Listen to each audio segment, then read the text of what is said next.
Madero's whole revolutionary program, as history revealed it, was simply one of effective suffrage and no re-election. He was no revolutionary, but a good-hearted 19th-century liberal filled with the old optimism of the Juarista years, believing all would work out with time and moderation. He urged compromise and reconciliation between all parties, insisting over and over that all change must come through a legal process. To prove his own faith in compromise, he appointed a few Porfiristas to his cabinet along with Reyistas, and of course alienated his more ardent, reforming Democrats. He appointed commissions to study things. Francisco Madero might have made a passable president of an Anglo-Saxon nation or presided over a Western democracy in a placid era. In Mexico, he had to command a volatile, deteriorating situation that could only have been controlled with the strongest leadership. When it became more and more evident he could not or would not command it, despite his brother Gustavo's pleas, he allowed the press to run wild with irresponsibility. He lost prestige daily, both with his friends and foes. Zapata in Morelos grew exasperated with waiting. He issued his own pronunciamiento for land reform, the Plan of Ayala, drafted for him by a Cuautla schoolteacher. The plan demanded the distribution of enclosed hacienda lands to the peasants and instructed them to fight for the woods, waters, and fields that were theirs by right. Zapata strengthened his position with this pronouncement and weakened Madero's, both with the hacendado class and the poor. The Zapata movement should have served notice on the capital that true peace in Mexico was going to be hard to come by without some effort toward land reform. Zapata himself was becoming a new saint to the thousands of soft-spoken, small peons who had doffed their hats for centuries to their landlords, but who had now somehow formed effective armies and performed military prodigies. The federal soldiers more and more resorted to atrocities against the Morelos Indios, and the Zapata country endured a plague of burnings, reprisals, and mass executions on each side. In all fairness to Madero, however, Zapata still represented something no government of a modern state could accept, and since Madero insisted that Zapata quit fighting, the war went on.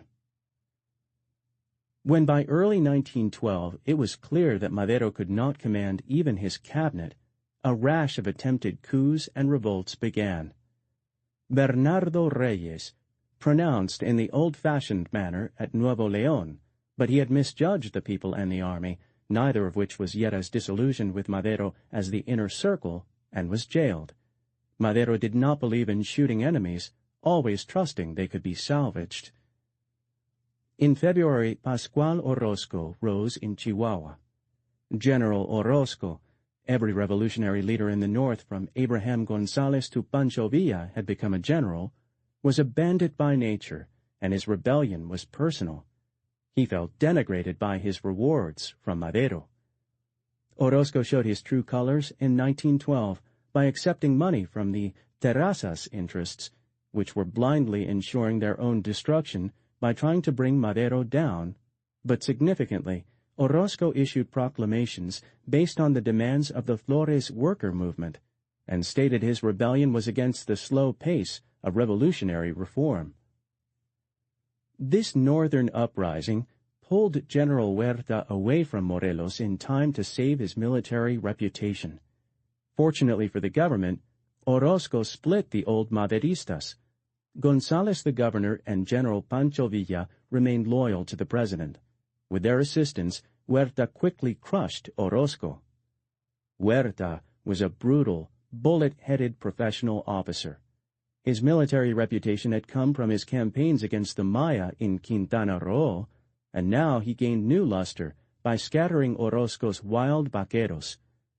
Huerta was, however, perhaps the ablest of all the Mexican professional soldiers in this era, but under a rough, somewhat impressive presence, he was drunken, immoral, and devoid of loyalty and honor. Huerta quickly quarreled with Villa in Chihuahua and intended to shoot him for insubordination. Madero, however, intervened and lodged Villa in the capital prison, which was rapidly filling with various dissident generals. Here a Zapatista general, taught Pancho Villa to read and write, and soon had him struggling through the old Spanish of Cervantes's Don Quixote, which may or may not have helped convince him that the world was mad. The triumphant military hero Huerta immediately fell from grace when it was discovered after the Chihuahua campaign that some 1 million pesos in military funds had unaccountably vanished. Madero dismissed him from the army, though he did not consign him to the general's jail at Mexico. Madero had survived a series of threats, including a hopeless effort by Porfirio Diaz's nephew Felix to pronounce at Veracruz. The challenges actually pointed up the precariousness of his regime. Madero failed to inspire respect or loyalty, except among the common folk of the North, and he was limited by his democratic, liberal ideas, which did not permit him to destroy his enemies or the enemies of constitutional government. Madero preferred moderate counsel. More and more, he came to rely on his brother Gustavo and certain relatives he installed in government. They were loyal, but they also unfortunately cut him off from reality and the dangerous national ferments.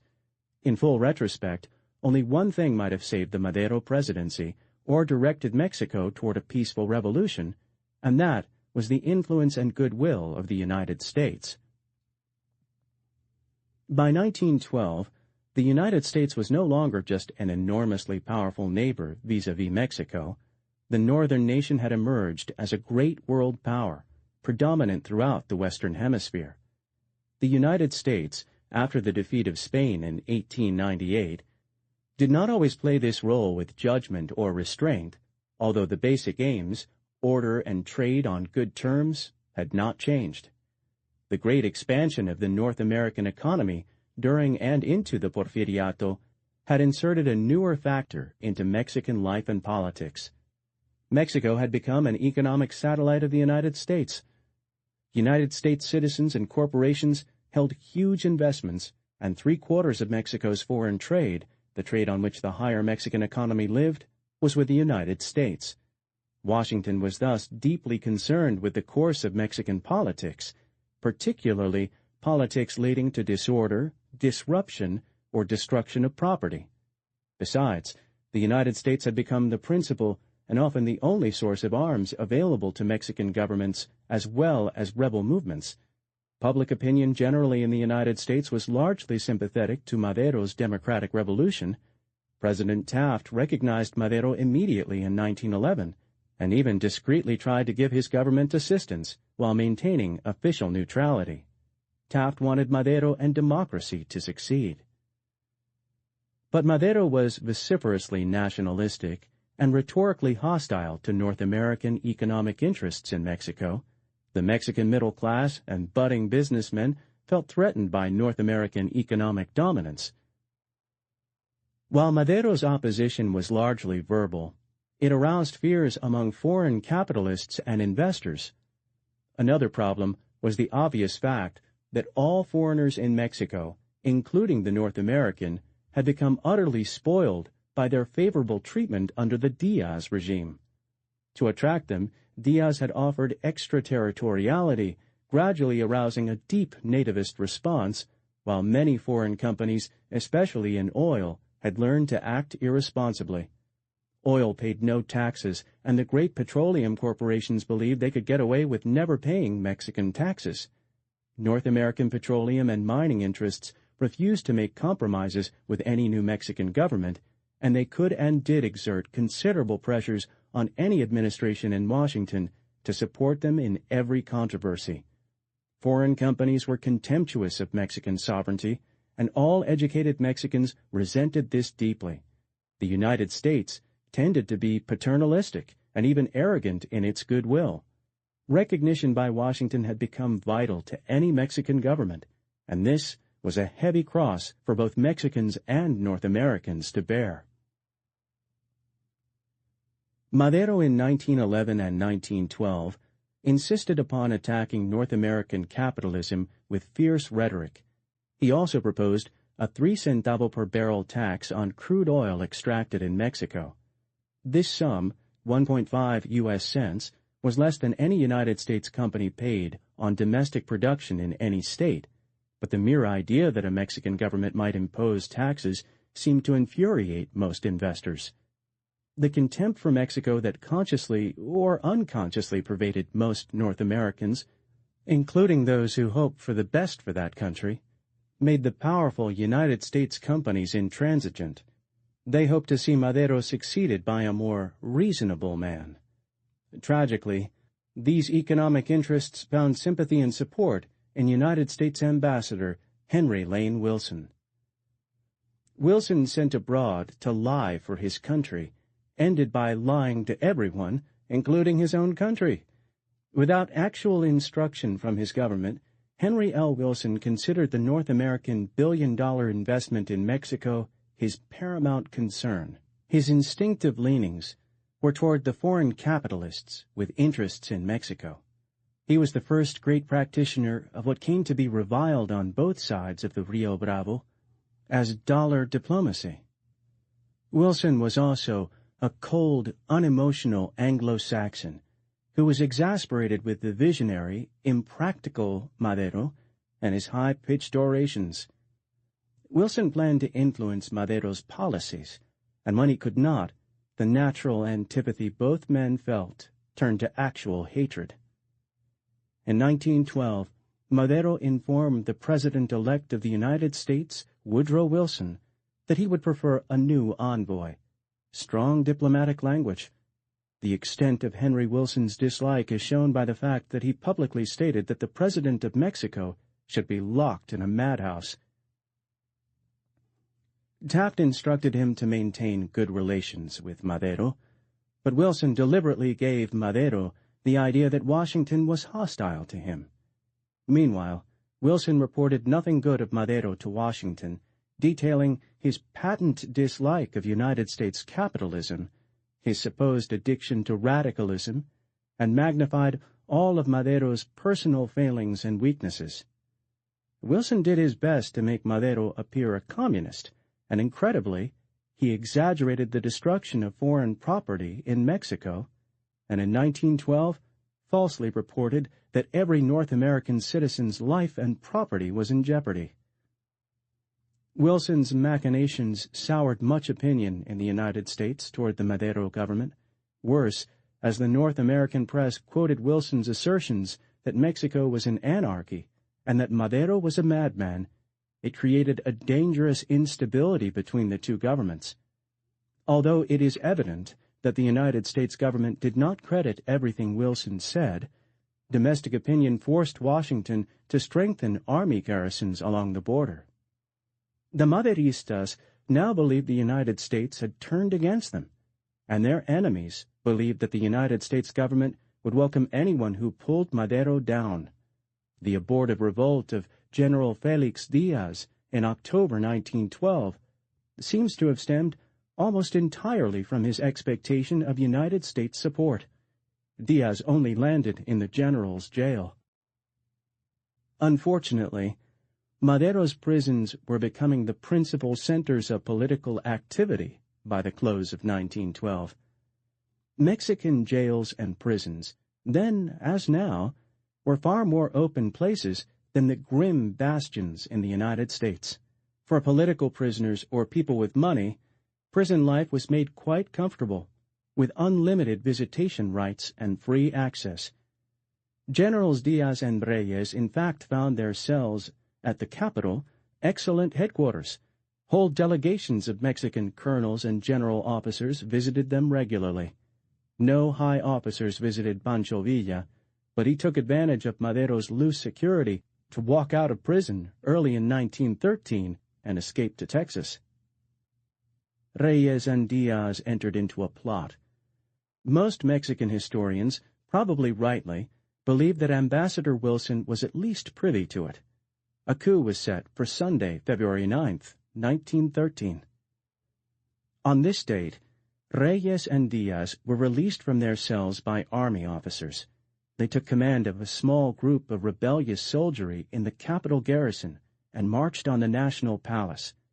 Here began the fortnight Mexicans call the tragic 10 days. Madero was alerted.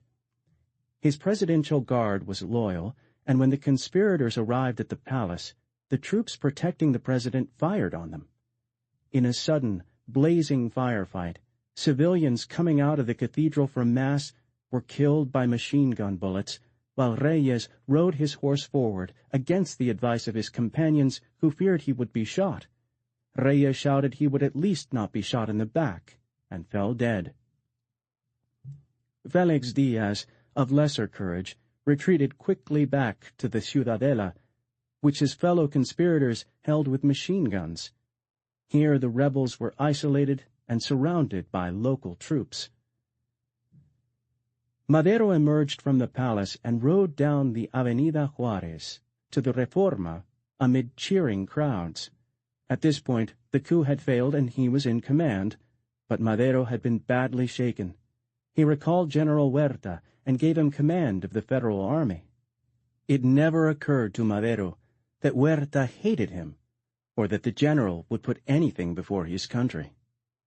In the state of armed emergency, Huerta pushed Madero out of the way, effectively taking over the army and government.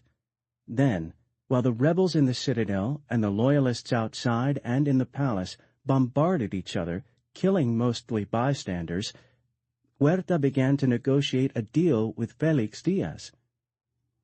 Huerta did order several attacks on the Ciudadela, which were bloodily repulsed, but he made no all-out effort, keeping in reserve large contingents of reinforcements which were pouring into the capital by rail. Huerta was merely keeping the emergency going until he could arrive at certain understandings with General Diaz, who had been prepared to surrender on demand. During the standoff, Ambassador Wilson suggested Madero resign, and when Madero angrily rejected this interference, arranged a truce between Diaz and Huerta, ostensibly so that civilians could be removed from the line of fire, but actually so that Diaz and Huerta could meet. The two quickly concluded a pact on February 17th, a cynical and unstable alliance of convenience by two men eager for power. Huerta agreed to assume control of the Mexican government, remove the Madero brothers, and hold the palace until an election might ratify General Diaz as president. Now, in the confused and murderous milieu of a capital under siege, where sandbagged machine guns guarded every corner, and gunshots resounded day and night, the tragedy ran its course. Huerta lured Gustavo Madero, who was stronger than his brother, out of the palace to a meeting in a restaurant. While Gustavo was thus delayed, Huerta's trusted officers burst into the palace and arrested Madero and his vice president, José María Pino Suárez. Once the president was in custody, a group of General Diaz's minions, drunk and dangerous, disarmed Gustavo Madero and rushed him off to the citadel. As soon as Victoriano Huerta knew both Maderos were in his power, he appeared on the balcony of the National Palace and announced that peace and order had been restored to Mexico. No one lifted a finger to aid the Maderos. When Huerta, however, refused to hand Francisco Madero over to the Diaz group, Diaz's officers tortured Gustavo savagely before shooting him in a drunken orgy. In a week, Mexico seemed to have regressed to barbarism comparable to the brutalities of the Praetorians. That same night, February 18th, Generals Huerta and Diaz met at a reception given by Ambassador Wilson in his embassy. Wilson announced the Diaz-Huerta Pact to the diplomatic corps and offered a toast. Long live General Diaz, the savior of Mexico. The horrible game continued. Huerta asked Francisco Madero and Pino Suárez to resign, offering them safe conduct to the coast. Madero refused, but he was then persuaded by the foreign minister Lascurain, whose role in these events was very ambiguous. The foreign minister offered to serve as provisional president and to withhold the resignations from Huerta until the two were safely at sea. It is said that Huerta swore an oath to Lascurain over the medallion of the Virgin of Guadalupe that, like most Mexicans, he wore around his neck, to respect Madero's and Pino Suárez's lives. At any rate, The foreign minister said as much to Madero, who finally turned over the resignations signed in secret. Within the hour, Lascuren gave them to Huerta. He appointed Huerta foreign minister and resigned himself, letting Huerta succeed constitutionally to the presidency. Madero was now in deadly danger. He failed to see it, telling a visitor that if he ever came to rule Mexico again, he would surely look for better men to serve him. Madero's family, after Gustavo's fate, were terrified of the callous Huerta. They approached Ambassador Wilson and begged him to throw his protection over the ex-president. Wilson coldly told Senora Madero that her husband's problems stemmed entirely from his refusal to listen to his own advice, and that it was impossible in any event for him to interfere in Mexican affairs. Then Wilson intimated to Huerta that the United States would approve any course of action he saw fit to take in the best interests of Mexico. There was one more act. The next evening, while Huerta attended a Washington's birthday gala at the embassy, 2 motor cars, manned by men in gray Rurales uniforms, pulled up at the National Palace. The Rurales came out with Madero and Pino Suarez and drove off. The president and vice president were not seen alive again. Their bullet-ridden bodies were found at the rear of the federal penitentiary. Huerta claimed that the 2 had been killed trying to escape, and when this announcement met total unbelief, he then blamed the whole affair on Diaz, who he drove from the government. He was now in full power in Mexico. This was the law of the gun, however, and in 1913 the world was not prepared for this new kind of 20th century politics. Most foreigners professed profound shock, and if the capital was silent, thousands of Mexicans were wild with rage. Huerta's murders were a classic case of the blunder transcending the crime. The murders of Madero and Pino Suarez destroyed any chance Huerta had of being recognized by the United States government or ruling legitimately in Mexico. The Taft administration flatly denied Ambassador Wilson's requests that Huerta be recognized. President-elect Woodrow Wilson was horrified and became determined to remove Huerta from office if it were in his power, and in fact several North American newspapers were savagely critical of Henry L. Wilson's hand in the whole affair. In Mexico, Huerta had made the tragic, well-meaning little Madero into that most beloved of Mexican saints, the blood-stained martyr hero. In death, Madero became the first hero of the revolution. Huerta's blunders were not at first apparent. The capital remained silent under martial law. The Mexican Congress, although elected with Madero and containing a Maderista majority, ratified Huerta without resistance. The one senator who spoke out was shot to death by Huerta's assassins. Huerta quickly showed his regime had a brutality and cynicism that Don Porfirio's had never possessed in its worst years. Drunk half the time, Huerta ran the country from a bar, surrounded by cronies and military appointees of the lowest sort. He dismissed all the Maderista and Reyista elements along with the Diaz faction. But in a real sense, Huerta's regime was a continuation of the Porfiriato. It showed what the Porfiriato had become at last. The army saluted him, the church blessed him, the elite congratulated him, and the foreign community praised him. The British government, thinking of its majority interest in the oil fields at Tampico, recognized him as a necessary evil. Huerta was called the restorer of Mexico. The capital was not the country. When Madero died, the hopes of millions died. Then the despair was drowned in rage, especially among the young, who for a generation had been living amid rising expectations. By 1913, Mexico was experiencing the phenomenon that was to be a feature of most underdeveloped nations in this century, an exploding population that created a high proportion of young people.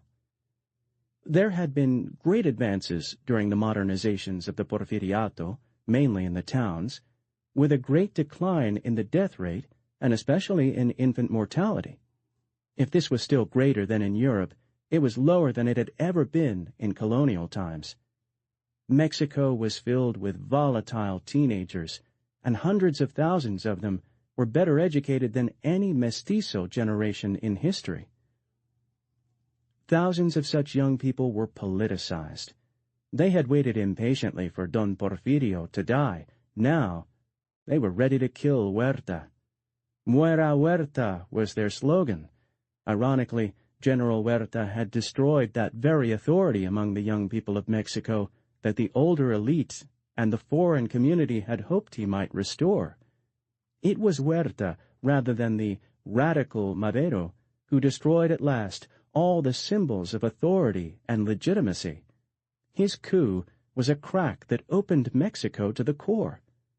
Through the crack, ancient class, ideological, and racial hatreds poured out unrestrained, proclaimed most stridently by the young.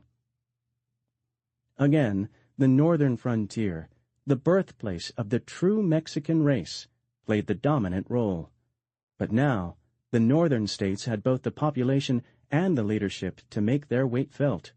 The North was Madero country, had always joined all liberal revolutions since 1810, and now would lead the revolution.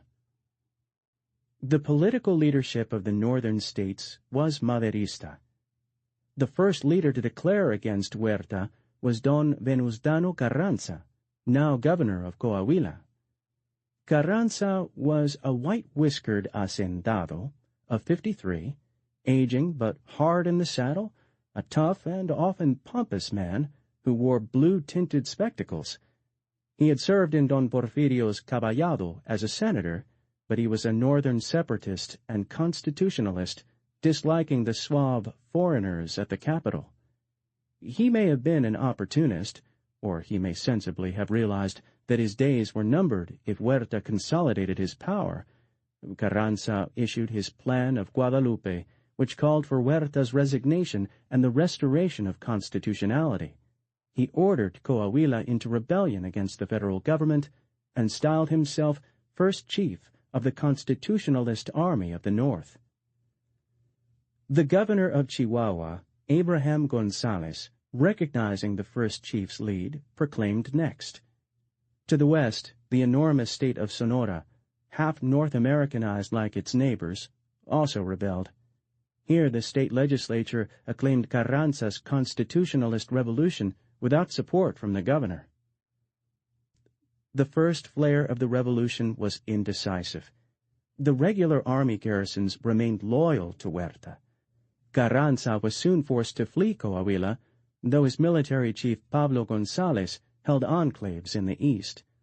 The Federalistas captured the governor of Chihuahua and executed him by hurling him under the wheels of a moving train. In Sonora, a handful of younger, effective leaders secured the border town of Nogales and formed a Sonoran constitutionalist army, which acknowledged Carranza's leadership and gave him a secure base. They included new names: Álvaro Obregón, ex-worker, ex-schoolteacher, a ranchero type with ancient roots in the frontier; Adolfo de la Huerta, and Plutarco Elías Calles, a man of obscure origins with enormous ability. Obregón was their paramount general, and Obregón was to become the best military leader produced in 4 centuries in Mexico. He started with a force of Yaquis, with bows and arrows. With his lieutenants, he raised, trained, and armed the most cohesive, responsive, and disciplined army of the Mexican Revolution. These leaders, like most of their rank and file, were men of the frontier, whose historic roots were Mexican rather than European or Amerindian. They surged to prominence as the end product of the long mestizo Mexicanization of the North. They had few of the outlooks and few of the conceits of the southern criollos. They lacked all sense of being Indian. Whether all European or almost all European in blood like Obregón, or descended from several races like Calles, they were muy mexicano, as men said of them. They were la raza, the Mexican race, of varying hues and backgrounds, but of one culture. They were to be the cutting edge of the Mexican Revolution. The Sonoran constitutionalists soon secured their state from Huertas Federalistas and formed the hard core of the revolution in the north. When the constitutionalists had created firm bases and were fighting in Sonora, Coahuila, Tamaulipas, and Nuevo León, hundreds of young Mexicans began to pour into the north from all parts of the republic to join the first chief and his generals. These teenage warriors, often led by commanders in their 20s, were inspired by more than a hatred of Huerta. They were consciously fighting for reform of the whole society. After the constitutionalists captured the city of Matamoros in Tamaulipas, the very young general Lucio Blanco distributed an estate belonging to Felix Diaz among its peons. When Jefe Primero Carranza remonstrated against Blanco, warning that if the revolution were to be directed against landowners, it would delay its triumph for years, another young general, Francisco J. Mujica, answered brashly that the young radicals were ready to fight 5 years or 10, whatever was required. Mujica, Blanco's elder, was 28. The younger revolutionaries made Carranza, whose aims for the revolution did not go beyond Madero's, reluctantly face the fact that the rank and file of the constitutionalist armies were fighting and dying for more than the mere demise of Huerta. He admitted as much in a speech at Hermosillo in Sonora by saying that, like it or not, once the armed struggle was over, there was going to be a social struggle to change everything. The Carrancistas, or constitutionalists, began to advance inexorably out of the high northwest, while they secured some gains in the northeast. Obregon's military genius and the skills of the lieutenants de la Huerta and Calles forged the best military force in Mexico, including the regulars. Obregon swept the Federalistas out of Sonora and marched into Sinaloa and Jalisco in a campaign aimed at the capital. His disciplined constitutionalist army was the main force of the revolution, yet somewhat ironically, the attention of most outsiders, especially North Americans, was seized by the explosion that re-erupted in Chihuahua. Here the peon born in 1880 as Doroteo Arango had at last found his métier in social revolution. Pancho Villa was one of those historic men who could never be seen unemotionally and who must inevitably pass into myth. In March 1913, Villa rode back across the Rio Bravo from Texas, calling for vengeance against the murderers of Madero and Abraham Gonzalez. What neither Madero nor Gonzalez had been able to do, he did superbly. He raised a people's army and a people's revolution out of the dregs of the northern population. Villa was wild and elemental, a man of undisciplined emotions rather than intellect, but also a leader of energy and valor, with that special machismo that appealed strongly to the northern Mexican race. He called on La Raza to rebel against Huerta, against ancient oppression, against the rich. He caught the imagination of the poor and dispossessed. Vaqueros deserted their haciendas to ride beside him. Miners came up out of their pits.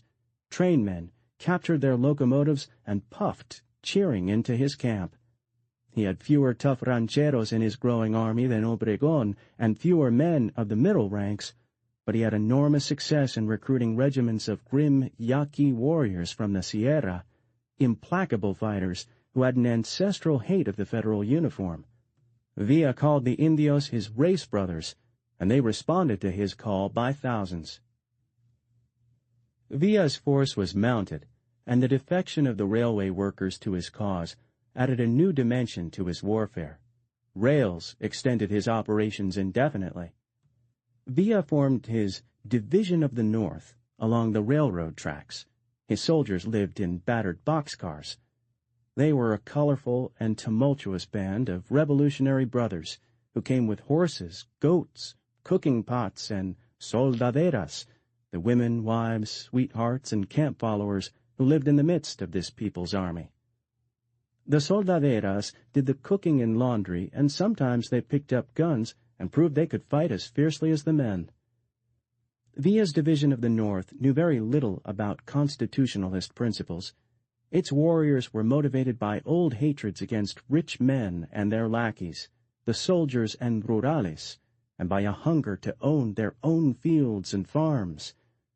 The songs of this army, whether the sad, haunting La Valentina, with its awareness of ever-present death, or the catchy La Cucaracha, a meaningless tune about the preambulations of a cockroach, had little, if any, socio-political content, although Pancho Villa made reformist proclamations and tried to assign revolutionary families portions of hacienda lands. His rationale and government were more nihilist than reformist. Villa's real pattern of social reform was to seize haciendas and drive off their livestock, which he sold in Texas to pay for arms and ammunition to expand his operations. Villa was the epitome of the Hispanic bandido en héroe, called forth by the social sores and eruptions of his times. The division of the North traveled along the tracks, capturing mining camps and towns, slaughtering federal garrisons wherever it went. The Huertista army was still ineffective against this kind of warfare, and the regulars no longer were safe, even in the cities. Villa drove a freight train filled with armed men into Ciudad Juarez in the night, surprising the garrison and seizing the important border city. The coup added immensely to his fame. Equally important, he looted 300,000 pesos from the whorehouses and gambling halls operated by the politicians, which brought him a great store of military hardware in Texas. With the fall of Juarez, Pancho Villa and his cockroach army began to steal the Mexican scene. Villa did possess definite genius for understanding the federales' weaknesses. He outfoxed and outfought the regulars at Tierra Blanca, here seizing a large store of Mausers, ammunition, and artillery pieces. Just as he had grasped the principle of using railroads in this vast country, Villa understood the importance of artillery, and he incorporated the field guns into his army. By the fall of 1913, Villa's explosion had paralyzed all Chihuahua and was threatening the borders of Coahuila and Durango.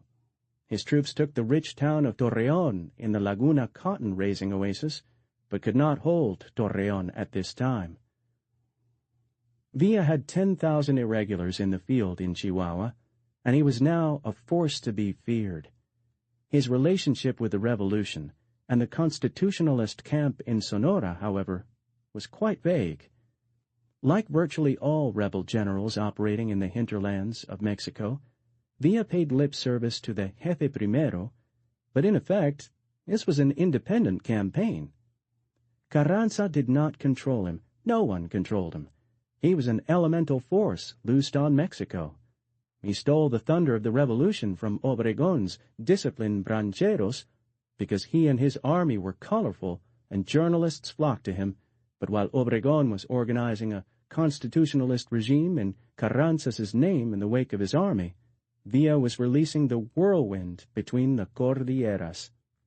The Villistas, leader and men, had no firm policies. As they poured over the countryside, they looted some haciendas and mines and towns, they ransomed others, and sometimes, virtually on a whim or Villa or one of his lieutenants, they spared them altogether. Villa might befriend even a rich hacendado of kindly reputation. On the other hand, his followers often massacred hapless peons in drunken orgies and carried off the wives and daughters of poor men for rape. The fact that there was no policy made the Villista depredations peculiarly terrible. No one knew what to expect from a Villista visit. It might be amicable, with courtesies exchanged.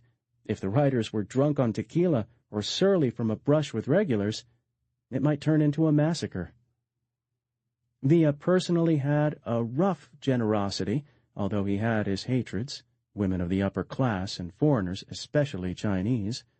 Villa usually murdered any Orientals he found working at North American-owned mines or cattle haciendas indiscriminately, and his rapes ran into the hundreds, and Pancho Villa himself was a paragon of virtue compared to some of his lieutenants. Rodolfo Fierro and Tomás Urbina, whom in the end was faithless even to his chief, were two of the vilest men who ever rode in Mexico. They shot helpless prisoners wantonly, and they practiced the incredible tortures Mexicans had learned from the desert Indios, staking men out at ant hills to be eaten alive. But Villa received a good press, especially from North American correspondents. The Villistas received virtually all their arms and ammunition, beyond what they took from the Federals, from agents in the United States. Villa did steal and sell beef from the ranching interests owned by the press magnate William Randolph Hearst, but otherwise in this period he was scrupulous not to injure North American lives or property. He robbed Mexican hacendados and politicos. He found a ready market for his loot in Texas, and the press made him into an Hispanic Robin Hood. There is no denying that there was more to Villa's insurgency than rape, robbery, and massacre. The fury of his soldiers and soldaderas stemmed from class and racial grievances that had built for generations. The order of the Porfiriato particularly had ridden roughshod over the small people of the north and the tribal Indios, enclosing and sequestering their lands, while the rurales and the hacendado politicos had systematically robbed them. Blood debts and insults that grated against the Hispanic soul were paid in full, and despite his acceptance of human beasts like Urbina and Fierro, Villa's magnetism and vague ideals drew decent revolutionaries to his camp from all parts of Mexico. These high-minded recruits staffed his headquarters, organized his supply lines, and trained his artillerymen. Many genuinely liberal Mexicans saw Villa as a passing phenomenon, a cruel but necessary leader whom in fact they preferred to the opportunistic Venustiano Carranza, who was obviously not committed to a genuine social revolution. If Villa could be unpredictable, he was uncomplicated and sincere in both his hatreds and his friendships. He attracted and held the loyalty of Felipe Angeles, a professional soldier born into one of the great landowning families. General Angeles, Mexico's premier artillerist, blasted Villa's path into the heart of Mexico with his efficient guns. Angeles, whom all contemporaries considered an inherently decent man, believed that Villa was necessary to bring a Mexican rebirth and to erase the evils of the past. By the first months of 1914, the North was in full-scale rebellion against Huerta. Villa was stalled but deadly outside Torreon. Pablo González owned the high northeast. Obregón was systematically mopping up the northwest along the Pacific. In the south, the stubborn Zapata still played his secondary but decisive role by holding down a federal army on the outskirts of the capital. Zapata, simplistic and direct, attracted few of the urban idealists or the militant workers, and he continued to be detested and feared by most city dwellers. Yet Zapata, from first to last, embodied the one thing that probably most motivated all the actual fighters in this revolution: the hunger of the rural poor for land and bread. Zapata desired neither titles, nor pesos, nor power. He was, perhaps, the purest revolutionary who ever lived. This gave him one kind of power, but robbed him of all effectiveness in the reality of Mexican politics. His services to the revolution in 1914 were two. He revealed the extent of the agrarian problem, and he fatally distracted General Huerta from the decisive campaigns in the north. However, in early 1914, the Huerta government had the allegiance of the regular army, which was improving, and the support of the power structures and the social elite. Holding the ports and major cities, he could import modern Mausers and machine guns that were superior to the miscellany of frontier weapons used by the armies of the north. Huerta's regime, unlike Diaz, was not rotting away from inertia in 1914, and a very large part of his downfall was played not by revolutionaries, but by the government of the United States. Woodrow Wilson had arrived in office with a deep distaste for Huerta, which developed into a determination to destroy the Mexican militarist. Wilson was the kind of president in the kind of age when such goals came naturally.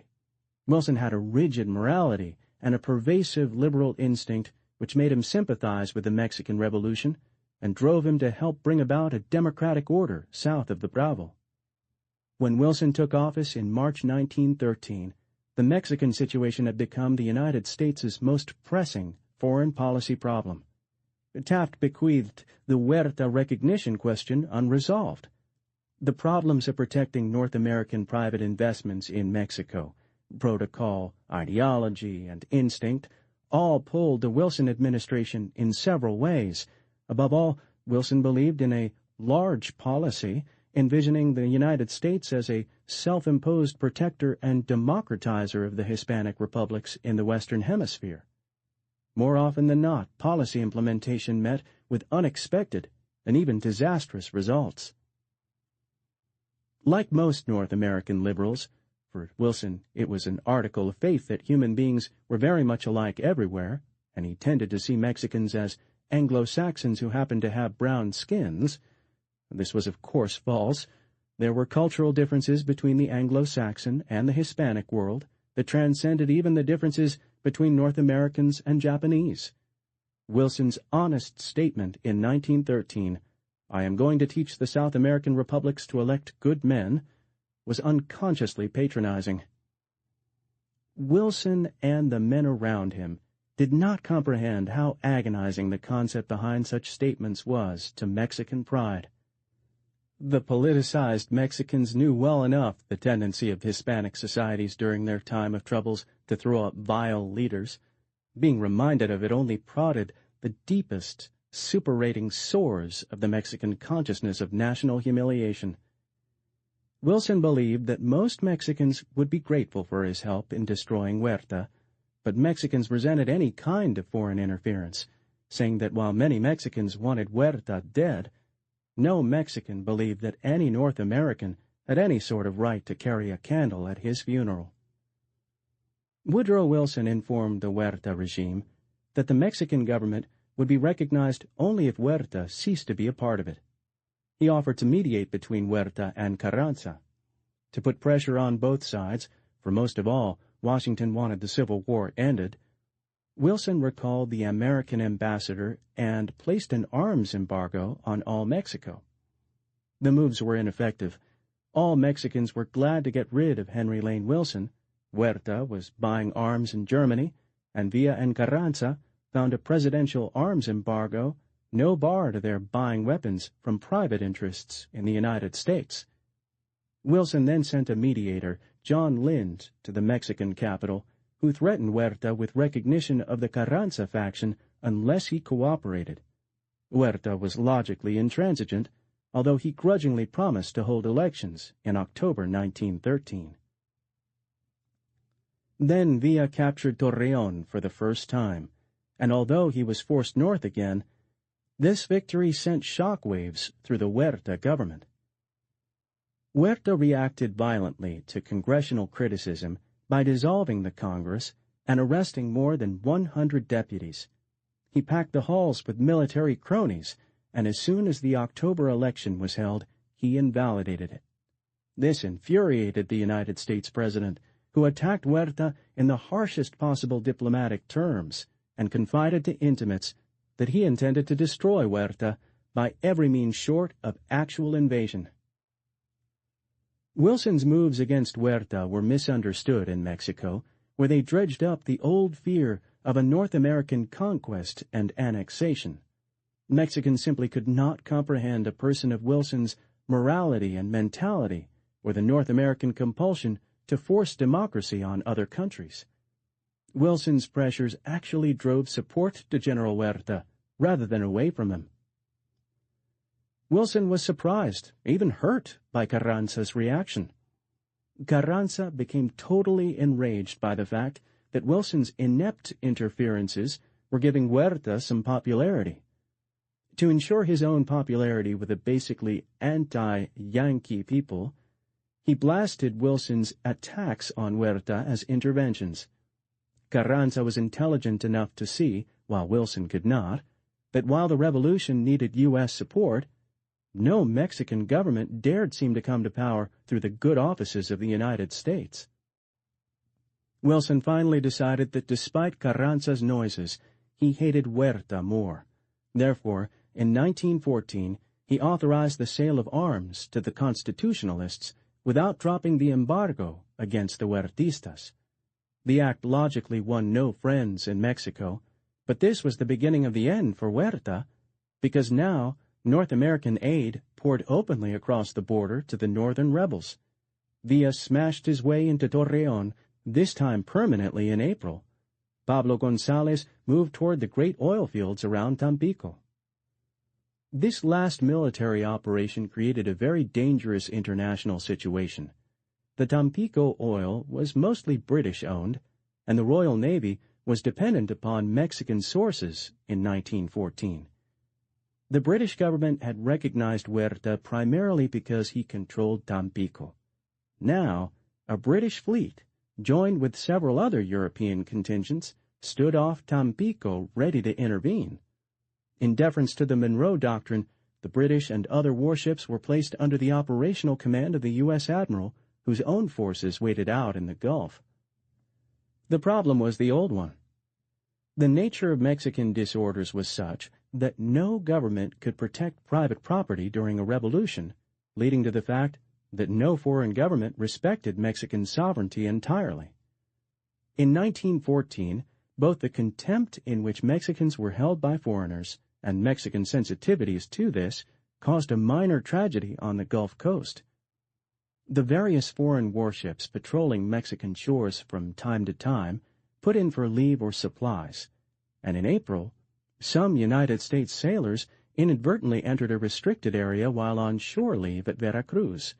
The local authorities arrested them, but afterward quickly released the sailors with apologies. The matter would normally have gone no further between nations with normal relations, but in the tension between Wilson and Huerta, the United States chose to make something of the incident. The North American Admiral Mayo insisted that a Mexican public apology include a ceremonial salute to the United States flag, the so-called desagravio a la bandera. This was the kind of ceremony that offered freely won hearts, but demanded by force caused wars. The evidence is that Wilson was trying to humiliate Huerta and destroy his regime, but not to start a war with Mexico, which of course the United States could have forced at any time in these years. When Huerta denied the desagravio or apology, Wilson concentrated the United States Atlantic Fleet off Veracruz, and Admiral Mayo was ordered to intercept arms shipments bound for Mexico. This order presented Mayo with a considerable problem.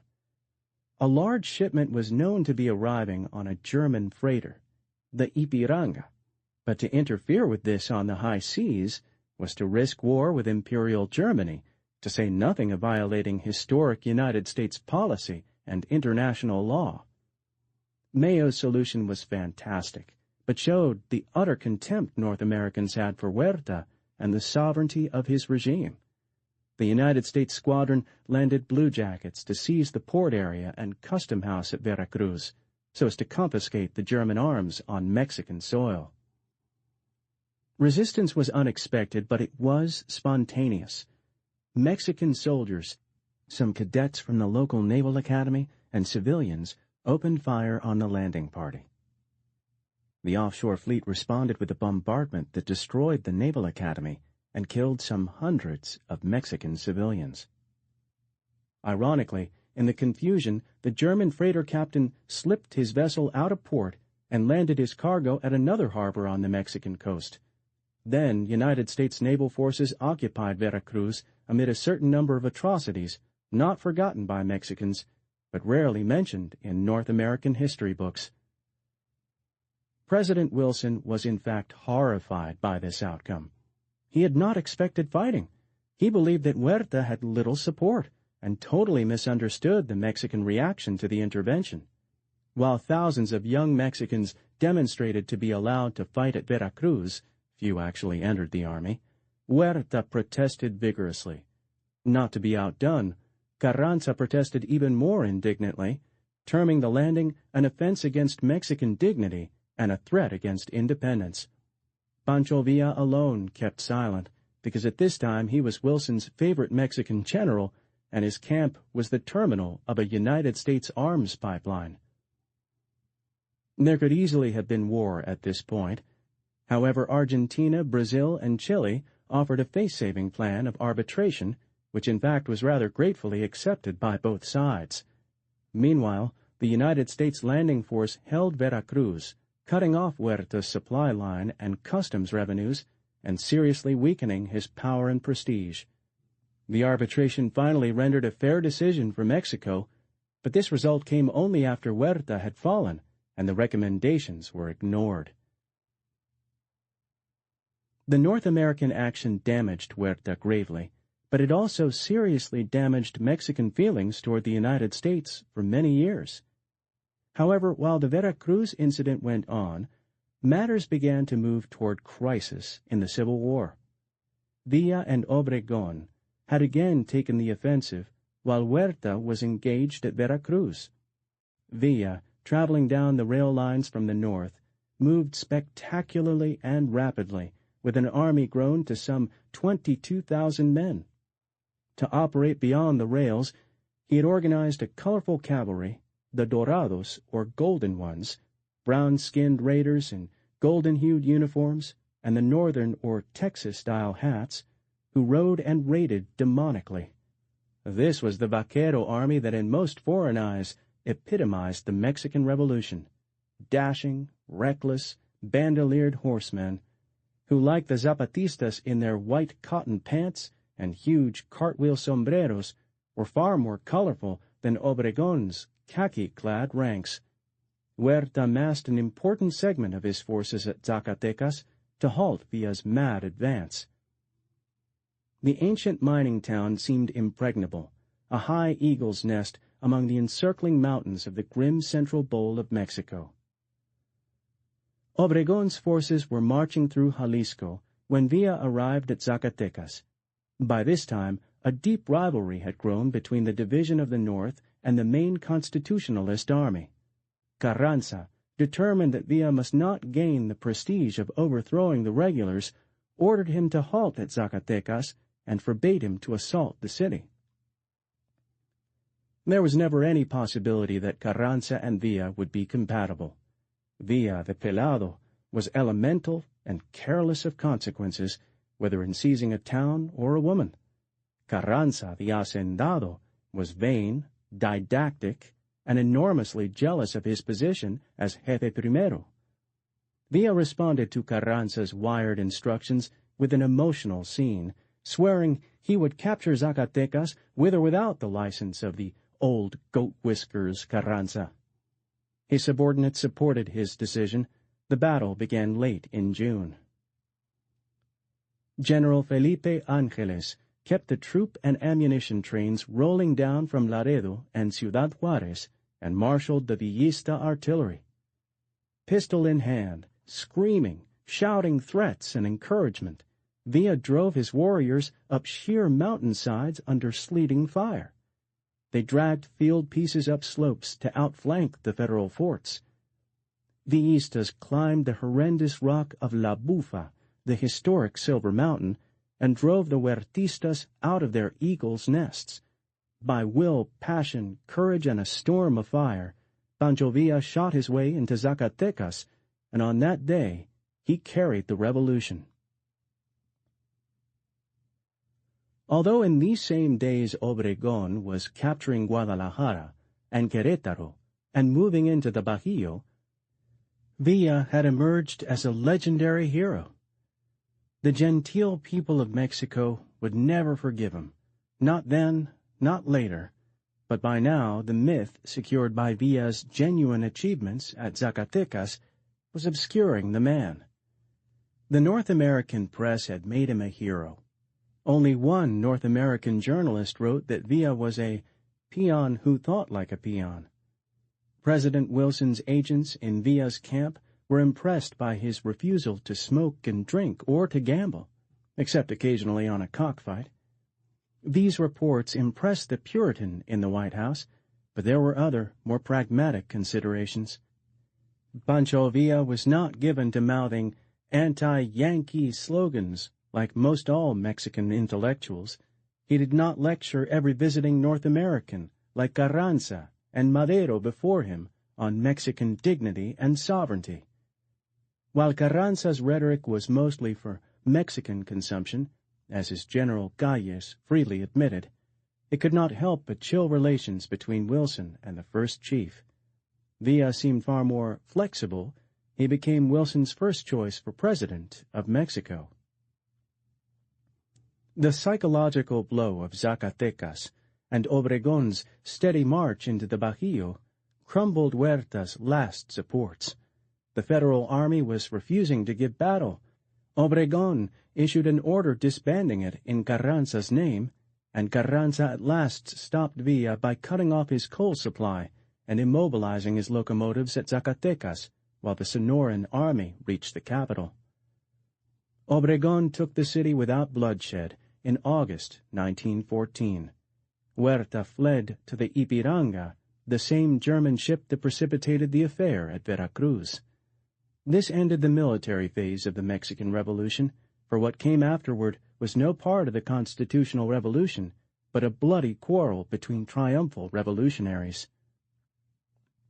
Villa was furious at what he considered a betrayal by Carranza, to cut him off from the power and the glory of having saved Mexico. Carranza and his generals were distrustful of Villa, whom they considered a wild man on horseback at the head of a dangerous force.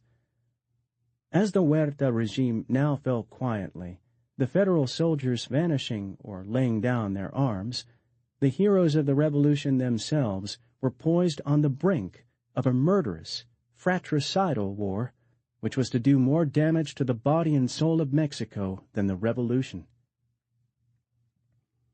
The three revolutionary forces, constitutionalists, Villistas, and Zapatistas, had fought in isolation from each other, and with only one common goal, the downfall of Huerta. In the victory, Villa was alienated and enraged. Zapata, from bitter experience, trusted no one in power at the capital. Carranza was pompous and determined not to let a real social revolution succeed. Obregon, who held the balance of power with his Sonoran army, was the only leader who could prevent a new explosion. Álvaro Obregón, a stocky, mustached, pragmatic, half-North Americanized frontiersman, sincerely wanted peace.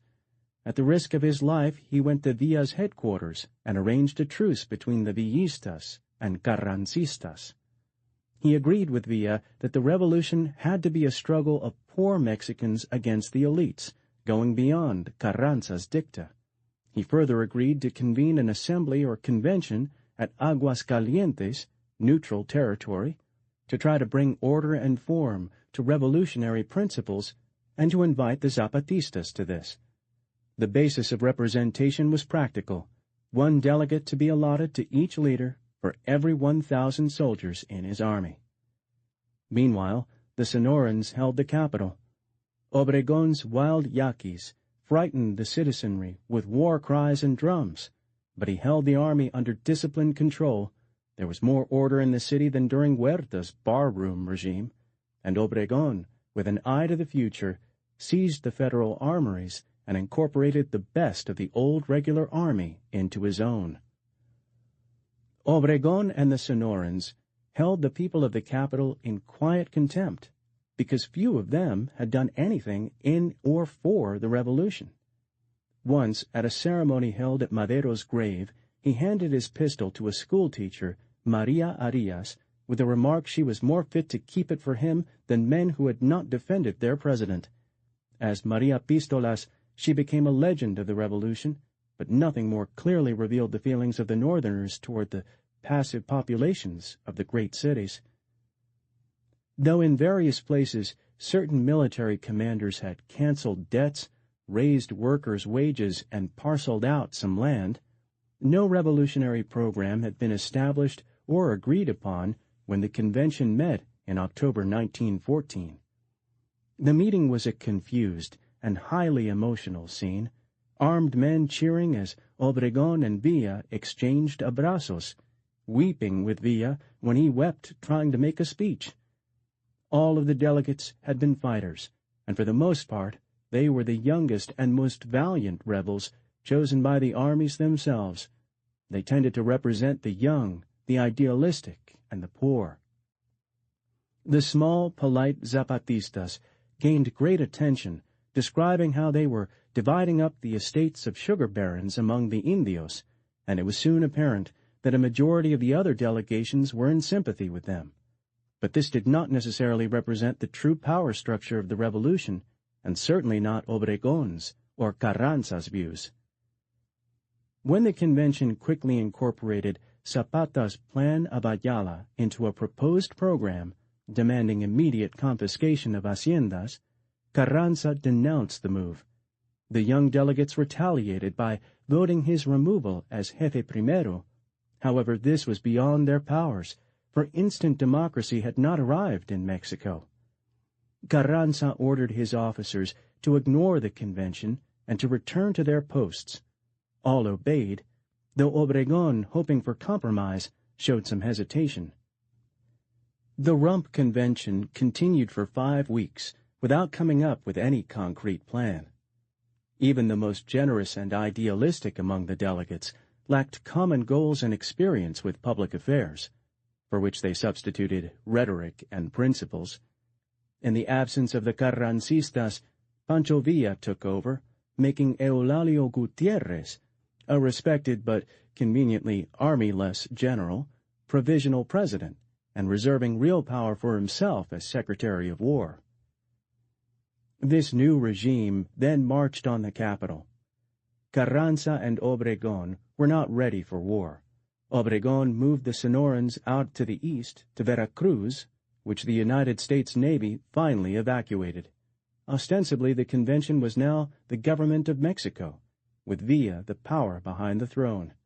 In fact, there were 3 governments in Mexico: Villa and his Dorados, Zapata in Morelos, and Carranza, who through Obregón controlled by far the most territory. The capital awaited Villa and Zapata in dread. For years, the capital had been informed of Zapatista depredations by the conservative press, and their ominous fires had been seen across the lava flow. But when the small, white-clad figures, wearing huge sombreros and carrying heavy rifles and cheap prints of the Virgin of Guadalupe, entered the city, they stole nothing and raped no one. In fact, lost in the great city, they soon went door to door begging for provisions, which infuriated the new workers' press. Anarchist writers denounced the stupidity of peasants with rifles on the shoulders begging favors of the bourgeoisie. The various urban labor movements had taken no organized part in the revolution. The urban workers tended to be supercilious toward the campesinos or peasantry in Mexico, and could find little common ground with the armed agrarians.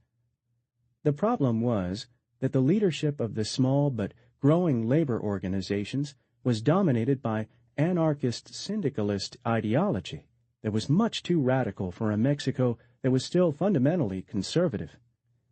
Carranza in 1914 denounced trade unionism as atheistic and hostile to the fatherland.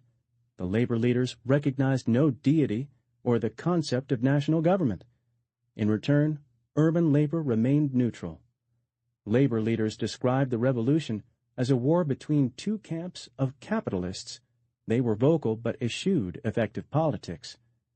When the convention and the armies of Villa and Zapata took over the capital, it was immediately apparent that the agrarians of both the North and South and the city proletariat lived in disparate cultures. The Villistas rolled into the capital on rails, men, women, and horses, packed in bullet-riddled boxcars, roaring their ranchero ballads and firing their weapons into the air. The wild northern cowboys liberated all the liquor they could find and chased women. Villa himself created an international incident by forcing his attentions on a Frenchwoman. The Villista army was much more dangerous to the citizenry than the Zapatistas. The gun-slung vaqueros answered any implied slur on the revolutionary uniform with a bullet. Villa, surly and unpredictable, had his firing squads exterminate suspected counter-revolutionaries, including Carrancista spies. The period came to be called the Day of the Peon. The lowest classes from the countryside controlled the capital with guns, while those of the elite and bourgeoisie, who had not fled, locked their doors and prayed and were forced to sell their belongings for food. The anarchy of December 1914 was the beginning of bloody, hungry times. The Day of the Peon paralyzed government and the economy. Militant workers took over the Jockey Club and issued manifestos while little work of any kind got done. Trains ran only when it pleased Pancho Villa. Food was scarce and money became worthless as the paper peso issued by the convention government drove gold and silver out of circulation. Both the former rich and the always poor suffered enormously in the total paralysis of life in the center of Mexico. Thousands of refugees, rich and poor, had already left the country. During the revolutionary years, 264,000 Mexicans emigrated to Texas, seeking work on ranches and farms, as servants, or as low-paid laborers in the towns. This was the beginning of an historic emigration that at last populated the regions above the Bravo with Hispanic people. Some 25,000 members of the elite gathered and lived in relative comfort in San Antonio alone. Wiser or luckier, they had gotten their money out of Mexico. Two things were soon obvious in this day of the conquest of the Peon. Although Villa and Zapata embraced at Xochimilco, which was then a muddy village south of the capital, their two armies did not mingle. It was also soon apparent that neither Villa nor Zapata had a program to reorganize Mexico. Zapata had no interest in the capital, or power, or government. He only wanted to assure some means of his people getting lands. He was pessimistic, because while he continually spoke of his peasants' love for the land, he feared the hacendados loved their estates too much to ever willingly give them up. Villa's rhetoric was characteristically expansive, bullying, and nihilistic in its way. With the help of God, the men of the South, and my 40,000 Mausers and 16 million cartridges, there will be a new day. But Villa could no more define his new day or bring it about than the purer Zapata. Pancho Villa held the real power in the capital. Psychologically unfit to organize a national government, he disregarded advice from the former bureaucracy, bankers and businessmen. He berated the middle class for sleeping on silken pillows, while his horny-handed dorados had died for the revolution. Villa soon drove most of the members of the revolutionary middle class out of government. Significantly, after a few weeks of this, the provisional president, General Gutierrez, escaped from the capital and begged for refuge with Carranza at Veracruz. Villa and Zapata had already made their contribution to the Mexican Revolution, one by dramatizing the need for land reform, the other by his smashing victory at Zacatecas, and had nothing more to offer Mexico. Armed mobs were bringing Mexican civilization to complete collapse. The pelados of the North and South and the urban workers found no solidarity despite their common grievances, and while the convention aroused expectations with its rhetoric, the inability of the armed peasantry to govern threw the initiative back to Carranza's moderate constitutionalists. Carranza had withdrawn the moderate and more conservative elements with him when he broke with the convention. The Carranza faction consisted of reformistas. Few were wild-eyed revolutionaries or nihilists. The events of 1914 and the obvious popular enthusiasm for the programs demanded by the radical convention, the destruction of latifundios, the return of public lands and waters to the indios, the establishment of agricultural schools, the expropriation of private property to feed the poor, the recognition of trade unions by the state and labor legislation, divorce laws, and the legalization of bastardy and restrictions on the operations of foreign capitalism finally convinced the conservative Democrats and moderates that the constitutionalist revolution had to incorporate social reform. The Villistas and Zapatistas could not form governments, but they kept the masses demonstrating in the streets and encouraged armed peasants to seize haciendas. Carranza was extremely reluctant to espouse class conflict, but he had to recognize the reformist and class struggle nature of the revolution even before he had marched beyond Sonora in 1913. Whether we like it or not, a social struggle will follow the armed struggle. Carranza was more an opportunist than an ideologue, however, and the actions of the convention in deposing him as first chief, and the fact that the peons were springing to arms all over Mexico, caused him, unlike Madero, to pay heed to those constitutionalists about him who insisted that he must take command of a genuine social revolution. Carranza's moderates wanted to prove that they were both revolutionaries and statesmen, and they pressured Carranza to co-opt the social revolution, first by proclaiming himself the true government of Mexico, secondly by issuing additions to his plan of Guadalupe, which had only demanded the destruction of the Huerta regime.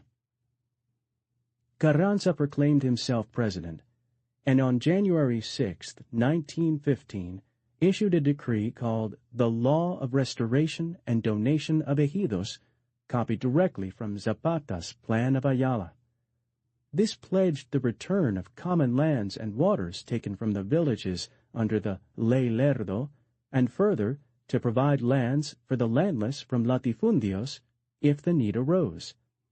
This far-reaching commitment, drawn up by Luis Cabrera and reluctantly signed by Carranza, was the first step toward the legal expropriations of haciendas, and it became the fundamental law every following president implemented to some degree. To attract the urban proletariat, Carranza also promised labor reforms and a new constitution. The constitutionalists, basically a moderate, middle-class, mestizo faction, had begun to co-opt the causes that roused so much of the population to arms.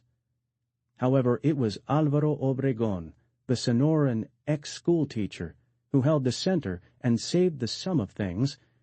General Obregón was intelligent, pragmatic, and moderate, and sympathetic to the aspirations of peasants and workers, though in no sense a radical reformer.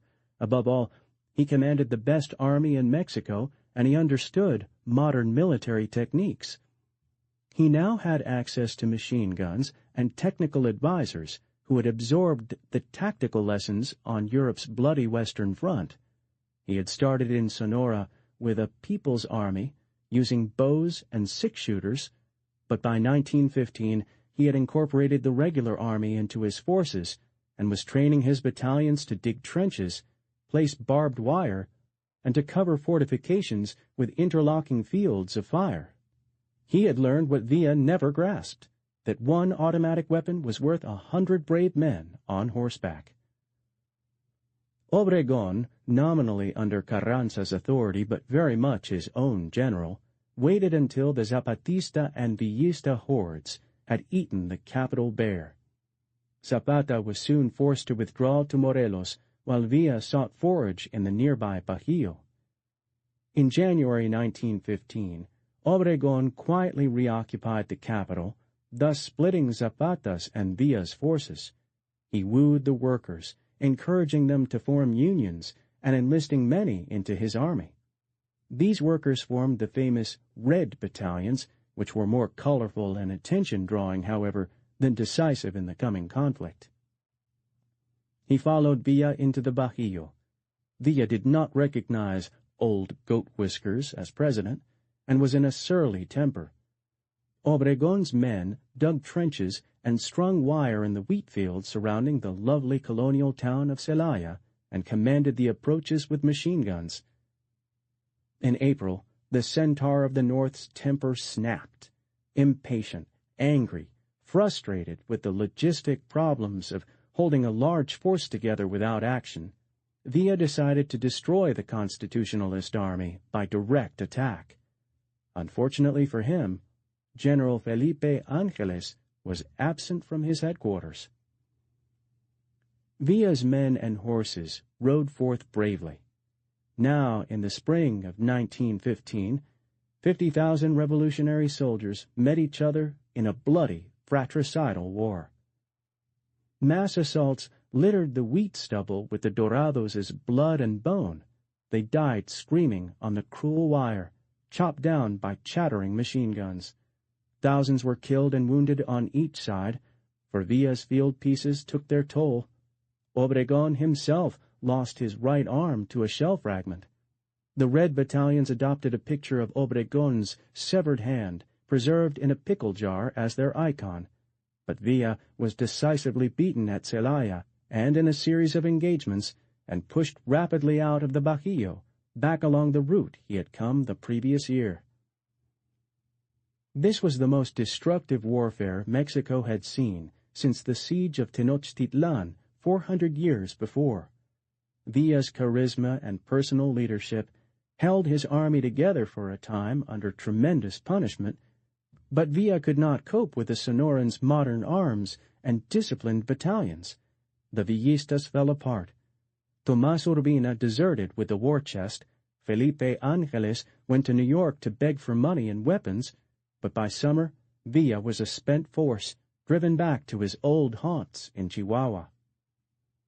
These were terrible times for Mexico and Mexicans.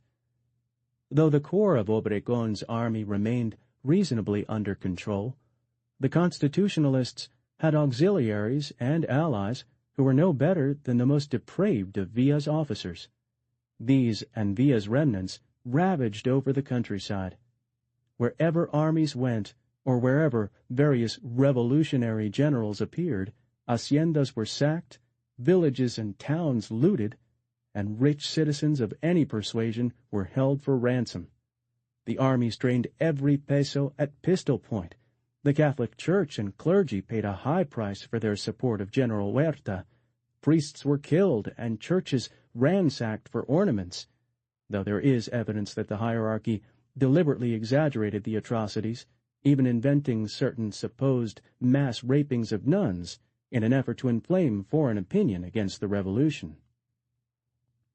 This was the poor, bleeding Mexico described by countless correspondents, a country torn by mindless struggles between emerging rival warlords for power. In the towns and cities, men went armed, and constitutionalist deputies carried pistols into the halls of Congress. Some authorities estimated the anarchy and warfare killed as many as 2 million Mexicans. Whatever the cause, the net population dropped by several hundred thousands between 1910 and 1920. The stubborn campesinos endured these calamities as only a Mexican peasantry could. The great institution of the extended family helped society to survive. The Mexican view of these times is perhaps the sanest. The death and destruction was evil, but also destroyed ancient evils as nothing else could have done. Even Villa served a purpose because he and every bandido general forced the constitutionalist moderates and conservatives to raise their promises to the people in order to win support, and from all the horror at last came significant reform. In 1914, North American policy primarily was concerned with protecting the investments of United States citizens in Mexico. The problem was that Villista territory contained North American-owned cattle ranches and mines, while Carrancista domains held oil fields and utilities. Washington thus favored neither side in the fratricidal war, wanting to restore order at any cost. Unfortunately for Woodrow Wilson's diplomacy, the United States retained little leverage or goodwill after the debacle at Veracruz. Wilson preferred Villa's flexibility to Carranza's polemics, but Villa lost the Civil War. Despite Wilson's personal distaste and exasperation with Carranza's poses, Washington was forced to recognize that Carranza was in control by October 1915. Wilson withdrew all support from the Villistas. Villa took this as betrayal and reacted murderously. Some observers explain all Villa's subsequent actions in terms of la venganza, the personal vengeance for injuries that was embedded in the rough codes of the northern frontier. Others claim that all the supposed atrocities attributed to Villa were inventions of Wilson, who was looking for an excuse to invade Mexico. Mexican history and North American actions had given Mexicans a certain excuse for paranoia, but there was more to Villa's plans than that. As one Hispanic-American observer wrote, the tragic fact was that sometimes interventions were deliberately provoked by the vileness of leaders who hoped to profit from the intervention. Villa was never the man to consider consequences when he was angry, but he believed he could accomplish certain things by turning against North Americans. One was surely revenge, but Villa also hoped to rally the nation behind himself in hatred against the gringos, and he figured that if he could provoke a reprisal, he might even engage Carranza in war with the United States. If the United States destroyed the Carranza regime, Villa believed he might again emerge on top. Villa cold-bloodedly declared open season on United States citizens, living or working in Mexico. In January 1916, Villistas murdered a number of men and looted scattered properties. Then in March, Villa, hoping to provoke a reprisal that would destroy Carranza in the process, led a raid on Columbus, New Mexico. People were killed and property destroyed. Wilson, running for re-election, was forced by popular opinion to take a hard line with the Mexican government over bandit depredations. Carranza, who had his own popular opinion to assuage, offered nothing substantial except a defense of Mexican sovereignty. Wilson requested that Carranza, since he obviously could not control Villa, permit the entry of a United States punitive expedition into Chihuahua. The concept was practical, and it was to the advantage of both governments to destroy Pancho Villa. But cooperation was virtually impossible in the inflamed atmosphere in Mexico. Fortunately, President Wilson refused to send troops into Mexico without Carranza's permission. And Carranza skillfully made Villa's scheme backfire in the end by finally admitting the North American troops, but with so many restrictions and such a show of protest that he convinced all Mexicans he was actually defending the nation against North American aggression. The restrictions made it impossible for General John J. Pershing, the expeditionary commander, to operate effectively against Villa, and Carranza's policy was so cynical that some of his own lieutenants, such as Calles, remarked on it, though Calles well noted its effectiveness and would remember this in time. The Carrancistas did little to catch Villa, but gained a great reputation as defenders of Mexican sovereignty. All this was a game that derived from a century of Mexican frustration and fear. Vis-a-vis the United States, Mexicans were no longer rational. It was a very dangerous game, because it raised tempers on both sides of the Rio Grande. Mexicans who despised Villa cheered when Villa eluded Pershing. North American opinion could not understand the lack of cooperation in running down a mad dog. After all, the Porfiriato had joined the United States in the destruction of the wild Amerindians. United States soldiers accidentally brushed with Carrancistas at Parral, killing 40 Mexican soldiers. Carranza demanded a United States withdrawal. When Wilson refused, constitutionalist officers in Chihuahua killed some of Pershing's troops and took others prisoners. Wilson mobilized the National Guard and sent a large force to the border. Had he wanted war, he could have had it, with the majority of the people supporting him, but Wilson preferred to avoid war, for by now, 1916, he believed the European situation far more compelling and dangerous for the United States than the tiff with Mexico. Wilson acted toughly, but calmly, giving Carranza time to realize that in the end, nothing but disaster could be milked from a Mexican-North American confrontation. Carranza freed the prisoners and agreed to refer the whole dispute to a mixed U.S.-Mexican commission, and he cooled the incessant propaganda that manipulated Mexican fears and hatreds. The Commission reached no agreement, but now Wilson decided to withdraw Pershing unilaterally. United States relations with Imperial Germany were deteriorating so rapidly that Wilson could not afford a continued Mexican adventure, and in January 1917, the last United States cavalry recrossed the border. Pershing had not caught or destroyed Pancho Villa, but indirectly he had carried out his mission. He had driven Villa into hiding while the Carrancistas had seized effective control of all Chihuahua.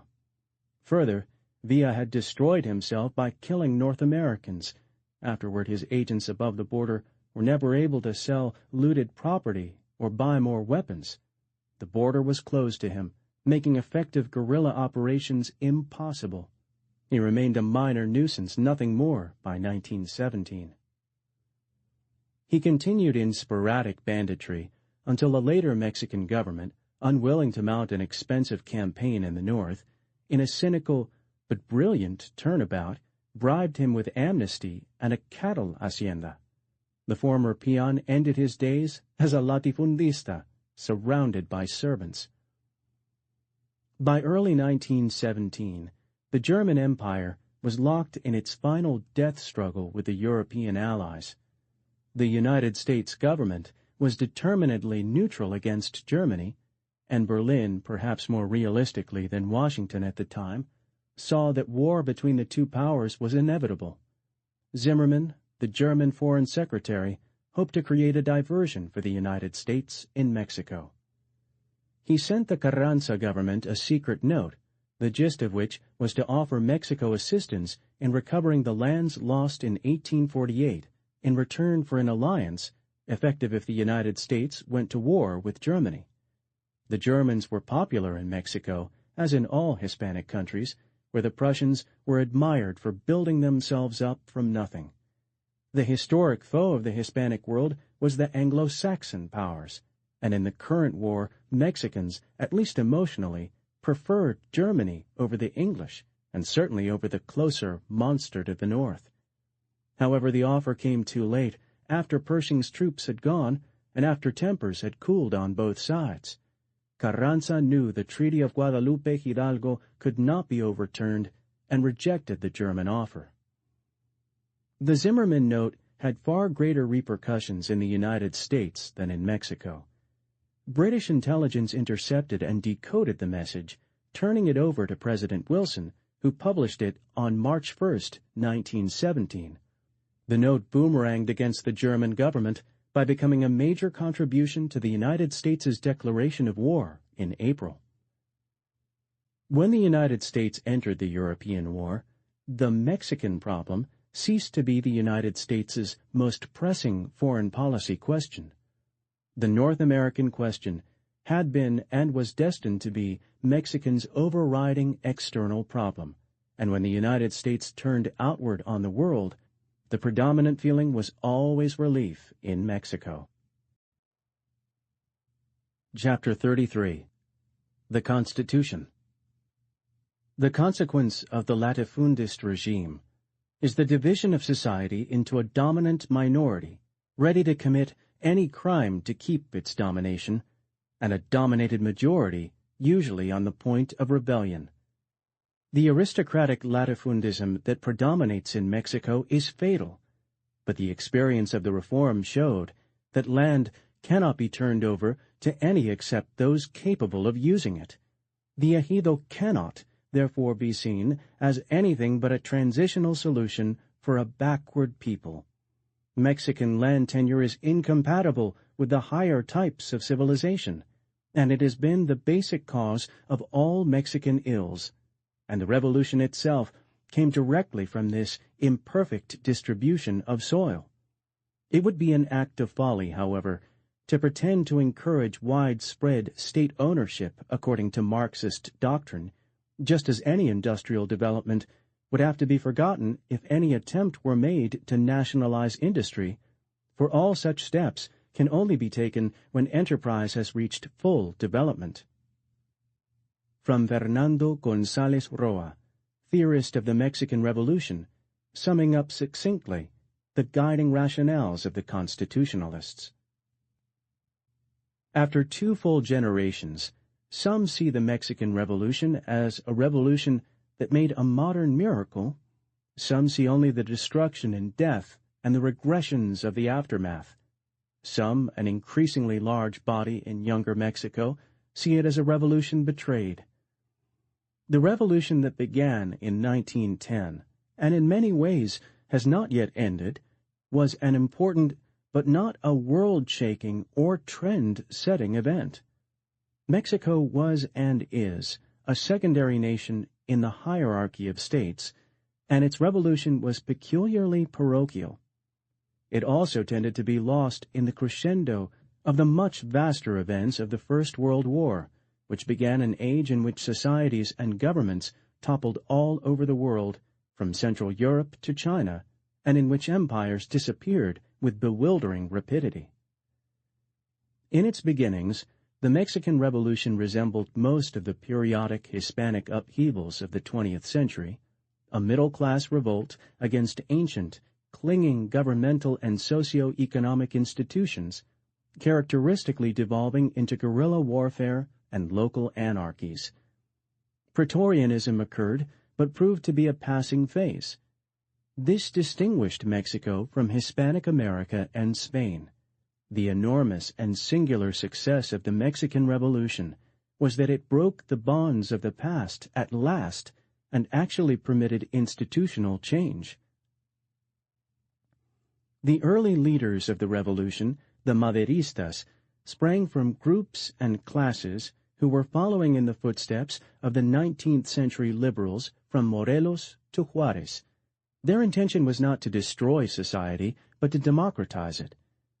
The democratization was, of course, synonymous with the emergence into power of the middle ranks, because the struggle for equality usually cannot be separated from a battle for predominance. The Mexican Revolution is almost always seen as a form of agrarian uprising, which is a distortion of fact. While it is true that most of the men whose blood sealed the victory fought at least in some sense for land, the mainstream leaders and most effective men of the revolution were neither peasants nor agrarian reformers. The middle-class elements in Mexico who ended the Porfiriato and destroyed the Huerta regime only gradually came to understand and represent the anguished aspirations of the dark, suppressed masses as they erupted in bloody anarchy. In the end, the revolution did not produce the kind of democracy the Maderistas had envisioned, but it created a new society which they found eminently satisfactory. Mexicans finally began to derive institutions and laws from their own experience and culture rather than importing ideals and inspirations wholesale from alien societies. If the Mexican Revolution has usually confused outsiders, this is probably because they insist upon defining it in foreign terms, from French liberalism to Marxism to Spanish syndicalism. All of these concepts played a part more rhetorical than actual. In the Mexican conventional perspective, the revolution was a culmination of the frustrated aspirations of Hidalgo, Morelos, and Benito Juarez, which admittedly were not yet wholly achieved even by the events of 1910 to 1920, and was and is a necessary phase of nation-building, part of a continuing Mexican search for national identity. The revolution was both an event and a continuing process based on a continuing ideal. This view is functional, and it is far from being wrong, though Mexicans tend to state it too neatly. Revolution thus came to mean something different in Mexico than in most other nations. The term became virtually synonymous with progress, while to outsiders the world still inspires visions of thundering, bandoliered dorados, chattering machine guns, murders and cuartelazos, and wholesale confiscations of property. To Mexicans, the revolution was something that quickly passed beyond all that into an institutionalized drive toward dynamism and socio-economic opportunity. The revolution created a new establishment, whose goals were not very different from the goals of the Porfiriato or from those of the continuista Lucas Alaman. The bloody phase of the revolution was necessary, judging from the failures in the same century in the Hispanic world from Spain to Argentina, because the horrors of 1913 to 1917 finally cut the decaying albatross of ancient institutions from around the necks of both continuistas and reformers. In any period of rapid development, some sectors prosper more than others under any system of society or government. Anthropologists, Mexican and foreign, have paid too much attention to a factor that at last was ceasing to be socially important, the Amerindian. And constitutionalists have continued to confuse the Constitution of 1917 with law and fact, when many of its provisions in effect expressed ideals. Most Mexicans, when asked about the condition of Mexican education, would instantly state that the Constitution required 6 years of primary education for all citizens, an ideal far from realized 60 years after the clause was written into fundamental law, and perhaps not realizable in an undeveloped nation with an exploding population. Historians, when their view is untrammeled by social, economic, and anthropological theories, have developed perhaps the most serene and logical viewpoint of all toward Mexico. The modern nation has proven that a land and people can endure an incredible amount of ruin, degradation, and suffering, and yet survive. Venustiano Carranza's name is inscribed in golden letters in the Mexican Chamber of Deputies as a hero of the Revolution, beside the names of other chieftains who were his mortal enemies. But Carranza's image is clouded with his opportunism, his vanities and pompousness, and his obvious reluctance to preside over the kind of Mexican revolution that evolved. Carranza's virtue did not lie in being heroic or with his ideals, two things beloved by Mexicans, but with the dominant influence of his constitutionalists on events. Carranza and his lieutenants held the revolutionary center. Their victory was a triumph of moderates, and it was the Carrancistas who eventually institutionalized the revolution. The first chief had won recognition as the head of government and state, but by 1916 he ruled over a smoking ruin. The Great World War had created high prices for Mexican raw materials, but the Mexican economy was too shattered to take advantage of conditions. The entire financial and banking structure had crumbled as the revolutionary presses poured out bales of worthless paper money. Production had ceased at mines and haciendas. Much of the managing class had fled. The foreign-owned companies were in little better shape. Oil, still pumped from around Tampico, paid no taxes, and it went abroad, doing the local economy little good. All production was down, real wages severely depressed, and a deep economic regression was taking hold in many of the sectors that had been prosperous earlier. Worst of all, Carranza was not fully in control of Mexico, politically or militarily. Villa and Zapata, though contained, were still at large in the north and south. More important, a score of lesser dissidents operated throughout the Mexican states, running a political gamut from the right-wing partisans of General Felix Diaz to local armed agrarian reformers who seized property and estates. And most important of all, Carranza had neither the personality nor authority to discipline and control the score of revolutionary captains who had come to power in the several states. These men, all ostensibly constitutionalists and Carrancistas, did what they pleased without heeding instructions from the capital. Out of the turmoil and agony of Mexico, the constitutionalists had become a sort of revolutionary mafia, a fragmented family that governed the country without any real cohesion or any overall policy.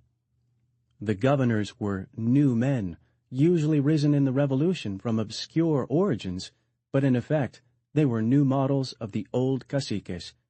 They were mostly citizens who had become generals in the civil wars. While most of them held revolutionary ideals, there was no real pattern. General Cándido Aguilar in Veracruz promulgated labor reforms such as the 9-hour day. General Salvador Alvarado in Yucatan sponsored agricultural workers' cooperatives and paid for social reforms out of the high prices received from abroad for henequen or sisal. Some governors distributed hacienda lands to peons, but still others protected the great estates from agrarian reformers. The governor in the Tampico oil region was in the pay of the oil companies and suppressed local labor movements, and too many local caciques were merely corrupt. Carranza lacked Benito Juárez's personal prestige and the younger Don Porfirio's skills at taming local bosses. There was nothing the federal apparatus which Carranza controlled could do immediately to reconstruct the country. By 1916, power had passed from the hands of the people, if it could be considered to have been theirs at the apogee of the Peon uprisings, into the hands of this evolutionary family. The fact disturbed the intellectuals around Carranza, especially Luis Cabrera, the Secretary of the Treasury, who was probably the most capable man in the federal government. Cabrera believed strongly that the revolution must be given form and unity, and that it must come under some kind of central direction if it were to succeed, and also if the constitutionalists were to retain power. He urged Carranza to convene a constituent assembly, which might formalize the revolution in a new Mexican constitution. Carranza convened a Congress at Querétaro in November 1916, and this act was to be his greatest contribution to the revolution. The delegates to the Convention of Querétaro seem to have been elected without any undue pressures from the first chief. They proved to be broadly representative of the revolutionary family, though no Zapatistas or Villistas were included, and members of the old Convention of Aguascalientes were not yet fully accepted into the new fold. The newer Constitution writers were very different men from the various clerics, criollos, and highly cultivated lawyers who had written earlier Mexican documents. The old dominant elite of Creole professionals, great landowners, and monopolistic businessmen had been discredited.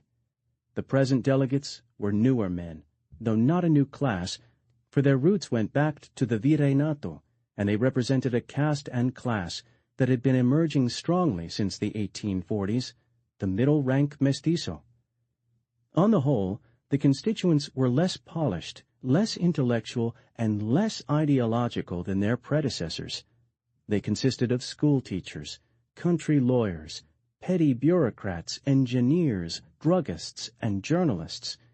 Many had risen from very humble origins to high rank in the constitutionalist armies, but as a whole they were very much an elite, especially in a country where 65% of the population were peones and 3/4 were illiterate. The triumphant faction of the revolution was not a purely popular party. It represented most clearly the minority of literate mestizos. Ironically, these men were products of the Porfiriato, whose greatest failure perhaps had been that it provided an energetic and opportunistic emerging class, too few bones. The Constitutionalists did not, however, represent a true middle class, though they are almost always mistakenly described by this term. They were not the independent professionals, merchants, manufacturers, rentiers, and prosperous farmers who composed the bourgeoisie of Western nations. They were instead that middle rank often confused with the middle class in Hispanic societies, men whose status came not from property, but from education or employment. Their ethos and outlook was not radical, except defined against Hispanic tradition, but it was far less bourgeois than bureaucratic. They were the sort of men who had staffed Hispanic bureaucracies since the days of Fernando and Isabel. For good or bad, they represented the active core that had held Hispanic government together for centuries. The viewpoints of such men were instinctively tutelary, In their way, they saw themselves as much guardians of the nation as the old custodians. For all their inherent elitism, they came from a class and caste that had always been denied equality and full opportunity, and they tended to be insecure. As a group, they had always been inherently aggressive and self-seeking. They had to be to survive. Their ethos is sometimes mistakenly called entrepreneurial. It actually was opportunistic, which in no sense could be a bad term in Mexico. Passive men died or were downtrodden. The Mexican mestizo, the truest Mexican of all, had not only survived but prevailed, though he could not help but carry enormous psychic problems forward with his victory. Out of their mestizo background, the constitutionalists did desire a more egalitarian society, but out of their Hispanic heritage, they could not help but worry about how to hold the sum of things together. They were not and could not be, in the Anglo-Saxon sense, libertarian. A spirit of tutelary regulation had been handed down to them with their whole civilization, stretching back to Rome. Thus, the new power structure emerging in revolutionary Mexico was both radical and at the same time essentially conservative. Both radicalism and conservatism had to be measured against purely Hispanic Mexican standards. The revolutionaries were hostile to latifundism, scientism, peonage, social injustice, dependence upon foreigners, clericalism, and dictatorship. Their hatred of a society in which a few thousand families owned all the arable land and a few hundred foreign companies exploited all the physical resources, and a Spanish-dominated church attempted to continue the ethos of the Middle Ages, could hardly be equated with Bolshevism, though of course it was by Mexican hacendados, foreign oil magnates, and high clerics who convinced no few outsiders. On the other hand, the revolutionaries were in no sense hostile to the concept of private property, government, or religion. They were essentially capitalist, believing only, and then often only theoretically, that there should be a balance between capital and labor. They had no intention of destroying private property, the state, the family, or religion. They wanted to make it possible to destroy the growths they saw as inherently evil and detrimental to the emergence of Mexico as a nation.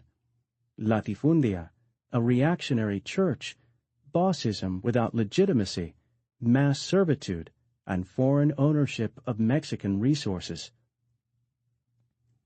Cabrera felt that only the disappearance of these evils and certain other reforms would allow Mexico to emerge as a more homogeneous country and to form a genuine Mexican nation, a mestizo nation, not a nation of backward Indios or a would-be white aristocracy. The revolution was not a full stop or a major turning point. It was a great breakthrough on a continuing road. The goal of independent Mexico had been expressed in the words of the Trigarantine Pact that all the inhabitants of New Spain, without any distinction between Europeans, Africans, or Indians, are citizens with the option of choosing any employment according to their merits and virtues. However, the various democratic and liberal principles expressed throughout the 19th century invariably broke against the reality of the colonial society, wherein giving the Indian the vote and the mestizo theoretical opportunity was largely meaningless. Only after the Porfiriato, for all its bad memory, had allowed a much larger mestizo middle rank to evolve, and the old structures had been cracked by popular revolt, could there be any marked progress toward nation-making. Cabrera, Molina Enriquez, and other centrist intellectuals of the Revolution saw the clear opportunity for the nation in the debris of the Revolution's smoke and blood. The emerging mestizo middle rank was more practical and less caught up in theory than their forebears.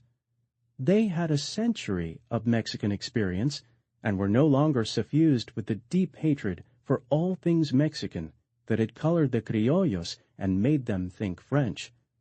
The 20th century Mexicans no longer suffered from the delusion that they had only to adopt the forms and notions of other nations in order to enjoy those nations' socio-economic success, it was extremely clear to them, for example, that alien institutions could not easily be applied, whether positivism, Marxism, or other non-indigenous doctrines, nor did the new intellectuals have enough education to think in English, French, or Russian.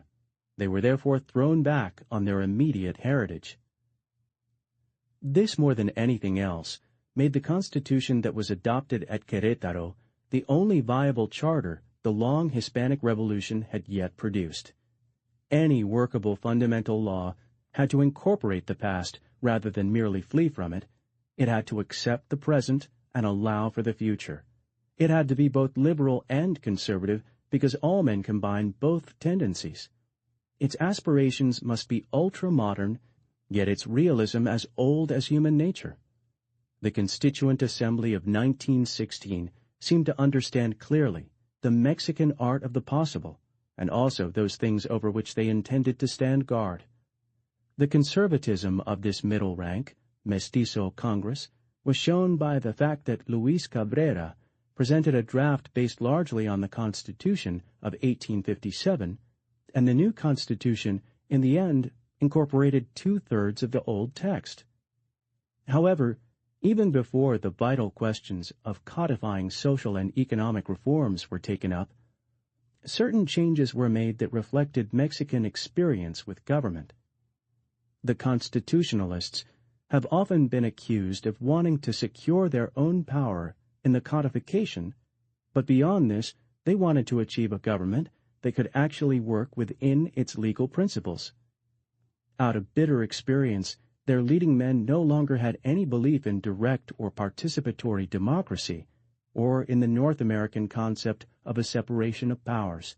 Neither had worked in a country in which the vast majority were not prepared for full citizenship. The idea of direct democracy was so attractive to the revolutionaries, however, that the constitutionalists did not dare attack it head-on.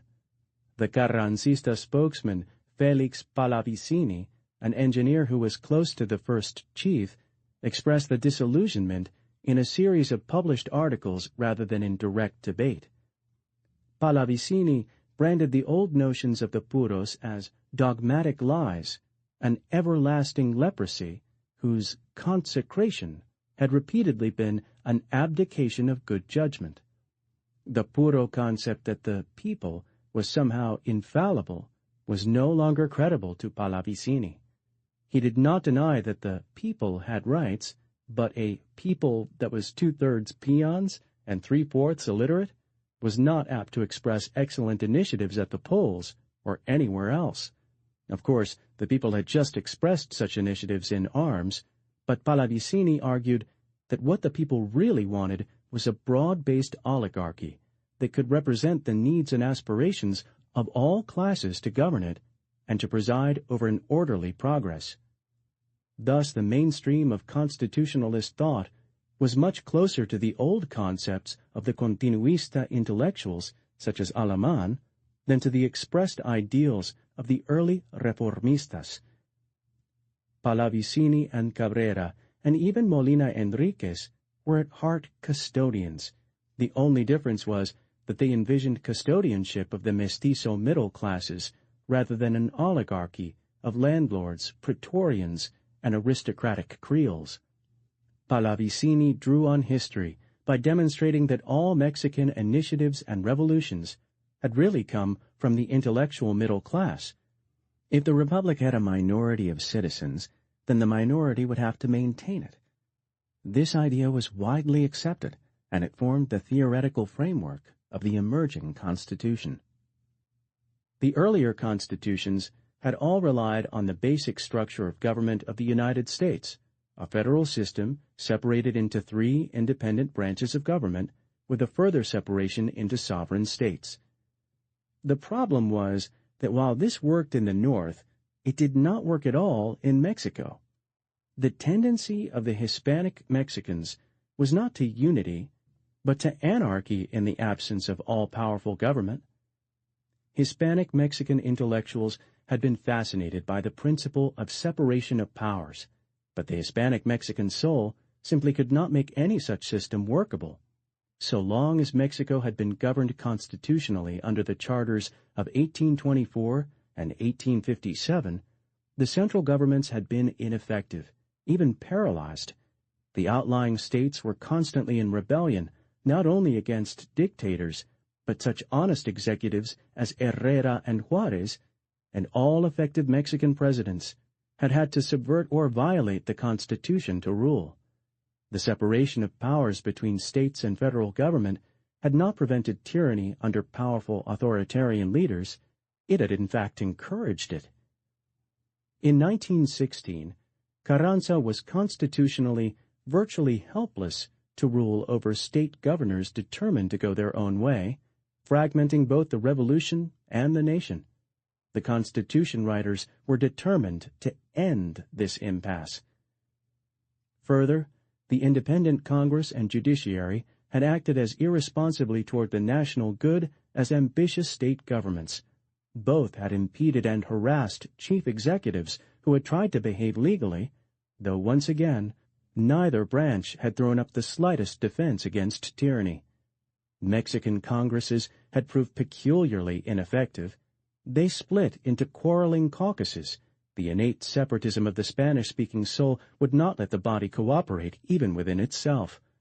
The Constitutionalists had no faith in independent Congresses, and they agreed that both the legislative and judicial branches must be made subservient to the Mexican executive.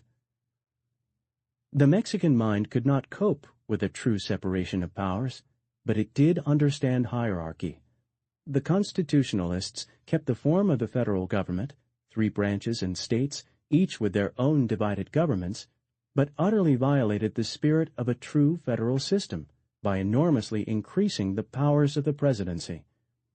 Under the form and spirit of what was evolved at Querétaro, the Mexican president became the chief hierarch of an imposing system who could enforce his will on the judiciary, the Congress, the state governments, and even the municipalities. The role of the Mexican Congress, the Senate, and the House of Deputies was reduced to one of ratification. The legislature was deprived both of initiative and veto. Whatever the emerging concept of government might be called, it was not and could not be called parliamentary democracy.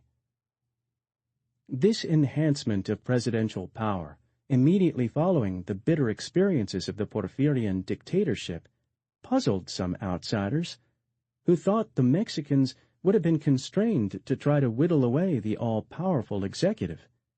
Mexicans saw things differently, then and later, because they had no faith in a Congress, a judicial branch, the several states, or constitutional prohibitions to limit a powerful president. Diaz had subverted the Constitution effectively, but he had had to fall back on intimidation and corruption. The dominant Mexican viewpoint was that a country as loosely knit and uniformed as Mexico required a very powerful hand at the helm who could operate legally. Thus, the lessons of the Porfiriato led them to codify a national caciquismo. They hoped to avoid the disasters of the Porfiriato by writing the principle of no re-election into the national fundamental law. The term of the president was fixed at 4 years, and neither he nor any other elected executive was permitted to stand for re-election. The Mexican constitutionalists had fallen back on fundamental forms and premises of their society and civilization. They did not restore the Porfiriato. They went deeper and restored the crown. The presidency under the Constitution was clothed in sovereignty and legitimacy. It became possible to complain against the ministries, laws, and acts of government, but never to attack the image or the person of the president. The North Americans had also given their presidency the powers of a constitutional king, but having a government of laws, they had not had to wrap his office and person in such legitimacy and sovereignty. What the Mexicans made in 1916 to 1917 was a recreation more in the spirit of Hispanic society and civilization than all the alien notions imported since the North American and French revolutions. Nothing was paradoxical if approached from the ideas, experiences, and aspirations of the men who made it. The greatest task and the greatest success of the Querétaro Convention was to stabilize government and give it legitimacy. Stabilization was impossible without an incorporation of the social reforms so many fought for in the Revolution, and they were included in 2 articles which had nothing whatever to do with the form of Mexican government, but which finally embodied the aspirations of a majority of the population. These were the famous Articles 27 and 123, and while it is not correct to define the entire Constitution of 1917 by them, they were fundamental to the kind of Mexico that emerged from Querétaro and the Revolution. The men who were establishing the constitutionalist custodianship were far from unified. Carranza, Cabrera, and Pallavicini represented a conservative wing or faction. Carranza still was unenthusiastic about land reform that in any way included confiscations, and he was positively antagonistic toward organized labor. A few months before the convention met, he had branded illegal a strike against the foreign-owned utility company in the capital, chiding the workers and asserting that their needs did not give them a right to infringe on the rights of other classes.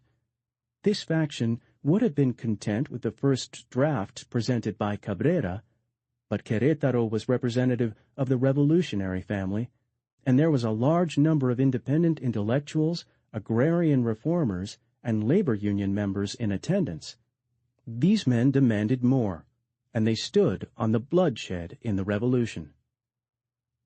A radical faction, generally influenced by Molina Enriquez, formed around General Francisco Mujica, who at 31 was still a firebrand.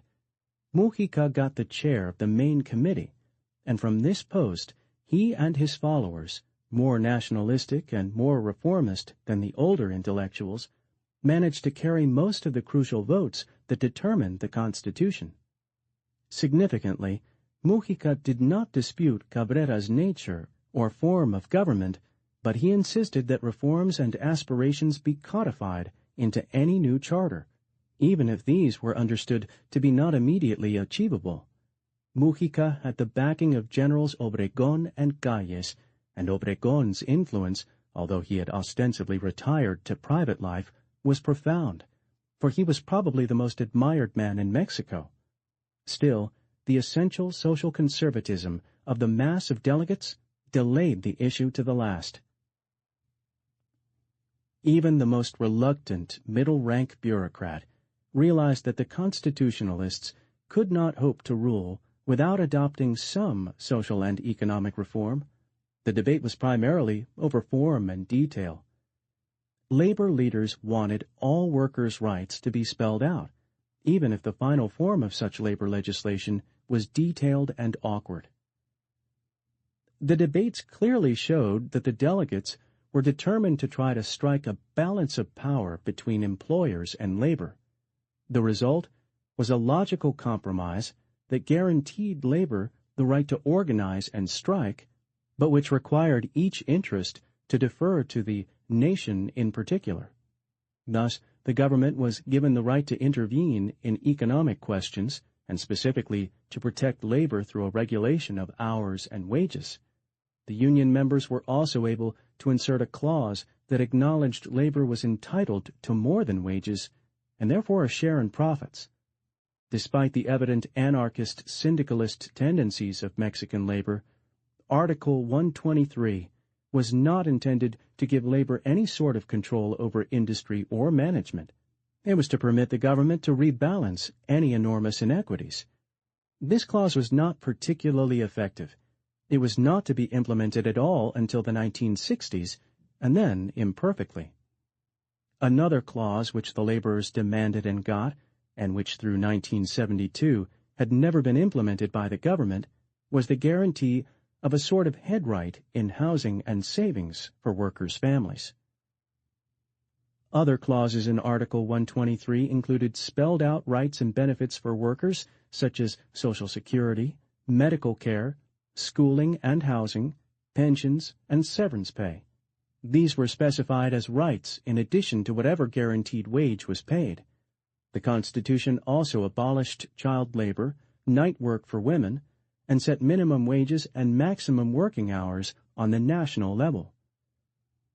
So much attention has been paid to these extraordinary clauses, radical in their time and context, that the thrust of Article 123 is often overlooked. It reserved the real power to the federal government. The government, that is, the presidency, held the right to compel compulsory arbitration in disputes and also to regulate all activities of labor unions. Thus, Mexican workers got far more than labor in most countries, but in another sense, far less. They did not escape bureaucratic custodianship, which inevitably would be articulated by the middle classes of society. By any standard of 1916 to 1917, or even much later, the labor legislation incorporated in the Querétaro Constitution was extremely progressive, actually an anomaly in an undeveloped country with a minuscule labor movement. Because of this very fact, very little of the legislation could realistically be implemented. These clauses of the Constitution were then and later very loosely applied. Such things as a ban on child labor in a society where most children were forced by economics to go to work at the age of 9 or 10 was totally unrealizable, and even the stated minimum wage could be and was widely ignored. But this pointed up two essential tenets of the Constitution. It gave government a big stick to reward or punish either capital or labor, depending upon the need and circumstance, and it codified aspirations which could always be implemented when and if they became feasible politically and economically. This codification of future hopes in detailed legislation, which men clearly knew could not be enforced, was peculiar to the Mexican Revolution. There is little evidence that it was done cynically, and the effect was in the long run excellent. It satisfied the Hispanic Mexican passion for detailed regulation. It gave the workers hope, even if deferred, and it allowed labor and capital to get on with nation-building. There was no realistic hope that everything spelled out in the Constitution in Article 123 could come to pass, even in several generations, in a society not yet emerged from hacienda feudalism. There was realistic hope that the legislation would spur progress, and the constitutionalists, above all, wanted to avoid the errors of the Porfirian positivists, who helped build a nation but failed to understand the sensitivities of the masses. Article 123 might be seen as a bonus won by Obregon's Red Battalions. Actually, these reforms did not co-opt the labor movement or bring it into responsive and responsible national activity, so much as certain clauses in Article 27, which was only passed in the last session at Querétaro. If the labor clauses were in some sense concessions to decent opinion, there was little question that the Constitution must embody land reform, and this required an examination of the entire matter of property rights.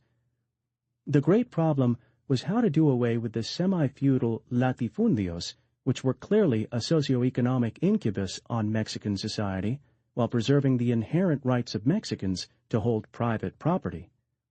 Here some principle had to be violated, either the rights of the 10,000 hacendados or the aspirations to property of the 3 million male peones.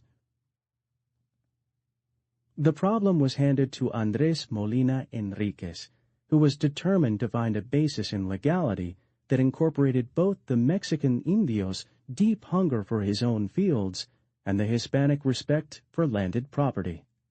Molina delved back deeply into his Hispanic heritage, finding his rationales in the laws and concepts of the Spanish virreinato.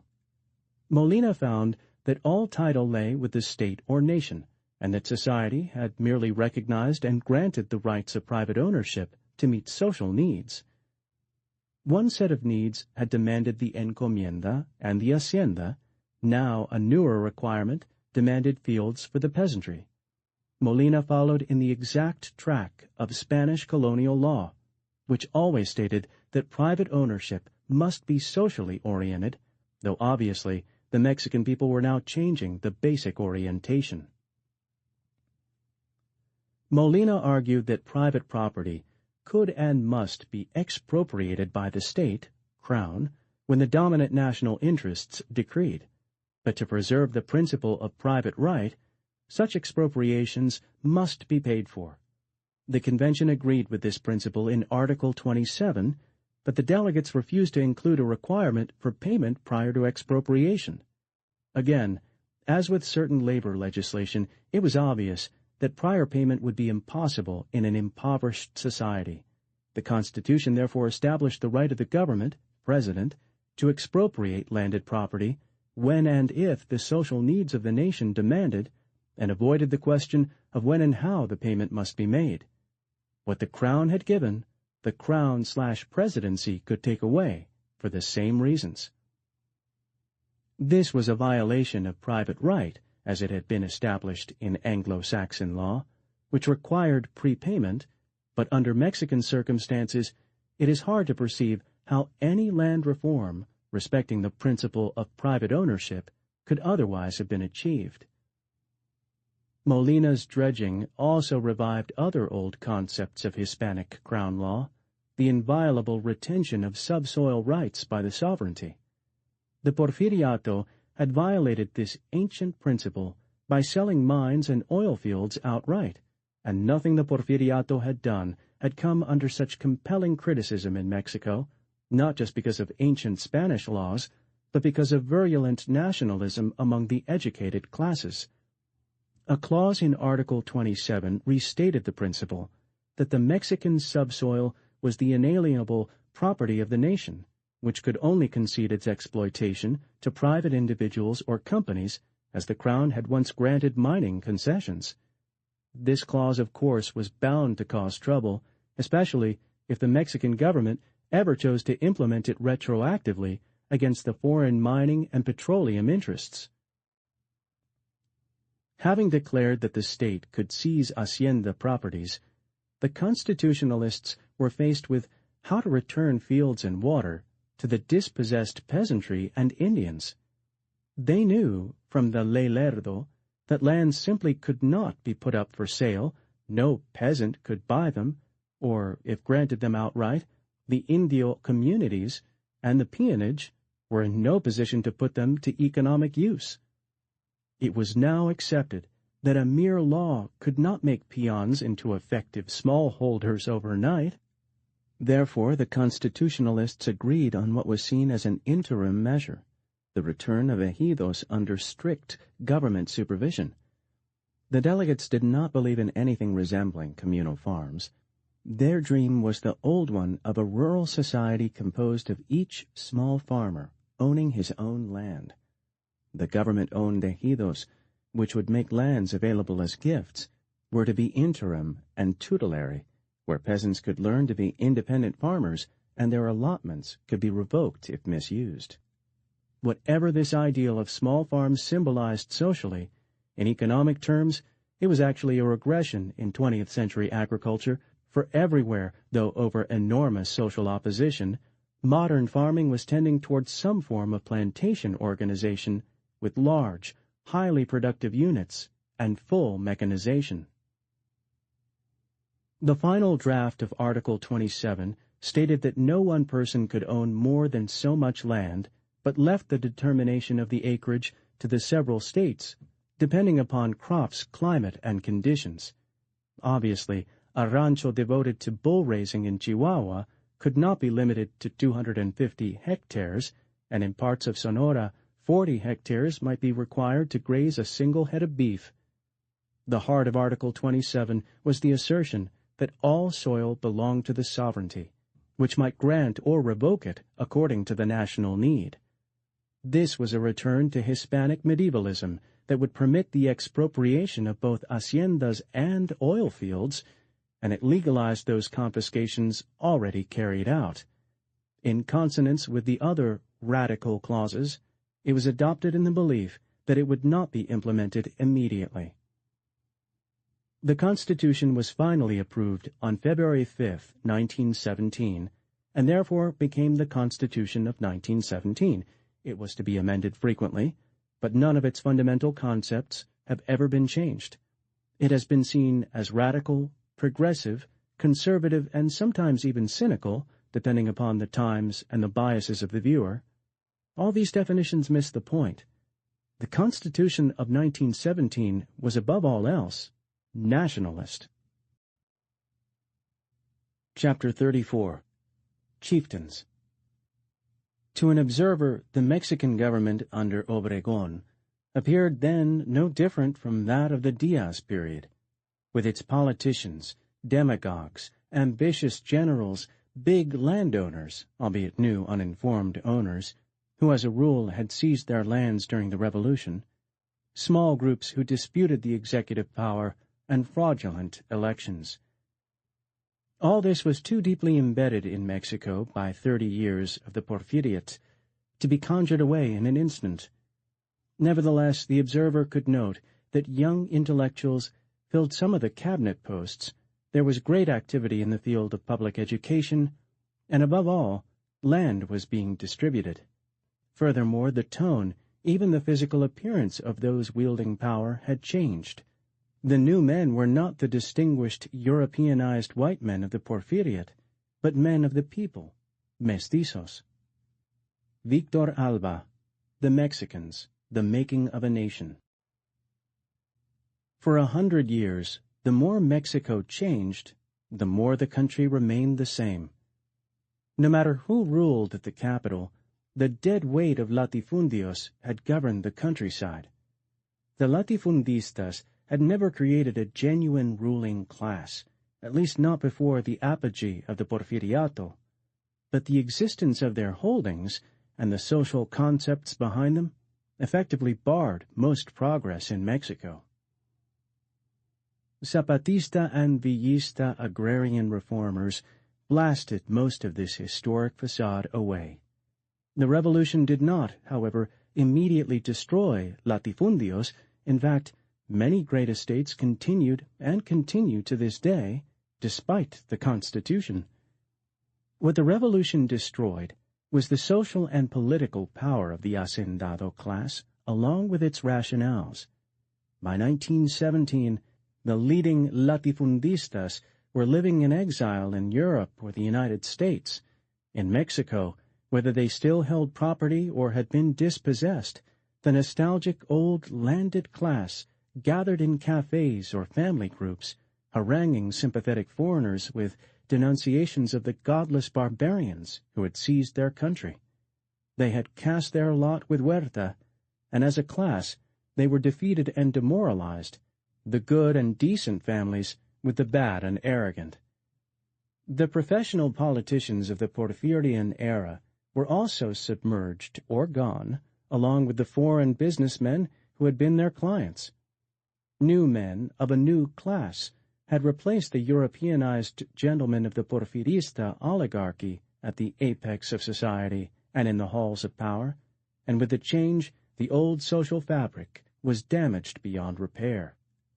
What was then and later confusing to outsiders, particularly those who did not know the country and only read the revolutionary rhetoric or studied the enacted laws, was that the life patterns of most Mexicans had not changed at all. Most rural peasants still lived in poverty. Few estates fell into disuse. The urban proletariat still worked for low wages under miserable conditions for domestic and foreign capitalists. What had changed was the texture rather than the patterns of life. Peons were no longer whipped and made to feel like dogs. Peonage was ended in the shops and factories. The caste system that had made most Mexicans strangers in their own land was gone. On the surface, life was very much the same, but as the old colonial elite vanished from public life and influence, something was lifted from the soul of Mexico. The caste system crumbled after 100 years of independence. The class system, however, remained, dividing the middle-rank professional sharply from the urban worker and the skilled laborer from the rural pelado. Too much could not be expected from any revolution. With the destruction of the upper class, the middle ranks were freed from social and psychic oppression, and these were willing to share some, but not all, of their new opportunities with the masses. The revolution confused many foreigners as to its true nature, and they remained confused by the class system because old prejudices among foreigners were too strong. Few, if any, recognized the emerging mestizo middle classes as an elite, measured against the former top ranks of society who had always siphoned off the would-be bourgeoisie into the upper class. The elitism of the mestizo middle ranks seemed pale. Measured against the bottom of Mexican society, this elitism showed through starkly. The class feeling of the middle ranks was strong, though its members felt insecure vis-à-vis the bourgeois world outside Mexico. They shared blood and mystic experience of the revolution with the masses, but beyond this, human nature imposed on them the rationales of all people who hold or have the opportunity to hold power. The revolutionary family believed it should rule Mexico. The family, a sprawling, amorphous alliance, had two main groups: the mestizo medical doctors, lawyers, engineers, and teachers, who were the intellectuals of the revolution, and the peasants, Amerindians, and workers who had risen to high rank in local armies or local regimes during the bloodshed. These groups were mixed, for some intellectuals had become generals and some indios intellectuals, and they worked together quite effectively. The first group had a genuine sense of class and social mission. The second was more opportunist, but respected the reformists' goals. They needed each other. The intellectuals had to have the generals' guns, and looked upon the self-aggrandizement as sometimes childlike greed of these upstarts tolerantly. The violent military caciques deferred to the intellectuals in the historic way of the Hispanic world. The result was a genuine social revolution that made incisive reforms amid radical rhetoric, while at the same time it permitted a horde of soldiers to seize cattle estancias and haciendas and grow very rich.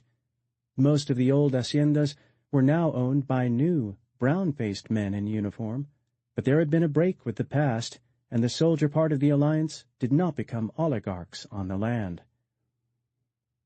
The broad spectrum of the revolutionary family gave it strength, and it was very much united by a common desire to hold power. Whatever shared mystique derived from the anti-Huerta days, both intellectuals and generals wished to make Mexico a viable nation under themselves, and therefore the new power structure was determined to make the Constitution it had written work. If the revolution faded, so would the men brought to power by it. Venustiano Carranza, by now an aging 19th-century liberal like Madero, fitted poorly into this new world.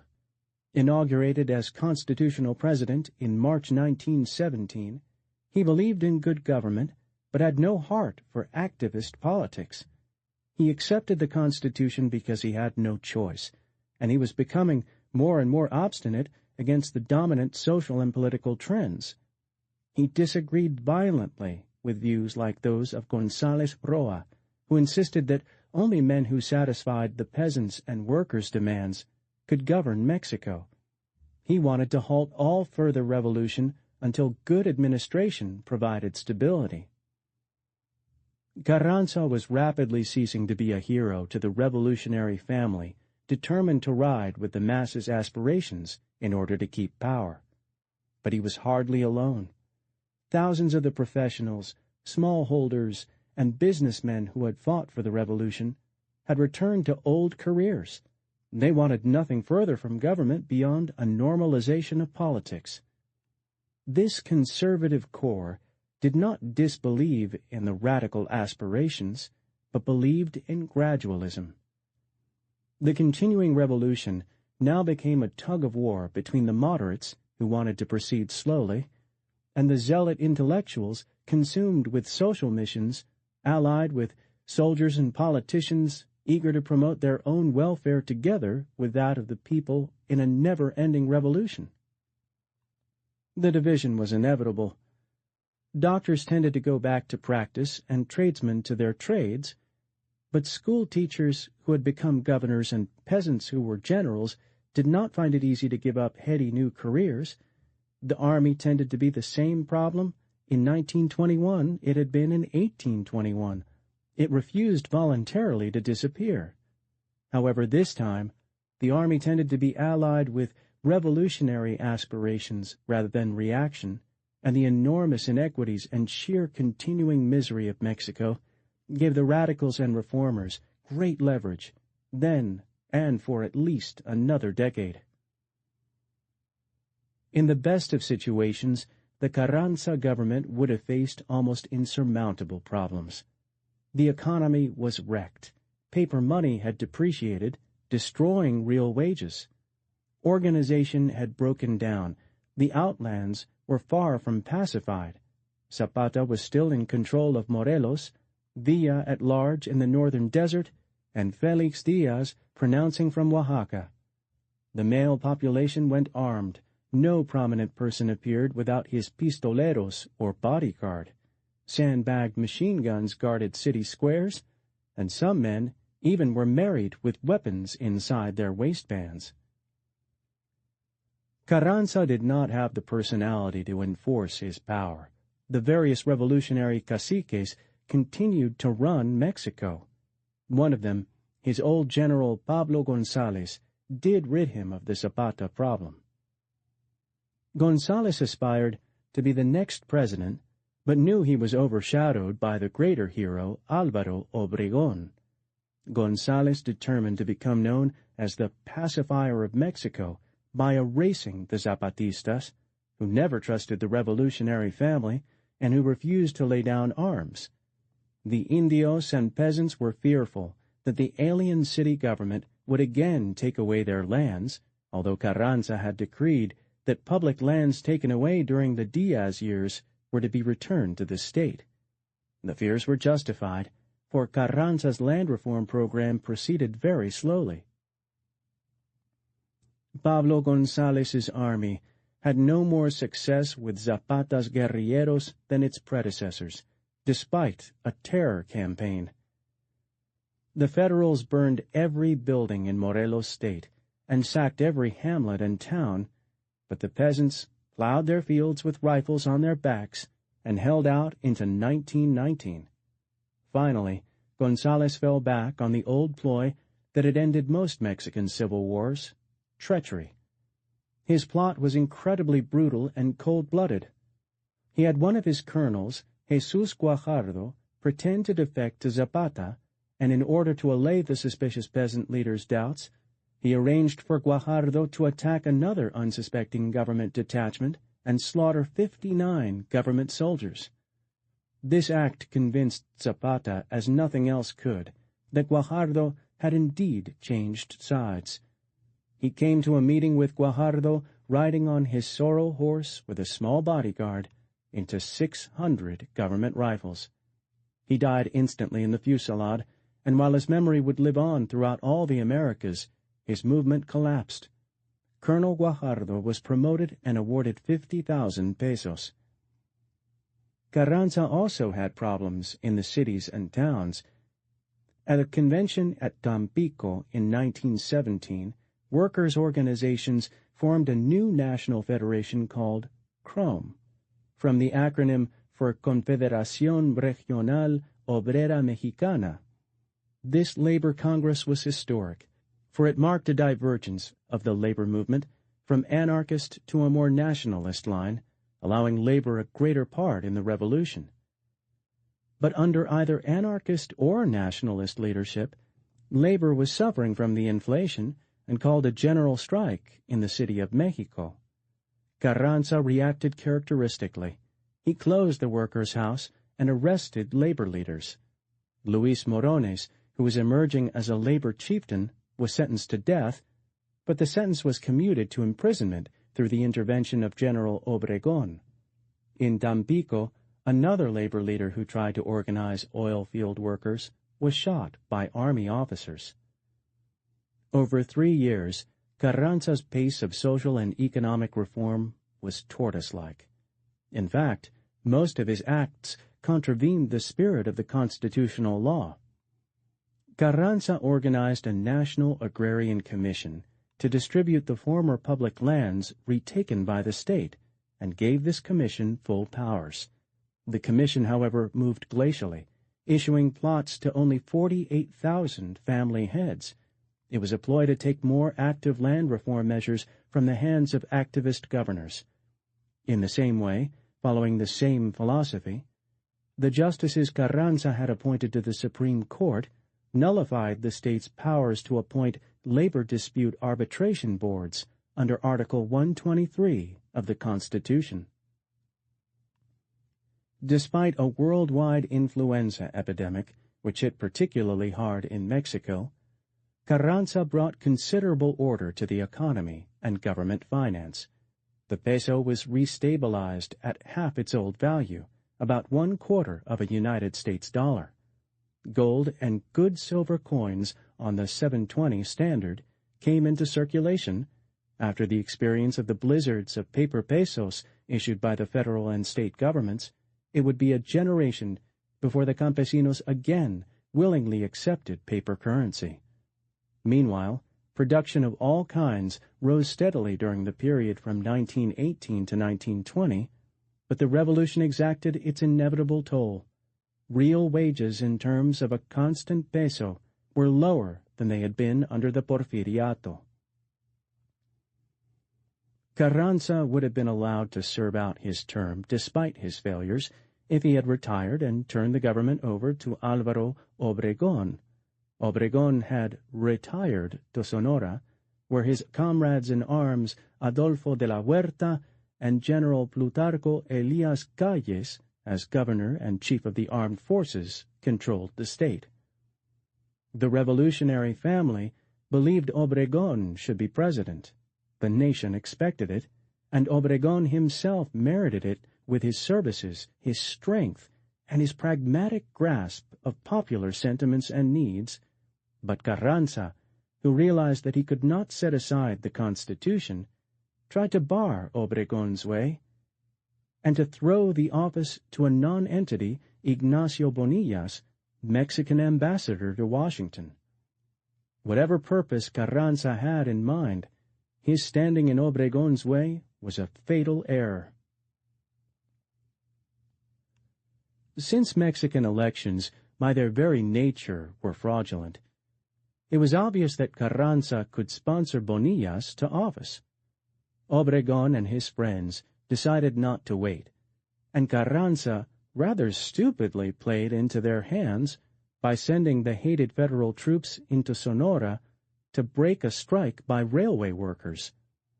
Governor de la Huerta proclaimed Sonoran independence on grounds of illegal federal intervention. He and General Calles issued the plan of Agua Prieta, calling for Carranza's resignation.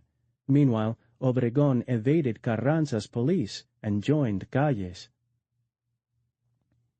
The Sonorans marched south again in a replay of the events of 1914. Calles took city after city, collecting more arms and volunteers. General González deserted Carranza, and no capable officer would oppose the popular hero Obregón. Left with only a few cronies, Carranza decided to flee. Seizing bags of gold coins from the national treasury, his party boarded a special train for Veracruz, where Carranza hoped to hold a base.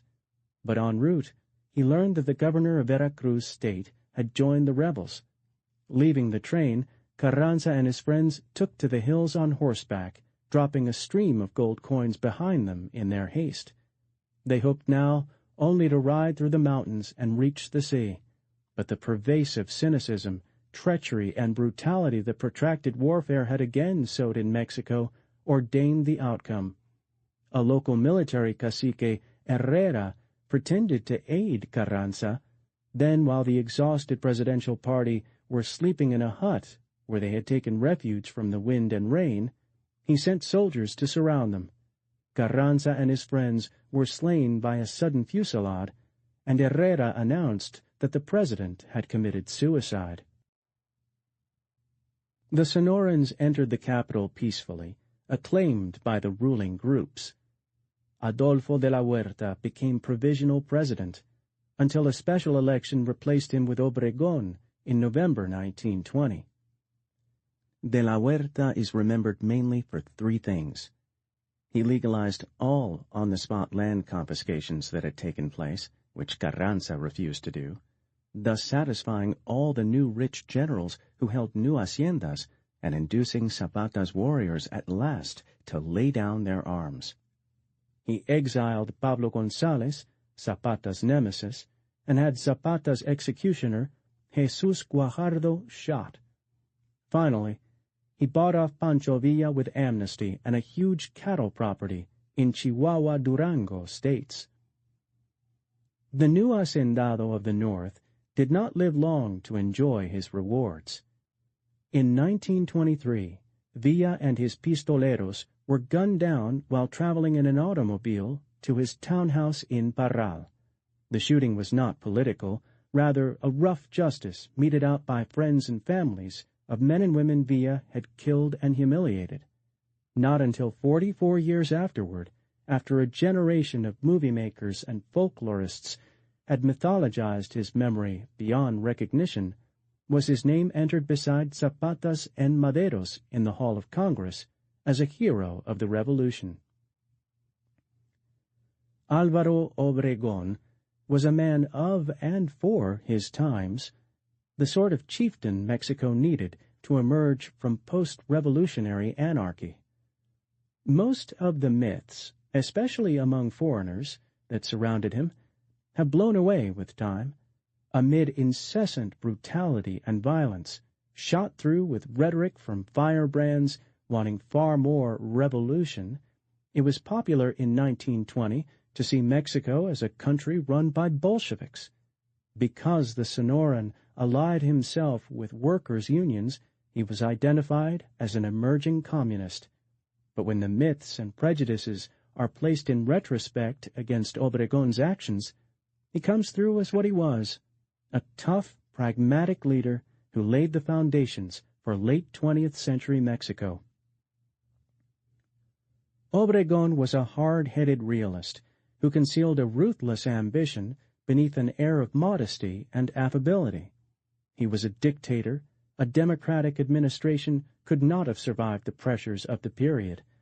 Obregón's great contribution as president was his understanding that Mexico must be modernized before its patterns of life could change, and that no social gains could be made or consolidated without order and security.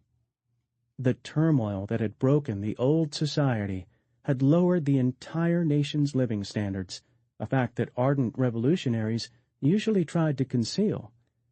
Obregón's dominant policy was to allow Mexico only the revolution he believed the society could afford. Obregón was leftist only in comparison with the Mexican right, whose viewpoint was still almost feudal. In Marxist terms, he was a bourgeois reactionary. He believed in private ownership of the means of production and the dominance of the middle class. His courtship of the Mexican labor movement through CROM and the Action Group was political. He sympathized with the workers and believed that labor must acquire rights and privileges common in the advanced countries as part of the Mexican modernization, but he utterly rejected the notion that labor should have a dominant influence in society. Obregón's statism was natural to any Hispanic society, and statism came naturally to the Mexican middle class, whose major source of opportunity had always been the state. The only possible initiative toward building a modern nation and society had to come from the state. Any form of laissez-faire or positivism in Mexico would only erect a newer porfiriato. Thus Obregón involved the state in huge programs of public education and capitalization, whose purpose was never to enhance the state, but to direct Mexico toward a basically capitalist society. Interestingly, at the same time that much North American opinion considered Obregón communistic, he was ruthlessly deporting communist agitators, most of whom originated in the United States. North Americans tended to confuse nationalist revolutions with communism, beginning with the Mexican Revolution. The question of whether Obregon's fundamental leanings toward capitalism and the middle class was fortunate or unfortunate must rest on purely subjective judgments and the prejudices of the observer. The question of his dictatorship amid the confusion, corruption, and violence of the 1920s must be seen against the incredible pressure of Mexican problems. To assert the power of the central government against a score of local power centers thrown up by the revolution, Obregón had to act far more brutally than Diaz. He faced more brutal, cynical, and violent men. In burying some of them, he made a famous statement that no general can withstand a cannonade of 100,000 pesos, and shooting or exiling others, he practiced the only art of the possible that was possible in Mexico. After the eruptions of 1910 to 1920, Mexican order could not be restored except through more violence. Obregón was not quite all-powerful, despite the Constitution and his control of the army. Foreign property interests, and therefore foreign governments, viewed him with hostility and suspicion because these interests were inherently hostile to the nationalistic trends of the revolution. The Mexican Church and Mexican conservatives, scattered and spent nationally but still retaining strong local influence, hated him bitterly. The press, which he left free in all respects, was owned by conservative interests and attacked him regularly. A horde of opportunistic revolutionary generals, every one a potential rival, remained dangerous and difficult to control. Finally, his own revolutionary intellectuals and the more radical elements in the revolutionary family were disappointed with his deliberate pace and antagonized by his efforts to win back international respectability. Whatever glory accrued to Obregón was fastened to his memory. Only later was it understood that Obregón employed the fine art of the caudillo to destroy caudillaje. That his regime accomplished anything is miraculous. Obregón inherited a ruined economy, a bankrupt treasury, and hundreds of voracious military politicians who were enriching themselves, building grotesque villas at Cuernavaca, and opposing all efforts to impose either order or democracy. He also inherited a Mexican population poorer than under the Porfiriato, but inflamed with rising expectations and always capable of again taking up arms, a turbulent labor movement, and an intellectual elite that was irrational in both its domestic and international policy demands. Finally, he inherited serious trouble with the United States. Obregón's first great problem was in foreign relations. World War I had ended, and the powers could concern themselves with Mexico. All the old problems and controversies remained. Relations with the United States were poor. The U.S. consul at Puebla had been abducted in 1919 by a band of maverick revolutionaries, almost causing a new intervention. The Democratic Wilson administration in 1920 refused to recognize Obregón due to the circumstances surrounding Carranza's ouster and murder.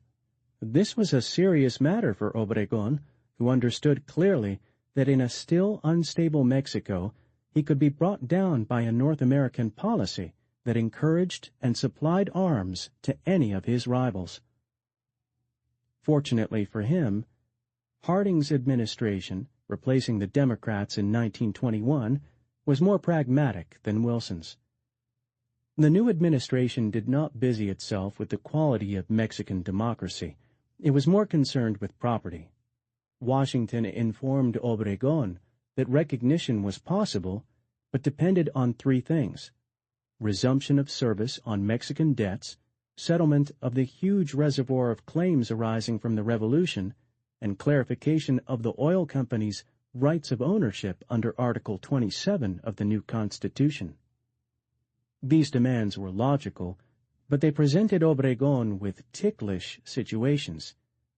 Almost all the modern parts of the Mexican economy were still foreign-owned, from utilities to oil, a fact that no revolutionary could accept with equanimity.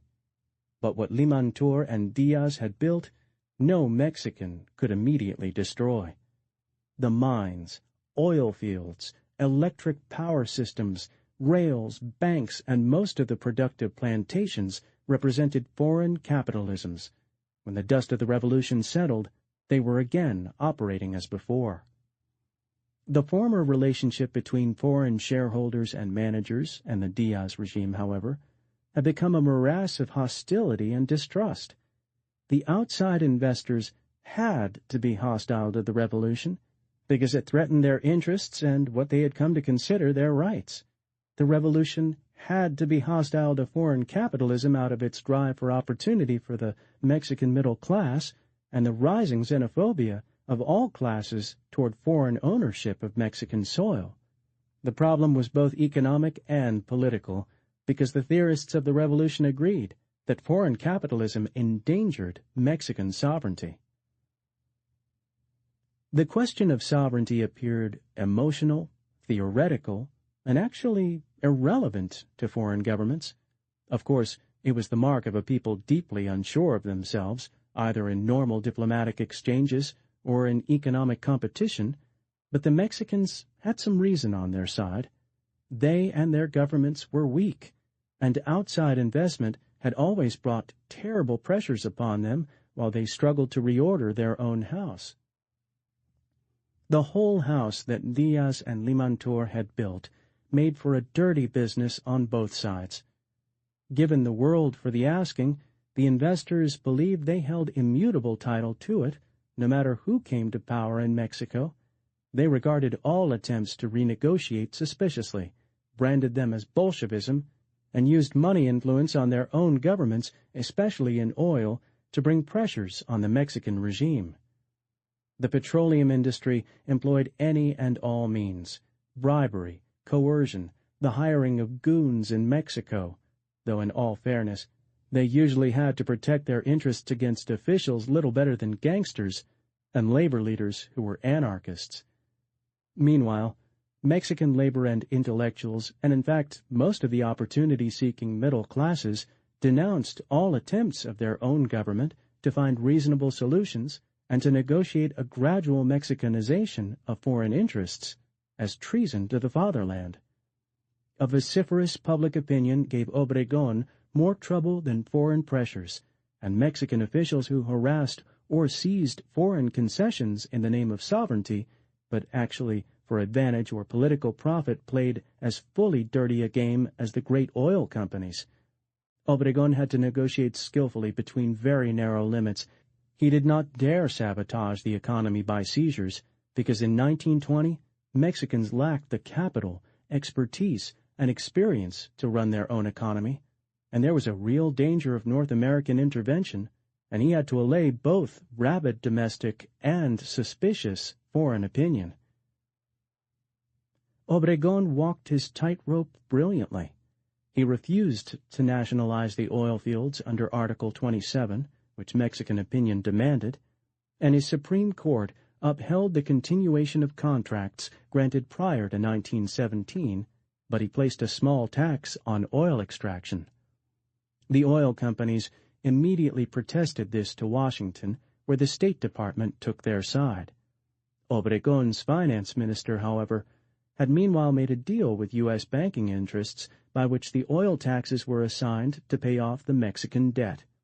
He was able to divide, and if he did not quite conquer, he survived because he blunted Washington's pressures in a domestic North American conflict of interest.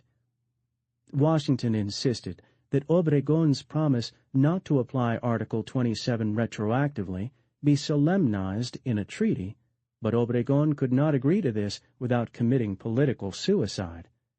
Like all Mexican North American controversies, this one was marked by a continual North American failure to understand the extreme importance to Mexicans of appearances. Obregón knew he had to deal and was prepared to deal, but he could not do so openly or act as if he were making concessions.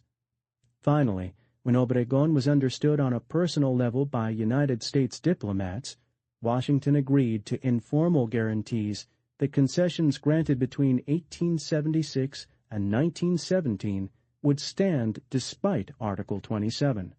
The air cleared, and recognition was proffered in August 1923. At Obregon's suggestion, mixed commissions were appointed to try to settle the question of damage claims on the same informal basis, one to handle claims going back 50 years, the other those of the Revolutionary period. Soon, similar committees took up the same questions with European nationals. Negotiations continued for 10 years, and the Mexican Foreign Ministry used the tactics of delay, obfuscation, and exhaustion with great success, eventually settling most claims on a basis of 3 centavos on the peso. But the negotiations themselves marked an historic change. The North American and foreign governments were growing disillusioned with battling Mexican governments over claims. In the 1920s, United States public opinion did not fully support the demands of oil companies or the claims of expropriated landowners, marking a growing maturity toward the perils of outside investment. Obregon walked another tightrope with agrarianism and labor. His policy toward land reform was simple. He decided to implement the revolutionary demands of peasants, but never at the risk of damaging agricultural production. Further, as a northerner, he had the usual dislike for Amerindian ejidos and preferred private holdings by a ranchero class. He saw nothing wrong with large estates, so long as their ownership was divorced from direct political power. He was utterly adamant against destroying estates or landowners for ideological reasons, unless it was certain that such destruction would increase the supply of food and fibers. Obregon understood the desires of the peasantry to obtain land, but he was painfully aware that Mexico, an agrarian country, was still importing food, and the most productive farms were not ejido plots, but well-run haciendas. Ironically, the greatest pressures on him to distribute land came from intellectuals and theorists, few of whom were farmers, who in the 1920s seized upon the programs and ideology of the Russian Revolution. The theory of collectivization became popular with such groups in Mexico, though it had been and remained alien to the mainstream of the revolutionary family. At the same time, he had a few problems with the remaining hacendados of the old school, whose estates yet employed 1 million peons. Some of this class tried to co-opt revolutionary generals who had joined them as owners against Obregon. Given his views, Obregon's course was pragmatic in this, as in everything. He pretended to continue land reform while deliberately delaying transfer through bureaucratic procedures, which, as he said, came naturally to all Mexicans. Initiatives for land reform had to be begun locally by villagers, who must prove that confiscations would not cut production. Full investigations took 10 years, while landowners fought desperate legal battles in the courts, often paralyzing the whole process. Obregon's regime distributed 3 million acres to 600-odd villages, only 1% of existing hacienda holdings, leaving 320 million acres still in large estates. Obregon was satisfied that the greatest menace to the revolution, the political power of the great latifundistas, was broken, and he set a pattern that delayed wholesale land reform for years. Likewise, while he favored CROM, the labor movement which had supported his candidacy against employers and rival labor groups, he had no intention of allowing workers' organizations to overturn the capitalistic structure of the new society. Under the law, the government must recognize a strike to make it legal, and under Obregon, the government regulators refused to recognize wildcat walkouts or those called by radical unions. His compulsory arbitration boards granted wage increases, but slowly.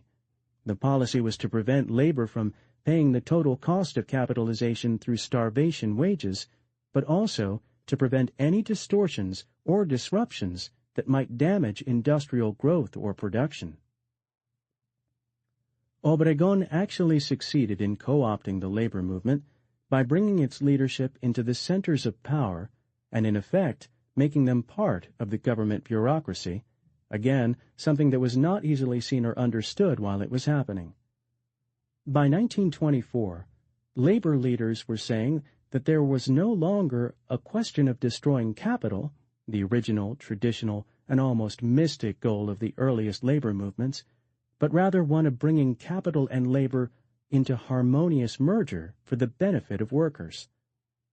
Labor leaders also stoutly defended compulsory arbitration because they trusted the government of which they formed a part. The co-option of the leadership alienated a horde of lesser leaders and extreme leftist groups and led to a tremendous internal dissension and even gun battles in labor ranks. All this was vastly more spectacular than effective, and various radical organizations and leaders came and went. The effect was that the labor movement, as a movement, became disoriented under Obregón, as most workers became disillusioned with both CROM and its anarchistic rivals such as CGT, Confederación General de Trabajo, or General Federation of Labor. The workers made slow gains, but they were no threat to revolutionary government. Obregón had pacified the United States and gained a measure of international respectability none too soon, because in December 1923, the Mexican pot again boiled over. A very mixed crew rose in rebellion against the Obregón regime in various parts of Mexico. The rebels had little in common. Some were opportunists, some were counter-revolutionaries, and some were Obregón's own friends, disappointed for various reasons. Collectively, they almost overturned the regime. The immediate cause of the rebellion was Obregón's designation of General Plutarco Elias Calles, his Minister of the Interior, as his successor in the National Palace. Calles was the kind of man who made enemies.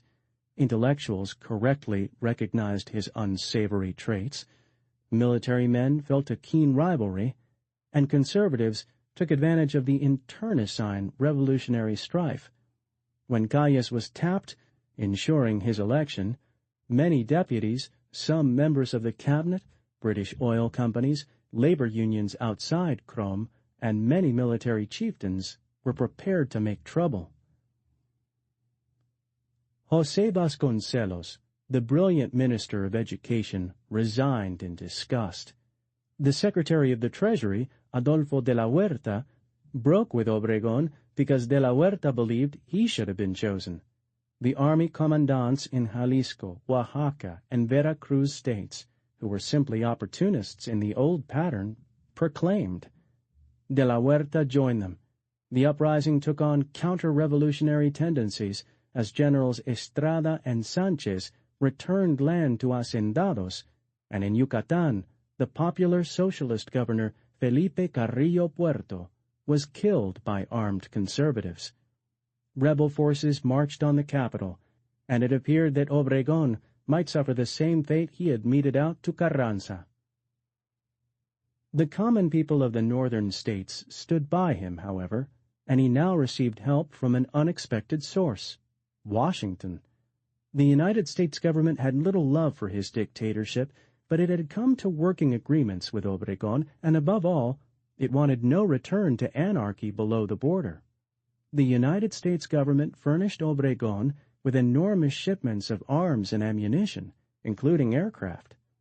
With these weapons and northern soldiers, he and his loyal General Calles destroyed the rebellions in 90 days. Obregón was now ruthless, sending rebel generals before firing squads in a reign of military counter-terror. He let de la Huerta escape to live by giving singing lessons in California. In the end, the revolt strengthened both Obregón and the revolution because it allowed him to destroy large parts of the army. He had had to incorporate all the irregular forces of 1913 to 1917 into the Federal Army in order to satisfy and control the soldiery, which had forced the government to support a largely useless force of 80,000 men. Half this force joined the revolt, and when Obregón won, he shot or got rid of these men. Most of the revolting leaders had been finger generals, so called because it was said they had been designated by a pointed finger and the accolade, "You be general," during the Revolution.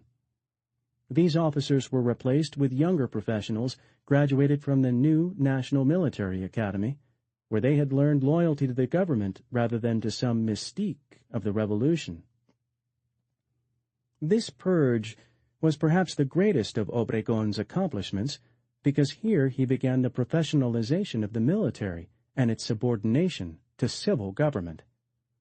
With Obregon fully in command, Plutarco Elias Calles was easily installed in 1924. The new administration is sometimes known as the Obregon-Calles government because Álvaro Obregón remained a one-armed eminence, and Calles continued his basic policies in every respect. In Mexico, an inherently anarchic society was held together at the private level through a vast web of personal relationships. Kinship, friendship, and compadrazgo, the godparenthood taken very seriously throughout the country. The Hispanic nature was one of intense personalism, and personal relationships inevitably suffused government. Whether in business, pleasure, or in ruling a country, Mexicans instinctively surrounded themselves with people they knew or with whom they had some tie. All Mexican organization from colonial times tended to revolve about the great extended family, which might contain as many as several hundred persons. The revolutionaries followed a family organization more than anything else, and it was inevitable that Obregón would begin a Sonoran dynasty. The practice of forming governments and cabinets in the United States with men from different regions who had never met was unthinkable in Mexico. As Mexicans saw it, this went against human nature. It was cold and depersonalized. Therefore, the only question had been which Sonoran Obregón would tap. His choice of Calles was bitterly criticized because Calles had great faults. In retrospect, however, the times made it impossible to select a civilian president, an intellectual, or a true Democrat. Obregón chose well because he picked Calles for his ruthlessness, his military leadership, and his keen political instinct. Calles had all of Obregón's ambition and ruthless strength, without Obregón's redeeming qualities of openness, good temper, and easy affability. Like Obregón, he was no demagogue, but he was a scowling man, merciless to real and supposed enemies, dirty in his personal habits, gross in his appetites, corrupt, greedy, and utterly lacking in education or refinement. He was a former elementary teacher of part Levantine ancestry, from an era when any literate Mexican could teach school. Calles the man appalled genteel Mexico and the foreign diplomatic corps. What was far more important was that Calles the president was a dictator who could carry Mexico one step farther up her spiritual road. His personality was sour and Stalin-like. He committed crimes against humanity, but so had all the previous, more attractive Mexican heroes. Calles came in during a turbulent era, which became more turbulent as the revolutionary central regime increased its power and control and continued to implement the revolution against regrouping resistance. Calles never hesitated to use police and soldiers against his opposition. He employed the ley de fuga in a way that would have impressed old Don Porfirio, and with a new twist. Political prisoners began to commit suicide in increasing numbers. The Calles presidency was, as Mexicans said, very severe. It was also very progressive. By 1924, the Sonoran dynasty was agreed that the government needed to lay broader foundations to assure its continued power, and also that Mexico could now afford more reforms. Without exception, the communities granted lands had stood by the regime during the Finger Generals' insurrections. Therefore, it behooved the regime to distribute more fields. The worldwide prosperity of the 1920s increased demand for Mexican raw materials. The Tampico oil fields, opened early, were producing a quarter of the global petroleum. Obregon's policies of keeping order and restraint in factories and on plantations bore splendid fruit in increasing revenues. The bloodshed in Mexico was now largely between rival political and labor factions, rarely between employers and employees. Gaius, therefore, could accelerate the pace of reform and pay for it. The army still had to be stood off with peso cannonades, a full quarter of the federal budget. But now there was something left over for roads and dams, for health services, and especially for education. The Gaius government initiated the first steps of a planned, large-scale modernization. Land was seized and distributed more rapidly, 8 million acres to some 1,500 communities in 4 years. This was still an infant program, but it was enough to allay complaints. With that passion to reform reforms that was a continuous process in Mexico, the government also tried to improve the program. The peasants farming ejido lands had come under the mercies of the federal bureaucrat or local political cacique running the land programs. To strengthen the ejidatarios' sense of private ownership, Gaius enacted the law of patrimonio ejidal, which prevented the sale of granted plots or the expulsion of peasants from ejidos. To encourage the development of farms outside the ejidos, he established farm credit banks. Gaius had proclaimed himself a socialist while he was fighting in Sonora, and his critics never forgot it. However, his form of socialism did not encompass state ownership of the means of production, either agricultural or industrial, and it did not prevent men from trying to get rich in finance or industry. He instituted the Bank of Mexico, a private organization, to regulate the national money supply. His adoption of a minuscule income tax was, like the building of roads to carry automobiles to remote areas, a modernization following the path of capitalistic societies. Gaius built dams and irrigation projects by government because no other agency could. The great push toward public education, which began under his dictatorship, brought primary schools to the Sierras and remote valleys for the first time since the missionary friars. The new teachers went out using much socialistic rhetoric, but their efforts to impart literacy were no different, only later and more dramatic than programs begun in older nations earlier. Gaius actually fostered the growth of native capitalism in 2 major ways. One was through corruption. His cronies grew very rich out of government favors and were encouraged to invest in the new Mexican consumer goods industries, oiling the wheels of industrialization with a capital that once went abroad or into inefficient landholding. These new industries were also adding a new ingredient to the revolutionary family by creating a rising, richer, hopeful middle class of minor and larger capitalists, and the accelerated land confiscations also encouraged the trend toward industry by ricochet. Expropriations were paid for in treasury bonds, which were not redeemable for 20 years and non-negotiable except to pay taxes. Mexican landlords had little faith in the treasury and had become disillusioned with land investments. While thousands of the old upper class had been impoverished, many thousands had far from been wiped out. They still had money or resources. An amnesty had been declared for all ordinary refugees, and during the 1920s, most of the fugitive upper classes returned. Since the government did not persecute any form of enterprise except large landholding, the rich began to get out of land and to reinvest their capital in banks and industries. The memory of the turmoil and inflation hampered capital formation because almost all the wealthy kept some money outside the country, damaging an economy that needed capital badly. But a marked switch by the rich from baronial estates to industrial shares and bank stock began to create a new native business and financial class.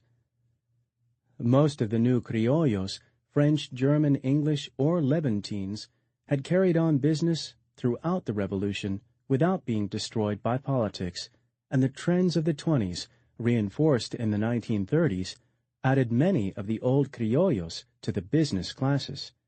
The faces in the army and in government, from village presidents to the national palace, had become bronze, but in one field, the ranks of the modern capitalists, the Europeanized Mexicans made a strong comeback. The business owners, for the most part in Mexico, remained or became white. Thus, a European society was not totally destroyed, though it was disassociated from public life or politics. Calles did not permit the labor unions to harass this incipient capitalistic development.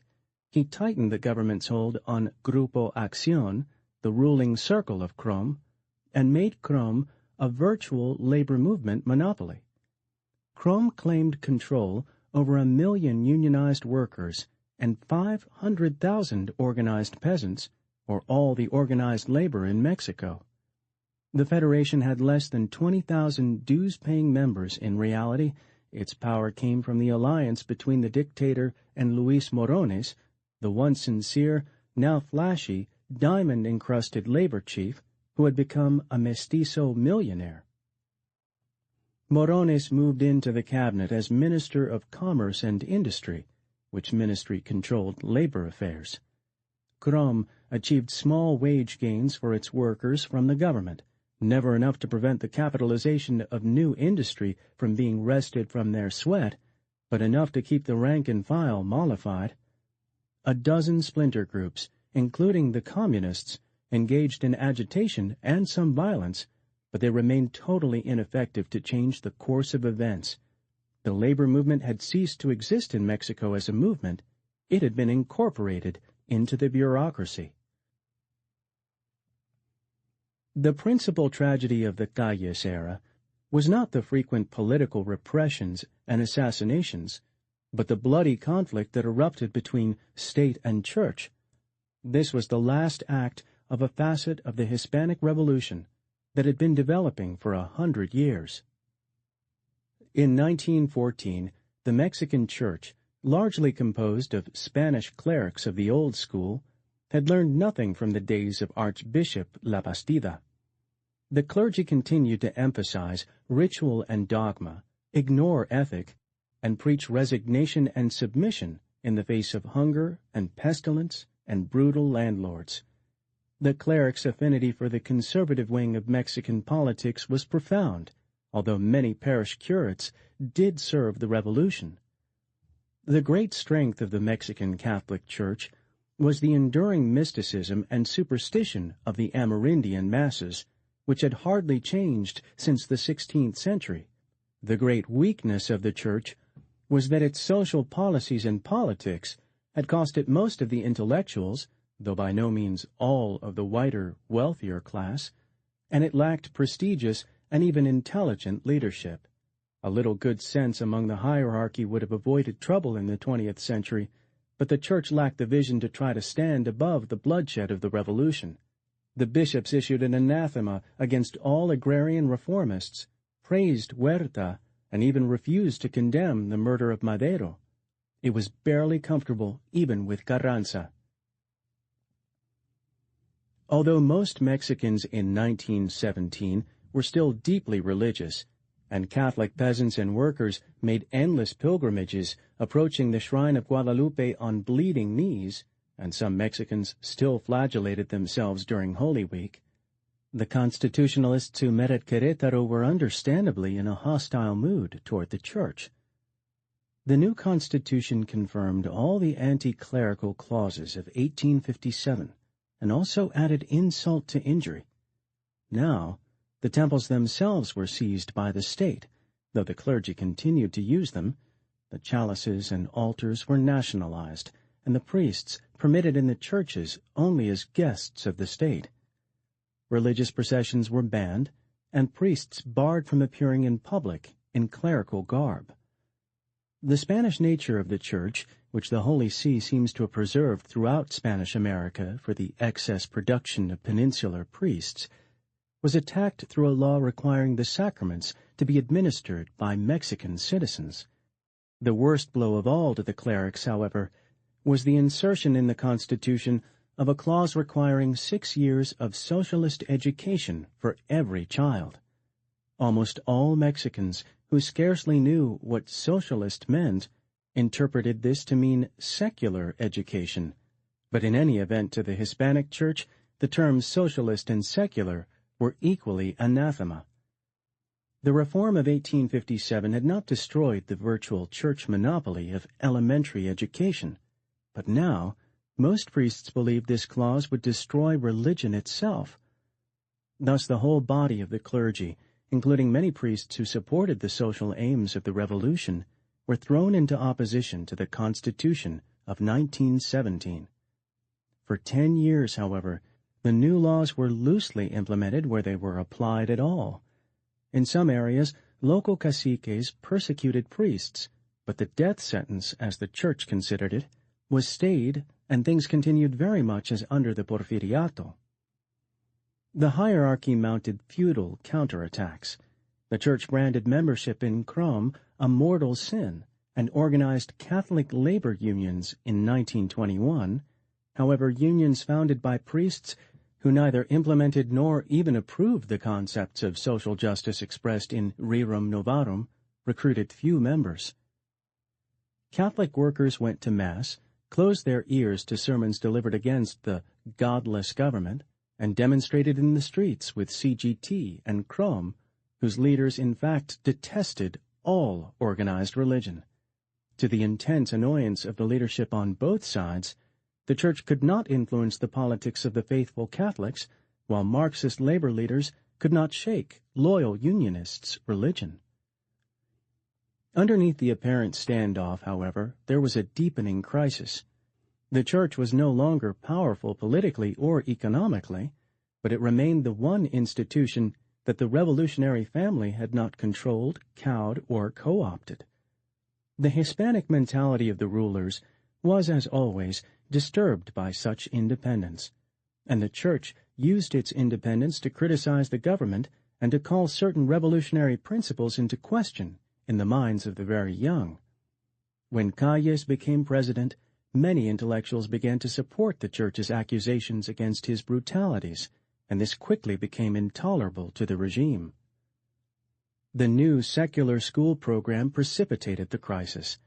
The school teachers who were sent into rural areas in 1924 to teach the peasants and indios to read and write tended to be very young, very secular, and very reformist, impatient with the past and the status quo, determined to break the superstitions which the clergy permitted and even fostered among the ignorant. They immediately engaged in spiritual and psychological warfare with the priests as part of the struggle to destroy the patterns that had existed for 4 centuries. Sordid measures were resorted to on both sides. Priests defeated some educators with superstition, linking a local epidemic or crop failure to the wrath of God, and even inspiring the murder of a few teachers by fearful peasants. The schoolmasters destroyed some priests by exposing their sexual immorality. Rural priests had fathered illegitimate children widely since the days of the Virreinato, and the exorbitant fees that were a peculiar feature of the Mexican Church. The attacks from both sides were frequently bitter and passionate. They polarized opinion and led to violence. Overall, the schoolmasters were remarkably effective because they were dedicated and they were better able to catch the aspirations of the poor people than the clergy. The priests, opposing the Constitution, found themselves in opposition to legitimate hopes for education and progress.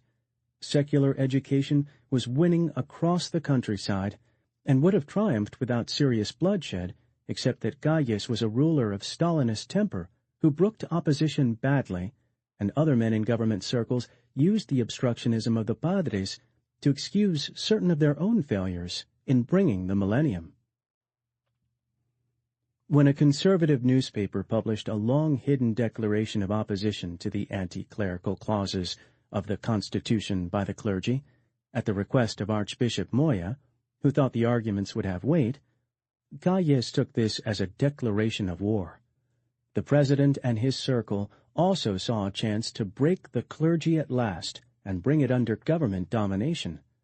He ordered immediate implementation of all the punitive articles applying to religion, and went much further, deporting all foreign priests by decree and requiring that the appointment of all native-born clergy be subject to government registration. The Church had to resist this last order because it passed the inherent control over religious appointments to the state. The archbishop declared non-compliance and sought and received papal permission to conduct the world's first religious strike. Mexican priests were ordered to abandon their altars and to refuse to administer sacraments until the government backed down. The hierarchy believed that in so Catholic a country, popular indignation would be roused against Gaius, but this was a bad miscalculation because the bishops did not really understand the nature of Catholic faith in Mexico.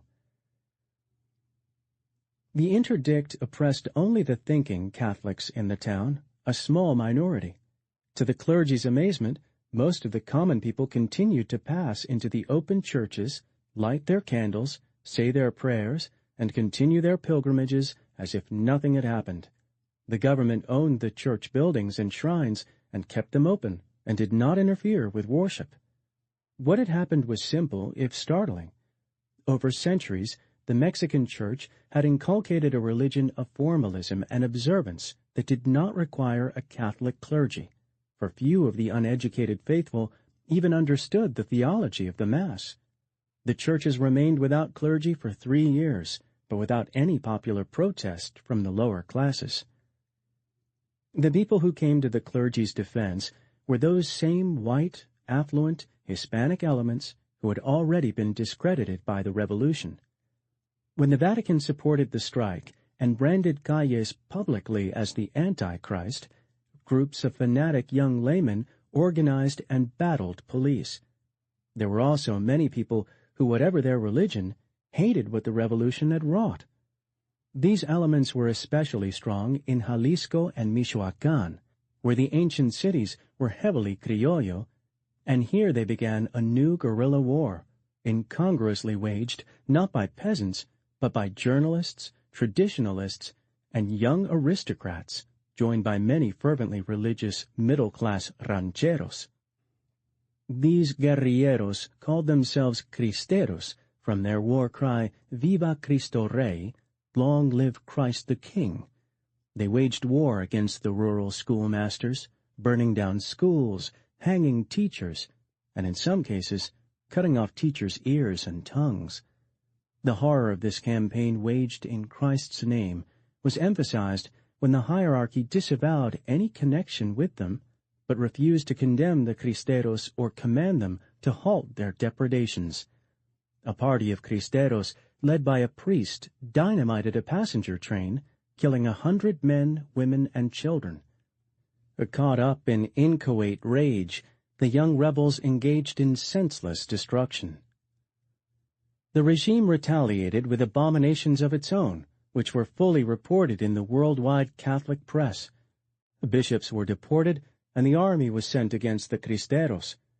Gaius gave command to the most anti-clerical and anti-religious generals, who not only enjoyed suppressing Catholics, but found opportunities for private gain.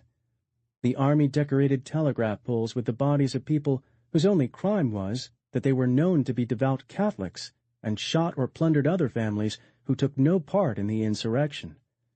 Neutral observers soon reported that the general seemed in no hurry to defeat the rebels in the hills, who never once seriously threatened Gaius's government, but were retaliating against the upper classes in the towns. Colima, Jalisco, and Michoacán came under the rule of Gaius's warlords, with the Cristero movement providing an excuse for plunder. The rebel chief, the journalist René Capistran Garza, bitterly realized that this movement was actually strengthening the regime.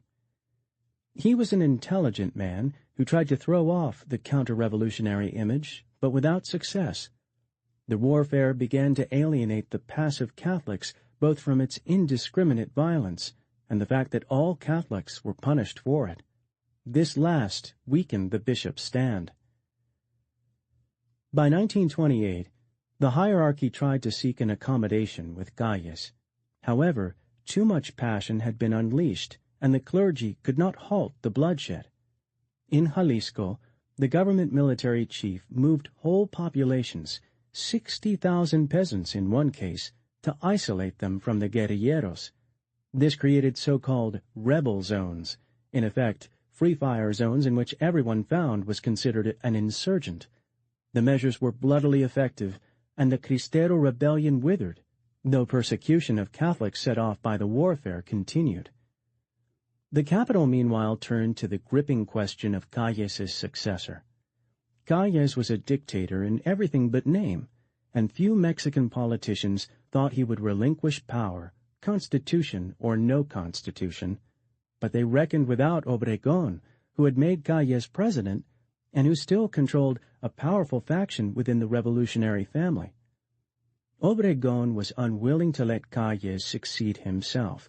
Neither of the two strongmen was powerful enough to defy the other without causing a civil war. Both understood this, and both believed that there was no other general or politician strong enough to guide Mexico. Therefore, the two leaders hammered out an uneasy compromise by which Obregón would return to office for a new 6-year term. To do this, Calles had to pressure the Congress into amending the Constitution to the effect that a term following a break in office did not constitute re-election.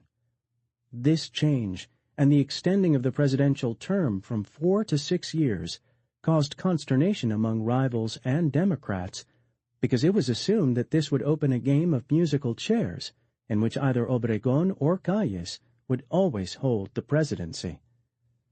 2 army leaders protested.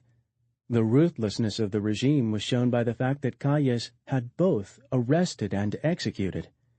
It was also significant that the 2 generals received no support from the officer corps, which stood by the government however constituted.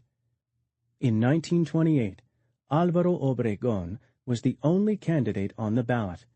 Luis Morones, who had had aspirations, refused to support him, but did not obstruct. Obregón was ratified in July. Whatever damage this might have done to the constitutional process was saved by an accident. On July 17, 1928, Obregón was shot to death by a young newspaper artist pretending to sketch him. The assassin was killed on the spot, but he was branded as a Catholic fanatic, and this remains the official version in Mexico. But many of the inner circle believed privately that the murder was instigated by Morones and Crom, or even by Calles himself. Mexican Catholics, however, were made the sacrificial victims of official retribution. The priesthood was driven underground by what can only be called an official, anti-religious terror campaign. A priest and nun were accused of having plotted the assassination, and the priest was publicly executed at the capital in a scene reminiscent of the earlier autos da fe. A powerful international reaction surprised and shocked the regime. Foreign embassies protested vigorously behind the scenes, and the new United States ambassador, Dwight Morrow, intervened quietly in the trouble between the government and the church. Tempers cooled, and Morrow was able to mediate an agreement that officially let the clergy to come out of hiding and return to its altars in 1929. The state, however, continued a policy of official hostility and strict enforcement of the anti-clerical clauses. This policy encouraged officials in some states to give vent to their anti-clerical and anti-religious biases without restraint. The governor of Tabasco tried to uproot the church entirely in his state. He organized the so-called Red Shirts, who demolished churches and machine-gunned Catholics en route to Mass. Similar forms of Red Terror took place in many parts of Mexico through 1934. They were not carried out by the national government, but they were not restrained by government. The entire clergy of the country was reduced to less than 100 priests, and in most areas the priests had to operate clandestinely. These years were the nadir of the Mexican Catholic Church. Whoever was behind the killing of Obregón, his death left the political scene dangerously muddled. Calles was a brutal man with a naked power drive, but having just changed the Constitution to permit Obregón's presidency, he could not now technically succeed Obregón without the utmost cynicism. There never was any evidence that he was behind Obregón's assassination, but ironically, the fact that so many Mexicans suspected it not only caused him to persecute Catholics as scapegoats, but also to move circumspectly. The revolutionary power structure was also extremely sensitive to appearances, and another Calles dictatorship would do vast damage to revolutionary mythology. Calles realized that he could not risk seizing the presidency, but he was not quite ready to give up power. On September 3, 1928, he called all the important members of the revolutionary family into a private session at the Capitol. The assembled generals, governors, caciques, and deputies were read a prepared statement. "Let Obregón," Calles told them, "be the last caudillo. Henceforth no man, not even one so indispensable as Calles himself, should be allowed to shoot his way to power or become a perpetual president. The hour had come for the democratic ideals of the revolution to be institutionalized." Like many Calles statements, this speech was enigmatic in parts, and it left some listeners feeling defrauded, as one said, but the public showed only relief at the news Calles would step down, and the Congress roared enthusiastic approval. The Constitution provided that Congress select a provisional replacement pending new elections if a president died during his first 2 years in office. The Congress was not overcome with boldness now, for it carefully chose a chief approved by both Calles and the adherents of Obregón. Emilio Portes Gil, a lawyer who had served as governor of Tamaulipas, was knowingly selected to be a figurehead. He called himself a socialist, but his ideology was exactly that of Calles and Obregón. He might actually have made an excellent chief executive, but he was not to be given a chance. He came into office with General Calles standing at his elbow. The 6 years of Obregón's unexpired term were a continuation of what Mexicans now called the Calles-Obregón era, under a series of puppet presidents. Calles held the real machinery of government through the army and the fact that most officials were his appointees. Portes Gil was only a provisional president, so there was no possibility of his taking command, and Calles carefully arranged the new order of things during this interim. Calles deliberately took a new title, Jefe Máximo, or Maximum Chief, to let the nation know who really held power. He made policy decisions, dictated appointments, and sent his wishes to Congress from his villa at Cuernavaca, which now was the capital for the new rich revolutionary elite. Calles ran the country amid drinking and poker sessions with his cronies. The street where his and other new sprawling pink palaces rose was dubbed the Street of the 40 Thieves. The poorly hidden cynicism and naked corruption of this regime did not prevent Mexico from enjoying reasonably good government. The foreign press, which hailed his step down as evidence of democratic sentiments, was over-optimistic, but foreign governments sensed that Calles had gained maturity. He had most of the vices of the Mexican military cacique, but despite his unattractive qualities and a certain Stalinesque frame of mind, he was shrewd, capable of changing his opinion, and quite free of megalomania. He was, and had to be, a controversial figure, hated both by the Communists and Catholics he persecuted equally, but from the historical view, he was no national disaster. He solved some problems and kept the machinery of government going. One major accomplishment was his personal involvement of relations with the United States. In 1926, nationalistic pressures and popular rhetoric had pushed a law through Congress that required the holders of oil-bearing deposits to exchange their land titles for 50-year concessions, to date from the original acquisition. The application of this law would have destroyed some major foreign oil operators because the titles they had obtained from the Porfiriato were dubious or did not exist. Some oil companies had simply staked out claims, driven or bought off proprietors, and begun drilling without any legal sanction other than the benign approval of corrupt officials. These companies ignored the new law, and the United States government, sensitive to major petroleum interests, branded the legislation a breach of the informal guarantees given by Obregón in 1922 and 1923. The Hearst newspapers, hostile to the revolution since the early expropriations of their owners' cattle ranches, blasted Calles and called for North American intervention in Mexico. The U.S. Senate, however, was isolationist in mood, and the administration was determined to improve U.S.-Mexican relations despite the demands of certain North American millionaires. Washington understood that Calles, like his mentor Carranza, was playing an old game of Yankee baiting for popular support, and that his regime had no intention of Bolshevizing foreign oil holdings. One of the ablest envoys in hemispheric history, Dwight Morrow, the father-in-law of the hero aviator Charles Lindbergh, was accredited to Mexico with instructions to keep things cool on both sides. Morrow arrived in 1927, and he was the first North American ambassador to achieve popularity in Mexico.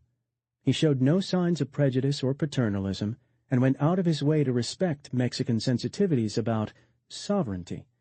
He soon made friends in government circles and became one of Calles's cronies, and his poker playing, both for table and diplomatic stakes, was entirely successful. Ironically, it was actually easier for the United States to deal with a powerful behind-the-scenes dictator in Mexico than with a popular demagogue. Calles's Congress had passed the oil lands legislation to assuage a popular outcry. Now, Calles's Supreme Court, subservient to the executive, declared the law unconstitutional, requiring only that owners of oil-bearing properties must develop them or lose them. This game exasperated many North American businessmen, who too often failed to realize that it was desperately necessary for governments in weak, backward, but enormously sensitive nations whose very lack of the means to enforce sovereignty heightened their insistence upon it. Calles was prepared to make deals, provided he was permitted to observe appearances.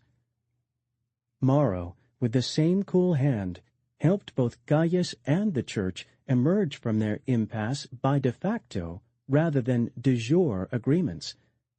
The hierarchy acceded to the registration law after Morrow passed on sub rosa assurances that the government would never use it to alter the spiritual independence of the clergy. While Garrido Canaval and several other state governors violated this agreement, masses and confirmations began again in the cathedral on St. Peter's Day, 1929. Morrow again played a vital role in the confusion that surrounded Obregón's assassination. He undoubtedly advised Calles in his actions and strengthened the general's hand by showing that he had the confidence of Washington. Now, however, the cordial relations between the ambassador and Jefe Máximo began to arouse criticism in Mexico, especially from the highly intellectual, more radical, and Yankee-hating ranks.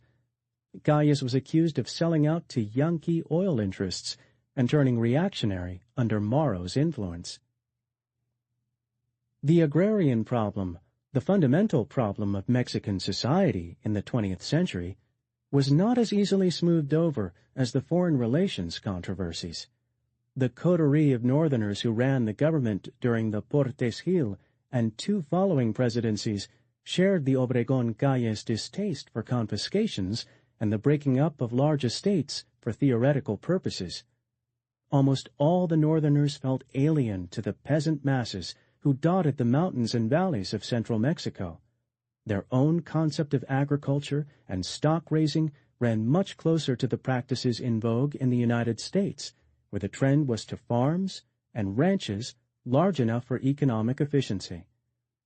Calles's experience confirmed that confiscations of producing latifundios and the division of their lands among peasants, each family with a tiny holding, cut production sharply. This kind of subsistence farming produced no surpluses to feed the growing urban population, and it reduced production in the kind of crops that were sold abroad for foreign exchange. The economics of the 20th century ran counter to the deep land hungers of the Amerindian peasantry. The agrarian aspirations of the Revolution were opposed to the equally desired modernization of Mexico into a 20th century nation-state. Splitting up estates into non-productive plots cut the revenues needed for dams, roads, and schools, and industrialization. This was a core problem for every undeveloped society in this century, and one for which there was no easy solution. It was also corroded by theories and ideologies ranging from the old dream of a nation of small farmers to newer collectivist fancies. The strong belief in the principle of private property that pervaded most revolutionaries prevented state ownership of the soil along the lines of a Russian Marxist approach, but neither collectivist nor bourgeois theories offered a clear path to the transformation of impoverished peons into citizens able to support the apparatus of a modern state. Men in power quickly saw the dichotomy of the agrarian revolution. Too many theorists, Marxist and otherwise, continually did not. They saw only the needs of the peasantry and tended to romanticize an agrarian reaction. The government had to balance demands and needs. There was always a full understanding that future Zapatista or Villista-type risings were probable if the government became too unresponsive to rural demands for land. The guns in Mexico had not been destroyed, they had only been put away in countless peasant huts. The government continued to meet the desires of intellectual reformers and peasants by a hesitant program of land reform under Calles, but Calles himself soon became disgusted with the eternal problem of the campesinos. Like the Indios, and no revolutionary regime did anything for the Indios as Indios, the mass peasantry was a stone around every Mexican government's neck. Indios and peasants had little or no functional use in society, unless Mexico was to be a society of Indians and peasants, eschewing all efforts to modernize herself. Therefore, the land program became one of starts and stops and continual reforms of reforms, as the ensuing regimes struggled to find a reasonable way out of the morasses created by the society of the past. Calles, through Portes Gil, distributed an additional 2.5 million acres through 1929. One reason for this acceleration was the fact that many of the new rich revolutionary generals were acquiring haciendas owned by enemies of the revolution, and while Calles was not really fearful of a newer landed aristocracy, he preferred the revolutionary capital to be invested in industry. Calles, and a very important segment of the ruling family, had begun to see an eventual salvation for the country through industrialization, the old goal of the best of the continuistas. Calles had tried to assure the means to farm to smallholders and ejidatarios through the creation of credit banks. Unfortunately, official corruption sucked the funds made available into other channels, and agricultural production sank steadily in proportion to confiscations and redistributions. The onset of the worldwide economic depression in 1929 caused a crisis in the land program. Demand declined, prices for Mexican products fell, and only the best-run, well-capitalized plantations could turn profits. By 1930, the average Mexican campesino was only earning 44 centavos daily. This, equal to 11 cents in U.S. money, was half of what he had lived on under Don Porfirio. Deteriorating conditions changed Calles's mind decisively. He announced that land reform must end.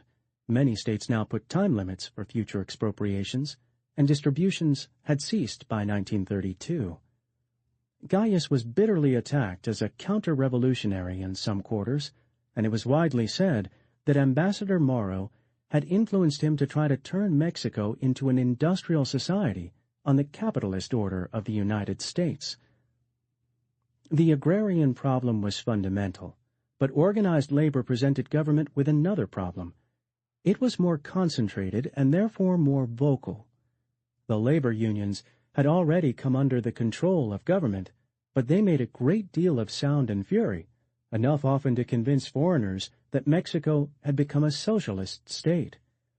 Calles, like Obregón, continued close relations with labor leaders for political support, but by 1928, he and his coterie of Northerners had become angered by some labor leaders' insistence that the revolution lead to socialism, and Calles had become distrustful of Morones because of that leader's obvious political ambitions. Calles had no more intention of letting organized labor exist as an unruly independent force than the church, and he determined to teach trade unionism a lesson. He destroyed Crom by the simple expedient of ordering the bureaucracy to declare every Crom-instigated strike illegal. He could do this because Crom's leadership had grown so corrupt that it had lost influence with the rank and file of labor. The organization sank rapidly until by 1932 it controlled only a few unions in the textile industry. This splintered the trade union movement. New unions did rise, such as the CGOC organization under Lombardo Toledano, and a number of regional organizations, some of which were communist. None of these were effective on the national level. Calles made his greatest contribution to Mexico after he left office. During the 6 years he remained behind the scenes, but still the most powerful individual in the country.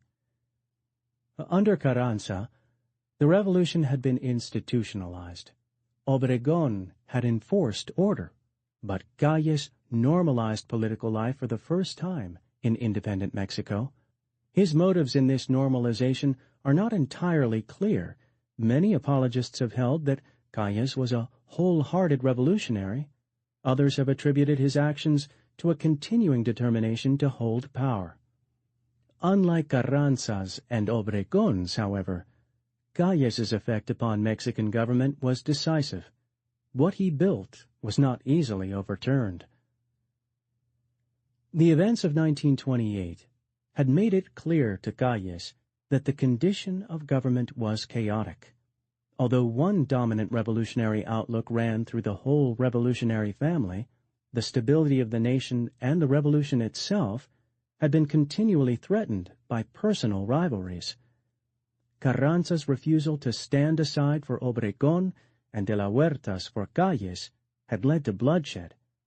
Civil war in 1928 was again only narrowly averted because the revolution had come to depend on the rule of a single strongman. The principle of no re-election was so powerfully and emotionally established that each strongman was forced to step down after his term, and this meant that the close of every presidential term must lead to power struggles between rival factions. In 1923, the whole structure of revolutionary Mexico was almost undermined over the question of the succession. The president was becoming an institutional monarch, but the means of selecting a president was far from institutionalized or normalized. Further, the plateau of order and relative efficiency brought about by Obregón rested entirely on the power and personality of one man. The weakness ran through the whole governmental hierarchy. Like most governments, the Mexican ran on favoritism and patronage. Patronage and favor descended through a series of caciques from the national palace. Governors on good terms with the capital received funds for roads, schools, irrigation projects, and clinics. They were supported through any troubles by the president. They could pass these favors down through regional bosses and municipal presidents. The system was effective in a raw sort of way. Control was maintained by patronage. If a governor or local politico fell out with the national regime, it was immediately apparent, at least to the politicized, for his public works stopped and he ran out of funds. If this happened, there was almost always a local power struggle, because rival men or elements in better favor put themselves forward. The ouster of a local government, however, was rarely peaceful. There were shootouts in state houses and bloody clashes between rival partisans. Gaius's historical greatness rests on the fact that he was able to seize on newer forms. Through 1928, it had been accepted in Mexico that only the revolutionary family had any right to political activity, to contracts or concessions, or, in effect, even to the protection of the laws. Gaius understood, when many of the older generals and politicos did not, that this was too small an institutional base for a continuing revolution. A new Mexican generation that had been too young to fight in the revolution was already coming on. Gaius made it clear that he believed the family could not remain entirely a closed club, and that the political base must be considerably broadened. For this he was again described as a counter-revolutionary, but he was not stayed. Gaius had determined that Mexico required a newer political party, a broad-based organization that could not only unite all the diverse and rival elements of the family, but could eventually offer a means of expression to people now outside the family. Since independence, Mexican political parties had remained more factions than true parties, usually revolving around some strong personality. Gaius, on a post-presidential trip through Europe, was greatly impressed with the British Labour Party and the German Socialists. These organizations, representing national constituencies, seemed to provide unity, hierarchy, discipline, and continuing direction toward long-range goals. Gaius became convinced that the revolution needed a great political party to carry it forward, a party that would incorporate all the ineffective splinter parties and factions, such as the Agrarians, the Mexican Labor Party, the Liberal Constitutionalists, the National Cooperatists, and the several varieties of socialists. None of these parties had shown themselves capable of forming a national government, but Gaius saw that the European parties effectively brought various wings and interest groups within a single organization that could attract outside support at the same time it gave thrust and unity. Back in Mexico, the Jefe Máximo urged the formation of the Partido Nacional Revolucionario, or PNR. Gaius seized upon radio broadcasting to popularize the idea. The PNR was immediately formed in 1929, and the government of Portes Gil threw its entire power and patronage behind it. It must be understood that the PNR was never intended to be a democratic political party in the Anglo-Saxon sense, nor was it supposed to operate within a democratic political arena. The PNR was not made to compete, but to control. It continued the whole Mexican middle-rank concept of a national guardianship. To start, every member of the revolutionary family was considered ipso facto to be a member of the PNR. Portes Gil required that everyone of rank in government, senators, deputies, governors, generals, judges, become official members, and further, that every government employee contribute a portion of his salary to the party treasury. The rationale behind this was not the enforced exactions that had always been a feature of Mexican political life, but a stated belief that anyone who had been admitted to the bureaucracy had joined the revolutionary family and was enjoying its benefits, the same rationale as that behind the union dues check-off in certain North American states. The Mexican government had become a party shop. The PNR, never a political alliance to win votes in fair competition, was to be the guiding and controlling organization behind the state. The state, in fact, was to be its instrumentality. Thus, its true status as a political party was much closer to that of the Communist Party in Russia or the Fascist Party in Italy than to the ideological political parties in democratic nations. The PNR began with special privileges which no other party could receive. It was not subject to the state or to constitutional responsibilities.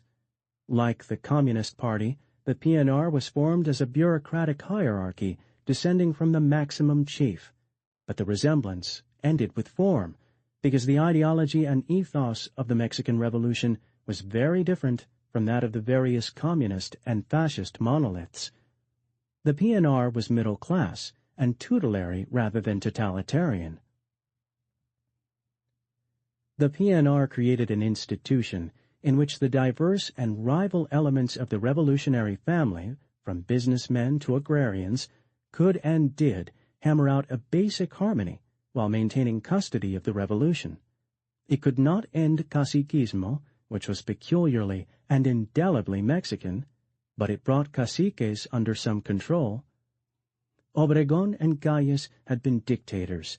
The party could work out group solutions.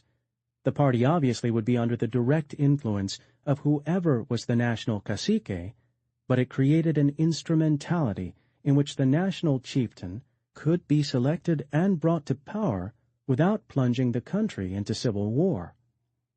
Obviously, the PNR gave Calles, who held no office, a splendid means to control the whole government from the sidelines, and it became an immediate octopus that devoured the revolution as well as potential rivals. But the evidence is overwhelming that Calles brought much vision to the formation of PNR and was thinking beyond his own power and prestige and toward a national government imbued with the ideals of the revolution, and in which the revolution could stand for something beyond a process of change forced by armed strongmen in an atmosphere of continual rivalry and turmoil. There might be a certain tyranny of the party, but this was preferable to the unstable tyranny of a Calles or an Obregón. Whatever Calles intended, ultimately, the results were decisive. The PNR began as Calles's tool. It quickly became a mechanism that normalized the presidential succession, and with it, the political life of the emerging nation. The PNR held its first convention in 1929 to select the official candidate for president. Nothing was immediately changed, for Calles had only institutionalized the old process by which Mexican chiefs dominated government. Calles blocked Crom from influence in the party and undermined the influence of outstanding agrarian leaders like Soto y Gama, whose view was restricted to the land. The delegates obviously preferred Aaron Sáenz, a Callista who had become Mexico's largest sugar producer under the dispensation of the Revolution, but Sáenz was too strong a personality for the Jefe Máximo. Calles chose Pascual Ortiz Rubio, a colorless political non-entity, and rammed him down the party's collective throat. It was inevitable that some kind of revolt would erupt in the turbulent revolutionary family. It took three forms, each unrelated. In Sonora, the old finger general Gonzalo Escobar tried to rally the army behind a traditional pronunciamiento, but only a quarter of the remaining political generals rose, and something very untraditional happened. The army itself, supported by worker and peasant groups, put down the military insurrection. The reforms initiated by Obregón in 1923 and carried on by Joaquín Amaro, who was an Amerindian and a finger general, but also a Mexican and true professional, had changed the entire infrastructure of the officers' corps. As war minister under Calles, Amaro had professionalized the military by regularly raising educational requirements for appointment and promotion. Many of the old generals survived and were ostensibly in command, but they were surrounded by newer field officers, graduates or staff colleges, who were very different men. The new officers now came from the less affluent middle ranks of society, and they were careerists instead of políticos in uniform. Obregón, the last caudillo, and Amaro, the Indio general, had done something that proved impossible in other Hispanic nations. They tamed the Praetorians and made a truly national army. Amaro was almost unknown outside of Mexico, and the transformation was complete before it was noted anywhere. When Calles replaced Amaro as war minister in the Portes Gil administration, the political generals were isolated. The Escobar rebellion allowed Calles to complete the job. He reduced the army to 50,000 and cut its budget by half, since much of the money went to support political generals who were now summarily shot, dismissed, or retired. The Mexican army did not disappear. It had become an extremely powerful pillar of the state. Diaz had corrupted the army in order to control it, but by doing so rendered it useless for his own protection. Obregón and Calles disciplined the army and made it an effective tool of government. Extreme left-wing elements made trouble also, and Calles moved against these as ruthlessly as against the Praetorians. José Guadalupe Rodríguez, who tried to organize soldier soviets on the Russian model, was shot along with some of his soldiers. A peasant and labor bloc of the Communist International that had formed under the artist Diego Rivera was disbanded, and many leftists ended up in the Marias Islands penal colony. The third form of dissidence was less tumultuous and bloody than military or communist uprisings, but equally abortive. Calles's blatant manipulation of the party convention offended many younger intellectuals who formed around José Vasconcelos, the country's leading intellectual figure, and Obregón's Secretary of Education. Vasconcelos was a stubborn nonconformist who had rendered prodigal services in organizing the new school system from the rural districts to the university. He was universally admired in revolutionary ranks, but he had blasted away at the corruption and brutality of the Calles regime since 1924. Now he tried to organize a political opposition by democratic methods, but against Calles's iron control of the government machinery, he had no chance. The announced result of the 1929 election was 1 million to 20,000 in favor of the official party candidate Ortiz Rubio. Vasconcelos charged fraud and fled to the United States like Madero. He believed the country would support him, but Mexico had again entered into a weary, disillusioned, post-revolutionary era. Vasconcelos busied himself with a book on aesthetics, and when the call did not come, eventually returned to the capital, where he remained an ornamental but uninfluential critic of what he considered wrong with Mexico. During the post-revolutionary pause from 1929 through 1932, little happened. Economic misery deepened from the Depression, but actually, the World Depression did not have the disastrous social and psychic effects in Mexico that it caused in the industrial nations. The government was not a democracy, therefore it could not retrogress or fall as certain democratic regimes did in parts of South America under economic pressures. Calles, playing golf at Cuernavaca, continued in full control. His almost total control of Ortiz Rubio's administration made that president something of a laughingstock. In September 1932, Ortiz attempted to assert some independence by dismissing Calles's cronies from his cabinet. The popular version of the outcome is probably true. When informed of Ortiz's moves, Calles announced to the press that the president had resigned. When the press informed Ortiz Rubio of this statement, he immediately wrote out his letter of resignation. The Congress chose a Callista financier, Abelardo Rodríguez, to fill out the term. Rodríguez was a Northwestern businessman, a revolutionary conservative opposed to reform for the sake of reform. No more land was redistributed.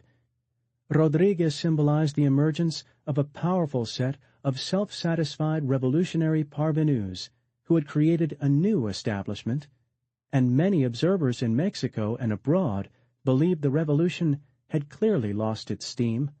However, the Callistas, in retrospect, were far more consolidators than reactionaries.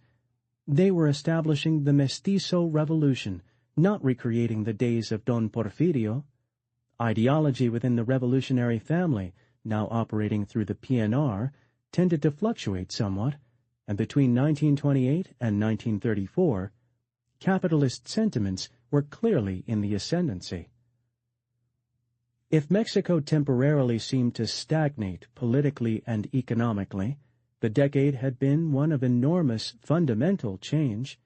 In retrospect, the historian has to assess the accomplishments of the Obregón-Calles years against what had been before and against what was possible in these years. The strongmen generals had tamed the army. They were creating a national tool that could eventually be used by a non-military man. They shot dissident soldiers and unruly politicos, but the crimes seemed less when weighed against the nature and the desires of those who were assassinated or stood before the wall, almost all of whom represented further anarchy or a worse tyranny. The dictators, even the suspicious Calles, had never succumbed to paranoia. Opposition and criticism by influential citizens such as Vasconcelos was never suppressed. The strongmen reserved their furies for acts resembling plots or pronunciamientos. The press was free, and for 14 years it continued to be mainly hostile to the Obregón-Calles regimes. The average Mexican was in no danger from the government. Historic and bitter enemies of the revolution returned under amnesty and prospered from business and investment. The landowners were not persecuted as a class. There were no marked class enemies in Mexico, as in the Russian and Chinese revolutions. Both the Congress and the courts were corrupt, but both branches of government contained honest men with widespread respect and prestige. A peculiarity of the Obregón-Calles years was that corrupt officials were tolerated to a great extent, but both regimes regularly appointed their Vasconcelos and Amaros to key posts in government. Calles improved the judiciary even while he dominated law and politics. Few things aroused so much hatred of Calles as the persecution of the Church, yet the old Hispanic Mexican Church had to be destroyed root and branch before a newer or better organization might take its place. The Church's whole philosophy had to change if the old religion based on dogma, rituals, and empty observances were to ever improve in Mexico. The old Church fought for its life, and in the process destroyed itself, but religion was far from destroyed in Mexico. It was finally divorced from public life and politics. It was impossible for the old Church in its despair to understand that Christianity would emerge far stronger and fresher from the ordeal. Through 1933, 4,000 Mexican communities, totaling about 750,000 families, had received 19 million acres in returned lands.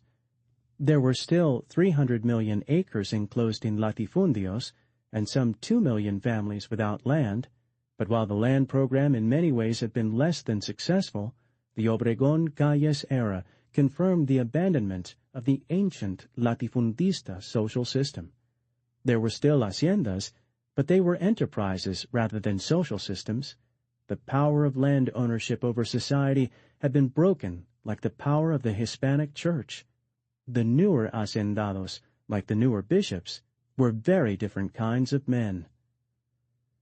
The strongman era between 1920 and 1934 did not begin to solve all the social, economic, and psychic problems. A decade could not undo 4 centuries. However, fundamental breakthroughs had been made. The dictators presided over the destruction of the unholy trinity of institutions that had always prevented Mexico from emerging as a modern society: the Praetorian Army, the latifundistas, and the clerics with 17th-century minds. The writers and the press of the times reported mostly calamities. These were more newsworthy than the steady normalizations going on in life and politics. Most of the Mexicans and institutions destroyed by the dictators, the vicious generaldom, the reactionary Catholics, the anarchic trade unions, and the communist ideologues, actually stood in the way of order and modernization. By 1934, Mexico, though still violent, was far from anarchic or lawless. And the new order was not quite oligarchic, a mere changing of the guard. The parvenu generals, financiers, politicians, and industrialists who made up the ruling order might appear to be a mestizo oligarchy, but unlike the Porfiristas, they were basically bourgeois in outlook, and the creation of the party kept the ruling structures fluid by blending aggressive businessmen with rustic agrarians and forcing men who became rich through revolution to associate and deal with unionists. The party structures could not form a true ruling class. There had been a subtle but enormous change in social hierarchy. Mexicans grew wealthy from being part of government, where previously the rich had dominated government. The new class tended to pass from government, once wealthy, to careers in private industry, farming, or finance. For the first time, the economy was creating alternatives to feeding at the public trough. Some of the more energetic mestizos had become entrepreneurial and thus were forming a true middle class. The strong men were hated most of all by outsiders for their nationalism. Almost all foreign investors and concessionaires, conditioned by a century, viewed Mexico's emergence as a truly sovereign, independent nation as a calamity to their interests. This was short-sighted, and it created a definite dichotomy in the 1920s between North American investors and the United States government. Washington preferred a powerful, order-keeping regime in Mexico, while North American oil, mining, and ranching concerns preferred a loose, essentially weak, oligarchically controlled territorial agglomeration like the Mexico of the Porfiriato, which they might manipulate. While Obregón and Calles never lost their own cool heads, Mexico was becoming emotional and xenophobic in demanding her sovereignty, whether prepared to exercise it or not. The dictators had to make concessions to the popular feeling, while this violent surge of nationalism caused many foreigners to confuse a bourgeois revolution with Bolshevism. The greatest thrusts for nationalizations were coming from Mexican industrialists fearful of outside competition by the 1920s, rather than from leftist intellectuals or trade unions.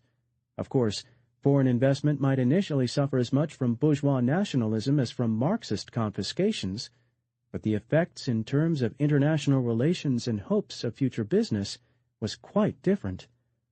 The Mexican revolutionaries were not demanding that foreign investment end, only that the terms be renegotiated. Washington seemed to understand this between 1920 and 1934, and the United States governments, whether Democratic or Republican, in effect granted Mexican sovereignty precedence over the claims of domestic claimants. This was a vast watershed, laying the basis for future harmony. Neither Calles nor Obregón fitted the romantic pattern of high-minded, poetic martyr hero that dominated so much of the Hispanic Revolution. Obregón's assassination could not be construed as martyrdom. Calles's ponderous regime seemed the antithesis of idealism. The dictators were not articulate or attractive, and human nature often prefers high-minded futility to cold, effective politics. Calles and Obregón had their share of ambition, and they often operated from ruthless instinct to seize and hold power. They were not Democrats in practice or theory. The great problem in assigning these members of the Sonoran dynasty their proper niche in history is that they were not the kind of men or symbols to which later generations raised statues. But judged against their time, they took on impressive stature. The era of the Sonorans was a chaotic, brutal, post-revolutionary phase when there could be nothing resembling democracy in Mexico. Mexicans were disillusioned, exhausted, and deeply brutalized. Too many revolutionaries achieved their personal aspirations in the upheaval and never thought beyond these. But in the light of what Álvaro Obregón and Plutarco Elías Calles built and what came after them, the charge that they did not keep a basic faith with the revolution seems false and specious. In 1920, Mexico had to emerge from a brutalized, backward, ruined, and exhausted society, and if leaders had not risen who could bring form and order and institutionalization, the past would have had to be repeated all over again. Whatever else they were, the Sonorans were chieftains who laid the bedrock for the modern Mexican nation. Chapter 35. Transitions. We are Indian, blood and soil. The language and civilization are Spanish. José Vasconcelos. While Álvaro Obregón and Plutarco Elías Calles were presiding over the making of a nation, history in another form had re-emerged again to haunt modern Mexico. Mexican's central problem, that of identity, began with the Spanish conquest, and it remained because the conquest was and still is the supreme fact of Mexican history. The conquest of Mexico destroyed all continuity with the Amerindian past, but left the vast majority of the Mexican population Amerindian, at least in part, differentiated from the conquerors in color and appearance. This was not the source of the problem, for Irish and Norwegians have had identity problems in the 20th century as they emerged as independent nations. But racism muddied the waters.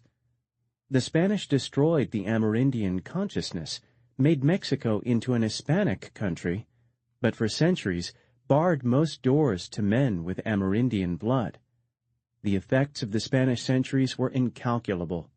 They are still sensed emotionally by every child born in late 20th century Mexico. The blood and soul of the people of Mexico may have remained Amerindian, but by the 16th century, the Amerindian civilization vanished. Indigenous blood, words, techniques, foods, garments, and certain family relationships, all the survivals beloved by North American anthropologists and Mexican demagogues, by the 20th century were exactly that, survivals, not of a great civilization, but of a primitive indigenous culture whose head was severed. These primitive remnants had little meaning and no real place in a modern world. The entire cosmos of the Amerindians was shattered under the conquest. The pyramids of Mexico once symbolized something vital to a civilization. They became like the pyramids of Egypt, valuable tourist attractions, but otherwise meaningless. Like modern Egyptians, Mexicans no longer speak the language or even comprehend the thought processes of their remote racial ancestors. They were both enveloped by vast cultural diffusions. But while the Nilotic Egyptians came to consider themselves Arabs, the racial attitudes of the Western world made it very difficult for Mexicans to see themselves as Europeans. The very primitive tribes and clans that remained outside the Amerindian civilization in Motecuzoma's time still exist. They were never part of that civilization. Today, they do know of its existence. Ironically, since late colonial times, only the most educated, most modern Mexicans have been aware of their ancient past. This awareness, rising mainly among Mexican mixed bloods, was unsettling. It gave the Mexican with Amerindian ancestry something to feel pride in, but it was also something to which he could hardly relate. From the late 18th century, the educated Mexican, whether mestizo or criollo, found his history increasingly unpalatable. The past prior to 1521 therefore became enormously important to him, not economically, politically, or even culturally, but emotionally and psychologically. In 1821, the pure-blood Creoles felt a strong urge to identify with the conquering Mexica and to bolster their own rule of Mexico with Mexica symbols. By 1921, this old drive had focused an unusual degree of emotion on the vanished past, which many Mexicans tried to treat as if it had some connection with the present.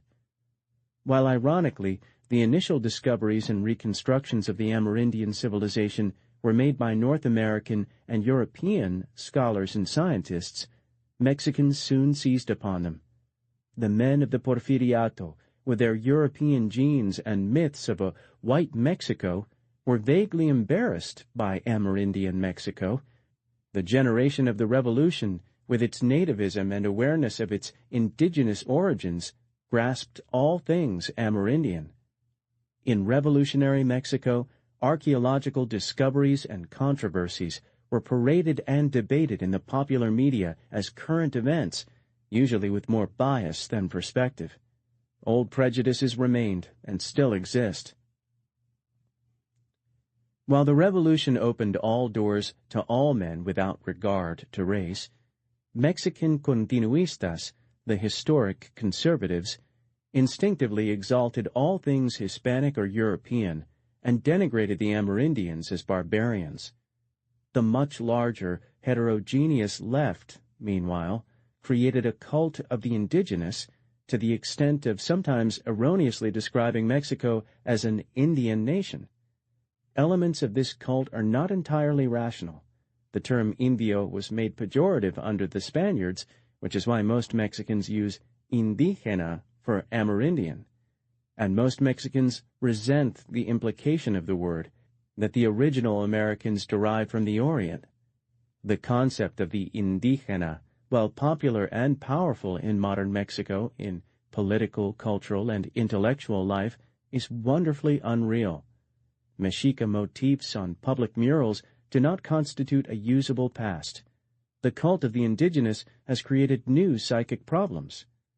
Because the Indio became a symbol of oppression in Mexico, it keeps alive the Mexican awareness of having been oppressed, and the basic problem is that the indigene or Indio, as an Indian, can live no more effectively in modern Mexico than he could under the viceroyalty. The Mexican present and future centers around business suits and machines, cement, electric power, tractors, and chemical plants, rather than Amerindian outlooks and crumbling pyramids. If some part of the Mexican soul is Amerindian, and most Mexican intellectuals insist it is, then only more bifurcation lies in store, because the Mexican cannot live in an Amerindian world. He has never had a choice since 1521 but to emerge as part of a greater Western, Latin, Hispanic civilization. The Mexican has no choice but to speak an Indo-European language, live under Roman law, operate within a European-derived money economy, and accept or reject a totally non-indigenous Judeo-Christian religion.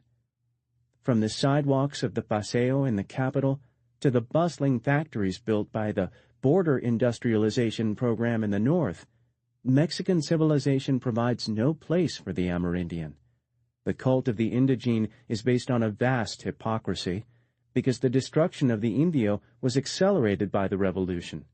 Roads, dams, and automobiles, new schools and school teachers began to impinge everywhere upon the Indio, swallowing him in mestizo culture. The intellectuals of the Revolution, most of whom praised Indians, did more to destroy the Indio through Mexicanization than all the viceroys. In 1910, about 39% of the Mexican population were considered identifiable Indians. In 1972, the proportion could not be more than 10%. The Mexicanization of the Indio was and is absolutely essential to the formation of a true Mexican nation, and no amount of rhetoric or lamentations has stayed history. Since the conquest, no Mexican has ever been effective except by ceasing to be an Indian, whether President Benito Juárez or General Joaquín Amaro. The question is not one of blood, because blood has never been a determinant of civilization, but centuries of racist colonialism made this hard for Mexicans to understand. Nor does the present entirely clear the way. Mexico is caught up in a Western culture, in which the dominant standards of physical beauty are Italianate or Anglo-Saxon, ideals which only a minority of Mexicans can meet.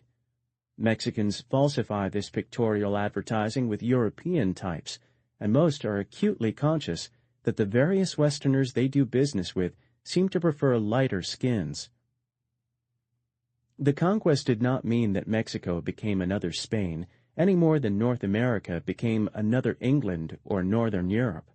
But Mexico became an Hispanic country, in the same sense that the United States, Australia, and Canada form parts of a larger English-speaking culture.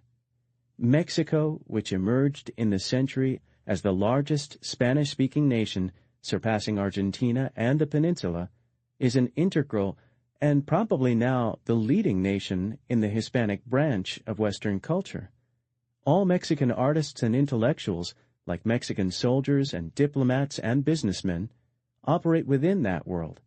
Their market does not consist of Amerindians. Mexican writers are published as a matter of course in Argentina, and they are regularly inspired and fertilized out of Peru. And the Hispanic world does not exist only on higher culture planes. The comic Cantinflas is as great a folk hero in Spain as he is in Mexico. When the Spaniard Manolete was gored to death in the bull ring, corridas lamented the event from Mexico to Madrid. Mexican history and progress is in fact only meaningful when Mexico is placed in full perspective with the whole Hispanic world. The triumphs and failures of the Mexican people cannot be measured against the French or Russians. They become clear seen against the rise and fall of Colombians and Bolivians.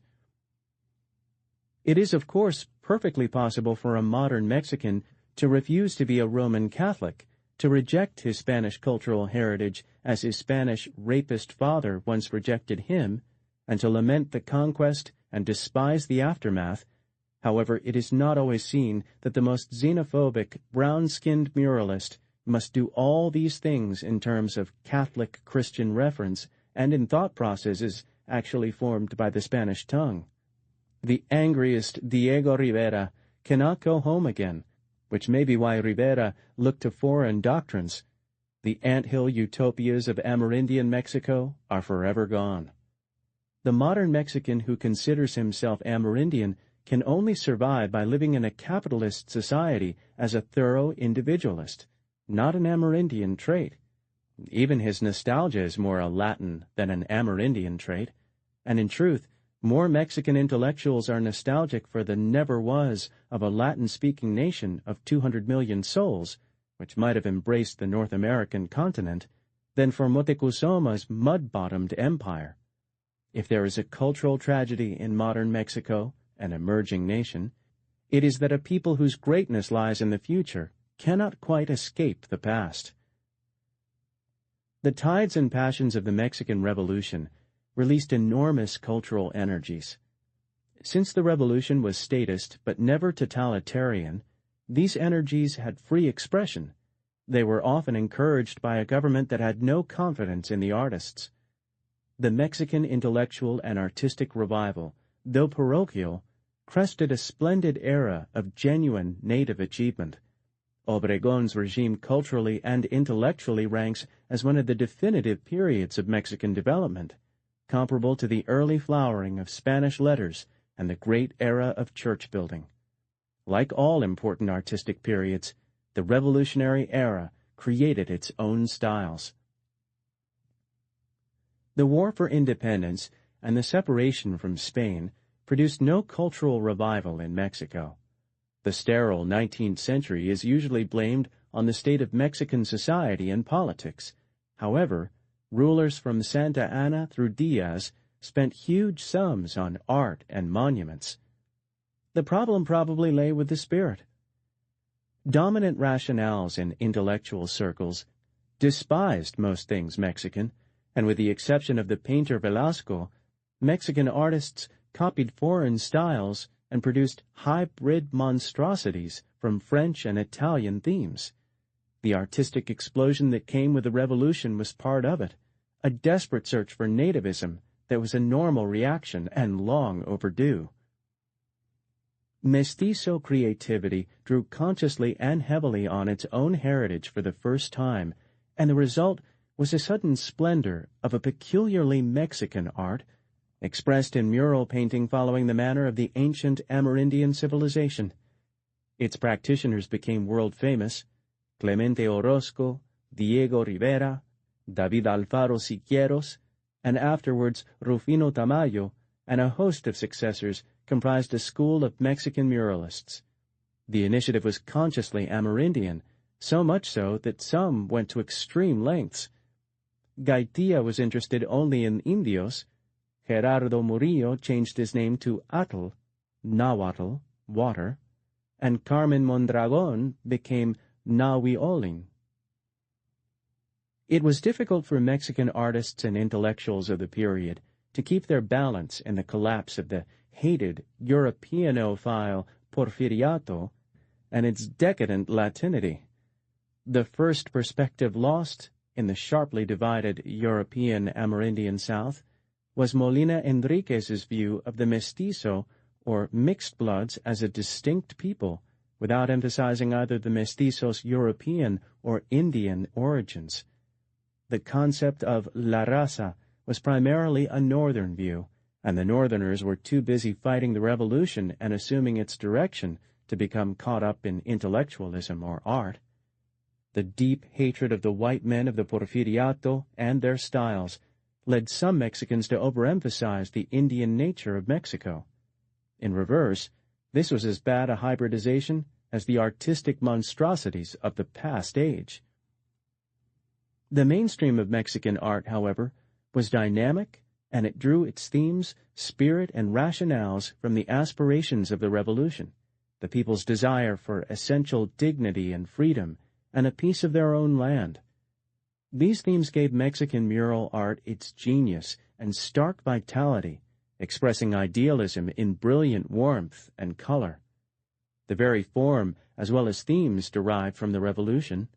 Diego Rivera despised easel painting as a prostitution for the rich, choosing to daub broad murals in public places as art for the people.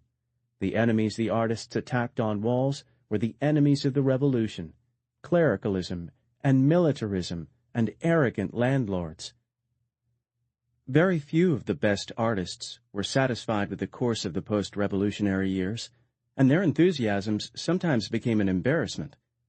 A revolutionary establishment that was essentially middle class did not always approve of the bourgeois-hating Rivera, who with Siqueiros joined the Mexican Communist Party when that organization was introduced in the 1920s by various foreigners.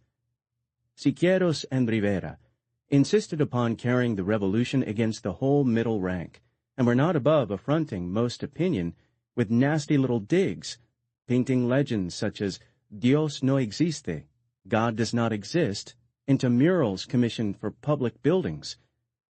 Clemente Orozco was less political. He tended to see Mexican suffering as a human tragedy more than as an avoidable socio-political disaster. But while Orozco's paintings depicting the finely kept white fingers of a priest accepting the obolo of a ragged, horny-handed peasant were applauded generally, his portrayal of the betrayers of the Revolution, generals who destroyed the old elite only to put on fat diamond rings and toast their whores in imported champagne, made most of the Obregón Calles establishment flush and squirm. Other artists like Cabral and Covarrubias drew caricatures only, though their caricatures were vigorous and true. To its everlasting credit, the Revolution tolerated all these men. In fact, the cultural explosion probably would have been much less except for the Obregón administration and its principal intellectual figure, José Vasconcelos. Vasconcelos was the third in the trinity of outstanding Mexican intellectuals that included Justo Sierra and Lucas Alamán. Like his predecessors, he was contradictory, splendidly nonconformist, and brilliantly intelligent, skillful in several fields. He was an old Maderista who had spent a while with Pancho Villa, and he was not yet 40 when Obregón appointed him Minister of Education. Like Alamán and Sierra, Vasconcelos was more than a leading intellect. He dominated and shaped his whole times. Like theirs, his politics failed miserably, and the fact that Mexico's three leading intellectuals were or became cultural continuistas, clinging to the Hispanic heritage, has always made the holders of the conventional Mexican wisdom uneasy in their deepest souls. Vasconcelos was a brilliant writer, an excellent administrator, especially in inspiring men, a pro-Spanish Mexican whose deepest cultural hatreds were reserved for North Americans. He was or became a devout Roman Catholic, and in the end he turned against the revolution, or rather what he believed the Mexican Revolution had become. Vasconcelos' arrival in government was an explosion in itself. At a time when the workers were restive, the peasants hungry, and every general had his hand out, Vasconcelos convinced Obregón to make the education budget, the largest single item in the federal outlay, a prominence and position the educational budget ever afterward retained. Obregón cheerfully allowed him a free hand. Vasconcelos saw that 1,000 new rural schools were built. He made these buildings into true cultural centers in the backwoods, and somehow he inspired Mexican schoolmasters to serve indefinitely in rural exile and to risk torture and death to carry Mexicanization, literacy, and hope to the Indio peasant masses. At least 18 of Vasconcelos's young men were killed at schoolhouse doors. The others were able to pass Vasconcelos's own inspiration on and to kindle that desire for education that became a hallmark of the continuing revolution. Such an effort was almost incredible in the times of Obregón, and the results had much to do with the eventual course of post-revolutionary Mexico. Vasconcelos commissioned Rivera to paint the walls of the Ministry of Education building and the National Palace. His commissions gave a host of artists their first chance, and his influence in spreading their fame was profound. As Minister of Education, Vasconcelos acted as a sort of cultural czar. He appointed and dispatched cultural missions to other countries. He brought important cultural figures into Mexico from throughout the Hispanic world. Gabriela Mistral, Valle Inclán, and Enriquez Ureña fertilized the Mexican literary scene, while Mexicans carried their own story abroad. In this era, Antonio Caso began to teach at the revived University of Mexico. Mexican archaeologists, like his brother Alfonso Caso, were starting important excavations in which the ancient center of Monte Albán was unearthed in Oaxaca. Poets were publishing everywhere. Much of the activity was second-rate. Some of the energy and enthusiasm, particularly of younger artists, was continually siphoned off into protest and politics, but this was endemic in the Hispanic milieu. It did not interfere with art, but it did interfere considerably with higher education, as universities became more centers of agitation than of genuine research or scholarly endeavor. This was perhaps inevitable in Mexico as in other nations, since the government affirmed the principle of autonomy in the university. Cultural advances did not extend much beyond the fields of mural painting and secular education. Corridos, or popular songs, continued to carry much of the national culture in the absence of literacy. Music, whether ranchero or Amerindian in inspiration, such as the Yucatec song Las Golondrinas, was lively and folkloric, but hardly high art. The Revolution and Mexican nativism found no expression then or later through the written word. Mexican literature and poetry was Spanish in language and Hispanic in content. Mexican novels were indistinguishable, except for setting, from similar works in a dozen Hispanic nations. Vasconcelos resigned from the government in opposition to Obregón's selection of Calles as his successor. By 1924, his administrative work could be carried on by lesser men, and the fame of Mexican muralists was already established. Vasconcelos, who was always deeply involved in aesthetics, continued to grow more and more appalled at the excesses of the revolutionary parvenus who surrounded Calles, and this led him into full-scale opposition in 1929. Perhaps fortunately for Mexico, he did not become a typical ephemeral Hispanic poet-president and ended his days as a librarian, writing his memoirs. The elusive spirit he had given Mexican culture faded, except in education. Vasconcelos attacked the Mexican problem of identity by identifying the emerging mestizo as a new, cosmic race, part of a mestizo America that ran from the Rio Bravo to the tip of South America. He wrote the motto for the National University, "Through my race the spirit will speak." But somehow the Amerindian spirit failed to speak through the Hispanic written word, and the new cosmic race had small impact on the world. The concept itself was a sort of failed racism, and as he grew older, Vasconcelos retreated more and more into Hispanic culture and civilization, finding comfort in sources beyond the myths of racial origin. Widely quoted, he left the Mexican soul still bifurcated, and not quite sure whether its Amerindian blood or its Spanish language and civilization were dominant. The Mexican muralists had their days of glory in the 1920s. They expressed a national feeling no other media could. However, The inevitable in art soon happened. Mural painting stultified. The fury and idealism of the founders could not be sustained across a generation, and technically superior imitators were unable to catch the spirit of the revolution. Within a few years, the Mexican muralists were no longer a movement, but a sort of establishment. Like the ancient Amerindian sculptors who copied stagnant forms, the muralists that followed began endlessly repeating folk murals that more and more resembled the last stages of Mexic frieze-work on temple walls. Their work had form and color, but had lost its meaning. By 1933, both the cultural renaissance and the ideals of the revolution seemed to be faltering. There was not so much a failure of nerve as a weariness and self-satisfaction in the revolutionary generation.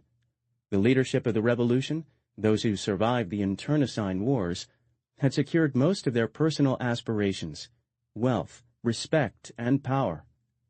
Here the revolution might have stagnated completely, had not the Obregón Calles years, proceeding very slowly, given the revolution an institutional form. By 1933, the revolution had mainly benefited the revolutionary family. As a society, Mexico was still backward and impoverished and brutalized. The peasants earned almost no money wages, and 2 million rural families yet lacked land. The urban workers had made very few real gains. The bureaucracy, and especially the missionary school teachers, were miserably paid. Illiteracy, while declining, was a high 59%. The old society had been uprooted, but the new one had not yet come about. The revolution had not translated its new institutions into broad social gains. Between 1920 and 1934, stability was maintained only by the willingness of an exhausted people to bear suffering and the determination of the rulers to keep order. However, by the 1930s, a newer generation was coming into the bureaucracy and government via the schools. These were men who barely remembered the revolution, and they tended to see the events of 1910 to 1917 as only a first step, not a culmination. They were poor and powerless. They had grown up with the problems of society and were deeply impatient and dissatisfied with everything done to date. They had enjoyed more fundamental freedoms than any Mexican generation. They were not, like the older veterans of bad times, largely desensitized. They did not look on violence and arbitrary police power as normal, or the corruption of government as ineradicable in the scheme of things. Much of this younger group felt an immense urge to revitalize the government and to press on with the goals of the revolution, especially land reform. Because the younger generation had been better educated than the revolutionaries of 1917 in Vasconcelos's schools, it tended to be more susceptible to ideas and ideologies. Marxism, which before 1920 had only a foreign following in Mexico, was very much in vogue in these years. While few of the newer lawyers, doctors, and engineers were communist-oriented, most were influenced by Marxist economics, and many by Spanish Republican ideas. Thus, as a group, the younger men were more dogmatic and doctrinaire than their elders, and more statist and collectivist in their outlooks. They were also more optimistic. Some carried optimism too far. There were intellectuals who believed that with literacy, the Mexican masses would become a reading public, though this had not happened anywhere in the world. The strength of the generation came from its youth, idealism, and energy. Its weakness was a frequent reliance on foreign ideas. Peculiarly, the same men who were most offended by foreign economic influence in Mexico were often those most susceptible to foreign notions. In broadening the base of the revolutionary family through the party, Calles had opened the revolutionary ranks to upcoming men who had played no part before 1920. As young engineers and lawyers came into the bureaucracy, they entered the ruling party, and their ferments could not help but be felt. Calles, the real ruler of Mexico in 1933, was a keen politician as well as a brutal dictator. He sensed the deepening dissatisfaction in the PNR. He knew it could be transmitted to the masses, and he realized that at least an appearance must be made that the country was still on the march. Calles called a major conference and delivered a monologue to the men regulating Mexico. Like most of his speeches, it was deliberately enigmatic, but he left a deep impression that the Jefe Maximo was personally disappointed in what was being done. He demanded fresh approaches and suggested that the PNR, at its 1933 convention, explore the possibilities of adopting a 6-year plan. The suggestion pleased the younger leaders who had become fascinated with the 5-year plans of Soviet Russia. It did not alarm the older satraps, who suspected this was just another popular gambit of the Jefe Maximo. Here the conservatives among the revolutionary family badly miscalculated, but so did Calles himself. The 6-year plan was drawn up at the party congress that met in December 1933 to nominate the official candidate for president. It proved to be a worthless mishmash, but other results of this convention marked a major turning point for the revolution. Calles dictated the man to be tapped for the highest office, General Lázaro Cárdenas, a young, austere, and tight-lipped mestizo from Michoacán. Cárdenas had qualities to please all camps. He had joined the old revolution at the age of 20 in 1915. He had had an impeccable military career, and he had served ably as governor of his state.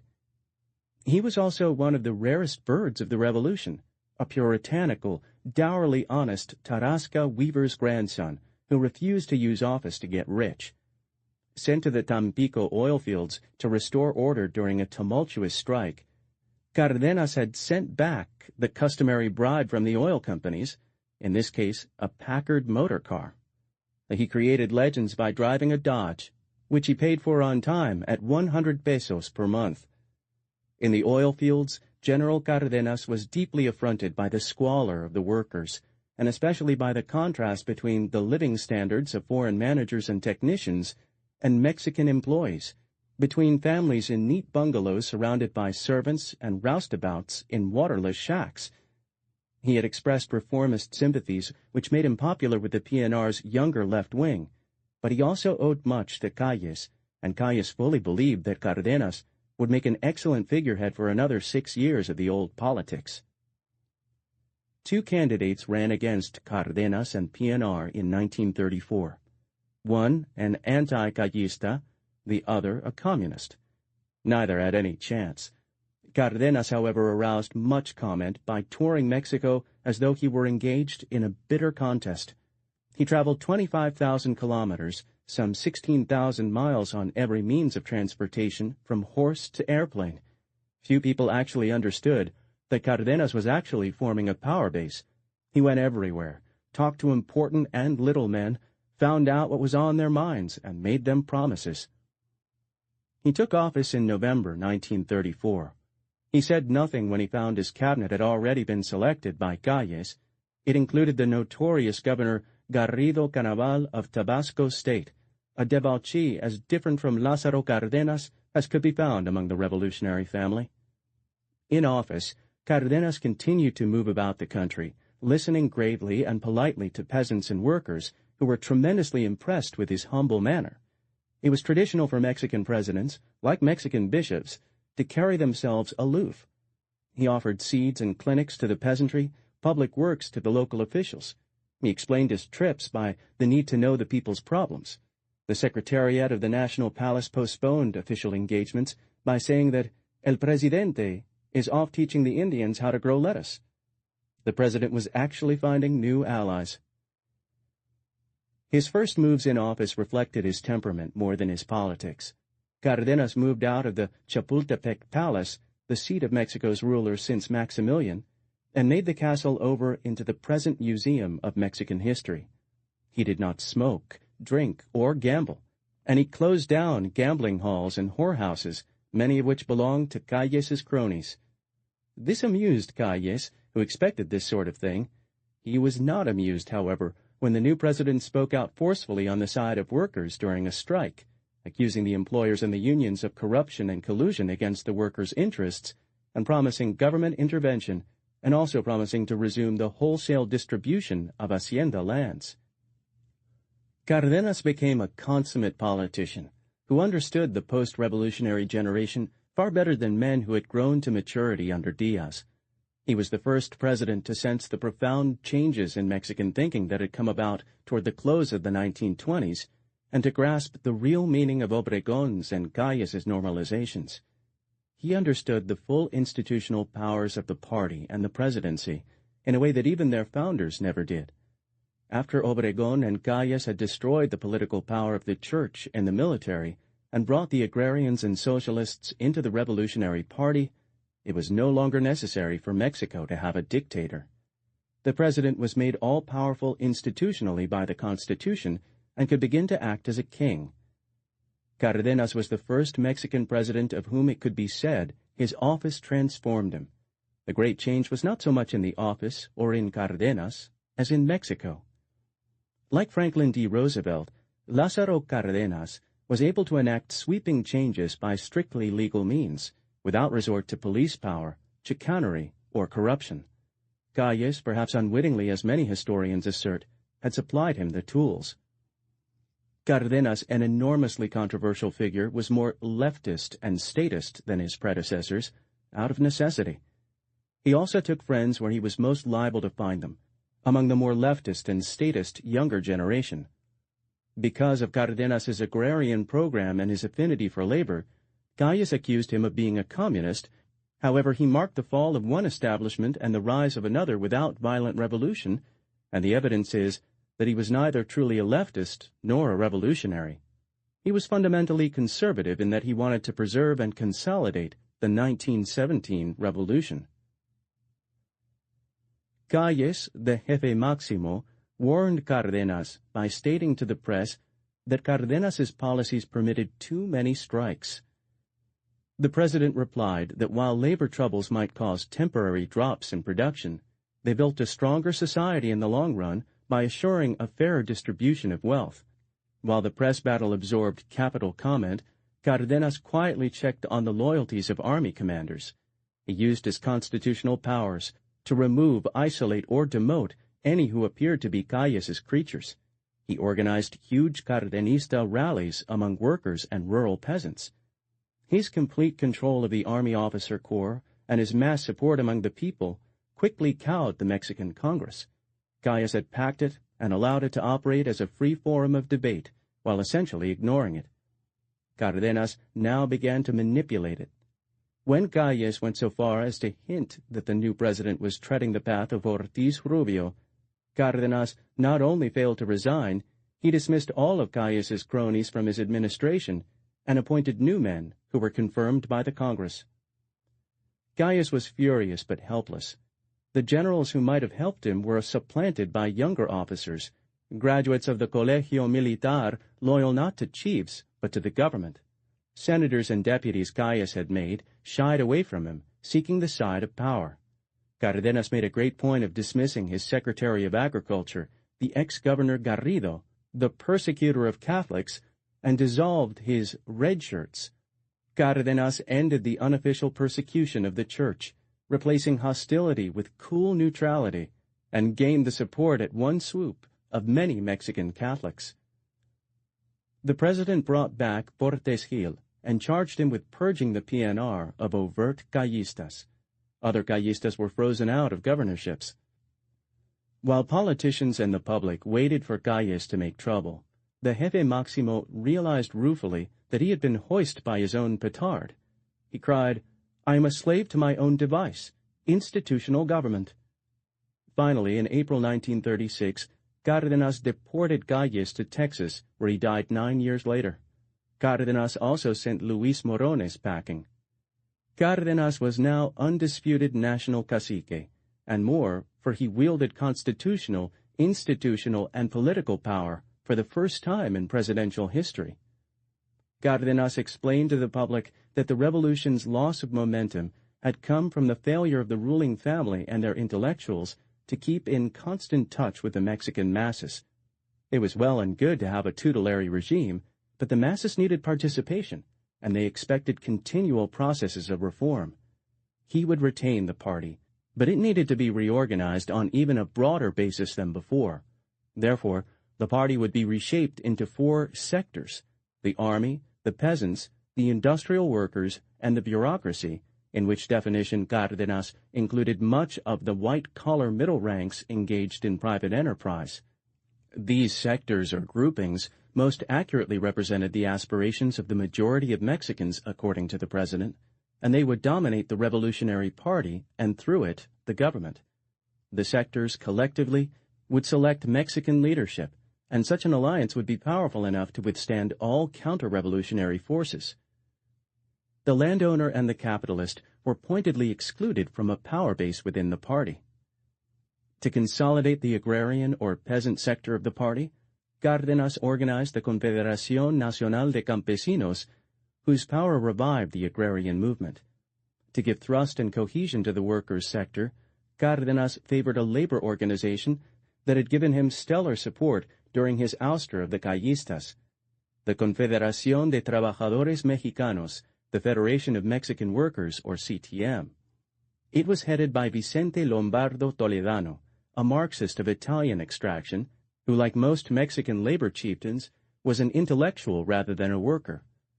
The CNC and CTM were mass organizations whose membership was solidly behind Cárdenas emotionally and politically, and they formed a major part of his constituency. Cárdenas, a son of the South, possessed a strong mystique for soil and peasants. A Sonoran mestizo could not identify with Indians, but a president with Tarasca blood could. The dominant theory in Mexican political circles was changing with the generations, and distaste and despair for the Indio had been replaced with a belief that the solution to the agrarian problem lay in collective farming, which was nothing more than a return to the old ejidos in modern guise. Cárdenas's education and circle of friends turned him strongly toward collectivism in agriculture. He led a new attack on the remaining haciendas with a massive program of legal expropriations, diametrically changing the policy of the 1920s. He brought the CNC into the process of land seizure and redistribution, which created chaotic conditions in the rural areas. Hordes of landless campesinos joined with agrarian leaders, political agitators, and government officials in arbitrarily seizing large properties.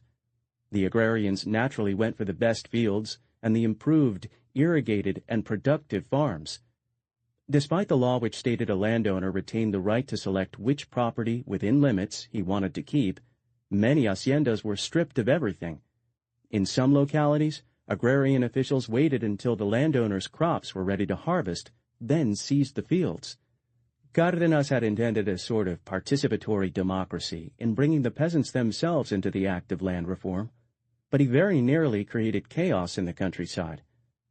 However, in some regions, landowners were able to postpone seizures indefinitely through bribery of officials or legal maneuvers, and in a few places, hacendados organized armed white guards to battle the red agrarian leaders and government land agents.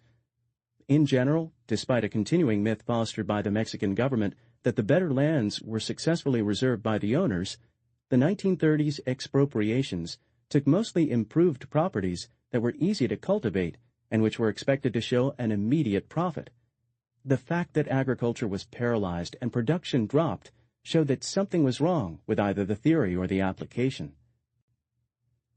Cárdenas's program especially wreaked havoc on the henequen haciendas of Yucatan, the rice fields of Michoacán, the coffee plantations of Chiapas, and the sugar estates in Sinaloa. While there was little enthusiasm for cutting up the huge cattle estancias of the northern states, and there were few peasants or indios in the deserts, the important cotton-growing complex around Torreón was also selected for government experimentation. A basic fallacy lay behind the seizure of large-scale plantations producing valuable export crops. The reformers confused these with the old, inefficient hacienda and its hordes of peons, each of whom worked an assigned plot of land. The Hispanic hacienda could be turned rather easily into an ejido, which was nothing more than a village surrounded by small family plots on which peasants grew their subsistence corn. But the Indio ejido form of organization could not possibly be used for the production of sugar or cotton or coffee, or Yucatan's main source of revenue, sisal. While the large acreages devoted to these cash crops for export were called haciendas, they were really large-scale plantations, whose operations were more an industrial process than farming as it was understood by the average peasant. The operations required planning, expertise, constant management, marketing connections, and much capital. The finished product, whether a ton of sugar or a cotton bale, represented a much greater investment than the workers' sweat that went into it. Actually, the Sinaloa sugar plantations and the Laguna District cotton farms and the southern coffee-growing operations were not 17th century survivals. They were modern businesses, most of which had been built up by European immigrants in modern times. But the theory of the urban intellectuals who combined with the landless peasantry in an assault on these businesses was that the large property per se was an evil on the land. They were seized, and mills and machinery taken over with the soil. This ran counter to all modern economics. It was seen that if plantation agriculture were destroyed for social purposes, there had to be some alternative form of organization to keep the exports flowing and the money returning, and this provided the great push toward cooperative or collective farming. The seized plantations were reorganized into government collectives in 1936, with the bureaucracy now providing the capital, planning, and management for their complex operations. This experimentation was forced by the more radical wing of the party. The CNC and CTM leadership did not regard collectivization as an experiment, however, but as a permanent solution to rural problems. Collectives in 1936 were intellectually very much in fashion. Using a strike by the cotton plantation employees in the Laguna region of Torreon as an excuse, Cárdenas's government confiscated 600,000 acres from landowners and organized a federal cooperative or collective farm. This was a very different kind of ejido. The peasant here was not given a patrimonio. The government retained the land, while the peasant became a worker who was expected to share in the common labor, decisions, and profits. This was carried out at a time when the government already had accurate statistics supporting the Sonorans' biases against ejidos.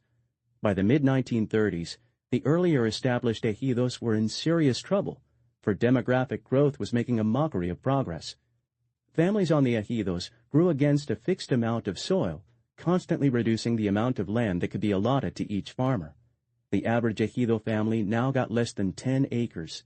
Only a few ejidatarios had more than 25 acres, and 13% worked barely more than 2 acres, hardly enough for mere subsistence under the primitive methods used. The basic problem was insoluble, for the rural population in the 20th century grew faster than ejidos could be expanded. Many men in government, dragging their feet on expropriations and the formation of new ejidos, recognized the basic trouble. Only about 7% of Mexican soil was arable as it stood, and if every hectare in the Republic were confiscated and redistributed, there would still be more people than the land could absorb.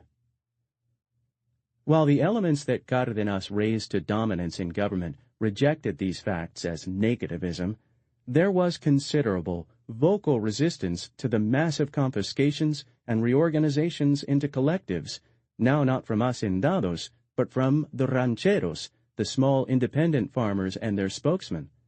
Luis Cabrera, author of the first land reform law, cried out that the regime was undermining everything the original agrarians had fought for in the revolution, especially the ideal of dignity for the peasant on his own soil.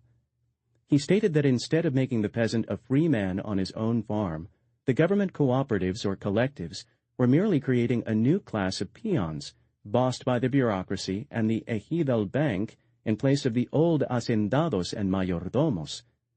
Prominent Cardenistas such as Florencio Palomo Valencia, the governor of Yucatan, also began to have grave doubts about collectives, saying that the campesino wanted land, but the reorganization of the plantations in his region did not give him any sense of ownership. On the newer ejidos, the peasant was assigned land that he could not bequeath or sell, and he could not even leave it until he had repaid his loan to the ejidal bank, which in practice he never did. The ejidatarios were thus becoming government serfs. Cárdenas was not a confirmed Marxist, but he was subject to enormous political pressures by his supporters, who were determined to take over the profitable plantations. The millions of unemployed, underemployed, and landless rural people, whose hopes and aspirations had been delayed so long, created danger for the party. The Marxist-influenced intellectual leadership insisted on confiscations and collectivizations as articles of faith. There is evidence that Cárdenas did not quite share this faith, but he continued land reform for political rather than economic or social reasons.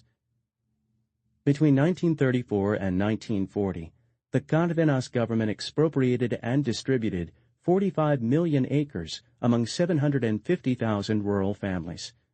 Out of some 18,000 ejidos formed, 500 were organized as collectives. This turned over about one-fifth of the arable land in Mexico to ejidos, though it left two-fifths still in the hands of large owners and the remainder to smallholders. The large plantation in this period lost even the protection of the laws, but in spite of this, and despite popular opinion, many survived. The ejidos, whether old-style Indio communities or new collectives, proved to be a triumph of ideology and political pressure over experience and reality. The peasantry and the collective workers could not capitalize or manage their properties. The government tried to offset this through the Ejidal Bank, which made federal loans, and a rapidly expanding ejidal bureaucracy which included local farm managers and a bewildering maze of technical experts such as agricultural and hydraulic engineers, agronomists, and financial and marketing executives. The trouble was that the new agrarian bureaucracy knew very little about profitable farming or marketing. The whole process became fantastically bureaucratized and soon developed a stifling hierarchy, which was supposed to help the peasant or worker, but in reality boxed him in and ruled his life as he had never been regulated before. The comisarios, or local managers, appointed by the federal government, became petty caciques who told the workers what to do daily. The technical experts wrapped them up in complex, grandiose plans. The bank functionaries turned into genuine petty tyrants from Torreon to Yucatan. Since they controlled the flow of capital, they told the ejidos what and when to plant, and they set the prices and profits the ejidatarios received. The class system in the countryside did not disappear in a society of free peasants. White-collar bureaucrats from the Mexican middle class merely took over the tutelage of the Indios and Peones. This enormous bureaucratization, so normal to the Mexican ethos, both increased inefficiency and made the ejidal system impervious to effective reform. The agrarian bureaucracy quickly formed a special interest group, and like all bureaucracies, it was determined to perpetuate itself. It was a central part of government, entrenched in the ruling party, and it now met any suggestions for reform of itself with loud, and in Mexico, paralyzing accusations that the reformers showed reactionary or counter-revolutionary tendencies. By 1940, all objective evidence showed the system was not working, but it had become a sacred cow in governmental and intellectual circles. The economic failure of the ejidal system is revealed by the best available statistics for 1940. 1/4 of the population, 5 million Mexicans, lived on ejidos, planting 47% of the croplands and using 24% of the pasturage. The ejido population comprised 42% of all Mexicans employed in agriculture, but the ejidatarios produced only 19% at best of the cattle, fowl, and honey, and their relative production of staple crops like corn and, above all, cash crops for export was so disastrously low that Cárdenas's administration deliberately concealed the figures by refusing to calculate them. 4/5 of all agricultural production came from private farms and ranches. The plantation still produced almost all valuable crops for export, and Mexico was actually being fed by that forgotten hero, the small independent operator, or ranchero.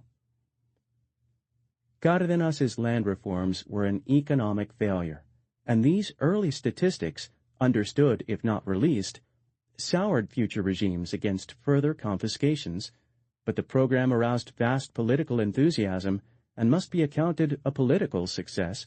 It may even have prevented violence, because even in 1940, half of the rural population was still employed as day laborers owning no soil. The realists in government knew that the ejidos were self-defeating because their formation cut production, but they had to balance this against the fact that they were immensely popular politically. The ejido had already become a permanent, crippling feature of the agrarian scene. On the old ejidos, peasants struggled with small plots, harassed by visiting bureaucrats who lived off them, rarely rising above the subsistence level anywhere. The great collective experiments failed.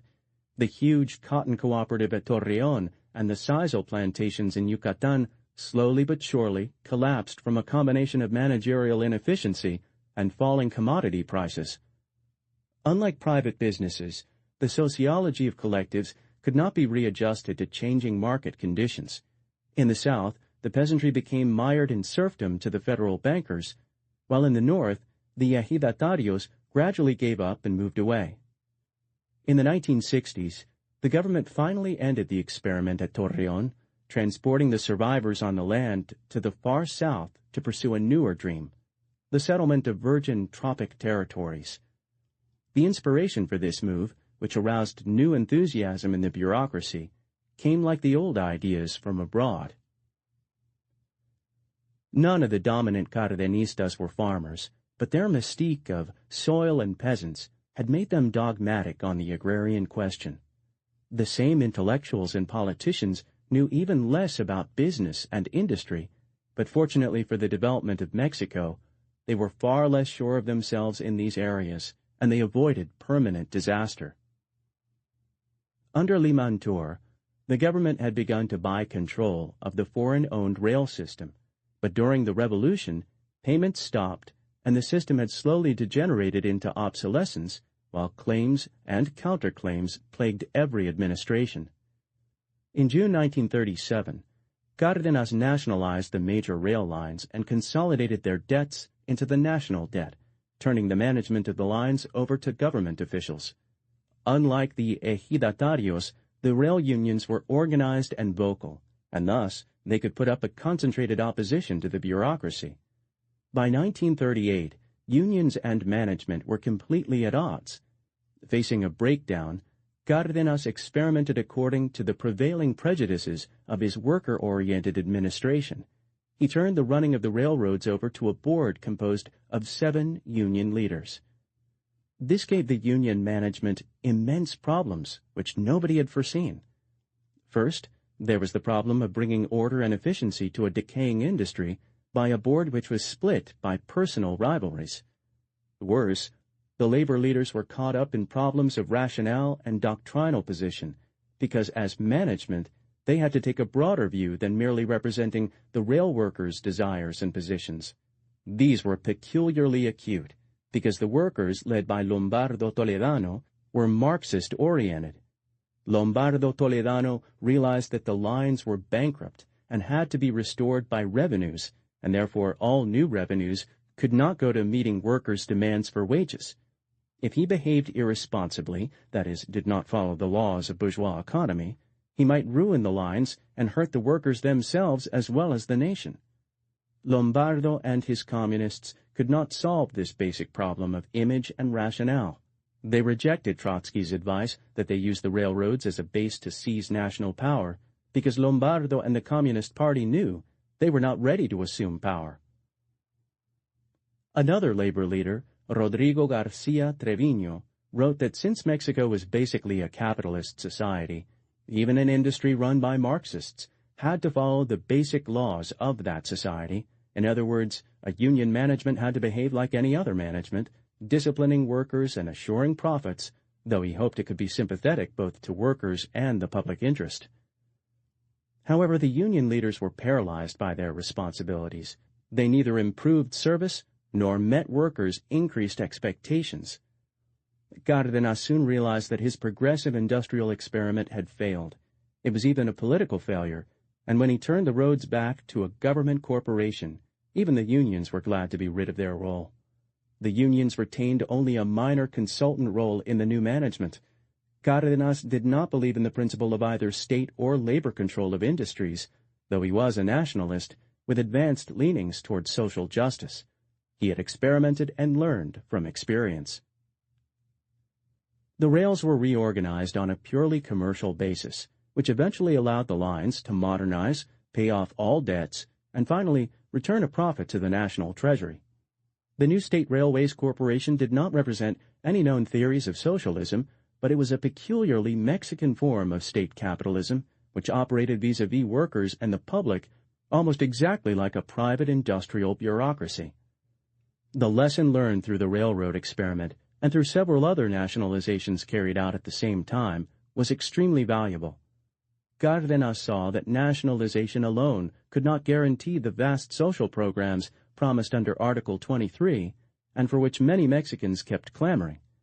In every case where an industry had been turned over to worker management, the results were disastrous. The union chiefs were psychologically incapable of management, for they could not accept the fact that profits were necessary for recapitalization and that only small portions of profits could be used to meet current pay demands. By 1938, Cárdenas was listening only to the orthodox economic advisors in the Mexican government, and there were no more nationalizations or experiments for the sake of social goals alone. The nationalization for which Cárdenas will always be remembered, the seizure of the oil industry, came about almost by accident. From his experiences as garrison commander at Tampico, Cárdenas had remained hostile to the British and North American oil interests, for he believed their existence and policies demeaned Mexican workers and the Mexican nation. But he had no expectation of forcing these companies from Mexico, and he did not want trouble with foreign governments. Mexican-U.S. relations had steadily improved, for the Morrow era of de facto non-intervention in Mexico was followed by the Roosevelt administration's promulgation of the non-interventionist good neighbor policy. Cárdenas approved the trend and did not want to disturb things. Despite continual agitation by his leftist advisors, he made no move to upset the sub rosa agreements made by Obregón and Calles with the North American oil companies and the British Royal Dutch Shell. However, a crisis was precipitated by labor troubles in the oil fields.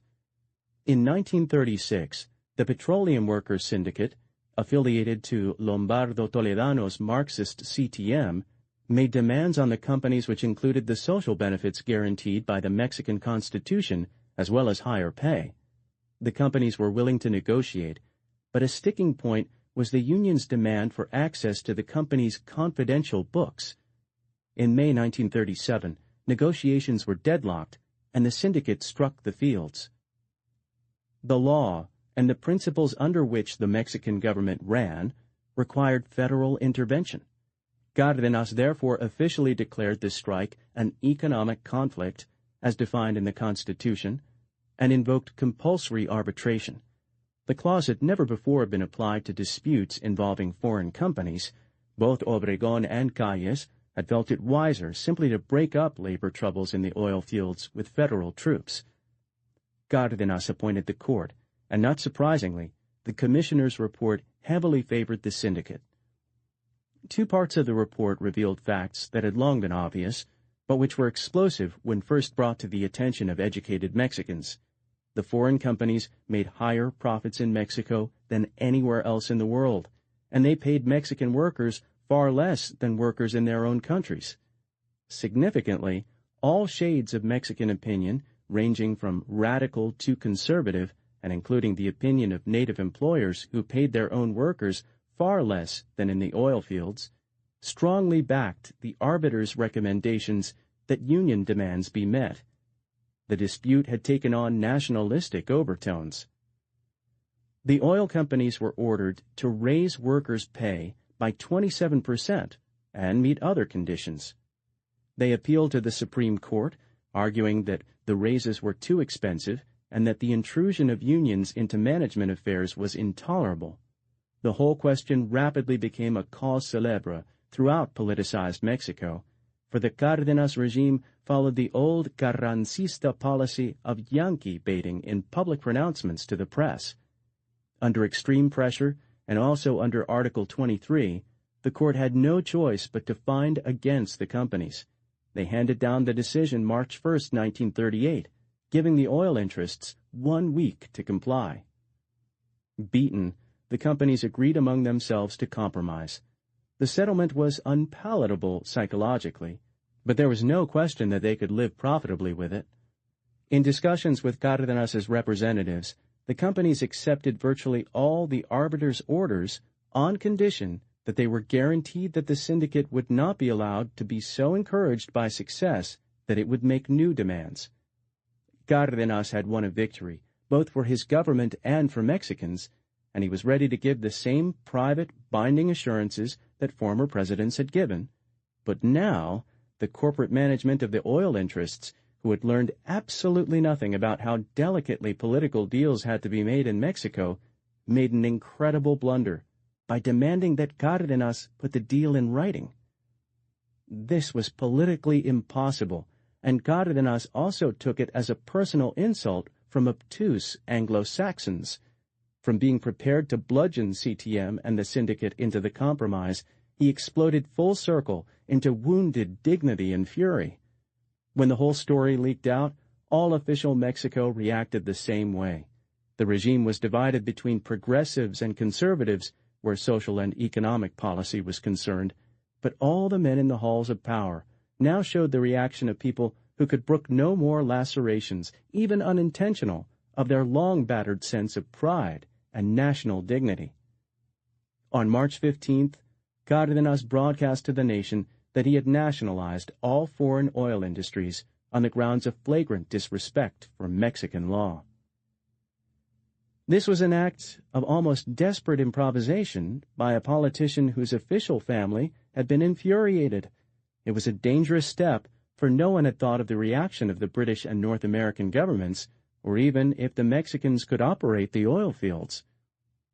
The companies believed this was a bluff, because management agreed that it would be impossible for Mexicans to operate the industry and especially sell the oil abroad in a largely controlled market.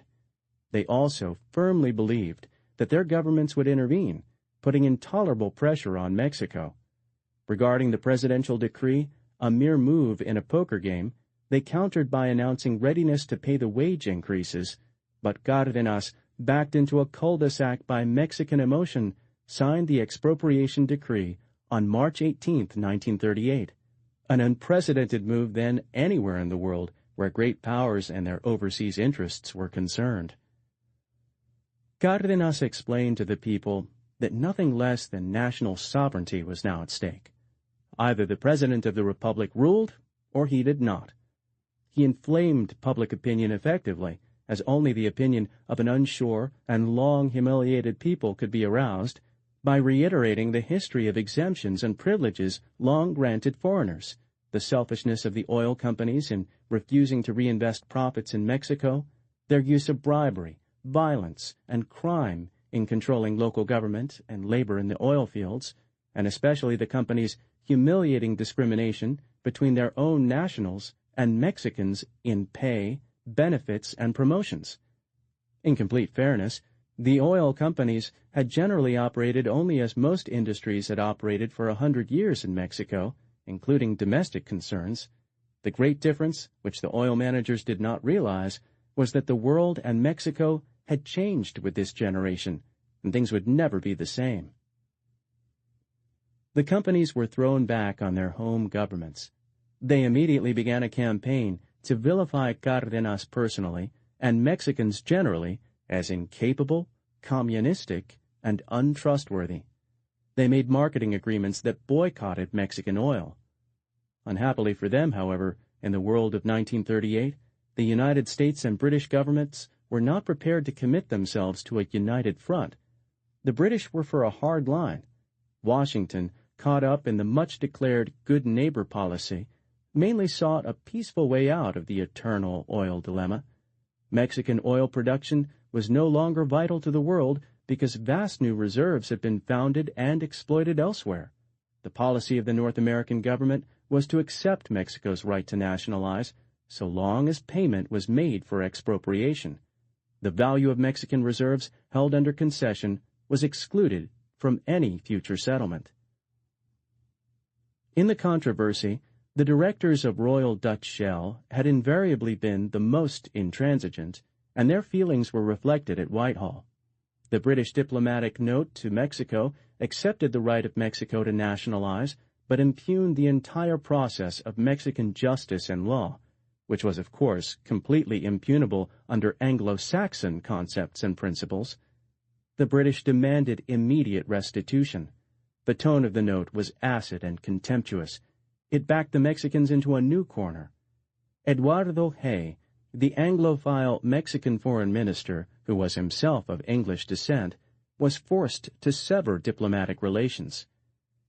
What might have happened to Cárdenas if the United States had taken the same line and been prepared to retaliate with full economic pressure against Mexico is moot. Washington was not ready to do so. Indignation and bad relations and feelings ran high on each side, and the Mexicans were in fact extremely apprehensive at high levels. However, Washington failed to retaliate at all, only entering negotiations on the question of compensation. This guaranteed that the conflict would eventually be resolved in Mexico's favor, though the process took years. In 1942, under Avila Camacho, Mexico agreed to pay the North American oil interests $24 million plus interest, which amounted to a settlement of about 10 centavos on the peso. One company, Sinclair, settled privately for $8.5 million. The British-Dutch interests came out better, due primarily to the stern line taken by their governments. Relations were not resumed until 1941, and after the conclusion of the Second World War, Mexico paid the British more than $80 million. The rights and wrongs in this whole dirty business are like the rights and wrongs that cause most international conflicts. They are hard to grasp without the confusions of nationalism, emotion, or ideology. Cárdenas's position was grounded in Mexican law and social policy. It was blackened by Mexican xenophobia and a type of political expediency on his part that amounted to blackmail. Once his government came in on the side of the unions, there was no hope for an impartial review or settlement. Socio-political arguments had to prevail, but the companies were guilty of contempt for Mexico and Mexicans, of careless exploitation, and of indifference to the poverty of Mexican employees. They were stupid in their negotiations, and the stupidity was punished. If there was any lesson, it was that the 19th century era of exploitation of Mexican resources was finally dead. The oil controversy and its outcome was an unmitigated triumph for Lázaro Cárdenas and for Mexico. Cárdenas had turned a labor dispute into a test of national sovereignty, and the Mexican response was overwhelming. Mexicans considered the expropriations a new declaration of independence, this time economically. Men and women marched past the National Palace for hours, saluting the president who stood beneath the church bell of Dolores, a newer Hidalgo. When Cárdenas called for contributions to help pay off the compensation to the oil companies, old Porfiristas donated pesos and gold rings. Peasants tried to present chickens. Even the Mexican church donated some of its hidden religious treasures. All this, much remarked in Mexico, provided none of the millions needed. The Congress had to pick up the debt, and ironically no little of it was paid off through generous North American credits and loans. But the country had found an emotional unity as never before, and Lázaro Cárdenas had established for all time the image of a great president. This unity and power aided Cárdenas tremendously in what had become very difficult times. The Depression lingered, agriculture was failing, labor was restive everywhere, partly because of the encouraging policies of the government. Cárdenas reorganized the PNR in 1938, renaming it the Partido de la Revolución Mexicana, or PRM. The army, the agrarians, the workers were retained as sectors, but the role of the middle ranks was increased. Or the role of the army was declining, but the army was still considered to be a threat unless it were favored and mollified. How small a threat it actually was shown in May 1938, when the right-wing general Saturnine Cedillo revolted at San Luis Potosí. None of the professional military joined Cedillo. Even the church had learned its lesson and avoided him, though he professed to defend Catholic rights. Cedillo was executed. His pronunciamiento was notable for only one fact. It was to be the last coup attempted by a military man in modern Mexico. The army now obeyed the president, whoever he might be, or however his regime might be constituted. The situation of the newly acquired oil industry was precarious. Mexico had neither technicians nor tankers. There was an international boycott instigated by the great companies, and legal action was threatened against Mexican oil imports in areas where Royal Dutch Shell and the North American combines operated. Cárdenas organized a new autonomous company or government corporation called Petróleos Mexicanos, Pemex, under the lines used in the railway industry. Here experience prevailed. There was no question of turning the oil industry over to the workers. The early record of Pemex was far from brilliant. The nationalized industry was plagued by a lack of management skills, markets, transportation, inevitable political bureaucracy, and the irresponsibility of the syndicate which had precipitated the expropriation, which encouraged worker incompetence and waste. For 8 years, production did not regain the level of 1937. The Pemex did succeed in renting tankers and selling oil in the few markets beyond the reach of the great international oil corporations, principally Fascist Italy and Nazi Germany. The pragmatism and desperation of Cárdenas was shown by the fact that while he supplied the Spanish Republicans with arms during their civil war and allowed 50,000 Republican refugees to enter Mexico, he furnished fascist forces petroleum to fuel the planes that bombed Guernica. The outbreak of the Second World War ended the international pressures and boycotts against Pemex. The Allies needed petroleum where they could get it, and the United States government particularly wanted to secure Mexico as a source of raw materials. The United States actively assisted in making Pemex successful in the war years, with parts, advice, and technical assistance, as well as credits to the Mexican government. By the war's end, there was little question that Pemex was to be a resounding success. In the 1950s, the organization grew into a giant power complex that supplied modern Mexico with 9/10 of all her natural gas, electric power, gasoline, and diesel fuel, supplying cities, factories, transportation nets, and farms at a reasonable rate, capitalizing itself for constant expansion and still providing surpluses for the Treasury. Pemex was not the most efficient corporation in the world. As a government organization, it was plagued by bureaucracy and feather-bedding among its 60,000 employees, but it was also far from the worst.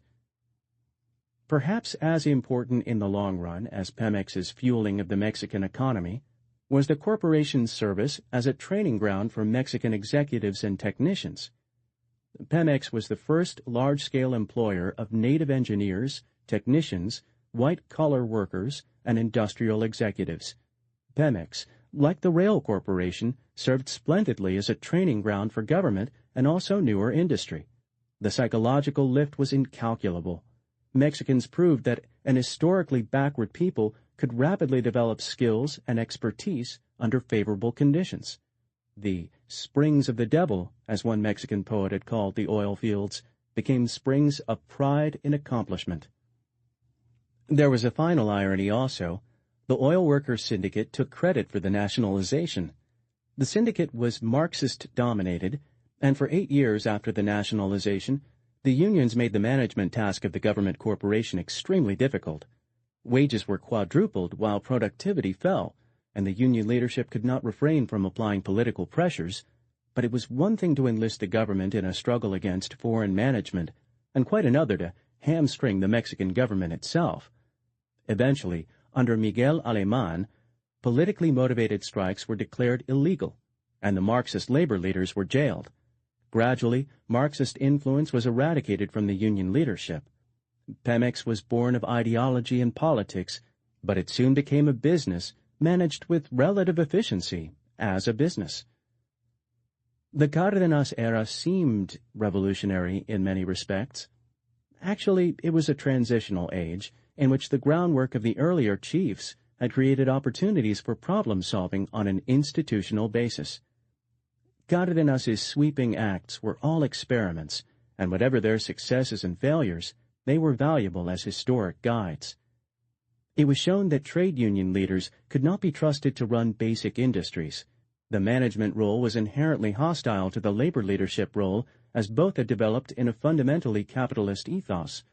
The hasty farm collectivization proved that ejidos were not the answer to the agrarian problem.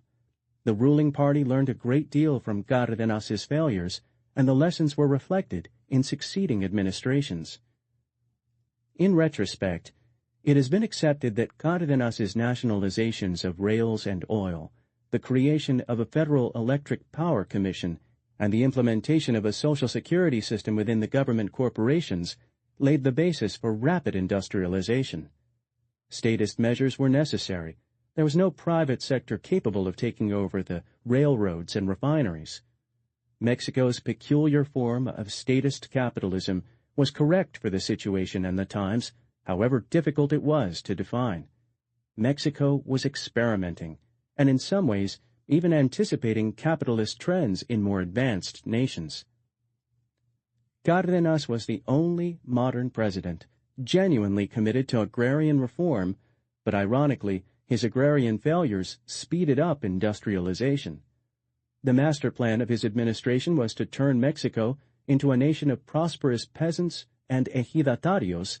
Instead, his agricultural failures and his unpremeditated thrust of the state into basic enterprise turned Mexico strongly toward industrial organization. During this transition, the old ghosts of militarism, latifundism, and dictatorship were fading from the Mexican scene. The new specter, agrarianism, was not exorcised completely, but it was halted by the cold light of statistical analysis, and the spirit of Mexico, for all Cárdenas's mystique of Amerindian blood and soil, and all José Vasconcelos's return to the glories of Hispanic culture, was ceasing to speak through race and in the terms of the Spanish Indian past. A new spirit was rising and finding expression in shining refineries, humming rails, and quiet discussions in paneled boardrooms. Chapter 36. The Man in the High Palace. We leave the museum, but not history, because history lives on and through us. Our country endures, and we are the architects of its grandeur. In the lessons of the past we find strength to deal with the present and reason to hope for the future. Let us meet whatever responsibilities freedom puts upon us, so that we may always deserve the honor of being Mexicans. From an inscription at the exit of the National Museum of History in Chapultepec Castle. The quality that made the Mexican Revolution so different from others and so confusing was its lack of dogmatism. The revolutionary constitution laid out broad social goals, and the Mexicans never diverged from these fundamentally, but they pursued them in many different ways. Unlike the liberals of the 19th century or the 20th century Stalinists, the Mexican revolutionaries refused to be bound by doctrine. The governing groups might be said to have ruled more through sheer instinct than clear planning. The revolution was never captured by its intellectuals. It was inconsistent from decade to decade in minor things, in what became almost a natural rhythm of surge and consolidation. For a people trained in centuries of dogmatism, the 20th century Mexican elite was surprisingly pragmatic. Their goals of social justice, modernization, and nation-building remained constant, but every succeeding government was able to change emphasis and directions to meet changing needs or conditions. The institutionalization of the revolution in a broad-spectrum political party and the principle of no re-election permitted this natural rhythm full play. No Mexican president, and the president with his awesome powers was the heart of government, now could outlive his age. No ruler could fasten a lasting pattern on society or state in just 6 years, and since he had to surrender office, he could not influence the governing elite beyond a short span. The ruling party, now the Party of the Mexican Revolution, or PRM, was proving a marvelous institution, for the first time providing an arena where crucial decisions could be made without recourse to inflaming public opinion and chancing blood in the streets. The 1930s had been an era of predominant leftist sentiment when intellectuals were Marxist-oriented, biased toward trade unionism, land confiscations, collectivism, and nationalizations, a time when the president sought the support of the masses and consorted with avowed communists. In 1940, the basic direction of the Cardenistas had not changed, but when Cárdenas in 1938 opened up greater opportunities to the middle ranks in PRM, dominant opinion within the party changed. Power shifted behind the scenes to the business/bureaucratic sector, away from intellectuals, agrarians, and labor leaders. The rising forces were not reactionary, but they wanted a period of consolidation and social stabilization, a turn away from the tumults of the 30s. Lázaro Cárdenas preferred a successor in his own image and pushed Francisco Mujica for the presidency. But a majority of the ranking bureaucrats, state governors, military chiefs, and representatives of the middle classes feared the radical Mujica would sacrifice economic progress to social reform, and that in the worsening international situation in 1940 he was not the man to lead Mexico. They had strong arguments. The European War had caused serious economic repercussions, cutting off Mexican markets. Domestic ferment was also rising. Spanish Republican refugees agitated for anti-fascist policies, while a smaller but very influential body of Germans, Italians, and Franco agents fomented the reverse.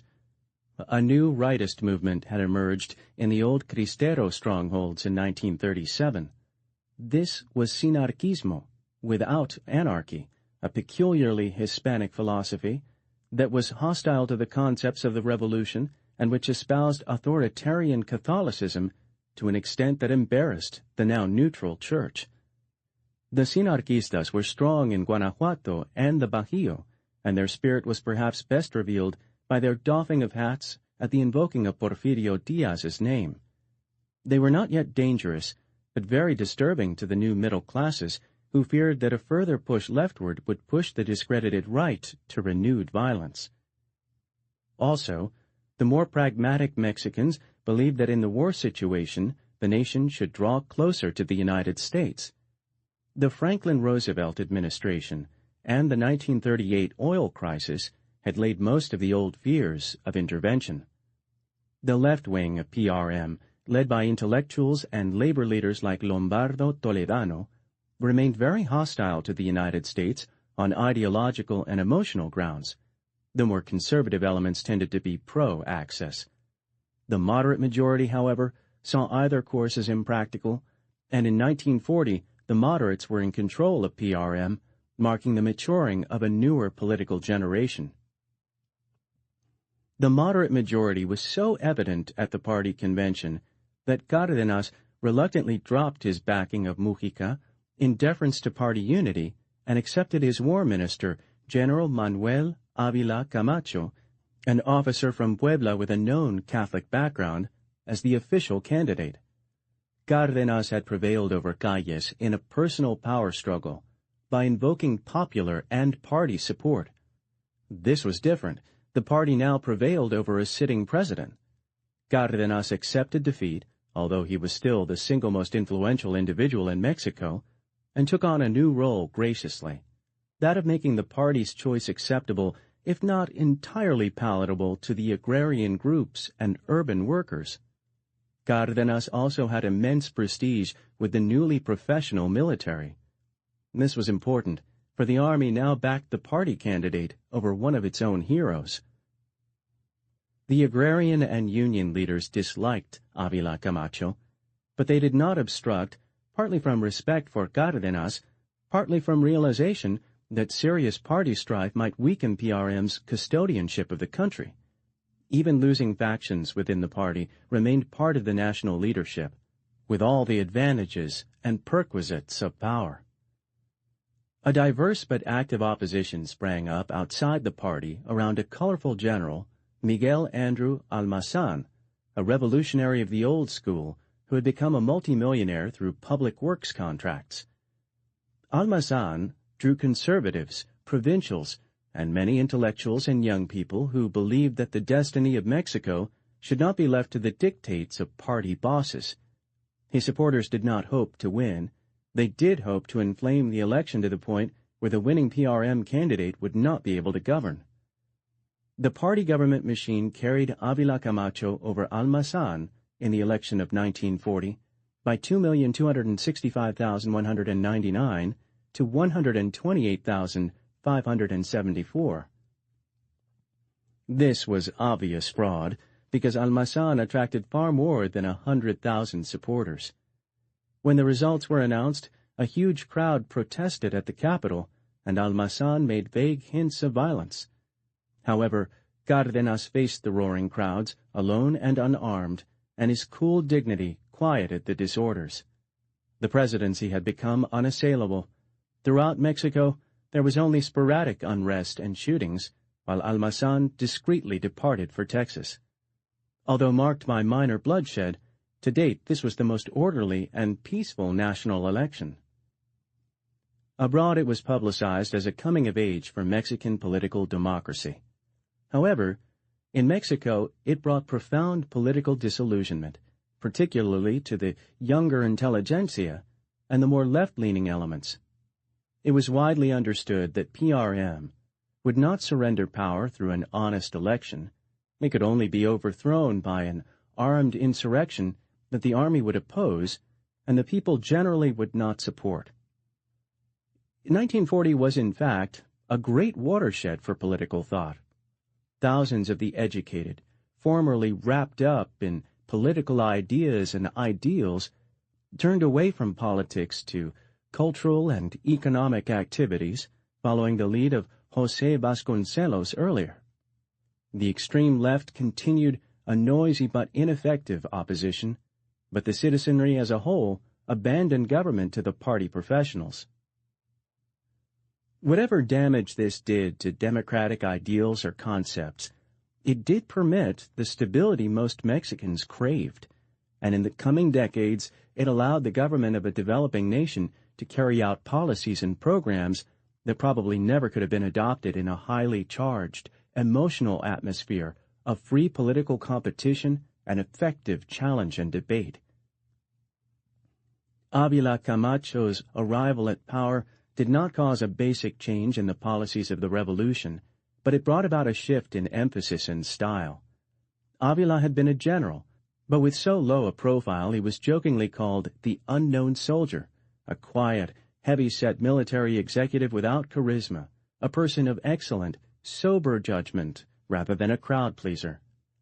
Born in 1897, he, and especially the people he attracted around him, represented the second revolutionary establishment, not the old-fingered generals who enriched themselves with haciendas or the missionary teachers and agrarianists, but soft-spoken, career-minded mestizos in business suits. Ávila Camacho was essentially a successful bureaucrat, and he was not peculiarly Mexican or mestizo. He was in the mainstream of that new class that defied description in 19th century terms, but was emerging to run the private and public bureaucracies in much of the modern Western world. His type could be found now in the upper echelons of General Foods and General Motors, and in great law firms where it had replaced old-style capitalists. Such men staffed modern military machines and most modern governments. Whether these men were career soldiers, politicians, or business executives, they were rarely ideological. Their suit was expertise. They were technicians, or technocrats. Mexicans were surprised when Ávila, influenced but never controlled by Cárdenas, took firm control, but the times were right for him. The government had been thoroughly bureaucratized. It had reached a stable plateau above anarchic caciquismo. The presidency under Cárdenas had become a newer crown, with the symbol outweighing the incumbent. Rule was articulated through a hierarchy of offices rather than by personalities. The ruler no longer had to be colorful, pistol-packing, or macho. The new administration marked the final end of norteño dominance, as Ávila Camacho replaced the older politicians with a newer set of men from the cities of the central meseta or plateau. These men, the president's friends, relatives, associates, and compadres, tended to be less earthy, less Mexican, more Catholic, and more bureaucratic. They were more statist than truly bourgeois, more pragmatic than ideologue. They were urban types including few indios, peasants or rancheros. At least two of these associates were outstanding executives: Ezequiel Padilla, who took the foreign ministry, and Miguel Alemán, Minister of the Interior.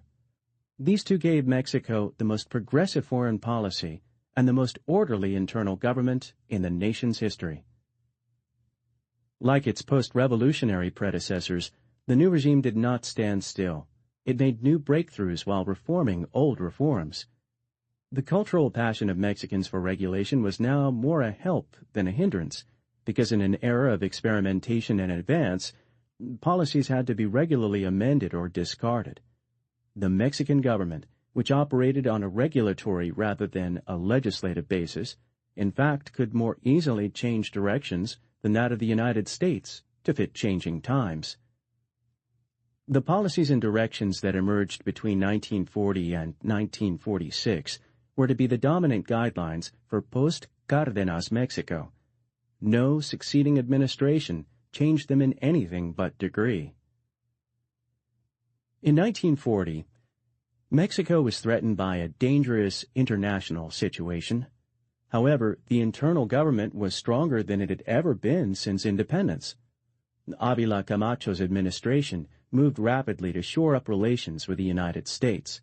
The old, almost hysterical fortress mentality was replaced by something resembling a responsible junior partnership.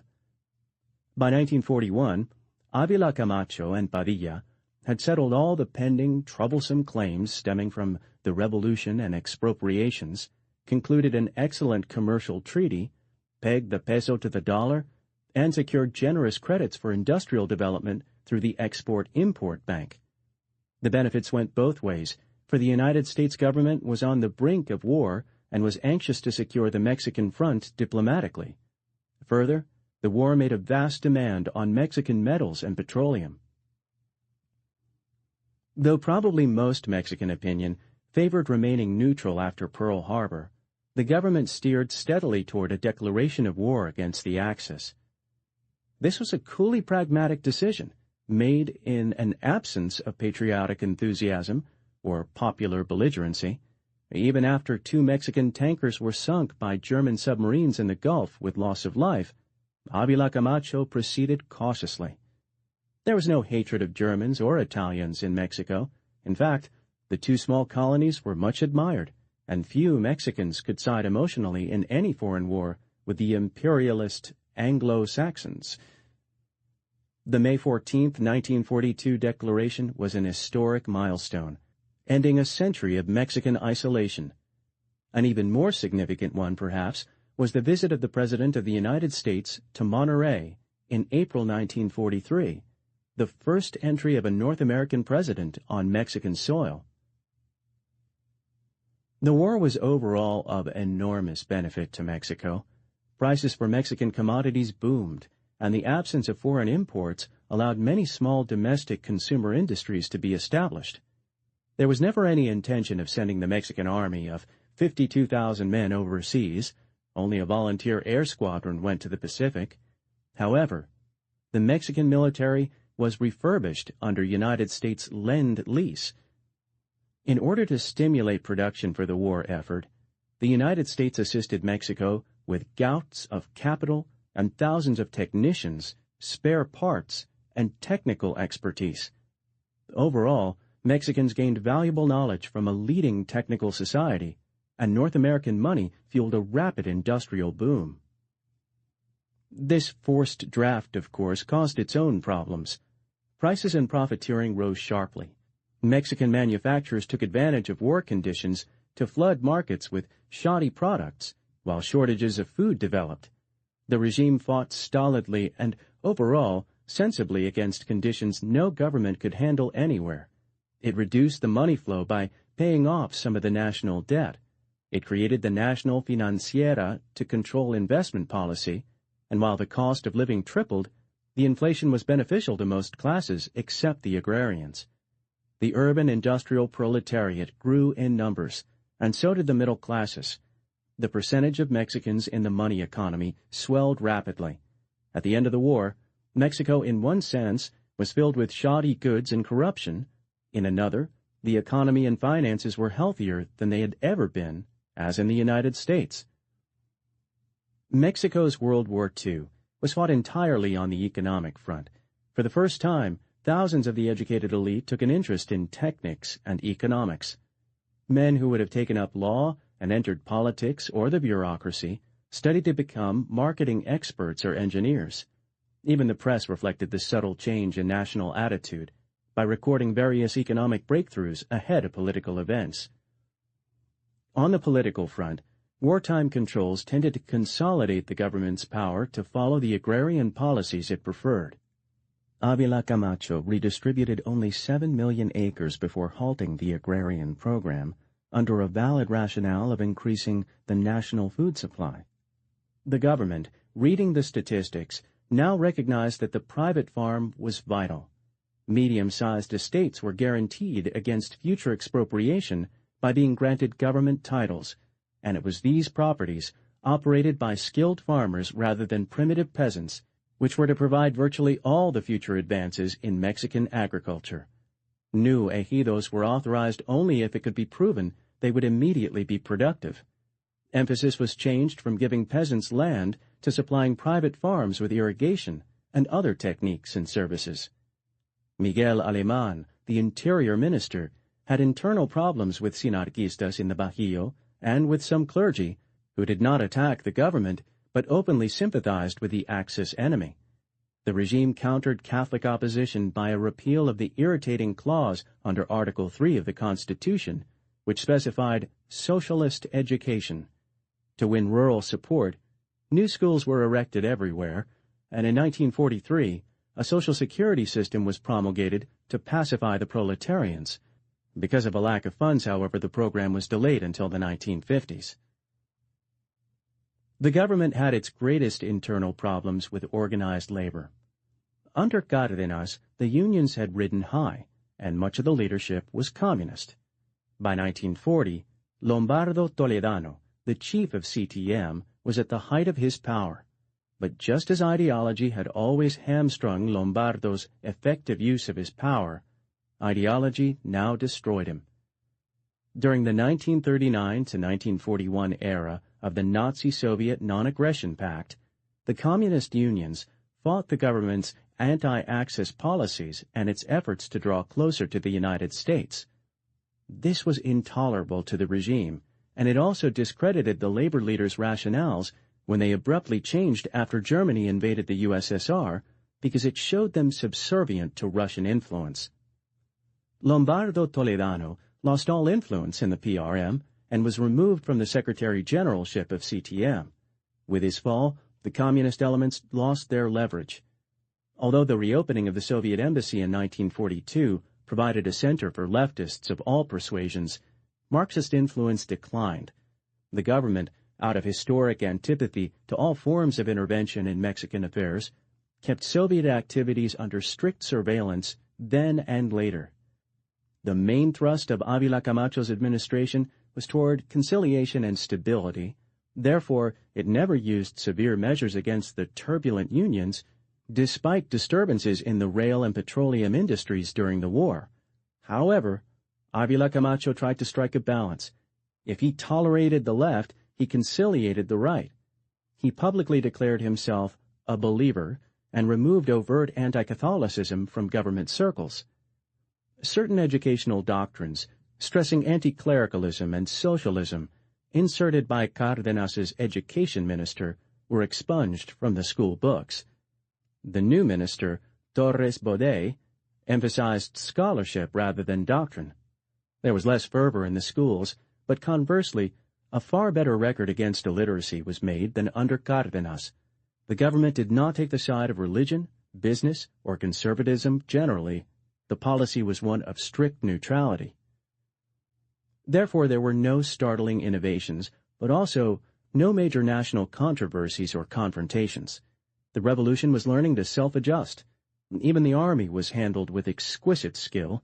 With the technical and material assistance of the United States, the army was thoroughly modernized and received new weapons, but it was not allowed to enlarge itself or increase its budget because there was a war.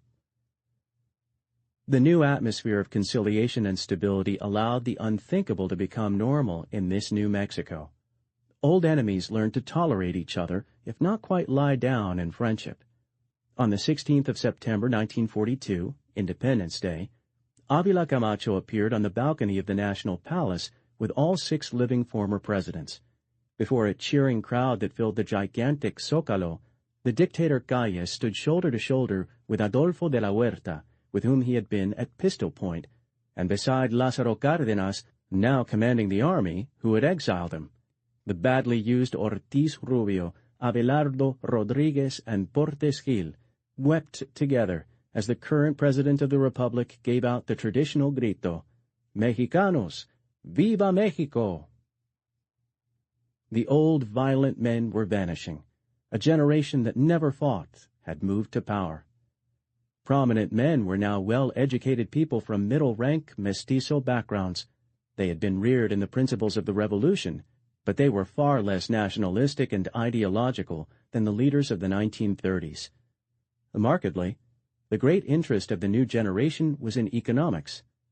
The average educated Mexican now distrusted revolution for the sake of revolution and hated turmoil because he had no old scores to settle, and the future was full of opportunities.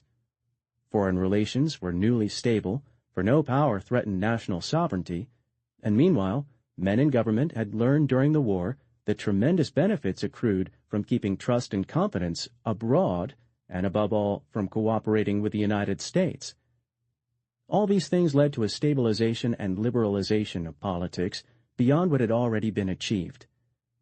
A new electoral law was enacted in 1945.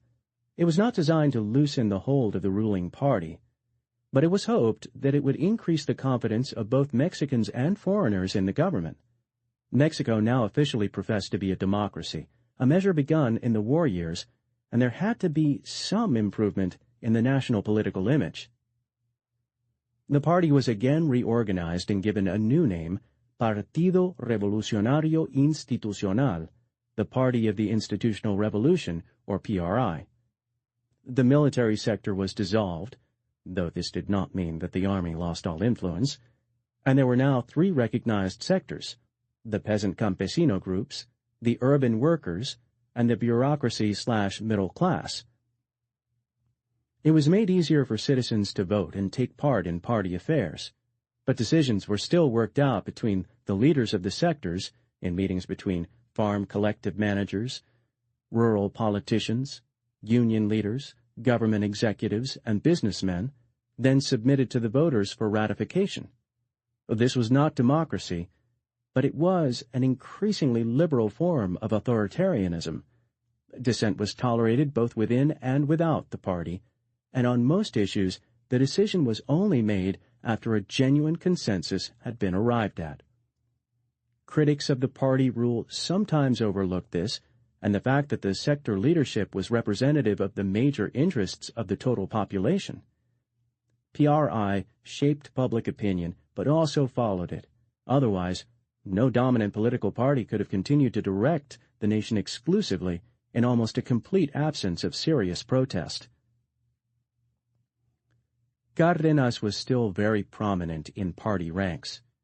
He continued his role, patriotically dissuading restive generals and local politicos from obstructing government and using his immense prestige with the common people to bolster the party's choices. Cárdenas was less and less in step with the age, and he disapproved of many party decisions, but his loyalty showed the strength of the consensus. Stability was now being guaranteed by the fact that continuity in government was training leadership. It was now impossible, under party guidance, for an inexperienced man to arrive at high office in Mexico. The historic, radical, and violent character of the changes in governments had always prevented the establishment of a hierarchy of service. For a century, soldiers had become generals overnight, and generals presidents. Men totally lacking executive experience had been thrown up as heads of government, disastrous in a country where there was no stable governmental infrastructure. By 1940 this had changed. The party controlled all important offices, and this was exerting a tremendous training and disciplining influence. All ambitious politicians in Mexico now had to work up through party ranks, and the party, from bitter experience, was suspicious of rampant ambition, violent personalisms, empire-building, and demagoguery. By 1946, it had been established that the top job, the presidency, must be filled by a screening process. The man who was tapped must have proven his worth and ability over a number of years in high-level, responsible assignments where his activities have been closely observed by the party hierarchy. Equally important, he had to represent a compromise between the dominant factions, ideologies, and personalities of leadership. Only then could he be put before the people to be ratified as ruler of the country. The president was a monarch. His powers vastly exceeded those of the leaders of democratic societies, or those like the Anglo-Saxon, with traditions of the rule of law. His Congress was like the old Spanish Parliament. It found ways and means to provide what the sovereign desired. The Congress had no powers to oppose or impede the president. The judiciary lacked a power of review, both of legislation or acts of the executive. The president was the source of all power and legitimacy throughout the entire hierarchy, like the former crown. His ministers were personal appointees, not subject to congressional confirmation or questioning. He was chief of the party, and as the party nominated all elected officials down through municipal president, therefore every important official in Mexico was the president's man. He made the law and was above the law, except in three things. No president could alienate Mexican soil, take land away from Indians or ejidos, or succeed himself. The Mexicans in 1917 considered such powers necessary, and history justified the opinion. The Hispanic Mexican personality was anarchic and ill-disciplined, the society without traditions of viable local government, separation of powers, or the rule of law. They replaced the vanished crown with a newer symbol of the nation and made a new legitimacy. The party, the ministers and their policies, the Congress, the judiciary, any government officer could be criticized and even ridiculed in this New Mexico, except the president. Custom did not allow either the office or man to be impugned. Other Hispanic countries came to admire this Mexican institution. No other nation was able to duplicate it, for they lacked the unique experience of the Mexican Revolution and the Revolutionary Party, which produced a series of stable, seasoned, disciplined 6-year autarchs. And the Mexican president could only be king because he embodied and remained sensitive to the aspirations of the institutional revolution. There was one great difference between the power of the Mexican president and the tyranny of the party and other authoritarianisms. The Mexican custodianship represented all major interests and had popular goals, and so long as the rulers pursued those goals, the people permitted them and even took satisfaction in their power. And so long as the power was used with restraint, there was little need for repression of any kind. The principal thrust of the revolution, as defined in 1917, was toward material progress in which all classes would share. The president was the supreme arbiter and driving force behind this thrust. Therefore, his quirks, personality, and circle of companions were of immense importance. The hardest task for the party and the system was in choosing the right personality and viewpoint for the times. After Cárdenas, the choice was always made by consensus and compromise, influenced but never dictated by the incumbent president. The success of the system rested upon pragmatic choices, showing a decent respect for, but no slavish obedience to, a sometimes emotional popular opinion. The evidence is that between 1940 and 1970, the Mexican system worked as well as any two-party political system, and better than most democratic multi-party structures. The Mexican government rested also, like that of the United States, upon its spirit as much as its institutions. From 1940 onward, the spirit was remarkably free. By 1946, two men had proven their right to be considered as Avila's successor, Foreign Minister Padilla and Interior Minister Alemán.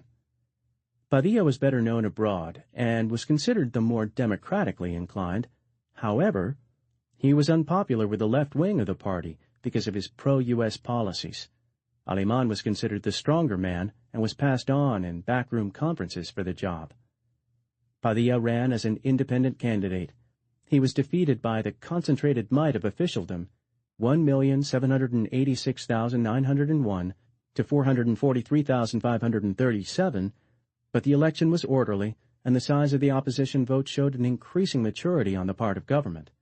Padilla did not have to leave for exile, for Mexico was becoming a free, if still not democratic, country. Miguel Alemán, a lawyer from Veracruz whose father had been killed fighting for the revolution, was not expected to make sweeping changes. He continued the dominance of the business-oriented mestizo establishment of the south-central states, bringing in an enthusiastic official family of Veracruzanos, men from a region long excluded from power or prominence. The Veracruzanos were ambitious and eager to wield power, and their mystique, so far as they had one, centered on public works to encourage industrial enterprise and also in securing new sources of capital for development.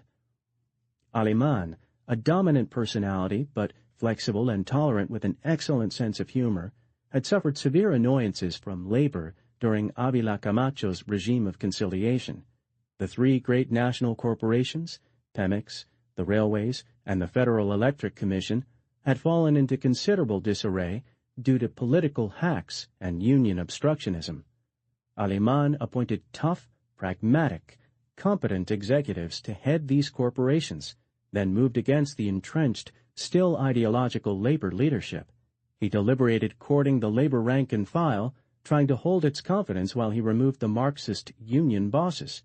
He purged the board of CTM of communists, replacing them with 5 unionists who became known as the 5 Little Pigs because of their common corpulence. The new leaders were dedicated labor leaders who believed in getting benefits for the workers, but without pursuing political goals or socialistic theories. The Lombardo faction was expelled from CTM. It split off in the extreme leftist CTAL. The Mexican Trade Union Organization now began to resemble that of the United States, with a tough-minded leadership that was devoted to economic gains without class warfare or strikes waged for purely political goals. When the Marxist leadership in the Pemex Union struck against the government, Alemán jailed the leaders and replaced them with new men. In all these battles, the majority of workers stood behind the president because he convinced the rank and file that it would share in gains won through more efficient management. Social services and wages for urban labor did continuously improve. Old business was out of the way. Alemán's people drew up plans for large public works projects, rural dams and irrigation networks to bring power and water to the depressed countryside. The Papaloapan Dam project was similar to the Tennessee Valley Authority in the United States. Alemán did not allow sacred cows to stand in the way of these projects. He did not hesitate to resettle Amerindian communities when it was necessary to assist the productive farmers. The thrust was statist but not socialist, because the goal of every federal project was to increase production by private enterprise. The government became highly involved in an indirect pushing and control of industrialization. While purely private enterprise was encouraged, the government financed a series of semi-public industries, usually retaining a minority interest in these. Certain industries were given tax breaks to assist rapid growth. Such policies promoted quick industrialization. The result was not so much government control or direct management of industry as a government direction of industrial goals. The spirit of government investment and development was essentially capitalistic, a fact that confused both the right and left, neither of which had terms to define the government policies. The Alemán administration desired rapid industrial growth and did not care whether this was carried out by public or private concerns. It favored either as the situation seemed to require. The state entered into enterprise, acquiring interests in hundreds of new industries, but without any rationale of eventual state ownership.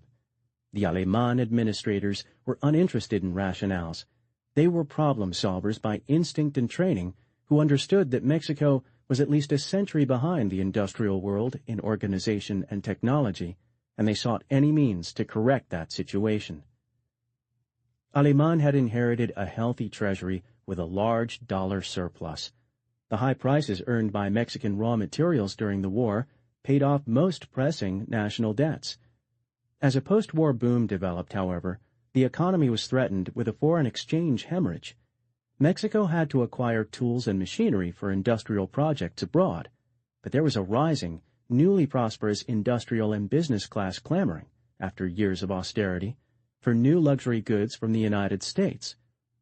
Alemán handled the balance of payments problem technically and with considerable success by devaluing the Mexican peso.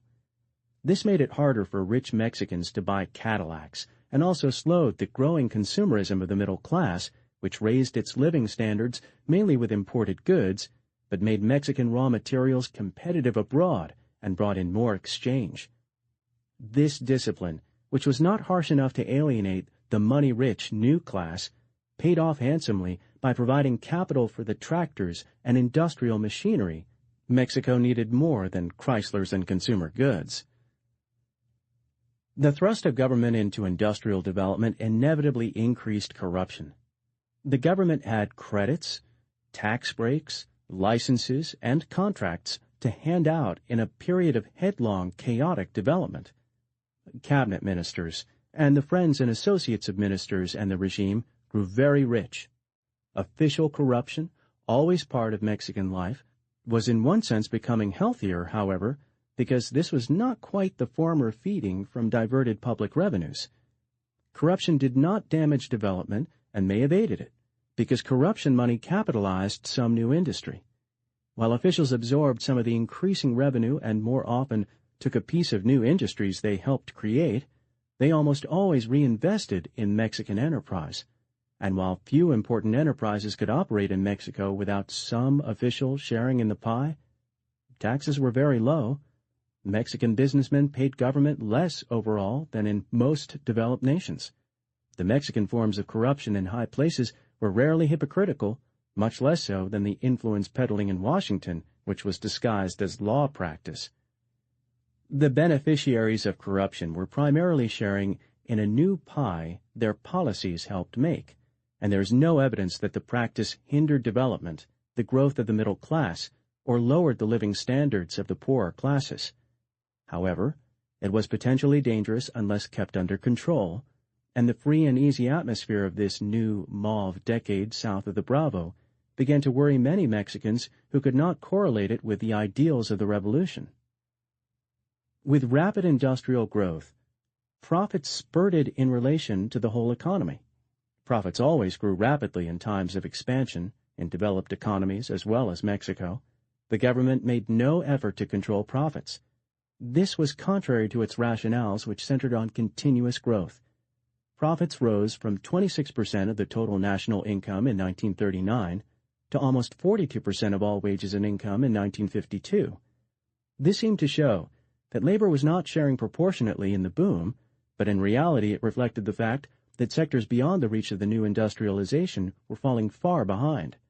The newer profit ratio was very close to the true scales in countries like Great Britain and the United States, allowing continuous recapitalization. The total national product rose sharply after 1946, and wages rose with production. There was a corresponding rise in living standards for the urban population. The entrepreneurs and the middle class benefited most, but if labor were defined as the urban, unionized proletariat, including organized workers from factories, shops, and restaurants, Mexican labor kept pace with the other sectors. Every city showed visible improvement, with new shops and automobiles and fewer miserable beggars. People no longer starved to death in the alleyways of the capital, but, beyond the cities and regions where the industrial programs and the irrigation projects had not reached, gains were negligible. There were social and political dangers in this imbalance, as in the pervasive corruption in high places, but noticeably there were few complaints from the politicized urban populations, which could see visible improvements in conditions. The strident complaints came mostly from a small group of intellectuals and ideologues and from the Marxist left, which primarily resented not the development, but its direction.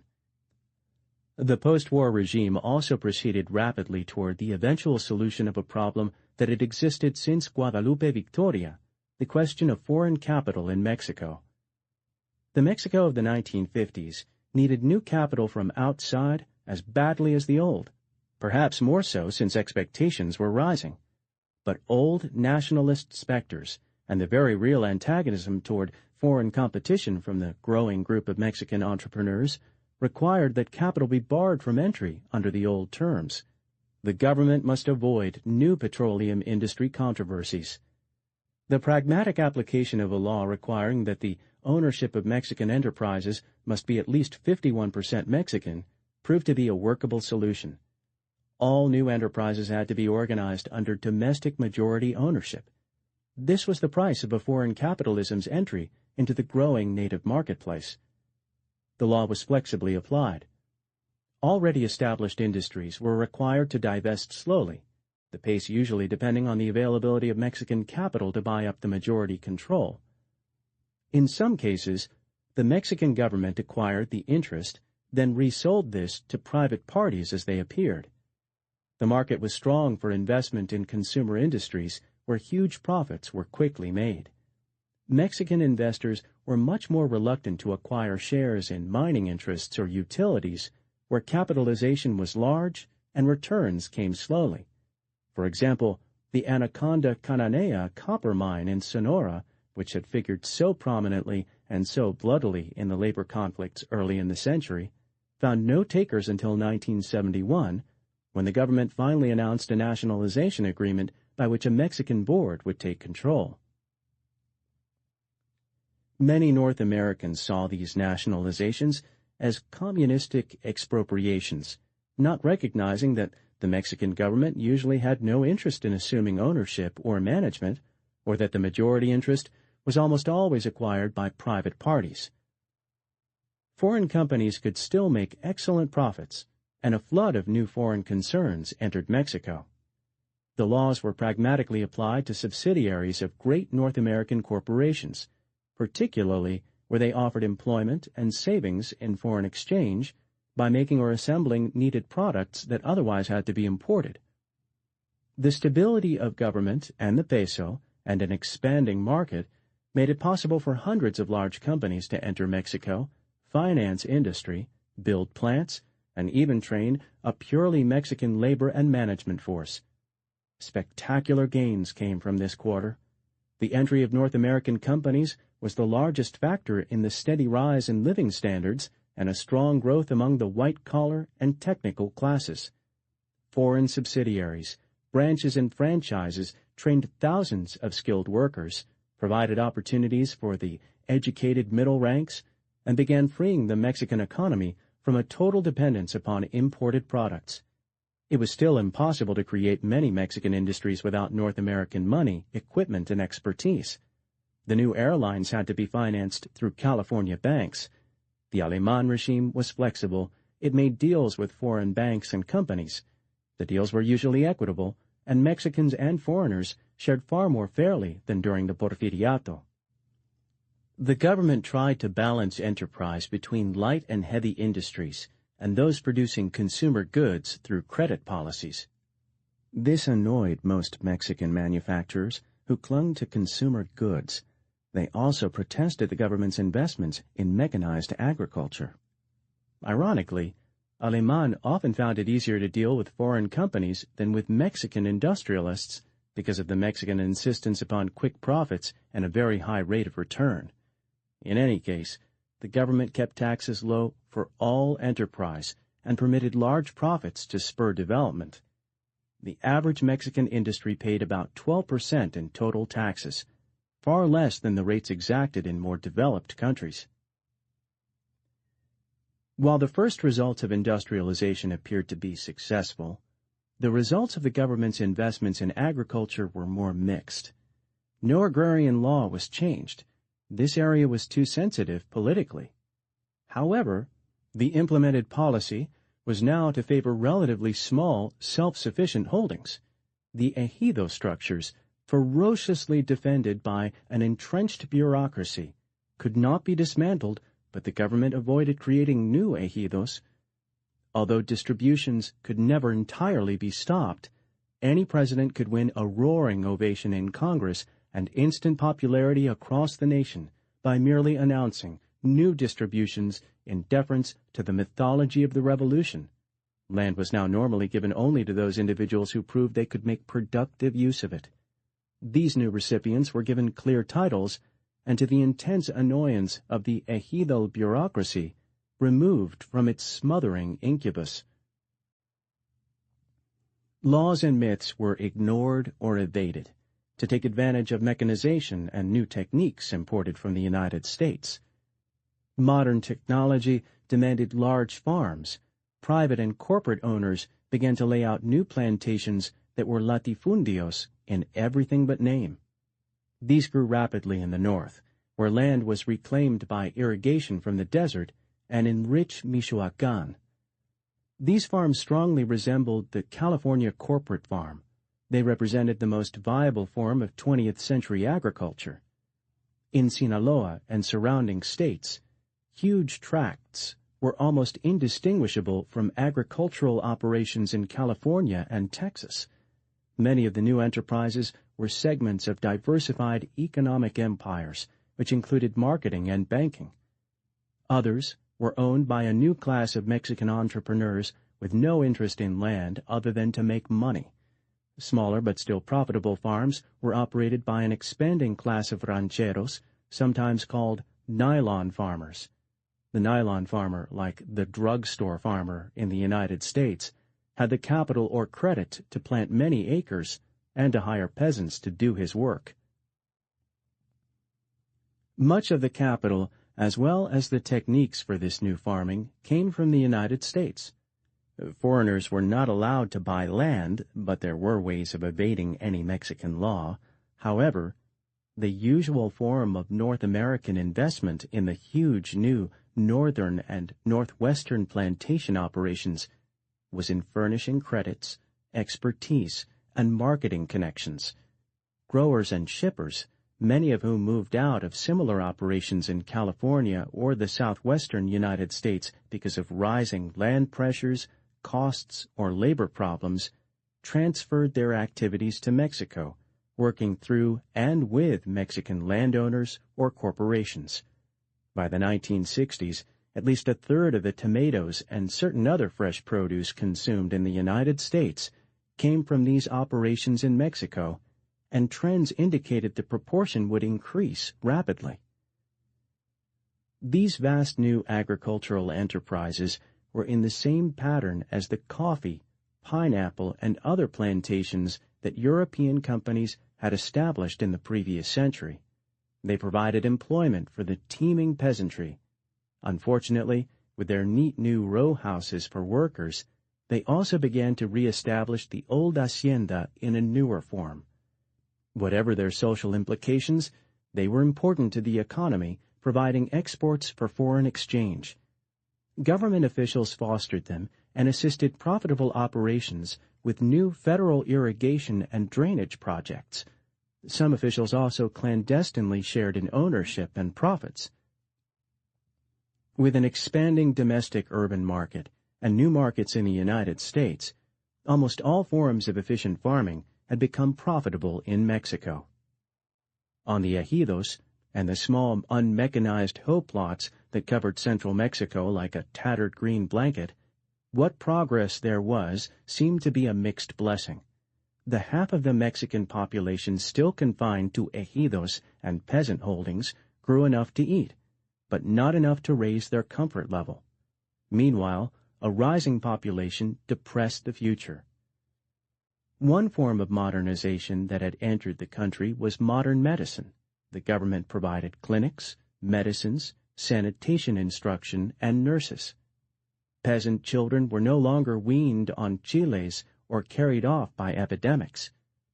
The human balance in rural Mexico had been maintained for centuries by an infant mortality rate of 50%, with only a handful of people reaching genuine old age. By the 1940s, the death rate was falling spectacularly, creating an exploding rural population. The ejido and family plots, too small to begin with to support profitable farming, had to be divided and redivided. Huge numbers of campesinos were day laborers and usually underemployed. While this supply of cheap labor provided the nylon farmers and plantations with opportunities, the human social damage was immense. Unhappily, in the very years that the modernizations of the revolution took hold firmly in the countryside, with expanded medical services and schools, the indirect effects of these services threatened to overload and swamp them. Illiteracy fell rapidly for some years to about 25%. Then the ratio held steady despite the huge increase in schools. Now illiteracy began to rise again. Even with 1/4 its budget devoted to education, the government could not provide the country with enough schools. In the 1940s, the rural misery was increased in the central states by an outbreak of the dread hoof-and-mouth disease that killed all animals with cleft hooves. The United States government, hoping to confine the outbreak below the Bravo, provided the Mexican government large credits to pay for the destruction of infected stock. Many violent and sometimes bloody confrontations occurred between uncomprehending campesinos and soldiers who came to shoot cattle.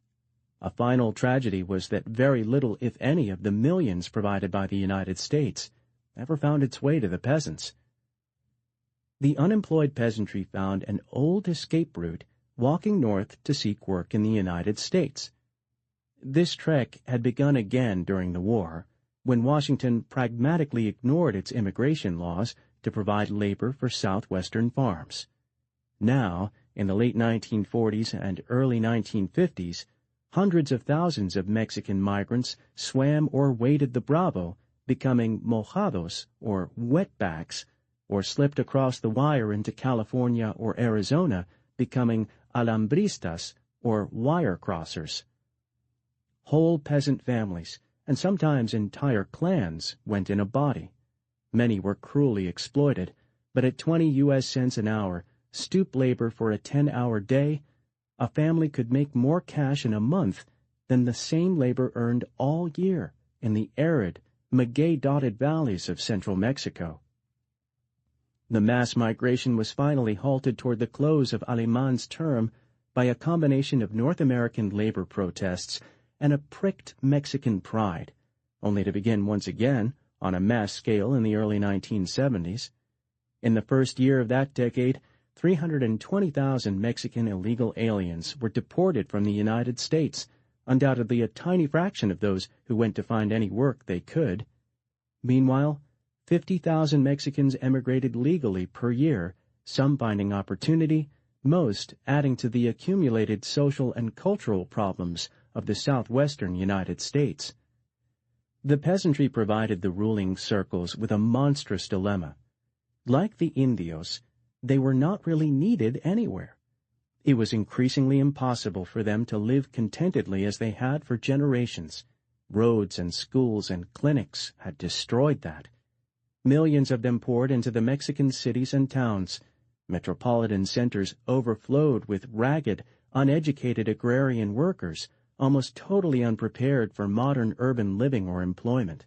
They clung to life in horrendous slums, selling lottery tickets or chewing gum.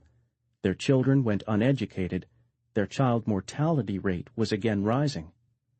This was again not a purely Mexican problem, but it was an acute one that the Mexican society and government failed to solve, and in fact, no government anywhere had a workable solution.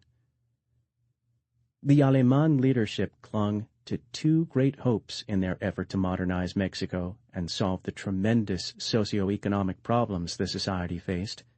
The first was the fashionable one of its time, that lavish developments in industry, electrification, irrigation, and education could quickly provide the jobs to absorb the rural population. The bureaucracy fed native and foreign capital into Mexican development at forced draft, accepting maximized profits and corruption as a price of rapid progress. The programs seemed grandiose by Mexican standards, and they were criticized on the grounds that they were too expensive and that they were open-ended. Alemán began huge projects that would have to be carried on by later administrations. The great university complex on the lava flow south of the capital was a typical project. It seemed visionary and ambitious because it was designed for 30,000 students who did not yet exist. But Alemán's people saw no other way to try to meet the demands of a rising population, and there was no other way within the conventional wisdom. The other hope was that the population would suffer the pain of imbalances caused by rapid industrial expansion and the delay of immediate social benefits. This was not a visionary trust. The Mexican people were used to enduring conditions that more advanced societies would no longer tolerate. The party leadership believed that the majority had confidence in its ability to meet Mexican aspirations, knowing, however, that this was a trust that could not be banked long without a continuous flow of dividends. In 6 years, the administration achieved Mexican miracles, considering the base from which it began. The gross national product nearly doubled, real income almost kept pace, consumption rose sharply. 100,000 new jobs were created between 1940 and 1952 out of an economy that had been stagnant for decades. By any standard, there was enormous progress. However, the population explosion continued, an ominous specter beyond the stage where the economic battles were waged. The university designed for 30,000 students would have to enroll 100,000, and the time was approaching when the economy would have to create 400,000 new jobs each year just to absorb the increase. Rising numbers, as the population grew from 20 to 50 million in the coming decades, made Alemán's grandiose projects of the 1940s seem small and inadequate, and the soaring expectations of these new citizens made the victories won at such great cost seem increasingly hollow. Alemán's domestic needs shaped Mexico's foreign relations. The Mexican development programs had to have money from the World and Inter-American development banks, and the Mexican economy needed huge infusions of private capital and industrial techniques. The Mexican economy in 1946 did not make even such prosaic mass-produced items as can openers, hairpins, or a decent cotton shirt. The prices of all Mexican manufactured products were higher than North American or European goods, while the quality was markedly inferior. The foreign exchange earned by sugar, cotton, oil, and metals no longer had to be used for food, but it flowed out of the country for consumer goods demanded by the middle class. Mexico needed the capital and skills provided by General Motors and General Electric, and also the expertise of Sears Roebuck. Alemán's pragmatic approach to Mexicanization made Mexico a happy hunting ground for outside business, especially for those businesses that produced a local product that reduced the need for imports. It was no accident that Mexico became flooded with North American goods made in Mexico, and the Mexican landscape with North American corporate brand names. The prosperous new class began to drink Coca-Cola and drive Detroit-designed cars, all of which marked a great modernization, but all of which inevitably began to shape the culture of this class. The Alemán policy was one of pragmatic self-interest, but dependence upon the United States, despite the terms and appearances, was still dependence. Alemán and Company, under different conditions and better terms, reaffirmed the old policies of the Porfiriato. They looked outside for help. The result was a new, massive diffusion of outside civilization, and one that in its way was as profound and historically unsettling as the Spanish conquest of Amerindian Mexico. There was a grave question whether Mexicans could cope with this diffusion and infusion that began to change the face of their land and every aspect of the lives of the urban masses. It was not a question of learning to keep ancient automobiles running or managing Pemex or French-built subway systems. The creativity from which all these artifacts and systems came represented a different worldview from the Hispanic Mexican, and the systems themselves demanded a different range of human relationships. A man on an assembly line was no less a man than one in the saddle, but his place in the world and his relationship with other men subtly changed. A great part of the material success of the Anglo-Saxon, Germanic, and Russian worlds came from the ability of their peoples to accept a dehumanizing organization and self-discipline, submerging individual personalities in collective goals. The effective Russian, German, Japanese, or North American was not and could not be an individualist. In fact, in all those languages, the meaning of the term differed from the Spanish definition.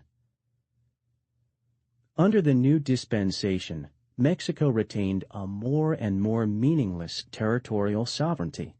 But if Mexicans were to make this new world work, they had to develop a newer personality.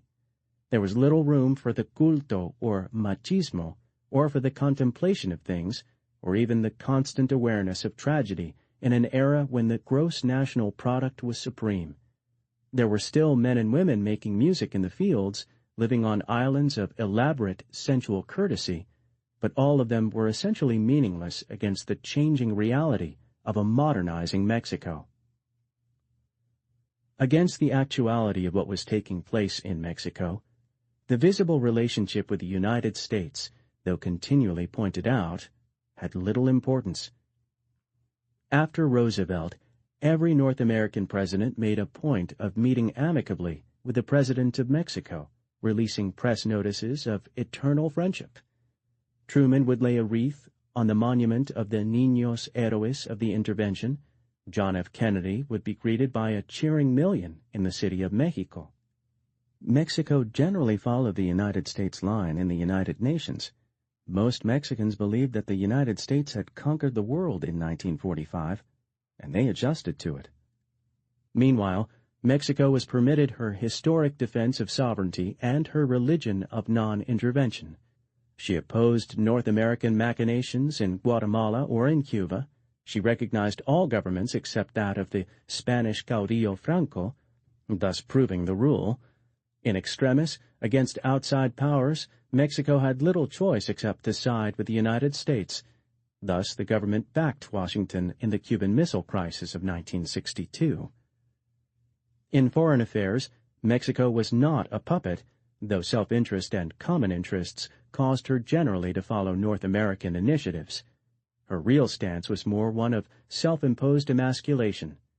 Mexicans asserting that every nation, however constituted, must be sovereign and must not be interfered with, simply could take no real initiatives in international relations. The trends that the Alemán presidency solidified in institutional cement aroused their own opposition. The Mexican left, consisting of a series of splinter groups of differing Marxists, remained bitter that the revolution had not gone down the path of socialism. The extreme left, frozen out of the PRI, coalesced around the Partido Popular, or People's Party, headed by Vicente Lombardo Toledano. This left was vocal and anti-Yankee, but extremely ineffective in halting any trend. The left had grown up ensconced in the labor movements, and when it ceased to lead labor, Marxist intellectuals and anarchist organizers never found another popular home. Mexican communists and assorted Marxists were peculiarly theoreticians from middle-rank backgrounds with a deep, urban, class suspicion of the candle-lighting peasantry. The left lost the labor unions and never found a rural constituency, and by 1952 had no audience. A more important, though still not very effective opposition came from the Mexican right, which was no longer composed of priests, praetorians, and sulking porfiristas, but of the rising business entrepreneurs. It was a small but quite wealthy and influential class whose views were like those of conservative Republicans in the United States. The right opposed governmental entry into and influence over the economy. It financed the Partido de Acción Nacional, whose origins were synarchist, and whose acronym spelled PAN, or bread. The PAN dominated the halls of the Confederation of Mexican Chambers of Commerce, but had little opportunity at the polls. Ironically, however, PAN drew more support in the provinces and in the impoverished rural areas than the Partido Popular. Its organizers respected religion and talked in terms the campesinos might not agree with, but could at least understand. In higher circles, PAN was very fashionable, particularly among the thousands of Mexican businessmen of second- or third-generation European background who formed the backbone of the entrepreneurial class. Against PAN in business circles, the government supported the Chamber of Manufacturing Industries, which was composed of the managers and directors of the mestizo new class from the partially nationalized concerns. No opposition had any chance of unseating PRI, even in an honest election. Further, Aleman's people left the right and left to bombard the population with rationales, while with unerring instinct they seized upon the real means of power in modern Mexico. They ran the major banks, the great governmental corporations, and they held interests in many of the great industries. They controlled the flow of money, both from the government and from outside.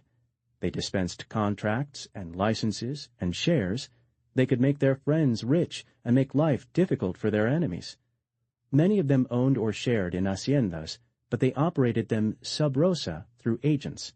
They sat on the boards of the new, Mexicanized North American corporations, whose plants were beginning to blacken the blue skies of the Valley of Mexico.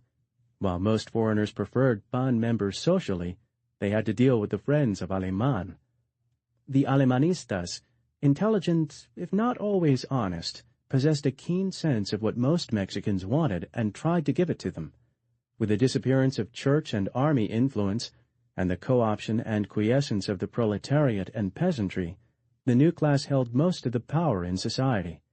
Restive generals and pistol-packing caciques had some power in the hinterlands, but now came to the palace hat in hand rather than pronouncing. Generals and caciques, when cooperative, got their shares. The power was used with great restraint. By 1952, Mexico was not a democracy, but it was a very free society. The press was free, the universities unfettered. Any Mexican could choose any career within the range of his capabilities and education. The economic pie was still very small, and the class system had not disappeared, but these restrictions upon freedom had nothing to do with government. Every Mexican, out of his past, was highly sensitive to race, but no doors were closed to anyone. It was better socially to be white, and necessary politically to be mestizo, and co-option was the price of entry into PRI. The ruling clique had one major purpose behind its retention of power, and this was to force the pace of economic development. The Alemanistas believed in this with religious fervor, and the enrichment of many of them in these programs was only a byproduct. The Alemanistas were fearful in 1952 that a new administration might change the directions they had set. They launched a few trial balloons to test national sentiment toward amending the Constitution so that Aleman might succeed himself. The effort was quickly abandoned because it became apparent that any attempt by Aleman to hold power would bring Cárdenas out of retirement in full cry, unsettle the army, and probably cost the presidency the aura of legitimacy it had acquired.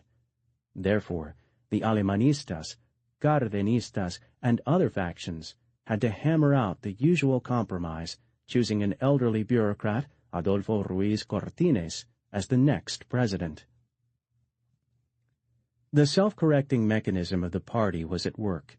The Cardenistas were angry over the pervasive corruption seeping down through the regime. More conservative elements were concerned with the side products of headlong development, such as inflation, inefficiency, and waste. Ruiz Cortines was an anomaly, a scrupulously honest civil servant who had handled millions in contracts and never grown rich. The Cardenistas considered such a symbol of probity was needed, and there was a pervasive feeling in the party leadership that Aleman was going too far too fast. The choice of Ruiz, therefore, was expected to serve two purposes: to restore public confidence through honesty at the top, and to consolidate the gains already made. marking time until the economy was ready for another dynamist. Ruiz was an instinctively cautious bureaucrat who would administer well, but not initiate. He was colorless, but the PRI organization carried him to the usual victory over a general, Ban, and a coalition on the left. The only change Ruiz made was to grant female suffrage for the first time. He did not cause a housecleaning in government, but he put a chill on official corruption. He managed the power apparatus, the Nacional Financiera, the Social Security system, and the national corporations extremely well, as he had been expected to do. He carried through uncompleted programs, such as the Ciudad Universitaria, but started no new ones. Development was slowed. The agrarians, feeling population pressure, clamored for an enlargement of the ejidos. However, in the regions where most ejidos were located, all the large haciendas had disappeared, and any enlargement would now gobble up small, highly productive farms. Ruiz wanted to amortize the old ejidos. Meanwhile, he effectively halted their enlargement by granting certificates of inaffectability to surrounding small landholders, which guaranteed them against future expropriation under the agrarian law. Ruiz again devalued the peso to a firm basis of 12.50 to the dollar and enforced austerity in import policies. The national product continued to rise. Ruiz did not choke off the growth by any means, but his measures did take some steam from the headlong, chaotic boom times of the Aleman years.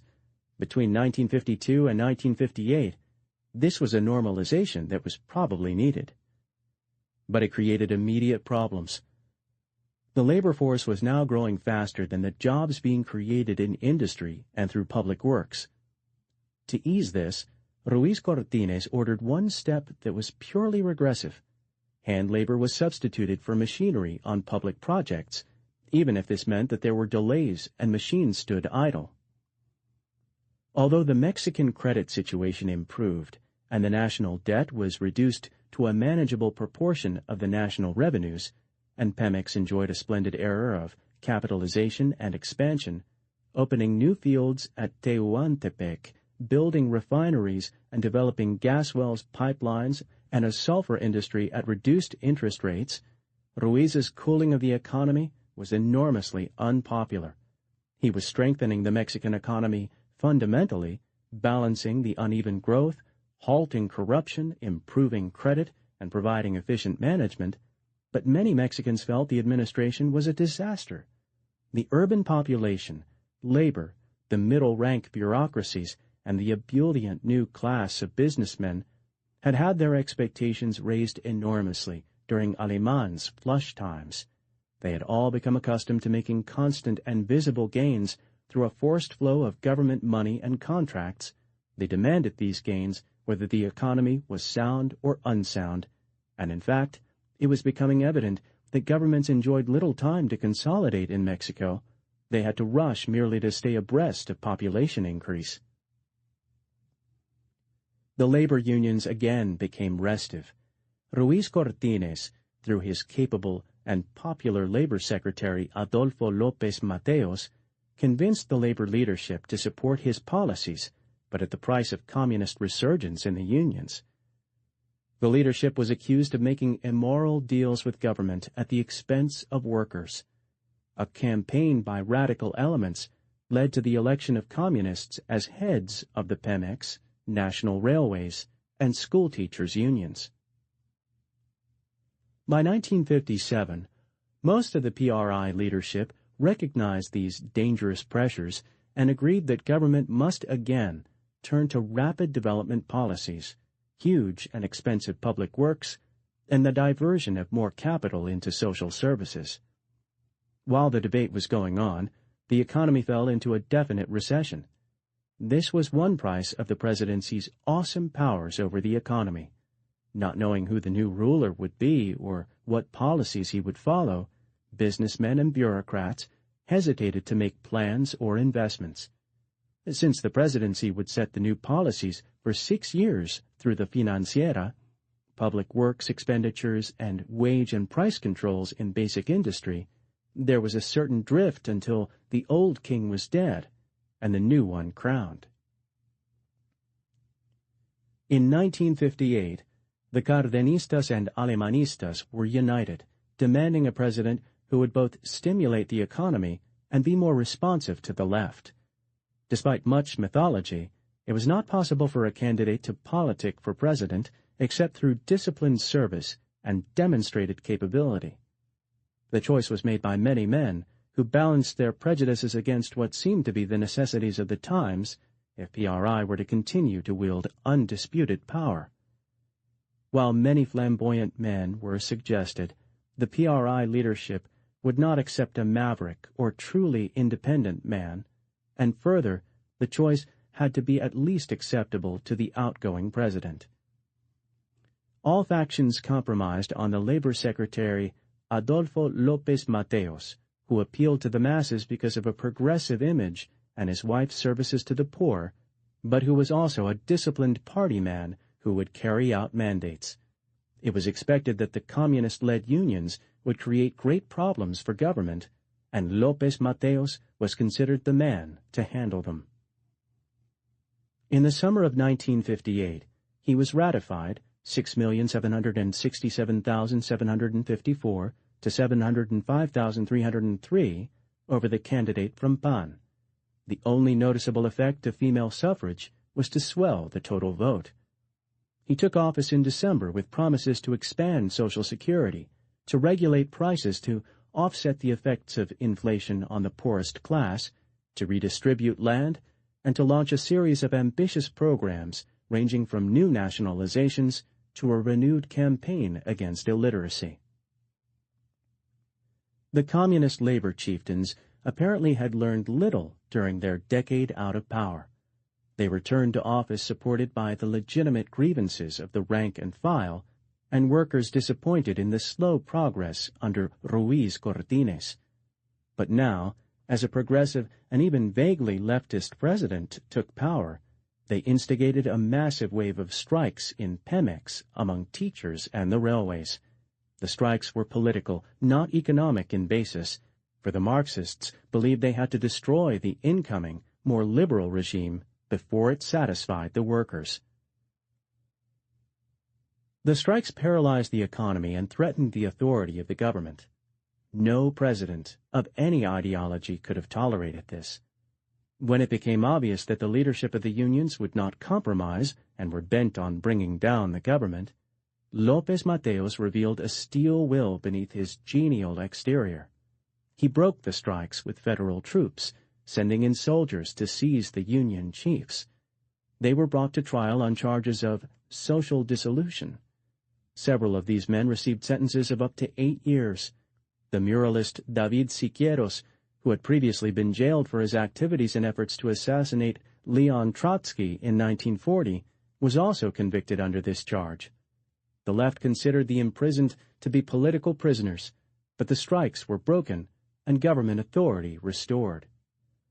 López Mateos emerged more popular nationally from the crisis because he carefully disassociated the communist labor leaders from the workers and took no reprisals against labor. He expanded the Social Security system to more industries and created jobs with public works and invoked the constitutional clause that gave workers a share of profits in certain enterprises. White-collar workers received new benefits along with the federal bureaucracy in Social Security and housing programs. The teachers were pacified by the recall of the scholar Torres Bodet to supervise a massive new school-building program. There were plums for both the private and the public bureaucracies, for López completed the nationalization of basic industries by acquiring the foreign-owned utilities and through a purchase of the telephone company by private interests, providing new jobs and managerial posts for Mexicans. Non-Marxist leadership revived in the unions, vigorously trying to offset the communist accusations of toadyism by winning gains for labor. The PRI labor chiefs appointed by Alemán were now aging men who clung to their positions with the stubbornness of petty Don Porfirios, but as they asserted themselves under a sympathetic president, they at last created a responsible labor movement. They made gains by hard bargaining, but stayed aloof from politics. The old Aleman program of rapid investment and development was renewed. New industries were sought outside. While 60% of these continued to be North American, now Japanese, Swiss, German, and French films also entered Mexico heavily. The normal form of investment was now for foreign corporations to build Mexican assembly plants for their products and gradually to produce even their component parts in Mexico. Ford, General Motors, and Volkswagen built automobiles in Mexico along with smaller firms, and also autobuses, tractors, trucks, and diesel engines were assembled or produced. In one sense, this was Mexican industry. In the most fundamental sense, it was not. While Mexicans capitalized most of these plants eventually, worked in them, and gradually came to manage them, they did not represent a true takeoff into sustained economic activity in which capital, invention, research, and marketing fed upon themselves. The Mexicans were still almost totally dependent upon technological advances from outside. When they began to build their own automobiles at Monterrey, it was in a Borgward plant shipped in from Germany. López Mateos's government tried to scatter some of this new industry through the Republic. The earlier investment had created an enormous concentration in the environs of the capital, which was causing the city of Mexico to grow at an unsupportable pace. The capital had become one of the great cities of the Western Hemisphere and of the world, but the concentration of at least 1 in 6 Mexicans in a capital where services could not keep pace made for hideous slums and enormous pollution problems in the suburbs. López Mateos's renewed development schemes were made easier because of Ruiz Cortines's retrenchment. It had become possible to float Mexican bonds in New York for the first time since 1910. The temptation to borrow heavily abroad was irresistible. López financed his projects through massive government loans, although some Mexicans remembered this had been a pathway to fiscal disaster in the past because of the inherent Hispanic-Mexican resistance to financial discipline. The López regime, however, was optimistic that heavy interest payments would be carried by expanding growth. The agrarian problem could not be eased by either foreign money or new investments. Political pressures demanded action, and López Mateos received the expected ovation in Congress and the press by announcing a new program of expropriations. This, however, was a very careful and selective redistribution. The government did not dare disturb the 15% of Mexican landowners who produced 75% of all marketed crops, for the ejidos' production was still completely disappointing. Despite continual agrarian pressures, the government resisted creating new ejidos in the largely arid, overpopulated Central Plateau. Instead, it began a politically motivated and politically popular program of expropriating huge tracts in both the far north and far south. Most of this land had belonged to failed foreign land companies or developers and had never been put into use or production. The government offered small freeholds to families willing to migrate from the teeming central states. This program and an amortization of the ejidos faced insuperable problems in the resistance of the ejido bureaucracy to any change or reform. Former President Cárdenas brought all this vast influence to bear on the side of the agrarian bureaucracy whenever this vested interest was threatened in any way. Some millions of hectares of actually vacant lands were expropriated in the 1960s. Little came of this except perhaps a lessening of agrarian tensions from an illusion that something was being done, for which purpose the program was designed. The aging Cárdenas, who swung further to the left as he grew older, grew more and more opposed to the newer generation who had inherited his Mexico. He was perhaps reliving old revolutions, but he was enshrined in the national consciousness as a dynamic president, and his personal influence with army leaders and labor and agrarians had remained strong. Cárdenas now agitated for a much more far-reaching agrarian revolution, annoying a government whose major interest was in fostering industry. He might even have forced a new program of land distributions had he not made mistakes in the early 1960s that seriously discredited him. Cárdenas misjudged the Castroite revolution in Cuba between 1959 and 1961, believing that it was following the course of the Mexican Revolution. He became vocal in support of Castro. His son headed a so-called national liberation movement composed mostly of Fidelista intellectuals. Becoming more and more leftist, Cárdenas accepted a Stalin Peace Prize, and during the Bay of Pigs affair in 1961, he offered to go to Cuba to fight Yankee imperialism. His statements and activities embarrassed the Mexican government, which believed in non-intervention, but was also determined to keep good relations with the United States. The Mexican view of the Cuban Revolution was slightly schizoid. While the government refused to break relations with Havana, like other American states, and maintained air service to Cuba, the administration was extremely suspicious of Castro's efforts to export his revolution. Agents enveloped every Castroite who arrived in Mexico, and the country was extremely hostile to Fidelista activities, even while its spokesman chastised the United States for the Bay of Pigs.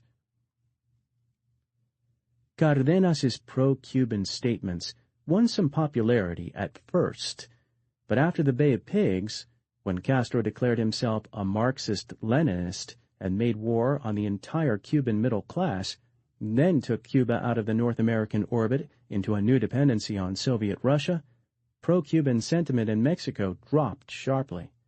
The government and most Mexicans held that the entry of Russian missiles into Cuba in 1962 was intervention and stood behind the United States in the missile confrontation. Cárdenas now lost virtually all his influence in the army and among the middle-income groups, both as a statesman and a symbol. Mexico was perhaps the only Hispanic country where a Fidelista revolution was unthinkable. The middle classes and urban labor were making steady gains and were again reasonably satisfied. The regime was vaguely leftist, hardly a corrupt dictatorship.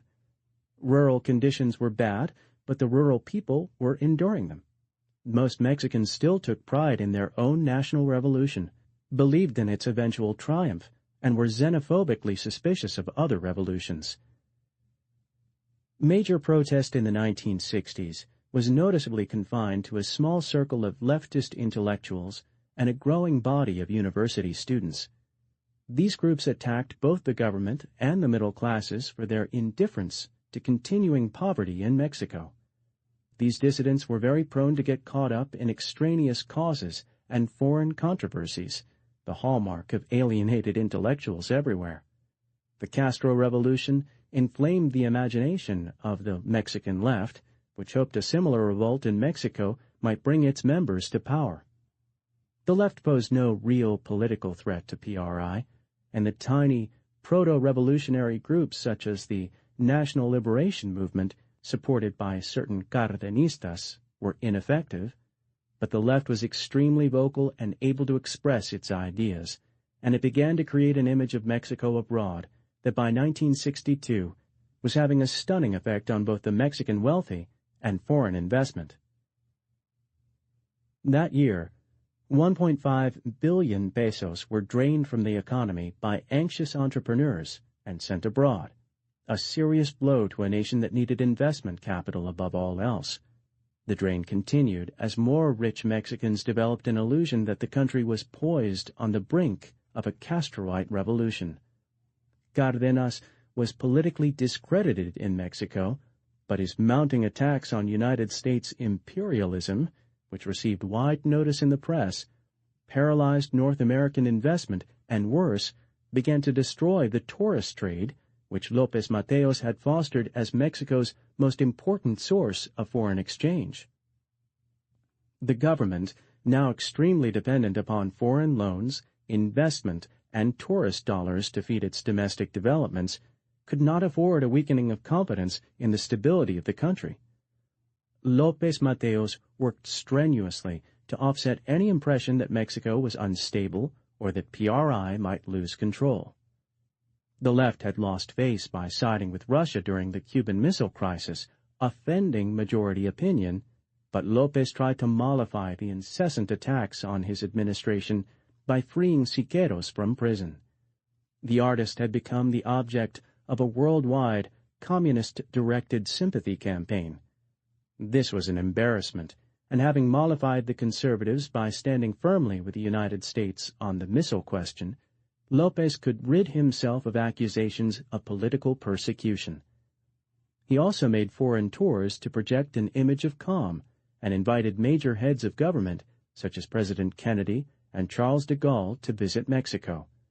The warm reception given Kennedy at the Capitol, which agreeably surprised even the government, did much to offset the illusion that Mexico was about to proceed on an anti-Yankee course.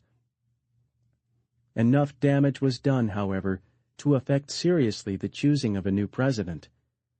It was now established that the cabinet was the training ground for future presidents.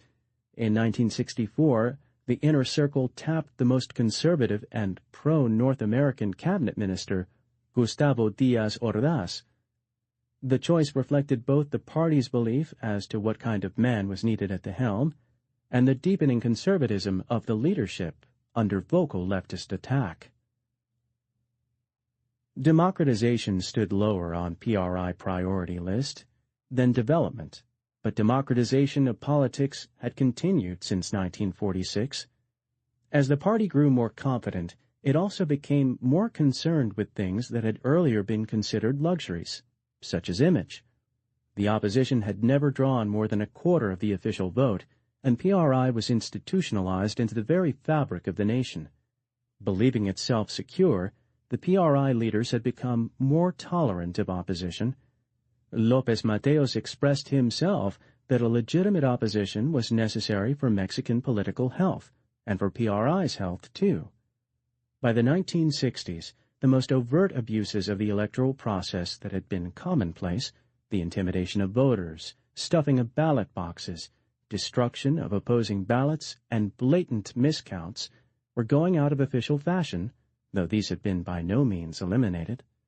There was still regional violence during elections, but clashes such as occurred in 1946 between federal troops and Sinarquistas in the Bajío were rare. Gradually, PRI had allowed its opposition to operate with almost complete freedom. The whole weight of official Mexico stood behind PRI, but active repression was vanishing. The government even secretly subsidized El Popular, a leftist opposition newspaper. López Mateos liberalized the election codes further, giving opposition parties a certain amount of proportional representation in the Congress. Neither the left nor right had ever been able to elect candidates outright. The new law reserved 15 seats in the Chamber of Deputies for the opposition, to be divided according to the percentage of votes they received. In 1964, under this arrangement, PAN secured 10 seats, the various leftists 5. The left, despite its influence in the universities and intellectual circles, was too splintered among dissident brands of Marxists to carry weight at the polls. The Partido de Acción Nacional was slightly more credible for 2 reasons. PAN had become more respectable, and its leadership was more ideologically flexible than that of the Marxists. PAN moved away from its dubious origins in Sinarquismo, a past redolent of hooded penitence and arch reaction, and avoided becoming merely a hobby for Mexican millionaires. The party's anti-revolutionary leanings were a great handicap to winning mass support, or even the acceptance of the nouveau riches, who owed much to PRI. However, PAN tended to move toward the center, while PRI and the revolution moved slowly to the right. By the 1960s, both professed Catholicism, and a defense of private enterprise had become entirely respectable in political circles. The middle classes no longer indulged in anti-clericalism and socialist rhetoric. PAN won adherents among the second- and third-generation businessmen who now formed the bulk of the Mexican bourgeoisie. The party was hardly any more subversive of the Revolution than the comparable Republican Party in the United States was of the New Deal. PAN leaders like Adolfo Christlieb merely waited for the day when PAN might inherit power out of a PRI disintegration under the weight of its own contradictions. PAN now occasionally won local elections, largely on local issues, startling only because this was unprecedented. PRI had always represented a mass of contradictions as a party of ragged agrarians, restless unionists, government bureaucrats, and new millionaires. It was always hard to keep the contradictions submerged. The party, under its changing names, had always co-opted the entire political spectrum between PAN's affluent, new criollos and the communists. PRI welcomed all opinion, from the far left to the moderate right. For decades, this inclusiveness was far more a strength than weakness, because PRI was not organized or managed democratically. Men more liberal or more conservative than the dominant faction came into the party with the clear understanding that their careers depended on going along, following party discipline. It was impressed on all that the tutelary or guardian principles upon which PRI's rule was based precluded any splintering for ideological reasons.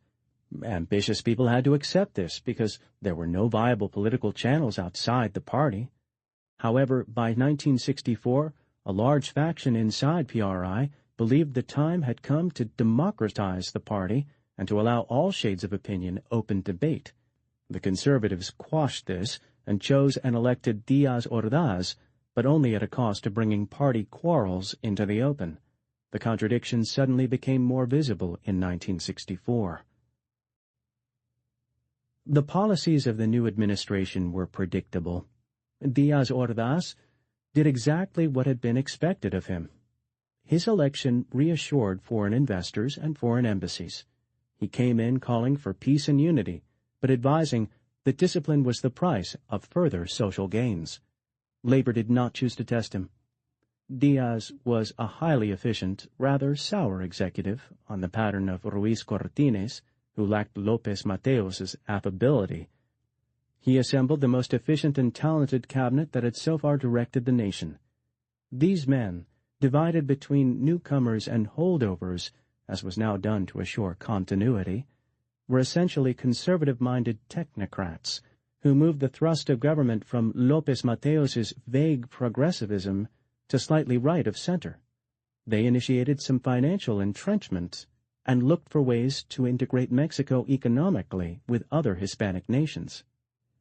However, the new regime spent heavily to encourage private industry.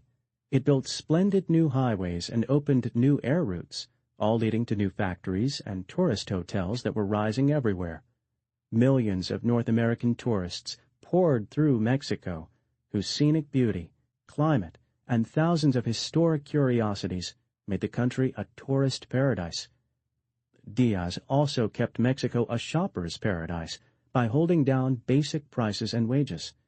This gained much dollar exchange, but meanwhile, the spiraling inflation in consumer goods, which tourists did not buy, hurt the poorer classes badly. The government made every effort to assist industrial investment and tourism. While the ruling required 51% native ownership of industry remained, all rules were interpreted flexibly. It was again possible to make deals, and Mexico again became an investment paradise. Luxury hotels sprang up along the Pacific shores of Acapulco against a backdrop of festering agrarian misery in Guerrero, Mexico's poorest state. Tourists who rarely left the bright cities or clean new highways seldom saw the poverty or the backwardness of the impoverished meseta. North American industry poured into the far north under the so-called Border Industrialization Program. By agreement between the governments, the border regions were made into something resembling free zones. Here, expatriate United States industries could establish factories, creating countless jobs in a depressed area and making products either for use in the Mexican market or for export. Many such products were returned to the United States in unfinished form, thus subject to minor duties. The arrangement held advantages for both sides. the stagnant border regions were revitalized. North American companies found an endless supply of industrial labor at wage rates, including fringe benefits of about $3 per day. There was no change in foreign policy. Mexico followed the Estrada doctrine, named for the foreign minister who articulated it. This held that every nation was sovereign, with the right to organize its internal government any way it chose, and that diplomatic relations between Mexico and other nations depended upon Mexican national interests rather than the ideologies of those nations. Under such a rationale, policy was flexible. Mexico participated in the Organization of American States, the Alliance for Progress, and in hemispheric defense treaties sponsored by the United States, but also maintained correct, if suspicious, relations with Communist Cuba and condemned the North American intervention in the Dominican Republic in 1965. The government did not recognize the Franco regime in Spain, but traded with it freely. It also traded freely with the communist powers, while government officers regularly arrested and deported suspected foreign communist agents. The Estrada doctrine gave Mexicans a sense of independence, and it was fully tolerated by the United States. Relations with Washington improved steadily. When Diaz Ordaz and President Lyndon B. Johnson met in the customary abrazo, however, there almost seemed to be an historic reversal of old roles. Johnson proclaimed lofty goals for the hemisphere in impassioned rhetoric, while the Mexican president confined himself to a few remarks concerning current business, a stance that amused official Mexico. The Diaz government had not forgotten the agrarian problem, but no one yet knew how to handle it. Diaz dared not say officially everything had been a failure, but he did state that the agrarian situation had to be adapted to newer realities. The president made a point of never mentioning the word ejido. His approach was to follow the López Mateos pattern of land distribution, parceling unused tracts out to individual families, 9 million hectares in 3 years. Diaz Ordaz disliked cooperatives and began a subtle assault on the existing ones by redistributing land within existing ejidos to individual smallholders. This destroyed any potential benefit the ejidatario might have gained through cooperative organization, but the evidence was clear from decades of experience that the ejidal bureaucracy simply could not efficiently manage the ejidos. Diaz Ordaz would have destroyed this bureaucracy had it been politically feasible. His policies marked a return to the original concepts of the revolution, that the ejido was to be a transitional training ground to make private smallholders not a permanent fixture on the land. But between 1964 and 1970, nothing was solved. Given his own plot, the Mexican peasant clung to his ancient, unproductive methods. He could not afford the seeds, fertilizers, and machinery required for commercial agriculture, and even if credit had been available, he was still a poor risk.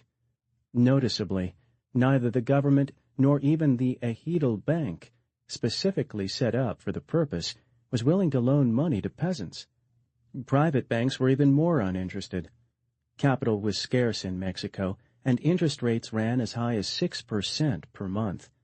The campesino continued to grow his few bushels of corn, raise a few goats and chickens, or tap a few hundred maguey plants for pulque. The billions of pesos invested in rural irrigation, electrification, and transportation programs, and the fertilizer plants developed by Pemex benefited only the large or medium-sized commercial farmer, who in Mexico did make an excellent living on the land.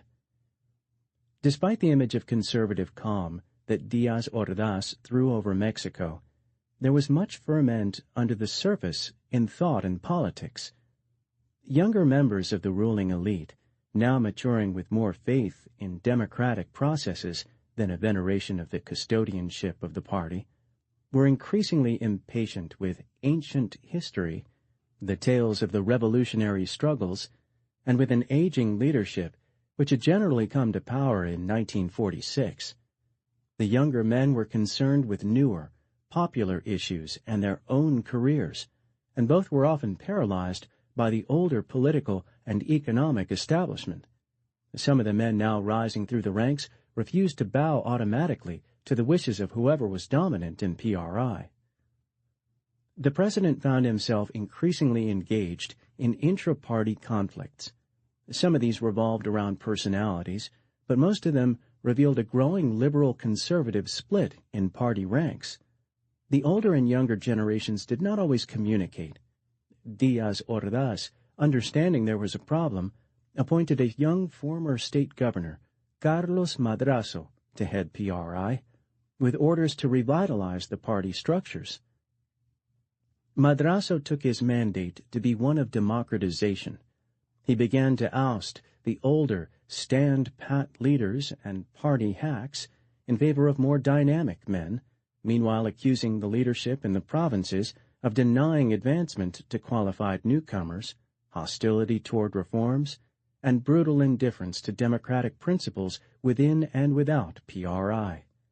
Madrazo created such an uproar that it shook the presidential palace, and Díaz removed him.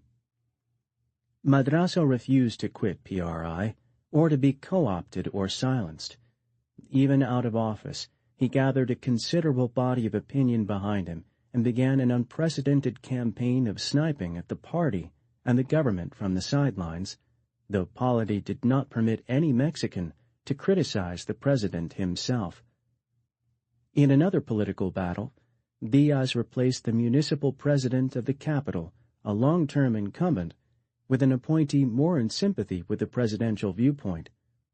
In still another move that shocked inner circles, he sacked the rector of the National University, the distinguished physicist Ignacio Chavez, apparently for being too permissive to radical students, who were beginning to create a very visible problem for the establishment.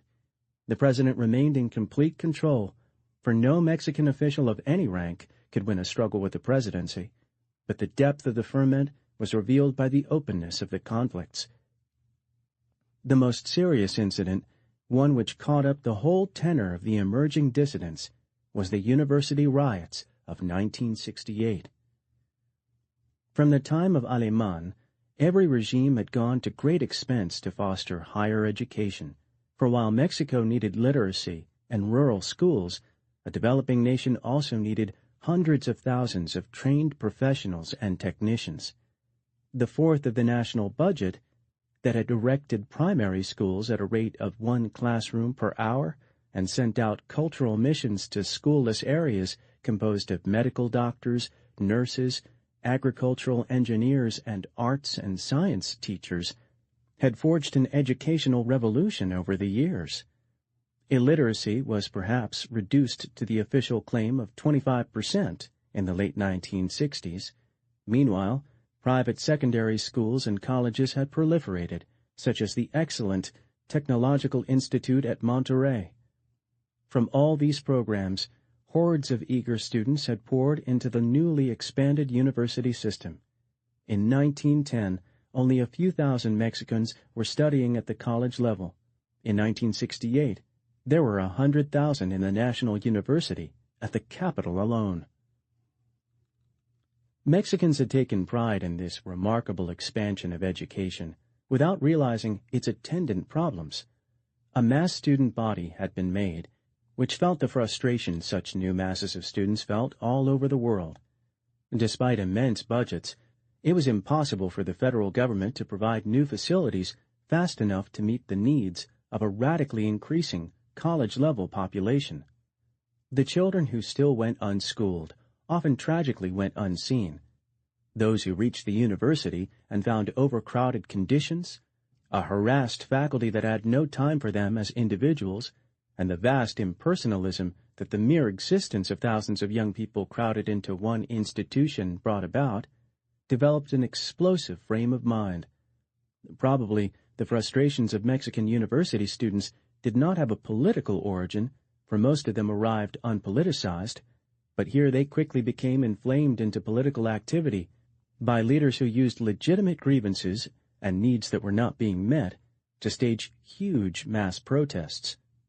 Students grew impatient with all authority asking them to be patient.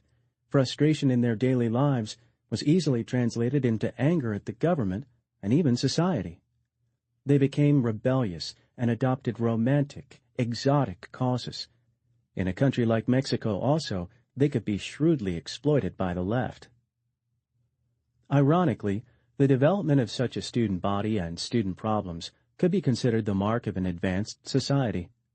Student radicalism and unrest was a worldwide phenomenon in industrialized nations, from the United States to France to Japan. It was perhaps a sign that the Mexican Revolution had fostered a modern society, at least among her educated elite. The Mexican government, however, was far less tolerant of student disturbances than the older societies or weaker governments might have been. Mexico's image of political stability was too new and precious for the establishment to be amused by student marches and rhetoric demanding its destruction and a truly just society. Precisely because they were the grievances of an elite, the government had given the students' complaints low priority. In Mexico, students were not destined to become part of the elite. They were already an elite. Diaz Ordaz's circles were exasperated by what were considered radical and irresponsible demands. Above everything, the regime was hostile to the students' romanticizing of foreignisms like fidelismo and vocal support for North Vietnam's Ho Chi Minh and China's Chairman Mao. The leadership of a country like France could take such things in far better humor than leaders who were still quite sensitive about their nation's essential sovereignty vis-a-vis Yankee imperialism, communism, fidelism, or any foreignism. Out of Hispanic tradition and Mexican policy, the universities were entirely free. Students were permitted to indulge in any fantasies they liked, so long as these were confined to campus. The unwritten rule was that the campuses were off-limits to police, but the greater arena was also off-limits to student politics. The students began to violate this in 1968 by staging protest marches and mass rallies in the city of Mexico. The students' reasons were logical. In Mexico, the press was also free, and a largely conservative press refused to print news of student demands or activities. The students felt they were completely powerless to get attention or to bring about any of the things they wanted without confronting society and government in the streets of Mexico. This reasoning was also very dangerous. Mass demonstrations began at the capital in 1968, on the eve of the Olympic Games. Despite much criticism by students and others of its priorities, the Mexican regime had taken great pride in being awarded the site of the 1968 Olympic Games and planned to use the Games as an excuse to show the new, post-revolutionary Mexico to the world. A vast drive, headed by ex-President López Mateos, was begun to bring in tourists for the Games. The famous architect Ramírez Vázquez was commissioned to spend hundreds of millions in erecting new sports stadia and a communications complex to support the athletics contests. Hotels, roads, and other tourist facilities were improved or expanded.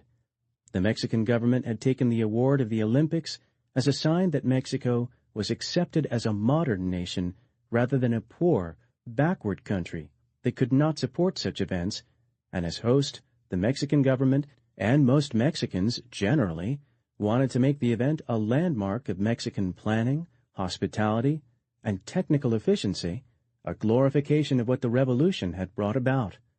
Whether the student uproar was only a passing phase or representative of a deeper social malaise, it was intolerable to the government. It seemed to make a mockery out of Mexico's claims to be a stable democracy.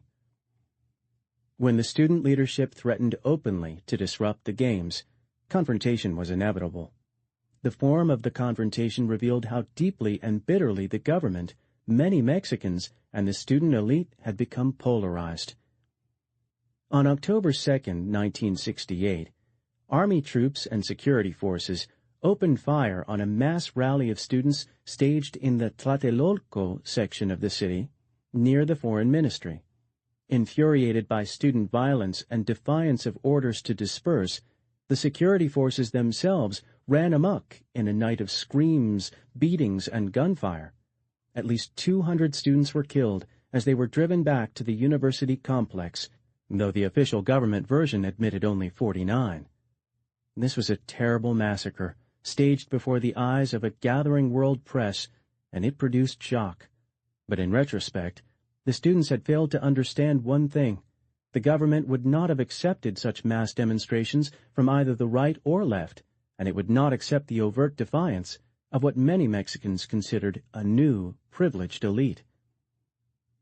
While stability was preserved, the student movement collapsed utterly after the bloodshed. The Olympics were held and were praised by all as a tremendous success. The widely accepted concept that Mexico was rapidly evolving toward full democracy was badly scarred. Student leaders were rounded up by security forces in moves comparable to the worst practices of outright police states. Actions were taken that were impossible under the judicial systems of the United States. Students, charged with conspiring to bring down the government in conjunction with Cuban revolutionaries, were lodged in the Lecumberri prison, the infamous preventive prison known as the Black Palace. They were held without bail and very slowly brought to trial. In 1970, the majority were still jailed waiting for trial, and the charges they were being brought up on ranged from kidnapping to murder to the destruction of government property, a very serious offense in Mexico. Some parents whose student's son or daughter disappeared in October 1968 never received any word of what had happened to the missing persons. Government agencies revealed extreme hostility toward the students and utter indifference to their fate. Wounds were made that would not soon heal. Insistence that civil liberties were fully respected in modern Mexico seemed very dubious. None of this presaged immediate trouble or social unrest. The students were peculiarly isolated. As in many other countries, the mass of people failed to support them. How deep the social cleavage could be was shown by the attitude of regular or non-political prisoners at Lecumberri. On one occasion, the criminal element staged a riot and severely beat the politicals, probably with the full approval of the authorities. The bloody incident at Tlatelolco faded from the news, though not entirely from the Mexican consciousness. The students had raised too many questions that could not be silenced by bullets. Why, after 2 revolutionary generations, at least a quarter of the population was still illiterate, at least a quarter of the children were not in schools, why half the rural people were underfed, why 80% of the houses had 2 rooms or less, why 71% of them had no sanitation, 79% had no bathroom, 68% had no water, and half of them were in urgent need of repair. The power of the president had not been undermined. The ruling group in Mexico was still a tight circle of neoconservative economic technocrats, men well satisfied with the courses of the revolution, social conservatives who detested anything resembling the youth movements or youth culture in other lands, and were determined not to let any such culture flower in Mexico.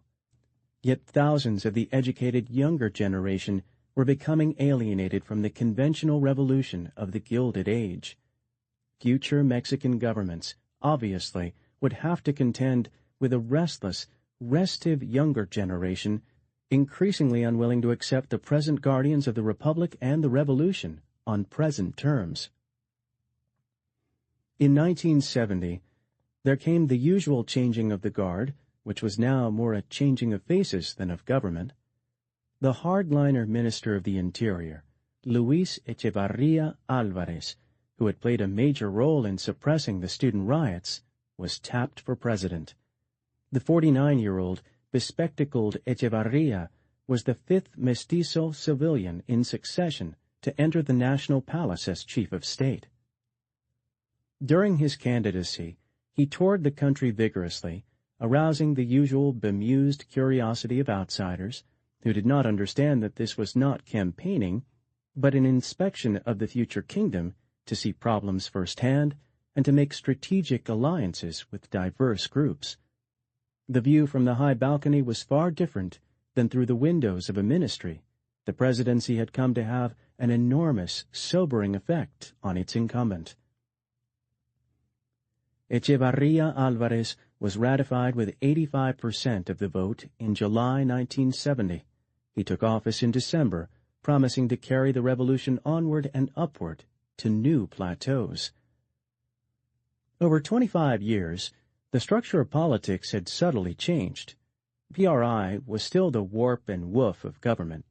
The army, a small and now wholly volunteer force, was still pampered but subservient. From a constant threat, it had been turned into a major asset of the regime. The government, however, no longer rested on armed force. It had acquired a vital legitimacy that no one, not even the opposition, questioned, and the rulers of the party, the men who actually controlled the machinery of government, ruled through their control of the economy. Through their hands poured the pesos of the public works, the Nacional Financiera, and the development agencies. They headed the great bureaucracies, centralized and decentralized, with their thousands of well-paid jobs.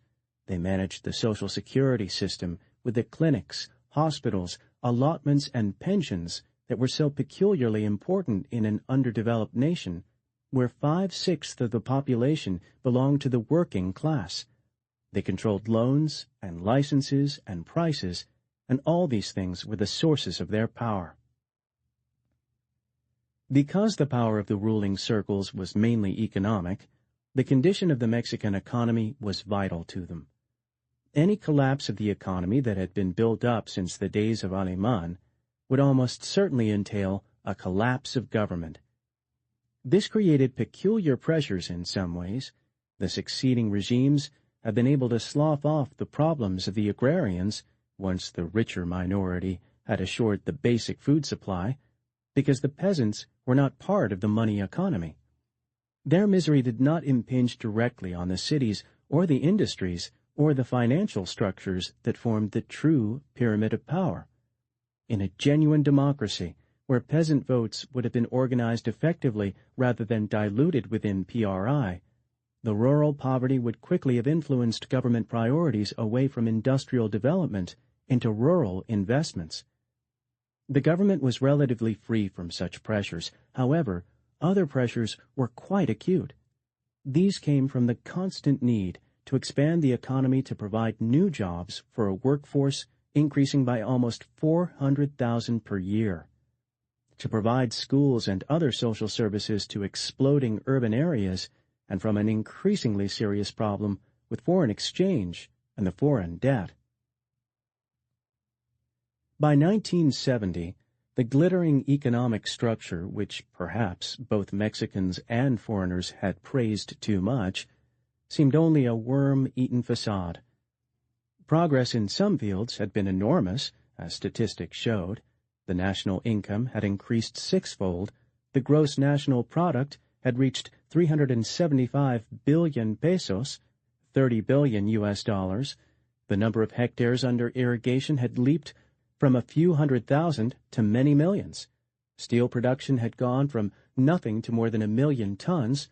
Electric power had been vastly expanded.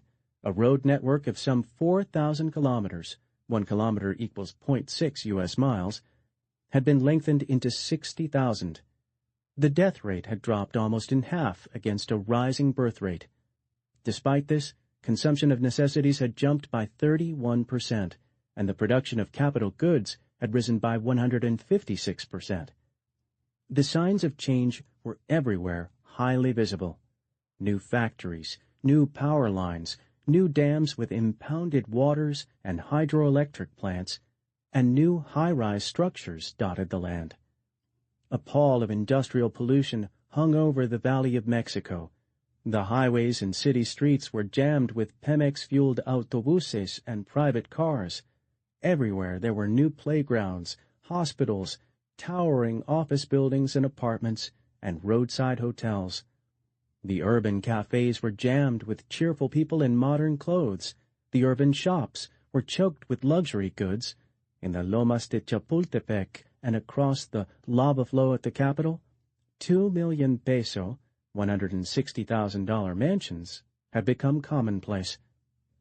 However, by the 1970s, it had become clear that much of this great modernization and industrialization had been erected on very shaky foundations. What had been considered temporary distortions and imbalances necessary in an age of headlong development from nothing, had somehow become permanent. The Alemanistas had begun with an economic structure basically unchanged since the Porfiriato. Their spirit was new and different from the Científicos, but almost unwittingly, the Alemanistas had in some ways only brought the Porfiriato up to date under revolutionary management. They had made a newer Gilded Age. Aleman had efficiently organized the three great decentralized agencies of government, Pemex, the railways, and the Electric Power Commission.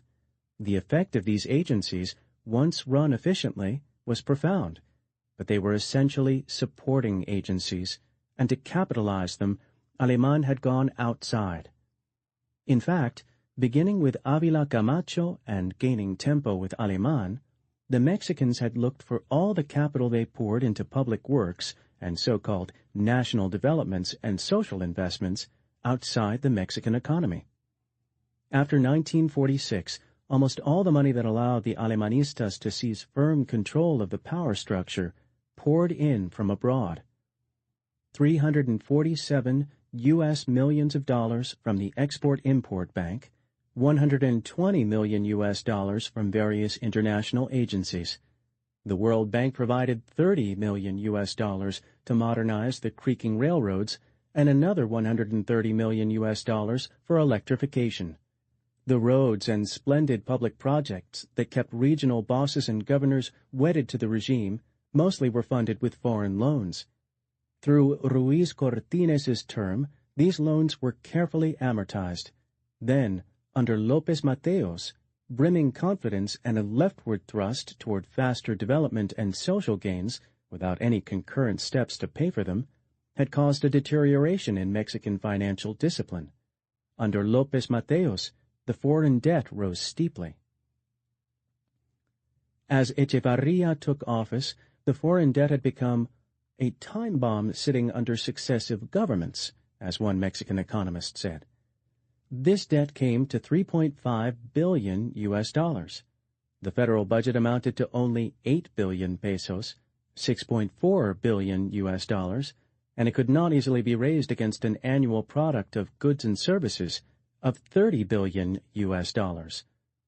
The foreign debt equaled more than 10% of the economy, and its service consumed a full quarter of all Mexican foreign exchange.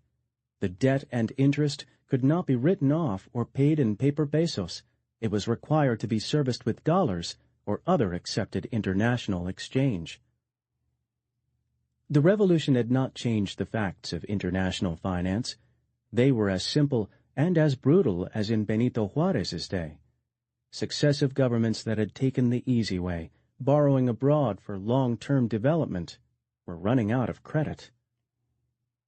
The rapid industrialization had not, as López Mateos' planners hoped, ameliorated the eternal problems of earning foreign exchange. Despite government entry into steel and a host of minor industries, most Mexican industrialization was private, whether capitalized by foreign companies or domestic entrepreneurs. Two huge structures had grown up side by side, a government development program financed by grants and loans, and a large domestic consumer goods industry. This was Mexican industrialization. The government push had been to create new jobs in private enterprise, and also toward what was called import substitution, the production of goods that relieved the economy from importing them. Under this policy, hundreds of North American and other foreign firms established franchises and assembly plants side by side with native industries devoted to the same goal. The thrust in the early years had been to raise the domestic standard of living without draining scarce foreign credits, and almost all goods qualified as import substitutes because Mexico lacked every kind of manufactured goods. But the policy never changed. Understandably, both foreign and native industrialists chose to invest in making cheap consumer products, for which there was an expanding peso market and which returned an immediate profit on investment.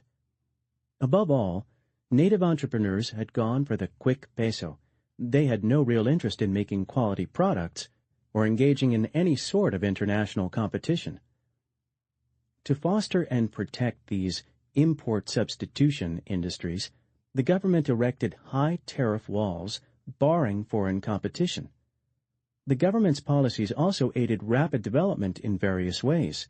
Wages were controlled to rise much more slowly than profits, and inflation was managed so that it damaged mainly the poorest classes and those outside the new economy. Taxes on industry were held low. The Mexican basic income tax rate was kept at 3%, where it had stood in the United States in the 1930s, and total taxes on industry rarely rose above 10 to 12%. Thus, consumer industries were encouraged to expand with policies far more favorable to business and industry than existed in any other industrial society. The early results were good. Profits soared, allowing an enormous reinvestment in domestic industry. The volume of Mexican domestic credit doubled each 4 years, a fantastic growth rate. Thousands of new industrial jobs were made, and the Mexican technical, professional, and salaried white-collar classes expanded rapidly. Unionized labor entered, in Mexican terms of reference, the middle-income class, because unlike the rural masses, or those not regularly employed, it shared in rising wages and consumption. There was a continual peso inflation remarked by all economists, but the terrible effects of this, which lowered real income for the majority of the working class, were felt mainly beyond the favored industries, in the city slums and on the ejidos and hard-scrabble peasant farms, among the 60% of the population which remained effectively outside the new industrial society. The great problem was that at least 60% of the people did remain outside the industrial development, and its terrible imbalances began to stabilize by 1949. In that year, profits comprised fully 49% of the total national income, which was not large by any standard. Over the next 20 years, profits stabilized at 41%, while total wages earned by 40 million of 48 million Mexicans never rose above 25% of the national income. A tiny class of ultra-rich entrepreneurs was created along with a larger but relatively small new class of salaried managers, technicians, and skilled workers, a number of prosperous larger farmers who could take advantage of expanding credit and modernizations, but who never amounted to more than 15% of all independent agriculturists, and 1,000 extremely profitable foreign Mexicanized enterprises. This, the new revolutionary class whose demands and aspirations came to dominate PRI and government after 1946, rose against the background of the 60% of the population who remained on the very borderline of subsistence and the 90% of the population who by any modern standard remained extremely poor. Less than 1% of the people became rich, and no more than 5% fully entered into the enjoyments of an affluent society. The imbalances in incomes was shown clearly by one statistic. While the rise in overall consumption was only 31% in 25 years, the consumption of luxuries rose by 68%.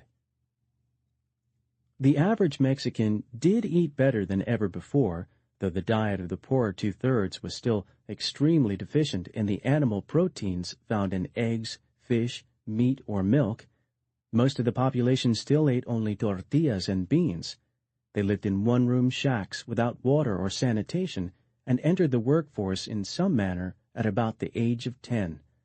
The per capita income in 1970 stood at 6,250 pesos, or $500 per year, but the imbalances between profits, technical salaries, union wages, and the huge majority of underemployed peasants and transitionals, the men and women existing in the slums looking for a job, made this figure meaningless. A wage earner in Mexico who gained the industrial minimum wage of less than $3, or a table waiter who drew $2 per day at a luxury hotel, was an envied and respected member of the Mexican middle class. In relative terms, Mexicans who earned 50,000 pesos annually in the 1960s were considered to be members of the upper class, and those who drew 250,000 pesos, $20,000, were astronomically rich. The latter, which included the tiny class of multimillionaires, made up no more than 1% of the entire population. The proportion of rich and unrich was not strikingly different from those in advanced or industrial economies. What was different was that the base of the Mexican poor remained so low. Between the affluent classes in the cities living in huge modern houses overrun with servants and the poor campesino was a consumption and cultural gulf fully as great as the one that had yawned between the 19th century hacendado and his peones. None of this was planned. It happened. The Alemanistas planned to encourage and foster capitalism in Mexico. After the breakup of the semi-feudal society, this was to be the next decisive step toward the total fulfillment of the nation. What they created was capitalism with a vengeance, a structure that not even the most die-hard believers in untrammeled enterprise in the United States could quite defend. The custodians of the Mexican Revolution were in no sense evil or even callous men, but then neither had the Porfirians been essentially evil men. Neither had solved Mexican social problems with their theories of modernization and industrialization. The new custodians, however, had created newer fiscal problems and acute problems of foreign exchange. They had failed to throw up a limantur.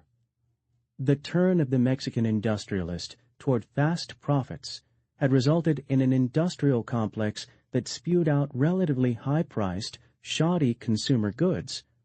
Behind government protectionism, these goods sold splendidly in the hungry Mexican market.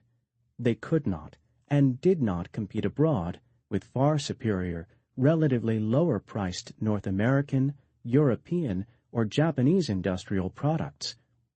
Mexican industry sold very little in foreign markets. In 1970, the bulk of all foreign credits was earned from the traditional sources, the plantations and mines, which provided raw materials and food products for the highly industrialized economies. Ironically, almost all the mines were still in foreign hands because few Mexican capitalists wanted such high-cost, heavily capitalized, and slow-return investments. The Mexican economy was still colonial. But the industrialization that had occurred had worsened Mexico's colonial position. Most of the Mexicanized industries, erected with foreign help, repatriated millions of their government-assured fast profits, thus making a steady drain on foreign exchange. The new class that had become affluent in them and in native enterprise had rising expectations. It demanded more and better goods, which Mexican industry simply did not make. Affluent Mexicans spent hugely for foreign consumer goods, from cars to fancy clothes. By 1968, hundreds of thousands of Mexican tourists were going north of the Bravo, and each one was spending an average of 1,000 United States dollars, bringing home the fruits of a foreign industrial society legally or illegally.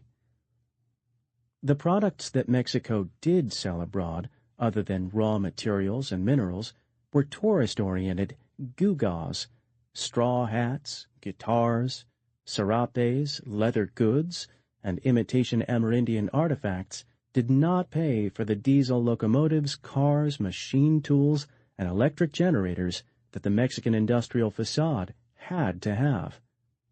Although a small, true industrial complex had emerged at Monterrey, making steel and glass, the so-called Mexican industry poured out soap and beer, refrigerators, television sets, washing machines, and cases of Coca-Cola. It acquired patents, tools, and even plants abroad.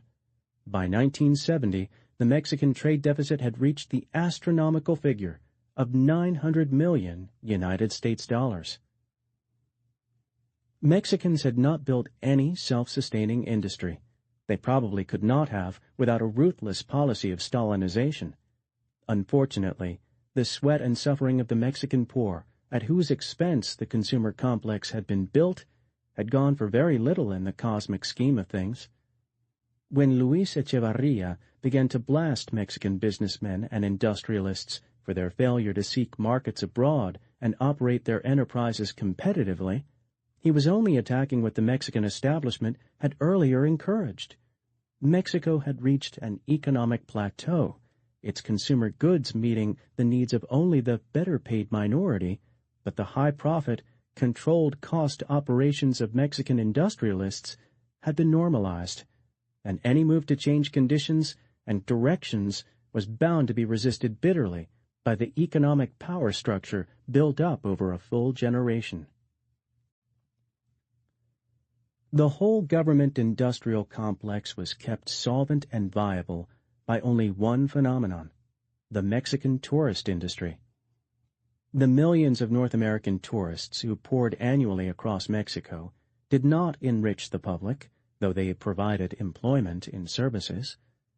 Too many of them left their money with North American-operated travel agencies, flew on North American-owned or capitalized airlines, and slept at North American-owned hotels, many of which were held illegally on the seashore through Mexican fronts. But the tourists provided the national economy with foreign exchange, which the much-vaunted industrialization did not. The tourist dollars offset the trade deficits. More and more foreigners took advantage of the low prices and cheap labor costs, stunning scenery, and the thousands of magnificent Amerindian and Spanish colonial monuments. Yet for Mexicans, tourism was a new form of dependency, in some ways as humiliating as the old. While all Mexicans took pride in the ancient relics of civilization on their land, there were social dangers that the glittering resorts erected on the edge of horrendous barrio slums and miserable Indio villages might in time produce a violent, hostile reaction against foreigners, whose display of wealth and leisure was strikingly cruel against the backdrop of Mexican poverty. The government, however, had no choice except to foster tourism feverishly, planning new Caribbean resorts and opening up better communications to hidden scenic treasures. Ironically, the president who now ruled over a nation whose sovereignty was no longer questioned from the north was now far more dependent upon North Americans than had been Madero.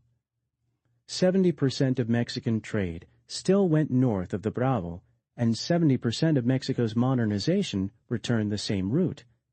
A regime whose power rested upon its control of economics was uniquely dependent upon the United States.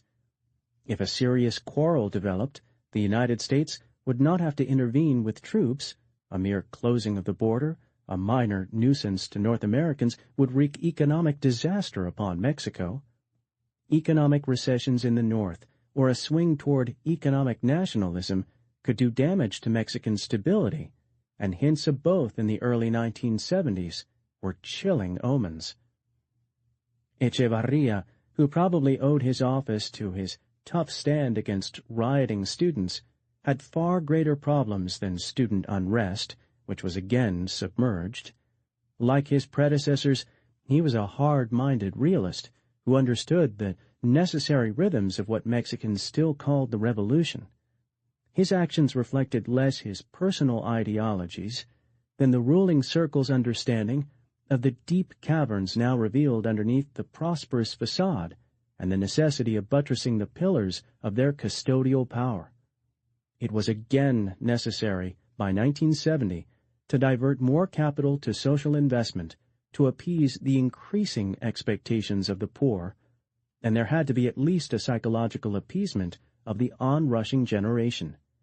The Echevarria regime recognized the necessity of some redistributions, now not of land, but of income and capital. Its actions were all consistent in the light of these pressures and necessities. Echevarria understood that protectionism no longer served a useful purpose. Mexican industry needed to be made competitive and to seek world markets. He attacked the complacency and relative inefficiency of native Mexican entrepreneurs. The government began to direct a dispersal of industry from the congested urban areas favored by earlier regimes to rural areas near the sources of raw materials and major ports. Echevarria struck down the last bureaucratic delays holding back the border industrialization program, permitting scores of United States corporations to begin operations near the Arizona boundary and south of the Rio Grande, providing mass employment in the north and earning new gouts of foreign exchange. To foster even more tourism, he amended the law that barred foreigners from holding coastal properties so that foreign hoteliers and developers would be encouraged to invest in seashore resorts. The government no longer allowed old phobias to stand in the way of the dollar flow, though, as always, appearances were maintained by apparently contradictory statements. To encourage austerity at home, the regime raised taxes 10% on luxuries and clamped down on imports. Prices for basic commodities were rigidly controlled, while the prices of imported luxury goods were raised to relieve the inflationary pressures on the poor. The government practiced new economies. The overall effect was to slow a headlong growth that had benefited only part of the population, while channeling investment into more solid, long-term structures to provide economic stability. To lessen the tensions with the left, Echevarria dismissed a conservative municipal president of the capital and his rigid police chief, who had stood by while right-wing groups assaulted student demonstrators. Touring the United States, he lectured the Congress in diplomatically discourteous terms and expressed support for the Mexican minority north of the Bravo. These stands won much favor in Mexico, but Echevarria had to move cautiously. Any apparent swing leftward or too much vocal anti-Yankee rhetoric could cut off the vital flow of North American investment. The regime faced a central political problem. Dissent could not be put off forever with restated ideals. Industry had to be disciplined, and austerities, redistributions, and new taxes were necessary to provide capital for social investments, which could no longer be financed from abroad. But unlike the former redistribution of land, a redistribution of capital and income had to be taken primarily out of the hides of the revolutionary classes, the very power structure of the regime. The new policies were a cold bath for the new rich and were bitterly resented. By late 1971, many domestic consumer industries were suffering because of government policies. 40 textile plants had closed, and the native automobile industry was in serious financial trouble. Businessmen in Mexico began to issue unprecedented criticisms of the presidential policies. Democratizations that pleased the young infuriated the old party bosses. The regime, by 1973, had taken only the smallest steps and made only a few small advances along the endless spiral road. These themes continued to be played out over the next decade. The Echevarria regime followed the then fashionable theories of statist economic management, borrowing foreign money when possible, using both rhetoric and judicious social spending to maintain domestic social peace. No basic structural problems were solved. The population continued to grow, outstripping development. Now began a pattern in which successive presidents, elected by the overwhelming patronage and power of the Institutional Revolutionary Party (PRI) machine against token opposition, entered office each 6 years, attended by hope and popular adulation, but left it arguably the most hated men in Mexico. Echevarria's verbal attacks on Mexican industrial inefficiency aimed at the private sector created more rancor than results. No reforms were urged or made in the bloated governmental bureaucracies and myriad agencies. The more entrepreneurial, prosperous, and U.S.-influenced culture of the northern states turned toward PAN, which gained adherents among businessmen and city dwellers. An inevitable devaluation of the peso drained more confidence from the ruling faction. Echevarria flirted with third-world dreams and rhetoric, which made Mexico neither a leader of the developing nations nor more popular with Americans. Finally, as the traditional dramatic act while leaving office, Echevarria revived land redistributions. Estates in the prosperous Northwest Pacific region, some belonging to heirs of revolutionary generals, were confiscated, arousing enormous shockwaves and tensions. This act did nothing to ease the agrarian problem, which was beyond solving with any 40 acres and a burro solution, but it marked the last flailing effort of the old Cardenista dream. José López Portillo, more poet and scholar than technician, followed Echevarria in 1976. His administration proved to be both a normal progression and an aberration. The same policies were followed, but now everything was deranged by the oil boom. Mexico characteristically did not join OPEC, the Organization of Petroleum Exporting Countries, but it benefited from its embargoes and price hikes. And when vast new petroleum reserves were discovered in southern Mexico in the 1970s, Mexicans dreamed of becoming a major oil power. Many became intoxicated with the prospect of unimaginable wealth. Meanwhile, foreign bankers, dazzled by seemingly inexhaustible collateral, lavished credits upon both public and private sectors. The external debt skyrocketed overnight. This newfound wealth might have refurbished Mexican industry and infrastructure. However, the billions no more served Mexico than the gold and silver from the Indies had served Spain. While port facilities and transport were recklessly neglected and the 1960s highway system crumbled, billions were either sent abroad or spent on consumption. While a dangerously polluted industrial landscape ran short of water, 2/3 of new luxury condominiums in San Antonio and Houston, Texas, were sold to Mexican nationals. Union bosses frequented northern hotspots like Las Vegas, and the spending of the Mexican elite, both private and official, became legendary. The malfunctioning economic structure could not have handled the inflow well in any case. The new money benefited primarily those who had access to it. The well-connected grew richer. Some Mexican families now had fortunes of $100 million or more. The poor gained only from an expansion of government employment, both in the bureaucracies and state-subsidized industries, together with subsidized food prices and a proliferation of pick-and-shovel payrolls. Much was also stolen. Because of the system of no re-election, Mexican administrators had a short time in which to steal. López Portillo's made the most of it. His own family was reputed to have seized the equivalent of $3 billion. This was not the most corrupt government in Mexican history, but it had more to loot. Mexico had always known amiable official corruption. Now opportunity gave it a hard-edged greed. It suffused through society. Even the judicial police took to beating and robbing hapless mojados, returning with full pockets from the north. Both bankers and the regime were slow to see the coming bubble burst. Signs were everywhere. By 1981, the budget for Pemex, the giant state petroleum monopoly, was almost double total oil revenues.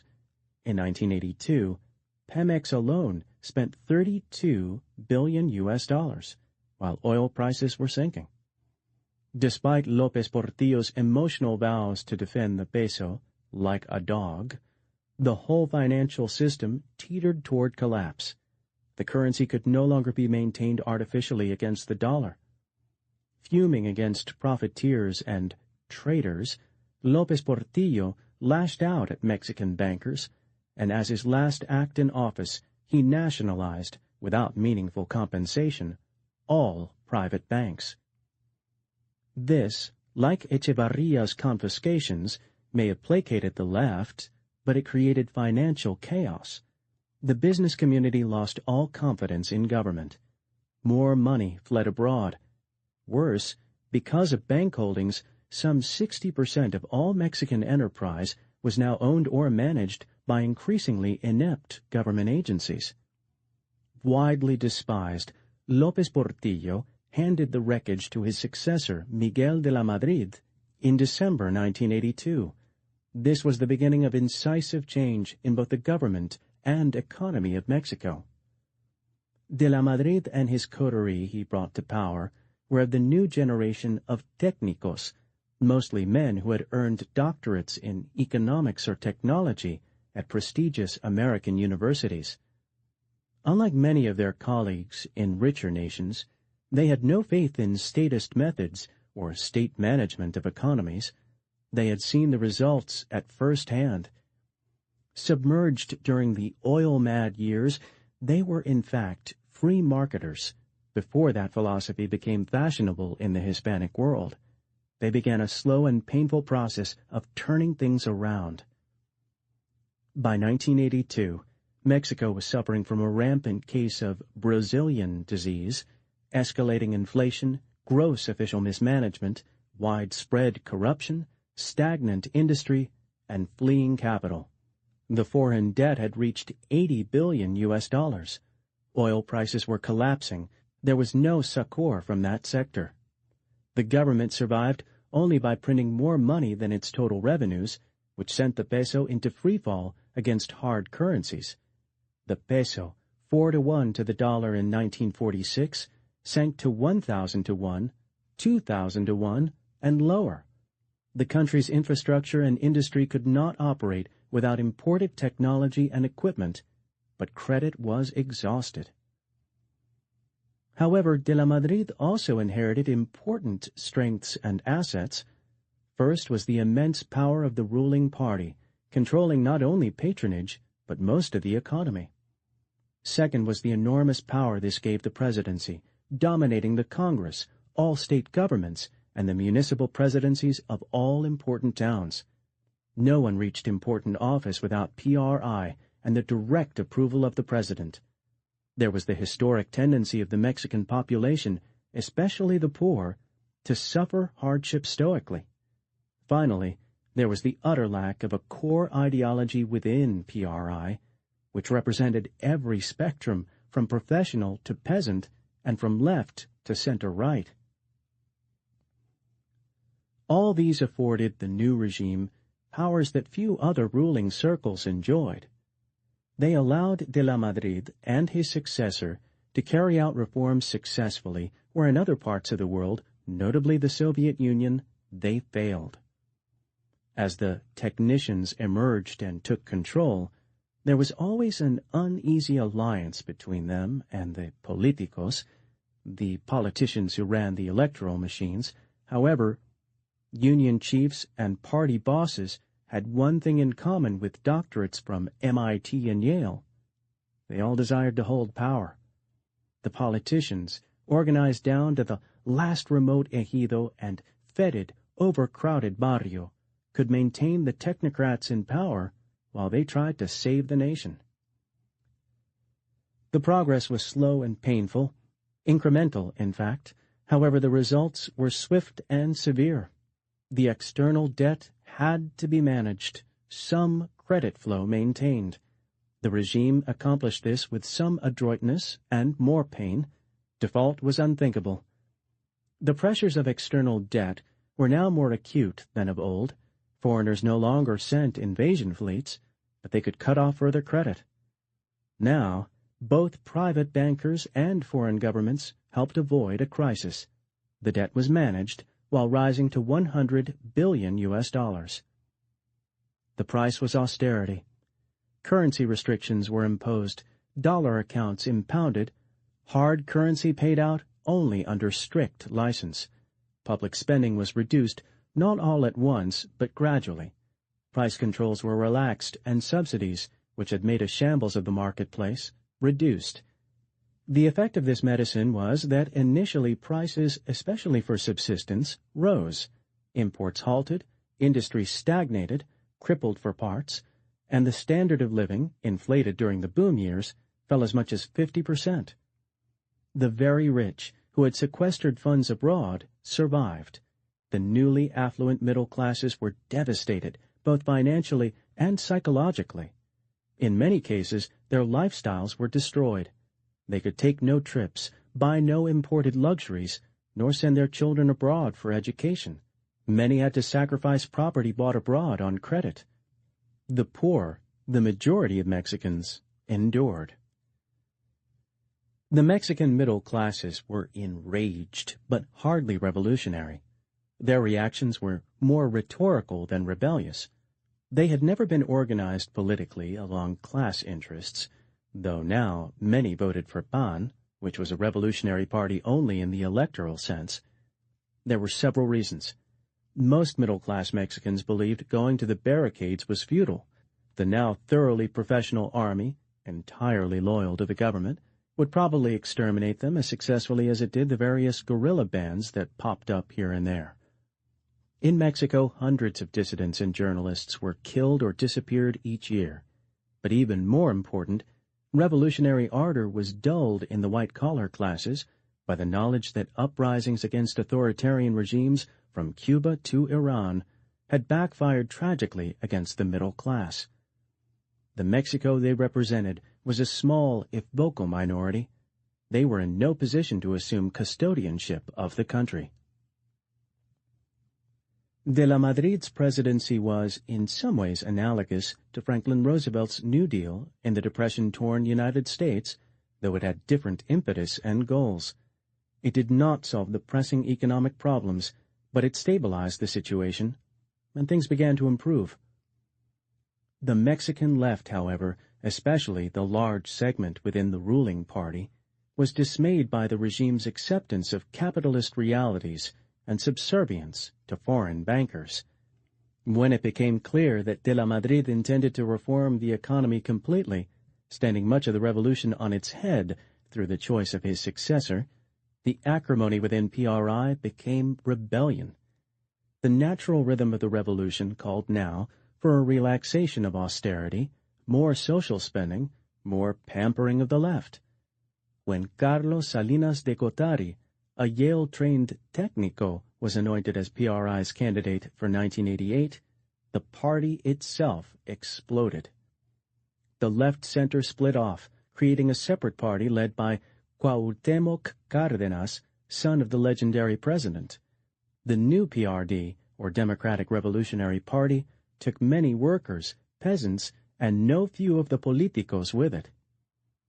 With the far left weak and fragmented, the right mainly of local importance in the North, this made the election of 1988 an intramural power struggle, at least at first. Running with an immense tide of popular protest against both de la Madrid's policies and the undemocratic method of choosing his successor, many people believed that PRI, the longest ruling political party then outside the USSR, would founder. But the government held the political machinery with all its state powers and patronage. Most of the bosses, though disliking Salinas, stayed loyal. This proved decisive in the end. After an acrimonious campaign, marred both by violence and widespread irregularities, the official results, announced after suspicious delays by the government, gave Salinas a majority by less than 1%. Many, if not most, observers believed the election was stolen by fraud, that Cárdenas won but was counted out. The immense stability of the Mexican Republic was shown by the fact that while there were large demonstrations in the capital and elsewhere, no revolutionary shout was raised. Cárdenas cried fraud, but did not lead his party to the barricades. Salinas assumed the presidency without serious incident on December 1, 1988. Salinas, a slight, balding, almost unimpressive technocrat in a culture that prized charisma and machismo, seemed to have the shakiest of mandates. The nation was divided. His own party was uneasily separated into reformers and the old bosses, now known as dinosaurs. Most Mexicans, including many of his supporters, believed he had won power fraudulently. Salinas, however, turned out to be the most skillful politician to reach the presidency of Mexico in decades. He quickly performed the now ritual act of proving he was in charge by removing or jailing certain ponderous PRI dinosaurs. Political recalcitrants were no longer shot, they were fired or brought up on charges of corruption. Using the still undamaged powers of his office, he pressed through what was, in historical terms, a radical reversal of policy. The overarching philosophy of the Salinas regime was simple in outline, complex in implementation. The vision might be described as this: to pursue the Alemanista goal of making Mexico a modern nation, raising the standard of living, and providing work for all within the structure. The philosophy stemmed from the fact that Salinas and his cabinet observed that all of the richer nations of the world were market economies and democracies, whichever came first. If Mexico were ever to enter the First World, it must emulate such principles, even if this meant dismantling not the revolution itself, but its countless encrustations. This vision was not peculiar to Mexico.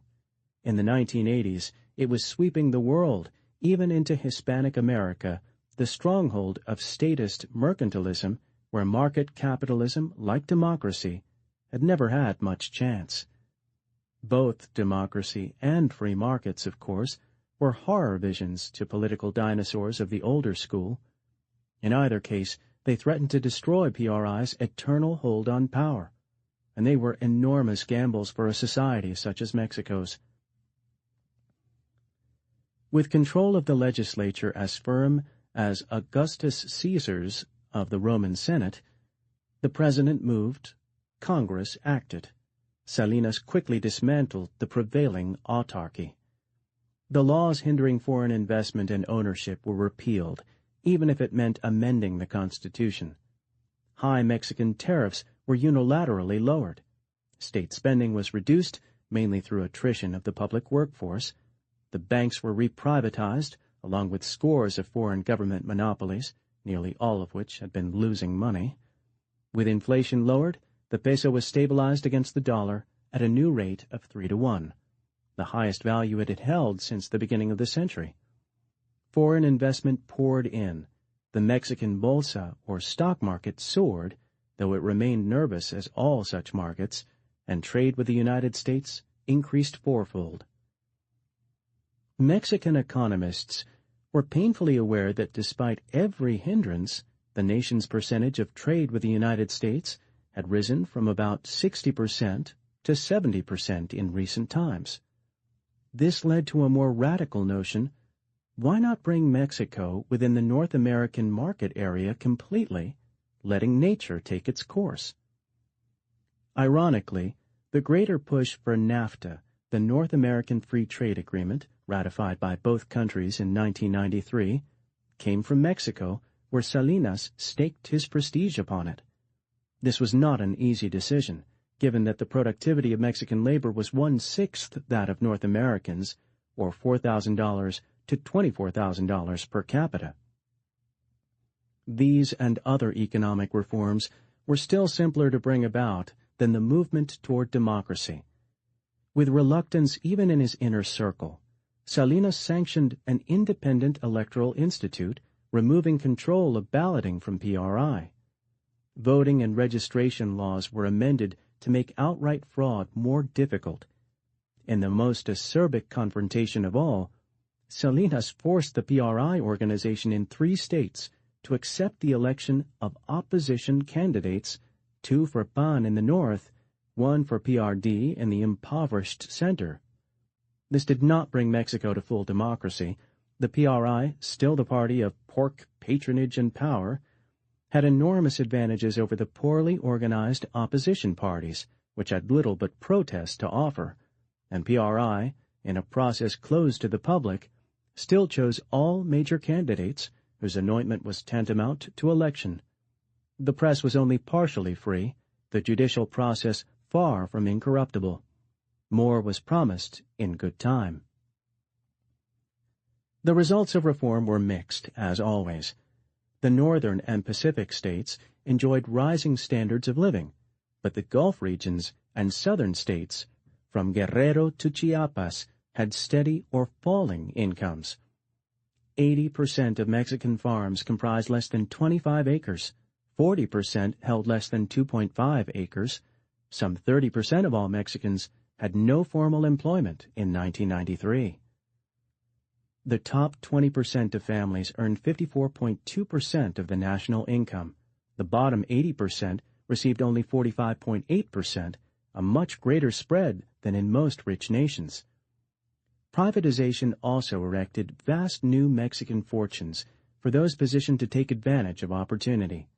By 1993, there were more than a dozen dollar billionaires, ranking the country in that respect only behind the United States, Japan, and Germany. The federal debt was halved in terms of gross domestic product. Manufactured goods rose to 88% of all exports. Economic growth faltered, however, and the trade deficit worsened. Some industries thrived, while countless small, inefficient enterprises foundered. The gross, costly state monopolies and industries suffered heavily. Pemex shed 90,000 employees, and textiles, steel, and mining all took large losses. In some cases, government ministries downsized by as much as 50%. These had all been overstaffed, but the changes were painful.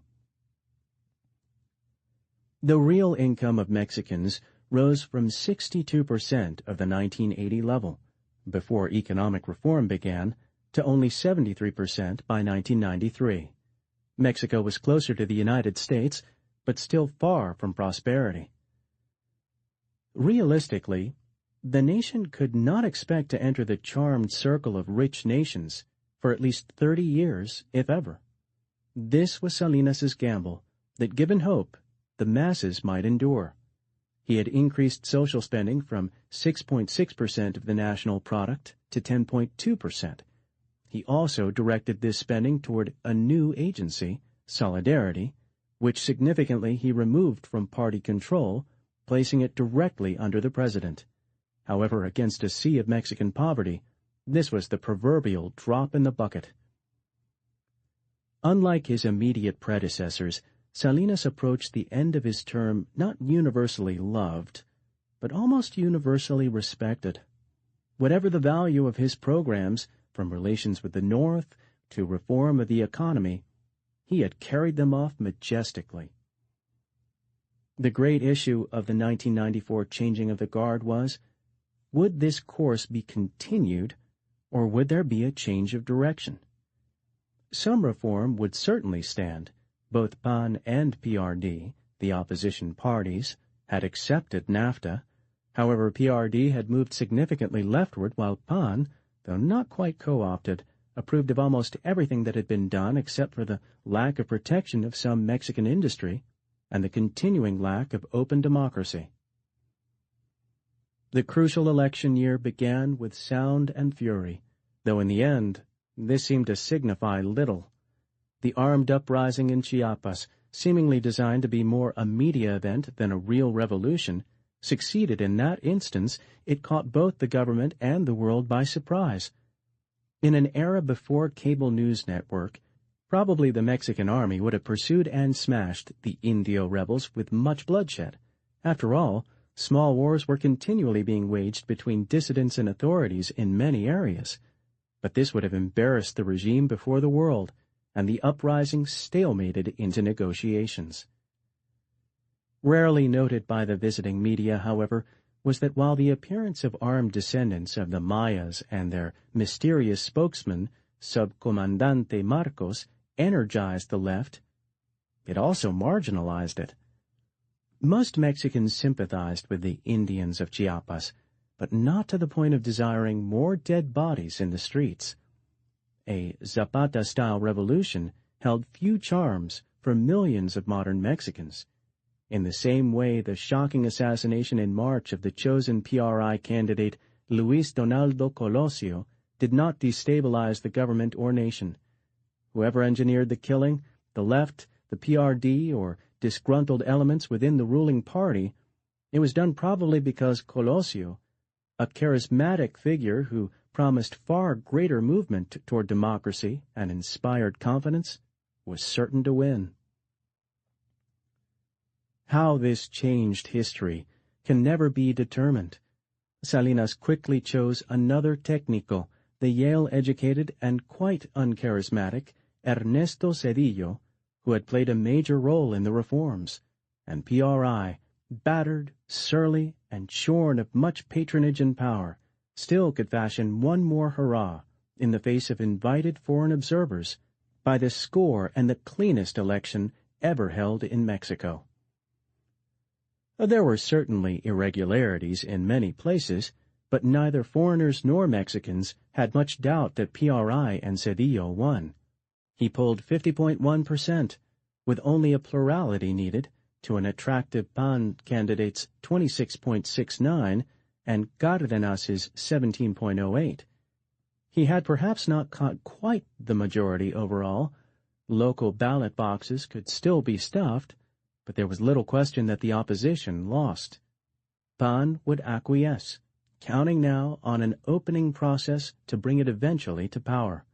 The PRD would demonstrate half-heartedly, but was shattered by its repudiation at the polls. As Salinas said, Mexicans did not want to destroy what had been built, but they did want it improved. When Zedillo took office, 92 million Mexicans needed 800,000 new jobs a year. They were creating 400,000. The revolution was far from finished. Mexico was still the most fundamentally stable of the Hispanic countries, if not yet a democracy. The revolution had provided society and government with legitimacy for a while. Future legitimacy probably depended upon movement toward full democratic institutions. Mexico had seemed stable under her older dispensations, the Spanish crown and the interminable twilight of the Porfiriato. For the man in the high palace, there were flashes of distant lightning and thunder on the wind. For 30 years, guerrilla groups had operated in various regions. Urban guerrilleros, calling themselves Zapatistas, kidnapped officials in the capital. In the sweltering lunar landscapes that rose above Acapulco, where Morelos and Alvarez had ruled, schoolteachers led bands that robbed and killed rich landowners. Remote Chiapas remained in a state of civil war. In Morelos, Zapata's old warriors were dead, but their heirs were still poor and landless. Until the 1990s, the Army and the National Judicial Police, who stood firm behind the regime, hunted down and exterminated such bands and dissidents one by one. Under the international spotlight thrown over Mexico by the success of Salinas' Troika, such killings had become impossible. Negotiations with guerrilleros were now in order. However, as in Chiapas, there was very little to negotiate. The Zapatista dream, if not the Zapatista rebelliousness, was dead. Yet the spirit of 100 violent ghosts, not co-opted by the rewards of the revolution or imprisoned within the grotesque statues that celebrated Mexican martyrs from Zapata to Hidalgo, walked the land, seeking embodiment in new generations. Mexico became a nation in the 20th century. This was the great contribution of the revolution. The days when people knew themselves as Indios or Criollos and not as Mexicans, or believed that there was a taint to blood and that European ancestry was proof of inherent superiority, were gone. The mestizo, the true Mexican, whether almost white or almost Indian, had engulfed both the people and the culture. He had made his own establishment. The new Mexican had found pride, though pride sometimes confused his priorities, in new political and technical achievements. There was still a certain confusion about what comprised a Mexican, shown when the mestizo establishment spent millions of a poor country's revenues on the Anthropological Museum at the Capitol in 1964. The finest institution of its kind in the world, it glorified the Amerindian past, an exercise Mexicans could hardly afford, but believed in their souls they must. Despite this esoteric seeking of the past and the naming of children after ancient Nahua warriors, the Mexican was rapidly ceasing to be Amerindian. By 1970, no more than 10% of all Mexicans could be identified as Indios, and while the numbers rose with reductions in the death rate, such percentages held. The Indios were in transition, like the millions of mestizo peasants leaving ancestral plots and villages. They were still submerged in hamlet and slum, but no longer the worms in the Mexican grass one of their number had described them. Except in the remotest regions, Indios were becoming acculturated, learning to speak Spanish, while Spanish-speaking anthropologists mourned their passing. Their blood and heart and soul would not disappear any more than the blood and soul of Rome disappeared in Holocaust and assimilation. The Indios, and all people with Amerindian blood, were becoming members of a newer Mexic civilization. Within that civilization, the remnants of the Tarahumares, Lacondones, and Mayas would either acculturate or remain pitiful, primitive vestiges. In the world of motor cars, refineries, dams, factories, and computers, the knowledge in men's minds had far more meaning for the future than whatever blood coursed in their veins. The revolution made an imperfect nation. The nation did not yet include all of Mexico's nearly 100 millions. At least 60% of the people within the republic's borders were not yet citizens of a modern state. They were still dispossessed, living more or less as the dispossessed had lived for 4 centuries. The cities the revolution allowed to flourish on the plateaus were still much like the white cities the Spanish built in a strange land with and upon the backs of Indians. They were huge, but still something of anomalies rising in an ancient country. There was almost as great a cultural gulf between the mestizo, who wore a business suit, went to his office, and wrote the title licenciado or ingeniero before his name, and the campesino who could barely carve out his own signature, as between the Spanish master and Indian serf. There were still 3 distinct Mexicos. One was the Mexico of the submerged Indios and agrarian mestizos, many trying to make a living upon a hectare or 2, now becoming indistinguishable except in the far south, poor, remote, apathetic people who expected very little and received it, humble as only the Mexican poor could be, but people with enormous strength to endure. Ironically, they would endure if all the Mexicos above them collapsed or disappeared. Their numbers swelled dramatically. They formed the Mexico that created enormous problems for the regime. A second Mexico was the one now in transition.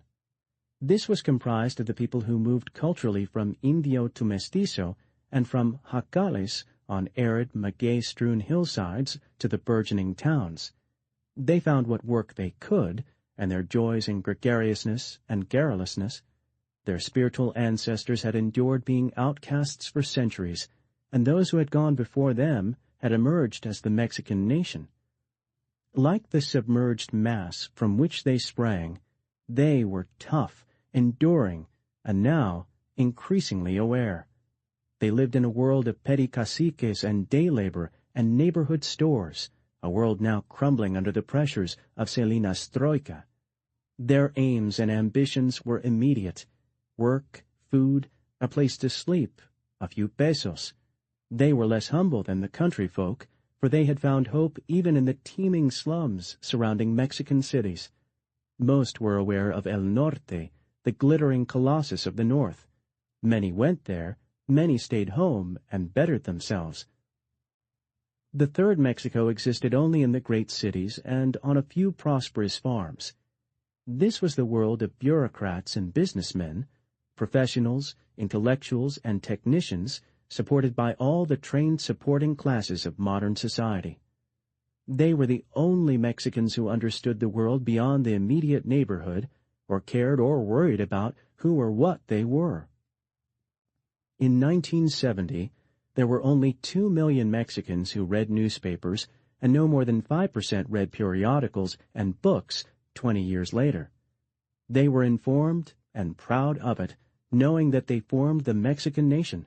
They ruled the other 2 Mexicos.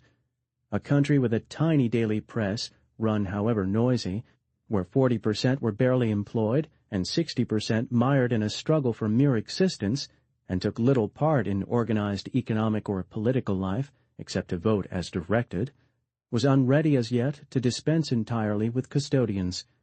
This upper, visible, self-aware Mexico ran the nation. It was the nation, as classes before it had formed and directed the Mexico since civilization first sprouted on the land. This rule had been inevitable. It was good or evil, depending upon the spirit of the guardians and their goals. There was a vast difference in spirit and goals between the custodians in the High Palace in the 1990s and the científicos, though both were modernizers, between the científicos and the conquerors who came on cockle-shell ships with Cortés, and between the Spaniards and the ancient lords who expended the blood and sweat of Mexico on pyramids. In this was hope. Like all custodians, the new class shared dangers with the old. They were prey to arrogance, as are all men who rule. Because of their diverse origins, the new custodians had an identity crisis and were driven to adopt extraneous cultures and ideas. The criollos had fled from their Hispanic heritage to disaster in the bosom of French thought. The revolutionary establishment, the new class in the 20th century, became Americanized by their northern educations and technology, while some were drawn irresistibly by other Marxist foreignisms.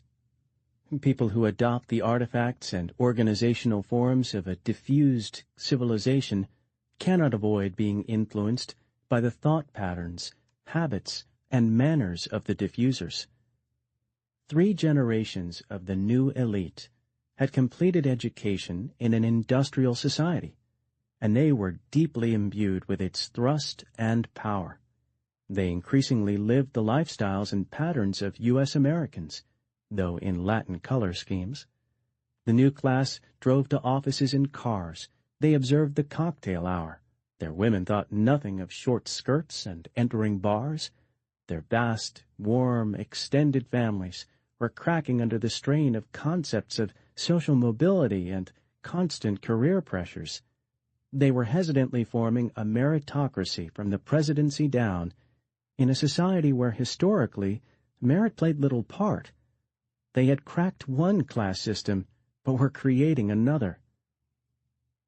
If the new class grew estranged and apart from the Mexico of its origins, it would embark on the perilous course and inherit the sterile futility of the científicos. This concern lay at the heart of Mexican politics, more than ideology or economic tinkering. Large numbers of the younger elite were radicalized, demanding democracy, whatever the consequences, and they argued, logically, that without movement toward democracy, all the other progress of Salinas's reforms were doomed. Yet democracy itself, like market economies in worldwide fashion, remained something of an exotic plant in Mexico. It flowered under the shadow of the volcano. Put in proper perspective, Mexico was still a nation struggling to emerge from centuries of colonialism under a backward empire. Modern Mexico began with the Spanish conquest and the bloody diffusion of Hispanic civilization. A Mexican nation began only with the 20th century revolution, which was both forward and backward-looking. The nation of the 21st century would be partly the creation of that revolution, partly the result of a newer diffusion of culture fostered by a new custodianship, which turned toward American and European financial and industrial systems. The changes of the 20th century rivaled the changes wrought by Spanish swords. Both destroyed old worlds that had outlived their usefulness, but without freeing Mexicans completely from the past or thrusting them fully into the brave new world. Mexican history, like all human history, is a succession of racial and cultural waves breaking over ancient lands. Each era makes its own glories and horrors, both out of necessity and circumstance. The tragedy of Mexican history is that Mexicans, more than many other peoples, could never escape their past. They came burdened into the 20th century and would go burdened into the next. The problems the Porfiriato could not solve remained unsolved. The 100 million Mexicans who would inhabit the 2000s were already inexorably shaped from Chapultepec to Chiapas. Mexico and Mexicans in their emergence had little effect on the greater world, Their struggles were parochial, yet there was and is a universal element in Mexican history from which every people might learn. The past is not frozen in stone monuments or buried with old bones and artifacts. It lives on in each new generation. Enfolded more than ever before within a larger North American civilization, a larger Mexico was already having a greater effect upon the outer world. Unless things went very wrong, Mexico would take a greater place within that world. The lesson is that people endure, and enduring may yet hope to prevail. This concludes Fire and Blood by T.R. Fehrenbach, narrated by Timothy Andres Pabon. Copyright 1973 by T.R. Fehrenbach. New material copyright 1995 by T.R. Fehrenbach. This unabridged audiobook is published by arrangement with the estate of T.R. Fehrenbach, care of Richard Curtis Associates, Incorporated, and was produced in the year 2018 by Tantor Media, Incorporated, a division of Recorded Books, which holds the copyright thereto. Please visit tantor.com for more information on our growing library of unabridged audiobooks. Audible hopes you have enjoyed this program.